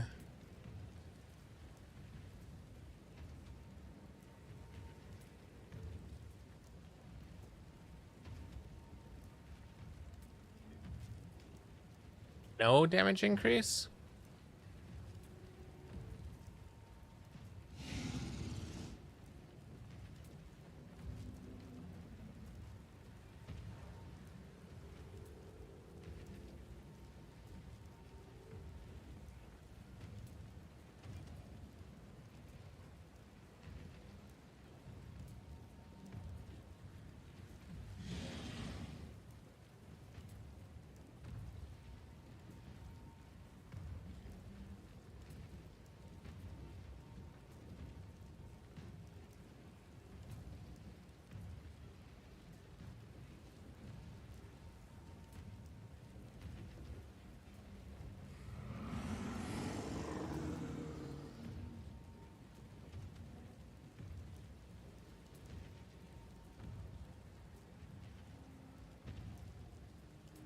This damage calculation isn't taking Archmage into account at all.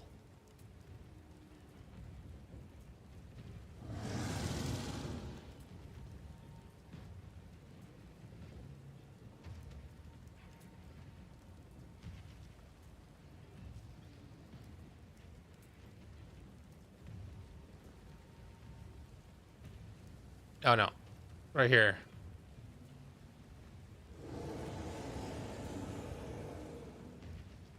Yeah, no, it's not taking Archmage into account at all.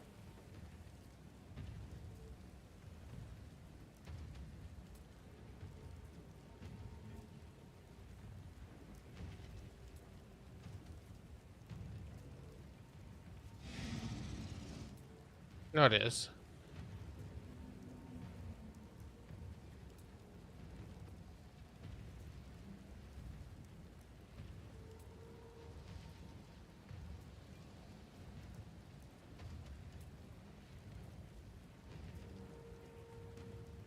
Okay, Archmage. Non-channeling skills gain 4%.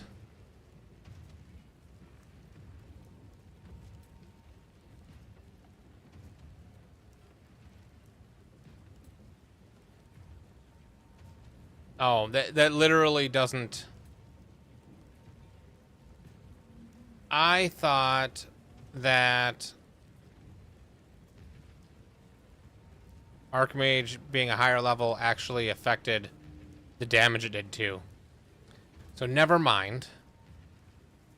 I don't care about Archmage being level 20.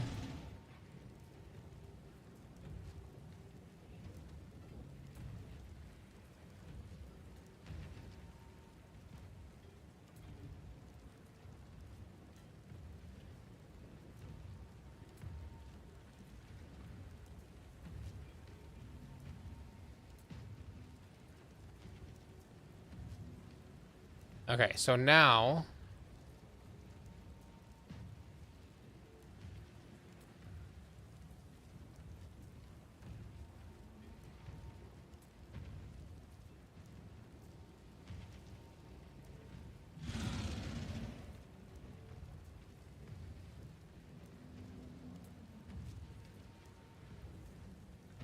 I don't have Erratica's. It's either that or...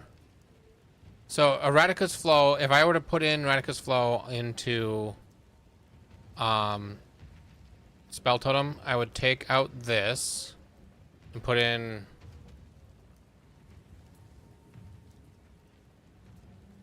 Erratica's Flow. That actually lowers my damage. Oh, because then I turn off... I have to turn off Frost Bomb and Elemental Weakness. So Radica's Flow would be a 50% increase in damage-ish. But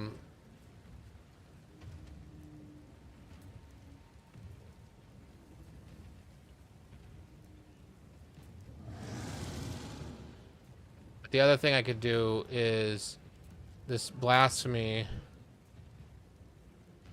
instead of repulsion, you do temp chains, enfeeble.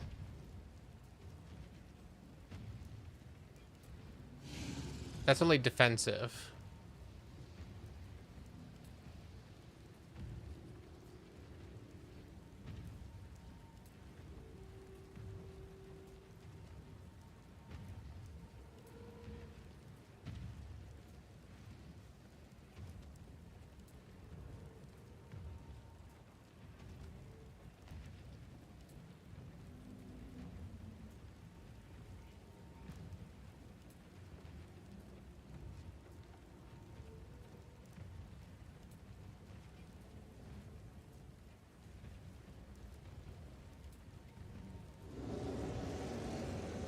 There isn't Ed Series Communion. So what I would do is turn this off so I have more spirit. And then in calculation and configuration, always low life. And skills, I take out, so I turn this back on. Turn this back on. And in this, turn off Radica's Flow, turn this back on. So by doing the Adziri's thing, I wouldn't gain as much to my damage, but I would also be fitting in more. Oh, but so my damage goes up a little bit by being low life, but then also I am able to summon 6 totems instead of only 4 totems. So including full DPS. Full DPS says 86. Configuration. Does it list where the number of totems?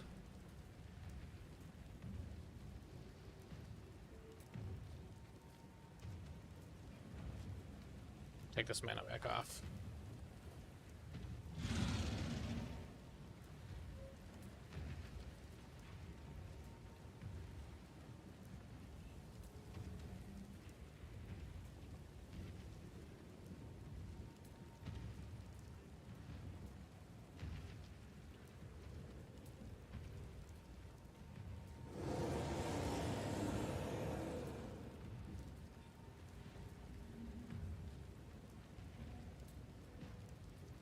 So 4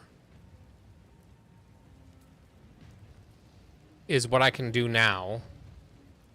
And that shows my full DPS at 94,000. And I'll be able to do 6. Why is that not? This doesn't.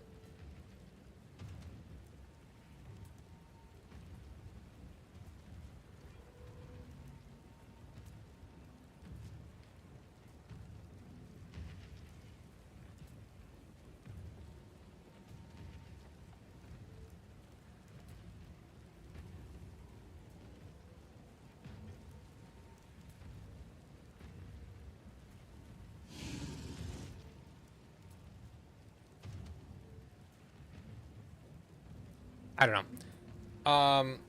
Because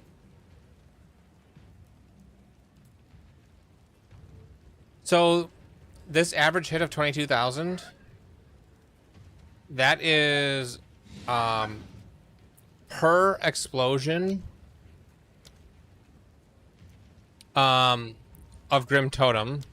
So I do this tooltip here is 14,000 per explosion, but when it summons the pillars, it summons in half a second. I don't know how many it summons at once.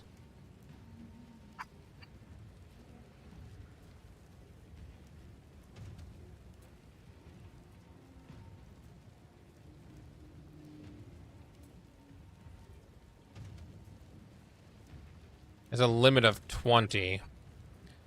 I'm not sure how many it summons at once, but I have 4 totems summoning up to 20 pillars. I think it's summoning like 6 or 10 of them at a time.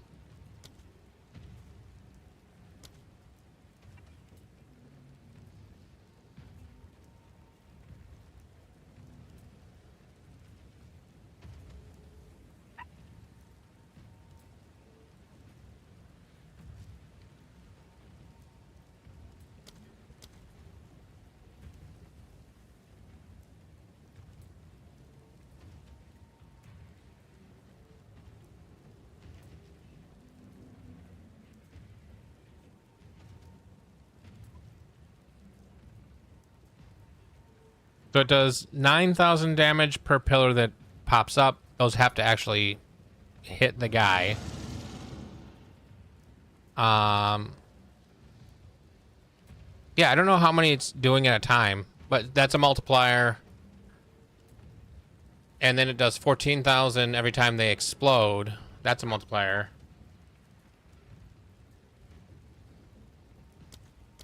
So the spark, the way the build works is I cast a Grim Pillar, or I cast a totem, right? And if I can find just any guy.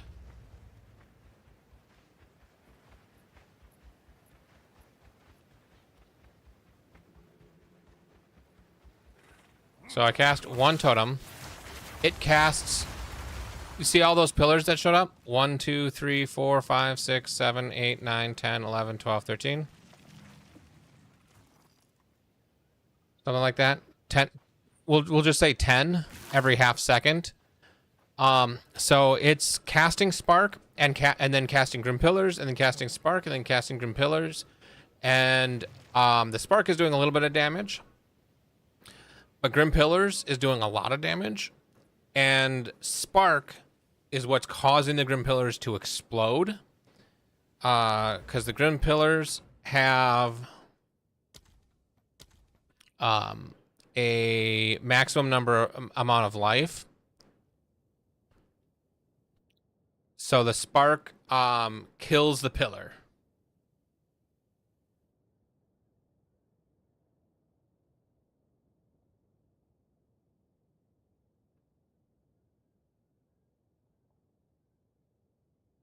If I didn't have Spark in there,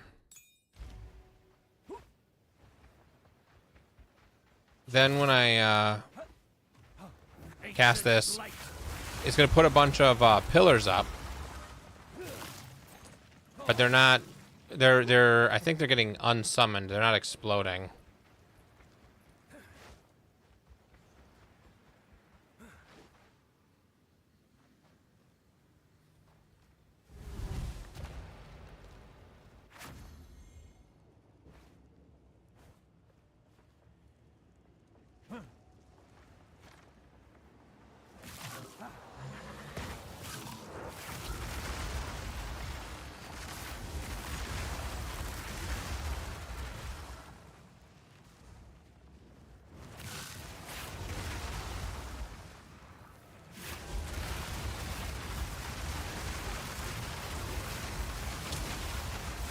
Do I even need Spark?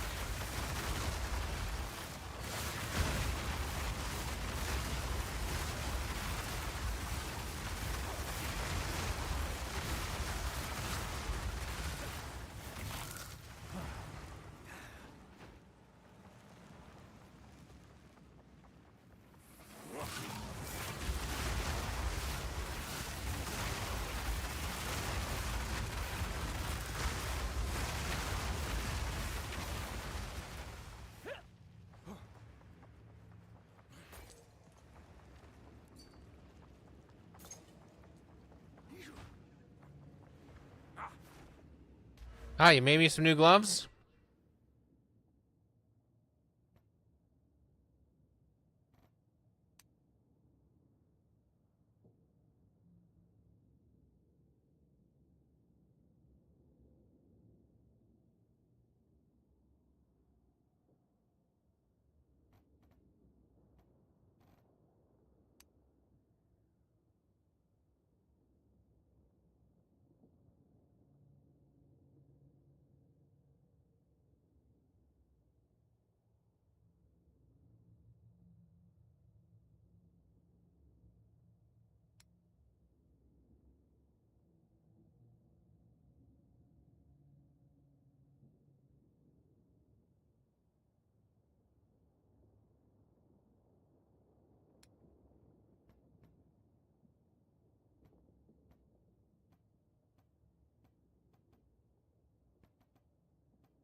Hey Val, have you tried not using Spark? Because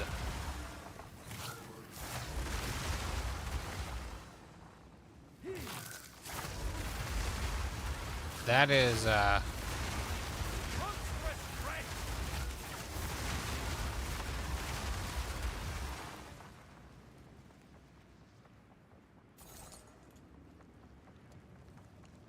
it's doing a lot.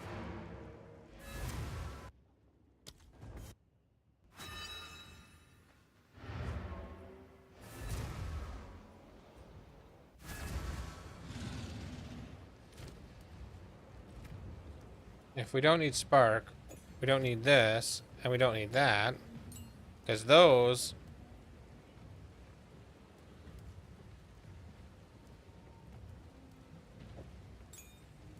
I'm gonna test.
Why can't I put this back in?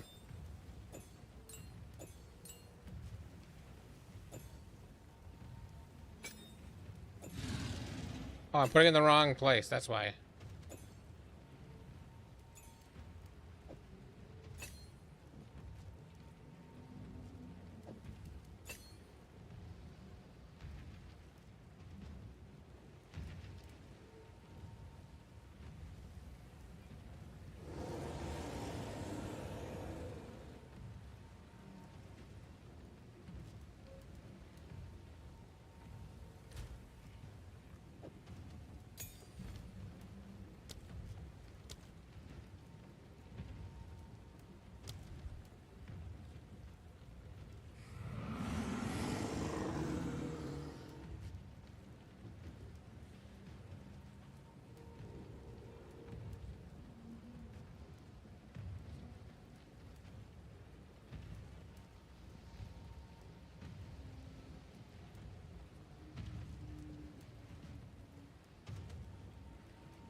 Well, you can use Zenith 2, Zenith 2.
Okay, if instead of...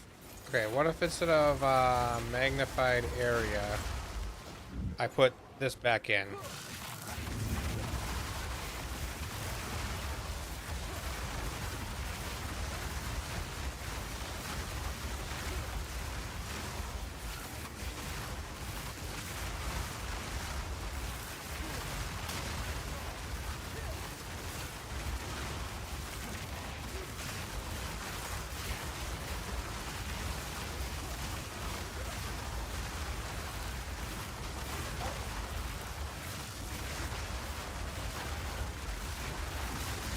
How does it feel?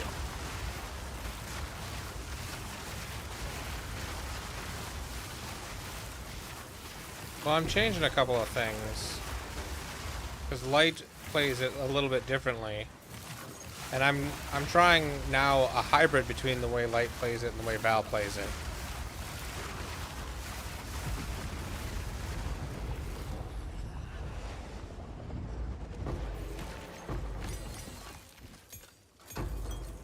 Actually, I don't know the way Val plays it.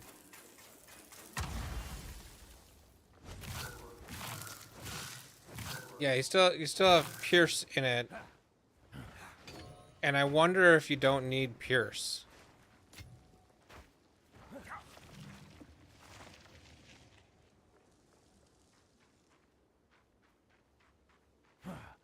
Well, if you believe Allie, yes, you do. But why?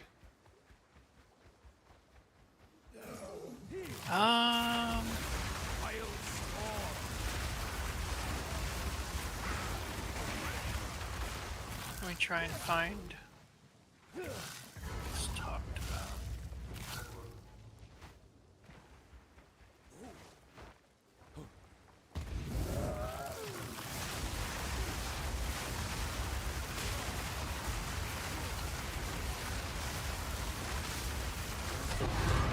No why is given, just, they believe that Spark is an unusable skill without it.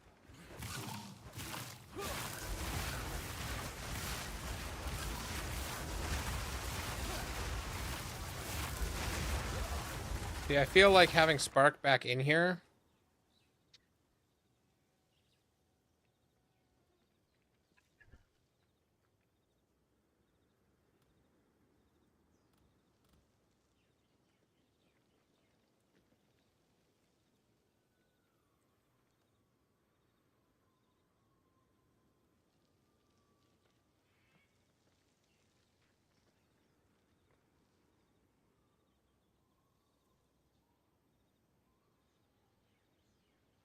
Having Spark makes it so that it destroys the pillars a little bit more reasonably, but I'm doing enough damage to destroy the pillars without...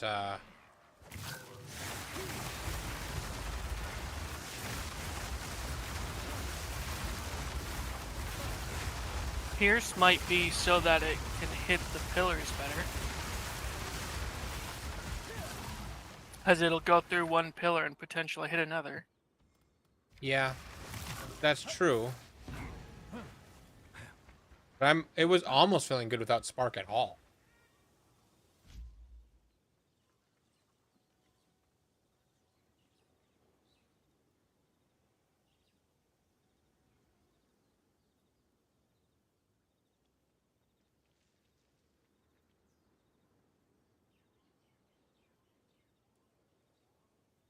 How does the Grim Pillar die if there's nothing killing it? I don't know if somehow, if the pillars being cast are causing them to die instead of being despawned. But, like, if I take out Spark, so I'm not even using Spark, put the pillar down, they're exploding.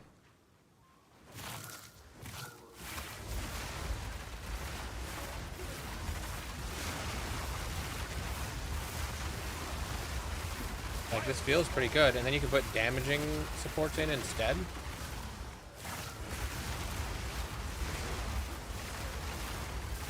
Like, it doesn't feel that much different.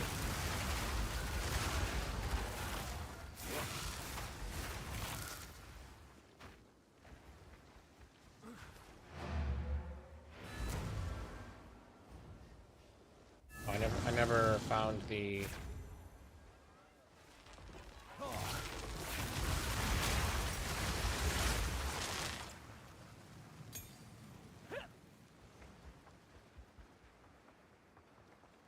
The no trigger and the trigger explode.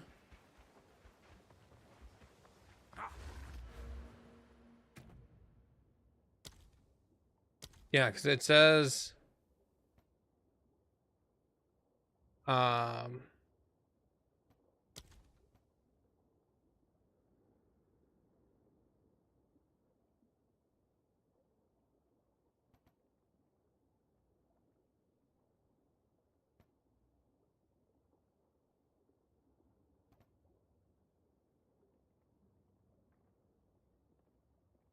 less damage in the first half seconds.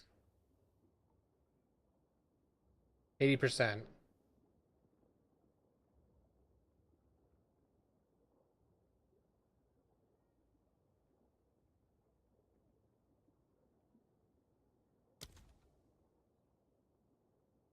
So as long as it lasts more than a half second.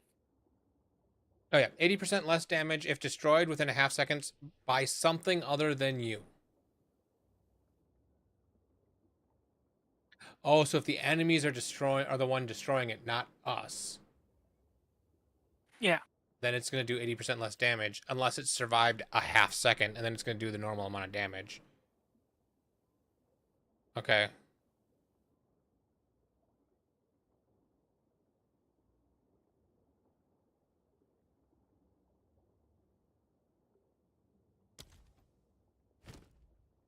So, what I'd like to do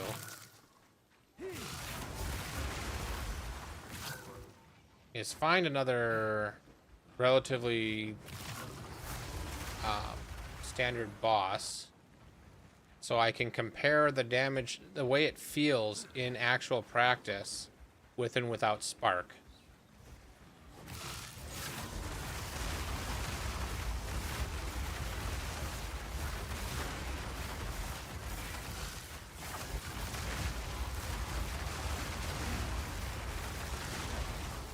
Because, like, this feels fine.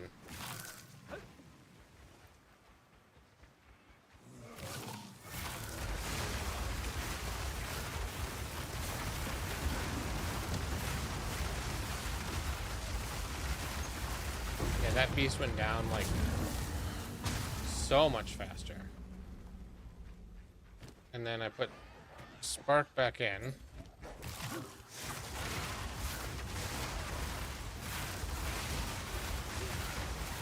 Dark is cheap. How cheap is cheap? 'Cause I don't have a lot of money right now.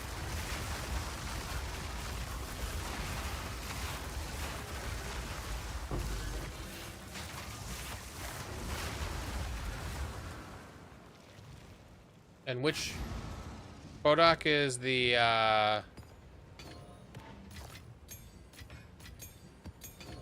3x per run? Yeah, I can do that.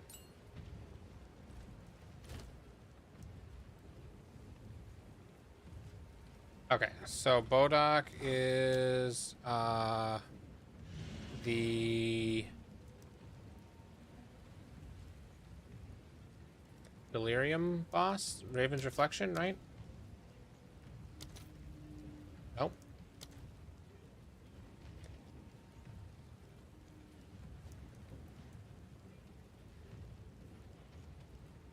Oh, Bodok is Ritual?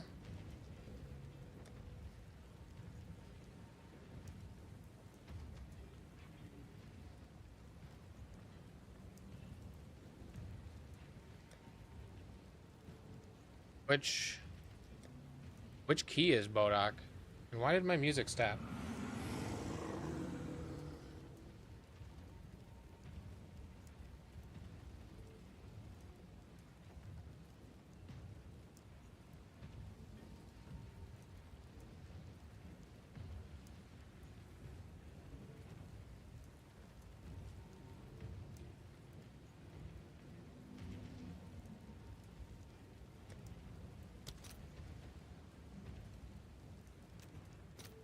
I think I already have one. Oh, okay. So this is the Bodok fight. Okay. think I already had some.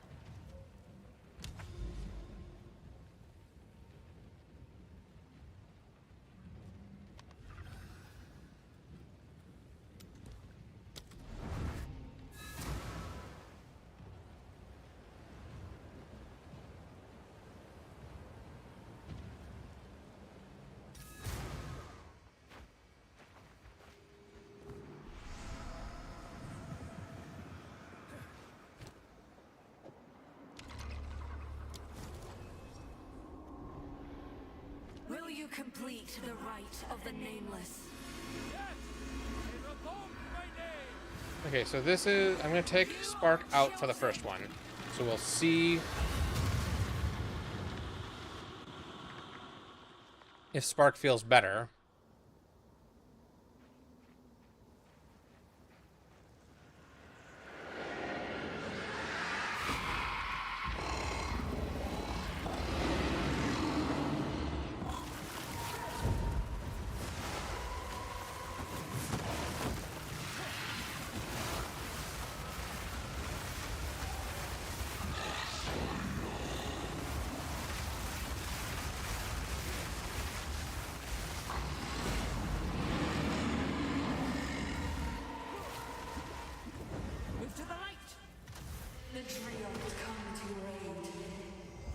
Hey, Linus and Solaris.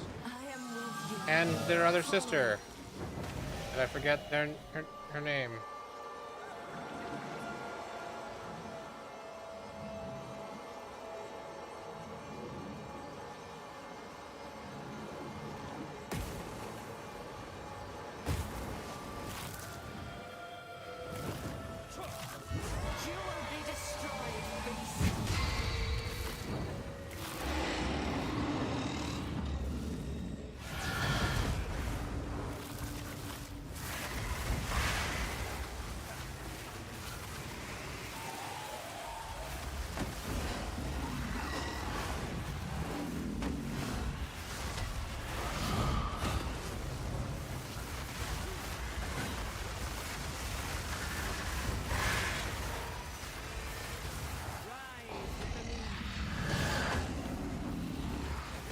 Bad at dodging.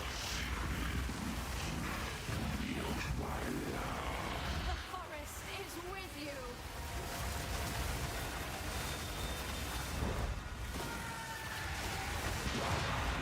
That was alright.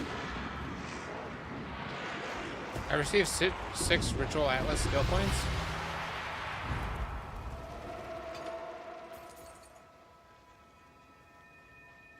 I don't think I did.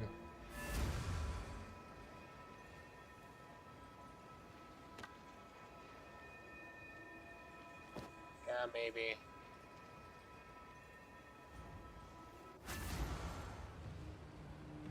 Speed.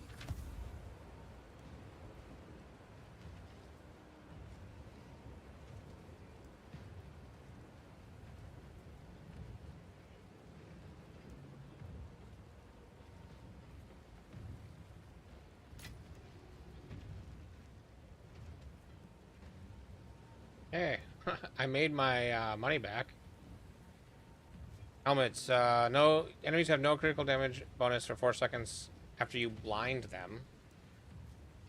Gloves. Enemies you critical hit get 100% reduced life regeneration rate for 4 seconds. And boots. Your speed is unaffected by slows while sprinting. Oh.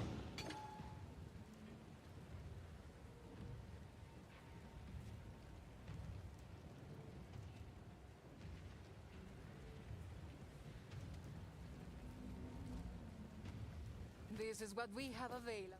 For now, we part.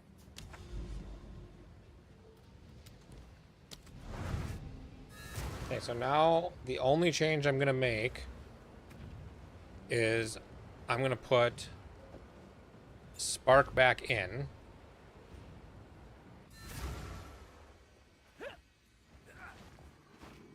And then the next change I'll make is putting Pierce back in.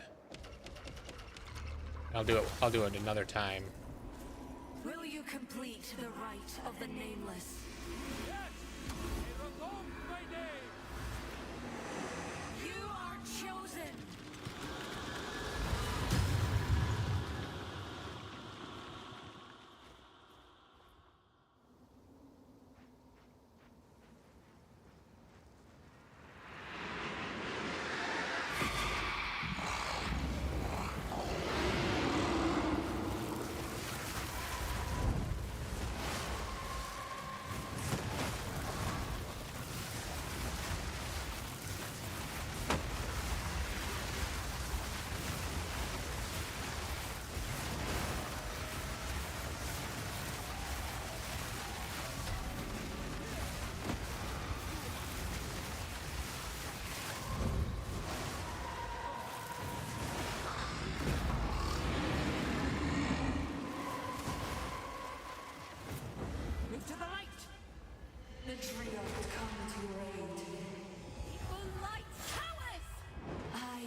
Okay, yeah, you can definitely tell. Having Spark back in there makes a big difference.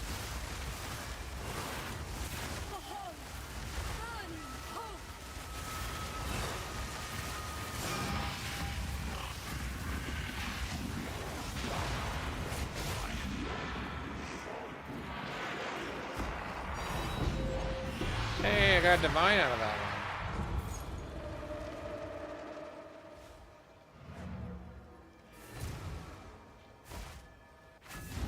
It's raining again all of a sudden.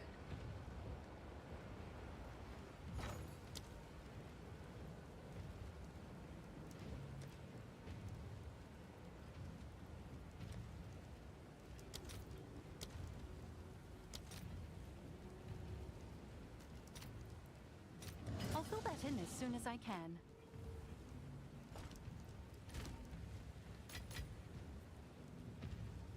Spark may also only be for clear. Well, no, not Spark, but the No. Pierce. No, I think Pierce is gonna make a difference. I'm gonna take Cold Mastery out, and we're gonna put Pierce back in.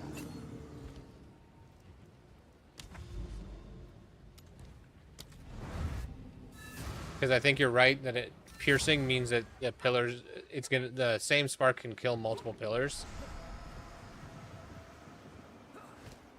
I think it's probably also partially because the boss can't block it. It won't hit the boss and then not hit a pillar.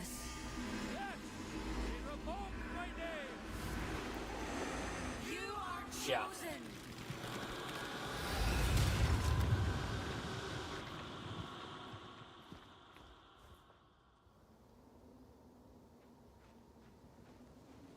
Let's go left to find him this time. No, we're gonna go south. Nope, we're gonna go left. Oh, he found us.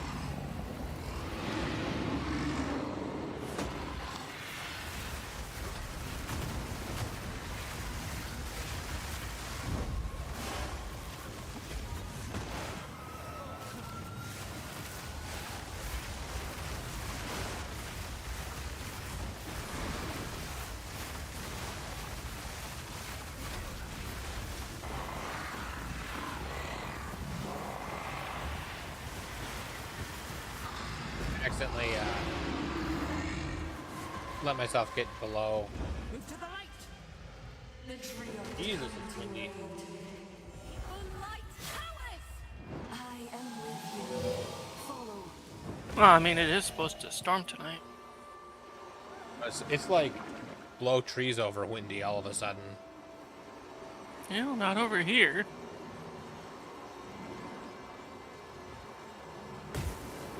I mean, the TV made the announcement, so it probably is a pretty nasty storm.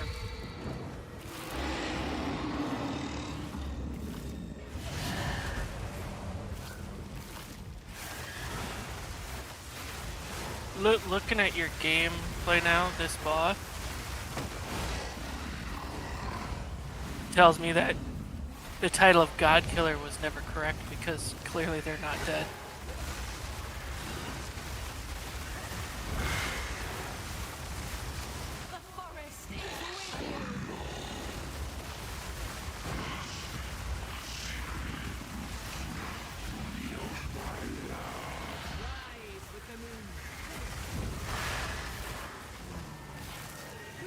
I feel like Pierce did nothing.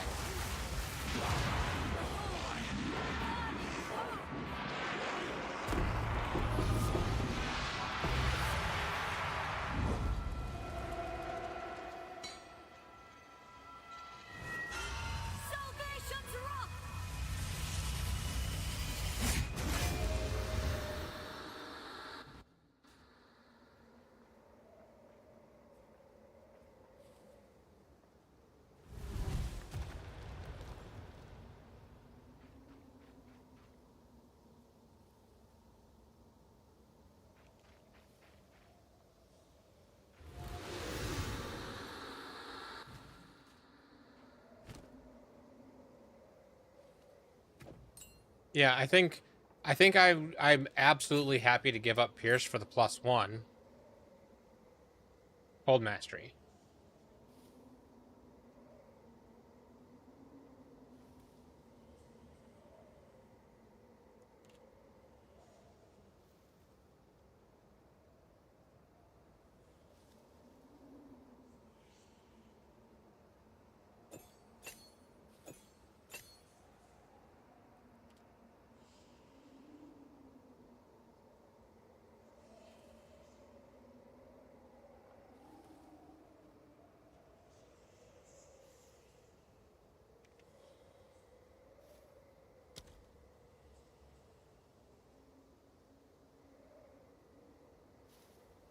I have wondered since I first started this build, what would it be like with Ice Nova? But then I think it's not casting the...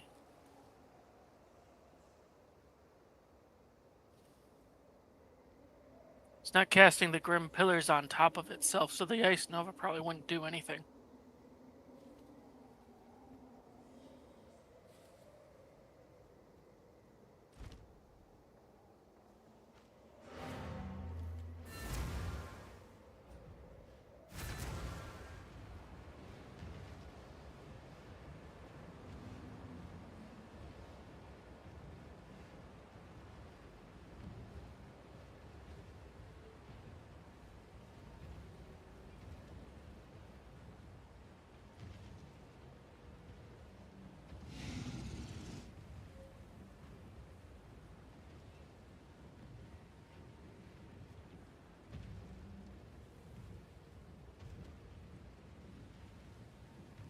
What about Comet?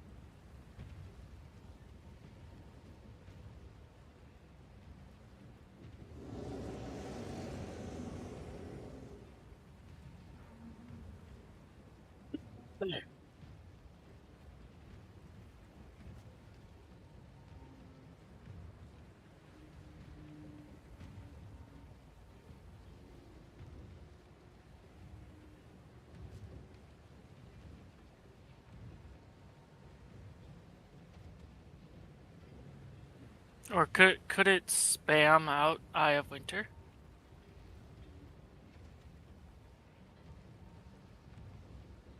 I think Spark is used for a reason.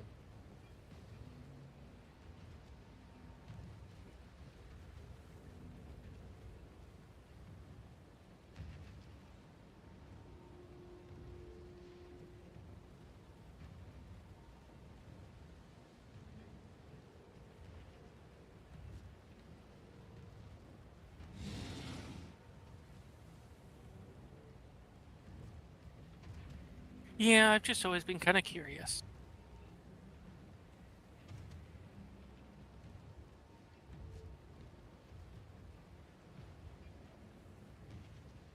You're absolutely welcome to try any of these. Maybe you'll stumble across something that is better for, you know, people haven't considered.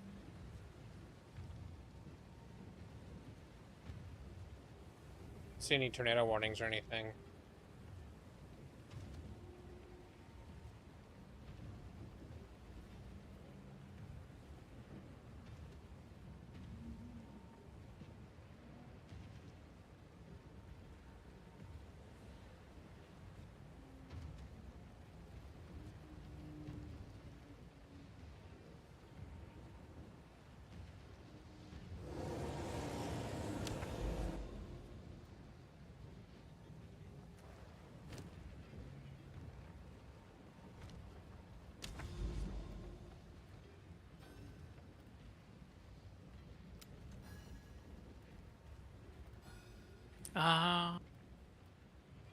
Well, I know why not Eye of Winter.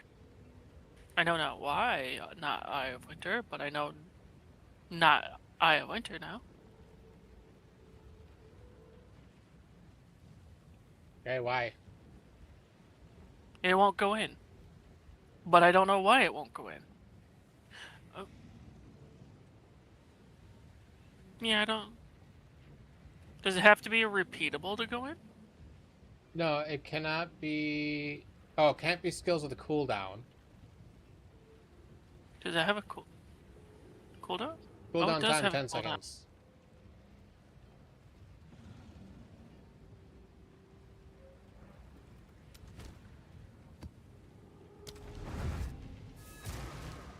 Okay, no cooldown.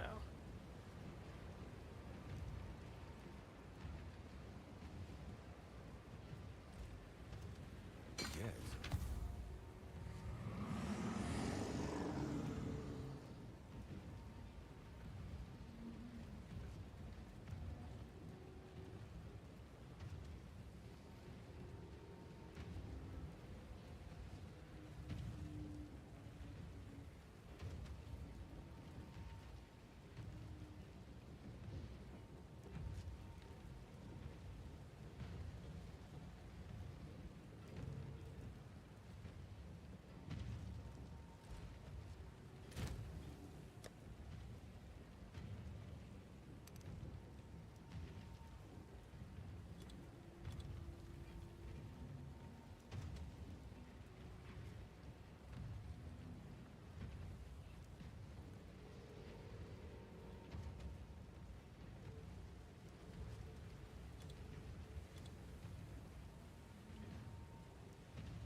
Why is this 20 div?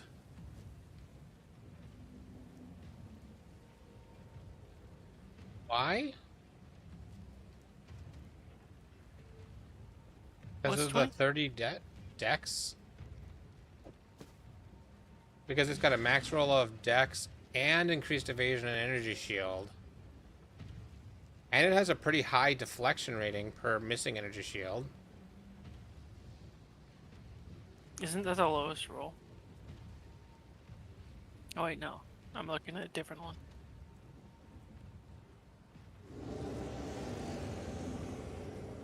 Right now this is saying 20x.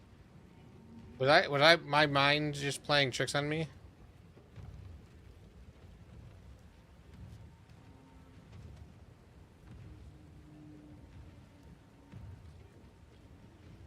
No, 300% increased evasion energy shield.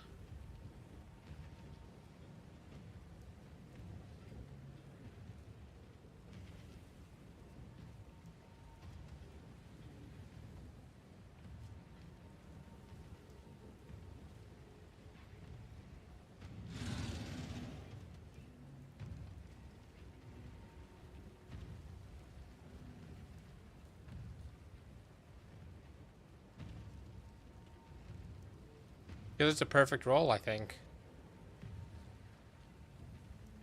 Like...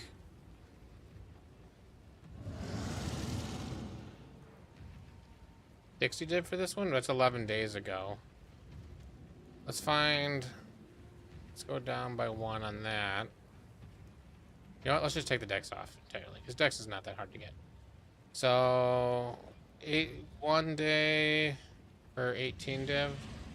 We're gonna put this one up because it's got perfect dex and perfect evasion and energy shield. And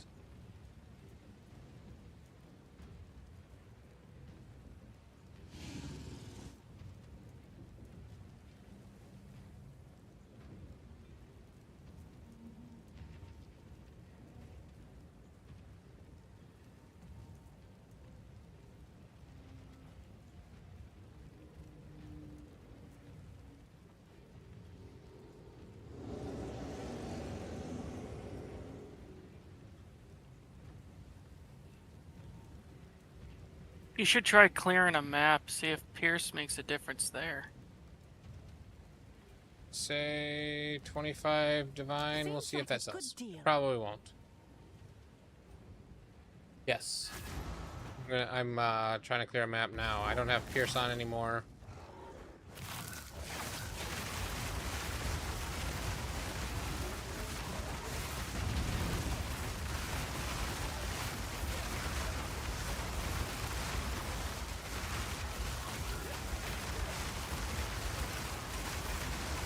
Ancient light.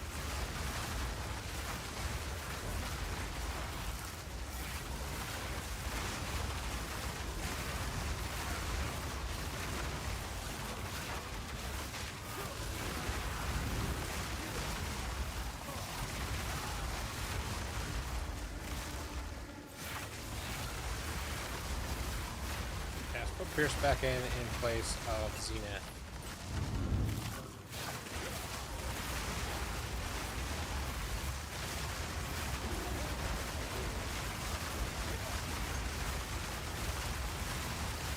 Yeah, I think you're right. It feels better. Pierce feels better for clearing. Could I just think do the a plus jump 1 to up level and you of Bold pause. Mastery is better than Zenith.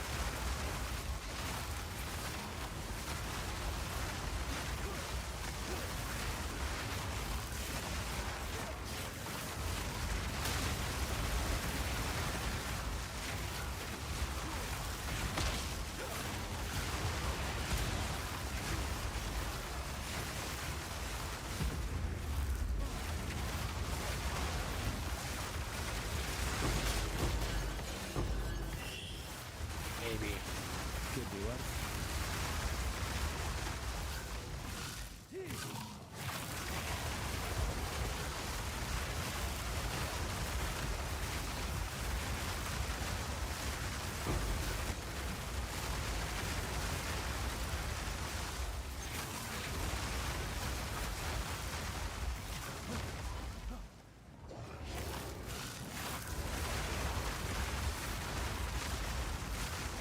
Yeah, I'm gonna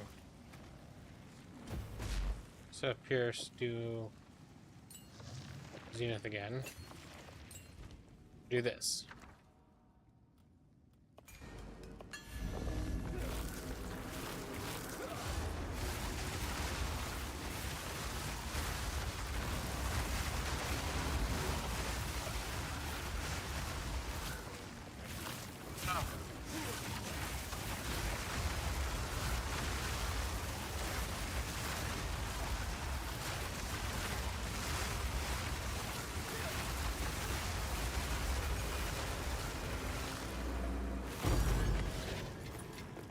Now that's a find.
I don't know. I think, I don't know. Pierce does still feel good on it. But, what if, instead of doing Spark, we went back to doing Entangle? No, I don't think that'd be any good, actually. Not in the totem, anyway. It definitely wouldn't because it is still beholden to its Fisher limit.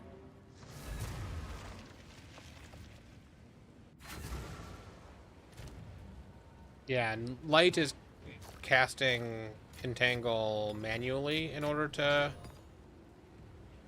destroy him. I do think I'm good enough to get rid of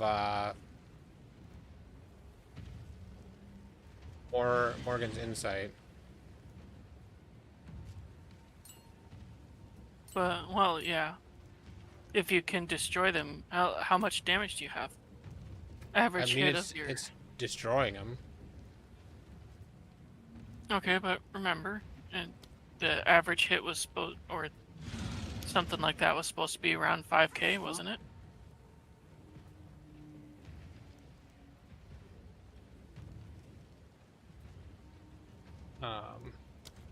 Open the spell totem itself to see. 12k. Average damage per use 6k. And then my spell totem or my pillars have 10,000 life. So getting hit by 2 sparks kills him. That's exactly what I understood was the marker, that you could take that off and work towards the other thing. But do you want to take that off before? Because that is a 50 damage multiplier. Only for spark.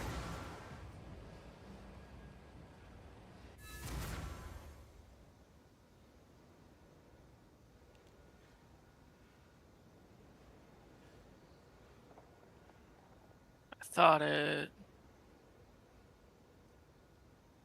Yeah. It Scorch is skills only that for spark. consume freezes are 50% more, yeah.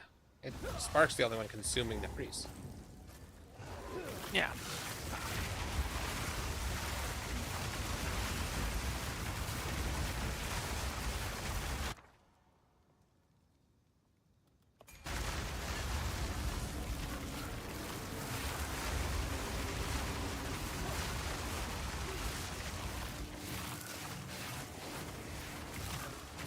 I'm at about half of where you are right now.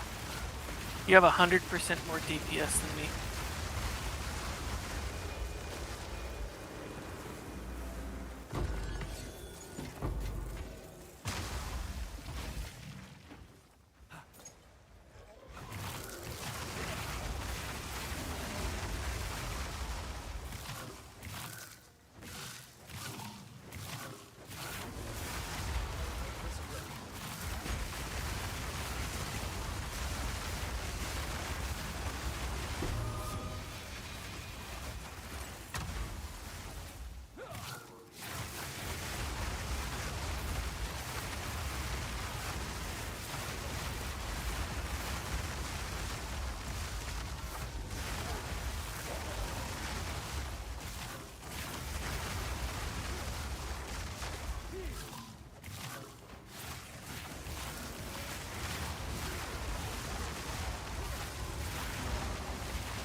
Didn't activate the beacon.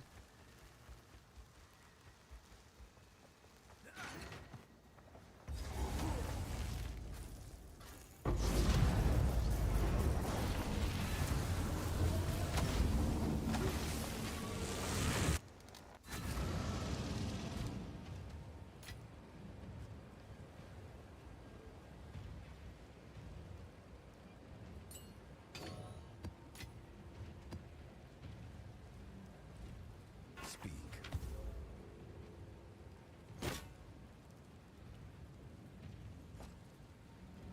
Magic treasures.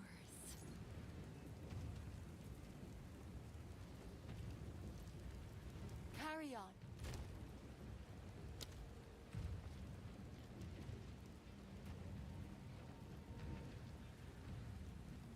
Okay.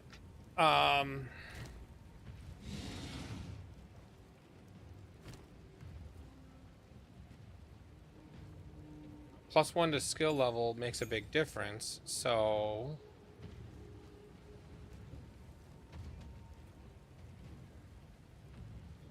let's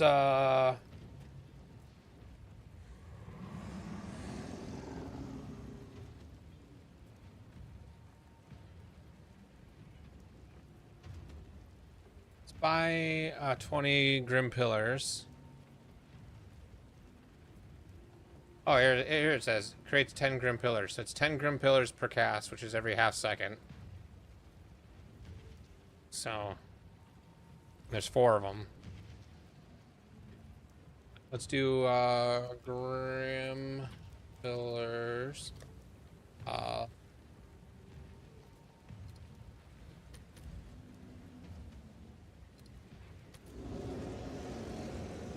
are you upgrading? Slash corrupted, no. But it's 20x for any Grim Pillars. If I wanted gem level to be 21, let's just, I'm just gonna a level 21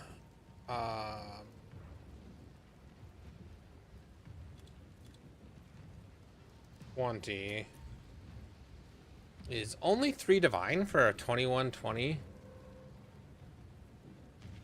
Grim Pillars.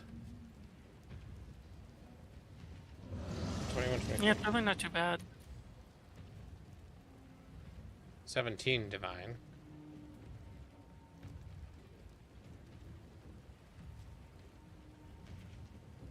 I don't think the 23 does anything though. Yeah, I'm not gonna bother with trying to. No, considering you'd need 10% in order to make another pillar. Yeah. And it's 0 through 2. Would even another 10% create another pillar? Yeah, 2 is what it would do at 20%.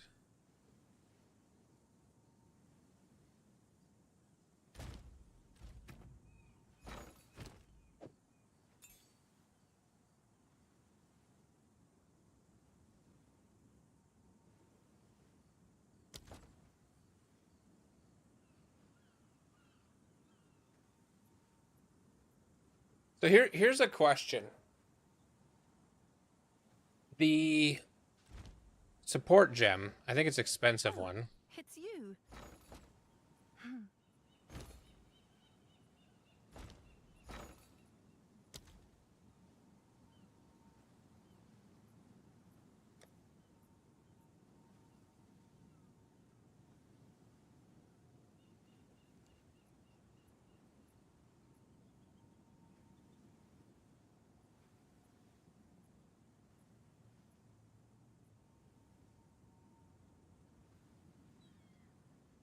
Yeah. Uthred's Exodus. How much is this? 150 div. Okay, never mind.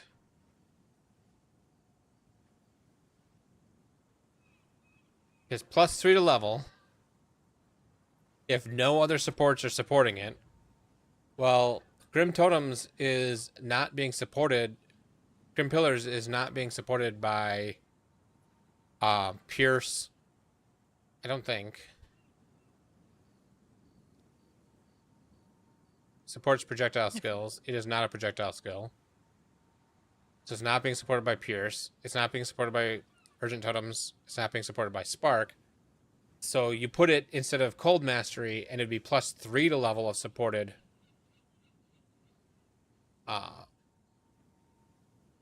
So then this would be, instead of 22, it'd be 25.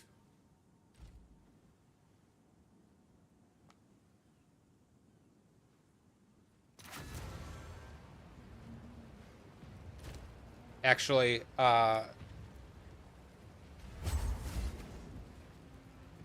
Redica's Flow is probably better.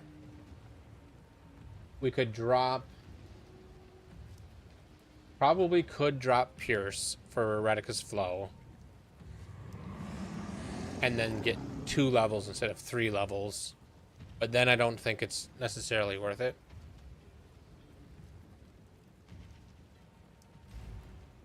Go on.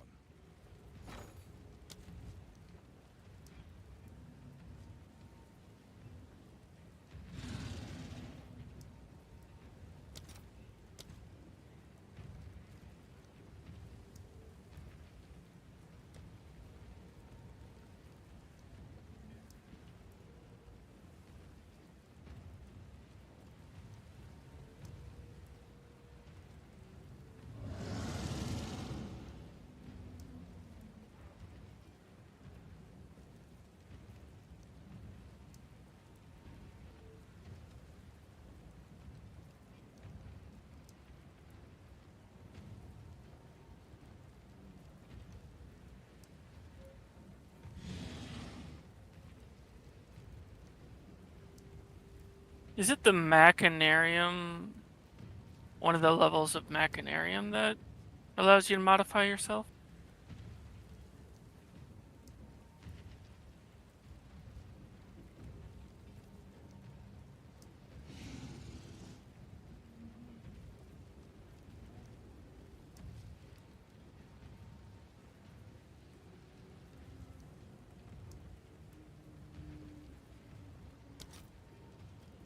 Like 16 Divine for Uthred's Omen.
I think this map's gonna be my last map for the night. I'll hop off after this, and then I'll be on later than normal. Well, I'll probably be on tomorrow, and if I'm on, it'll be later than normal. I got interview tomorrow.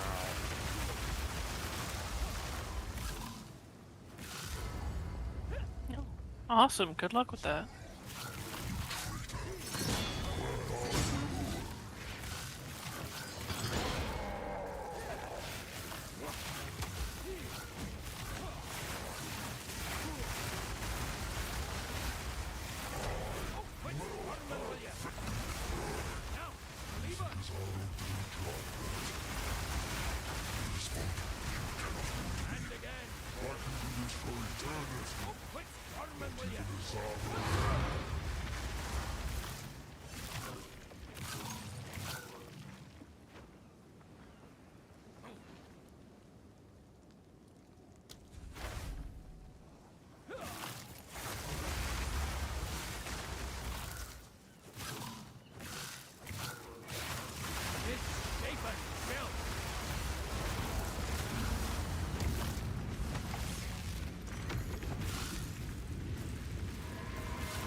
Before I log off,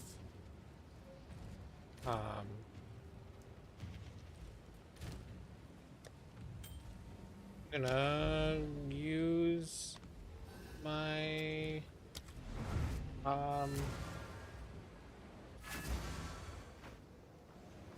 yes.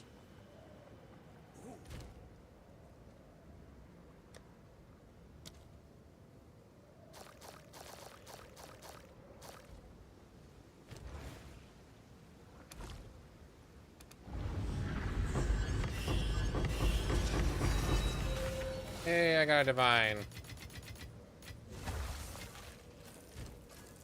Nice.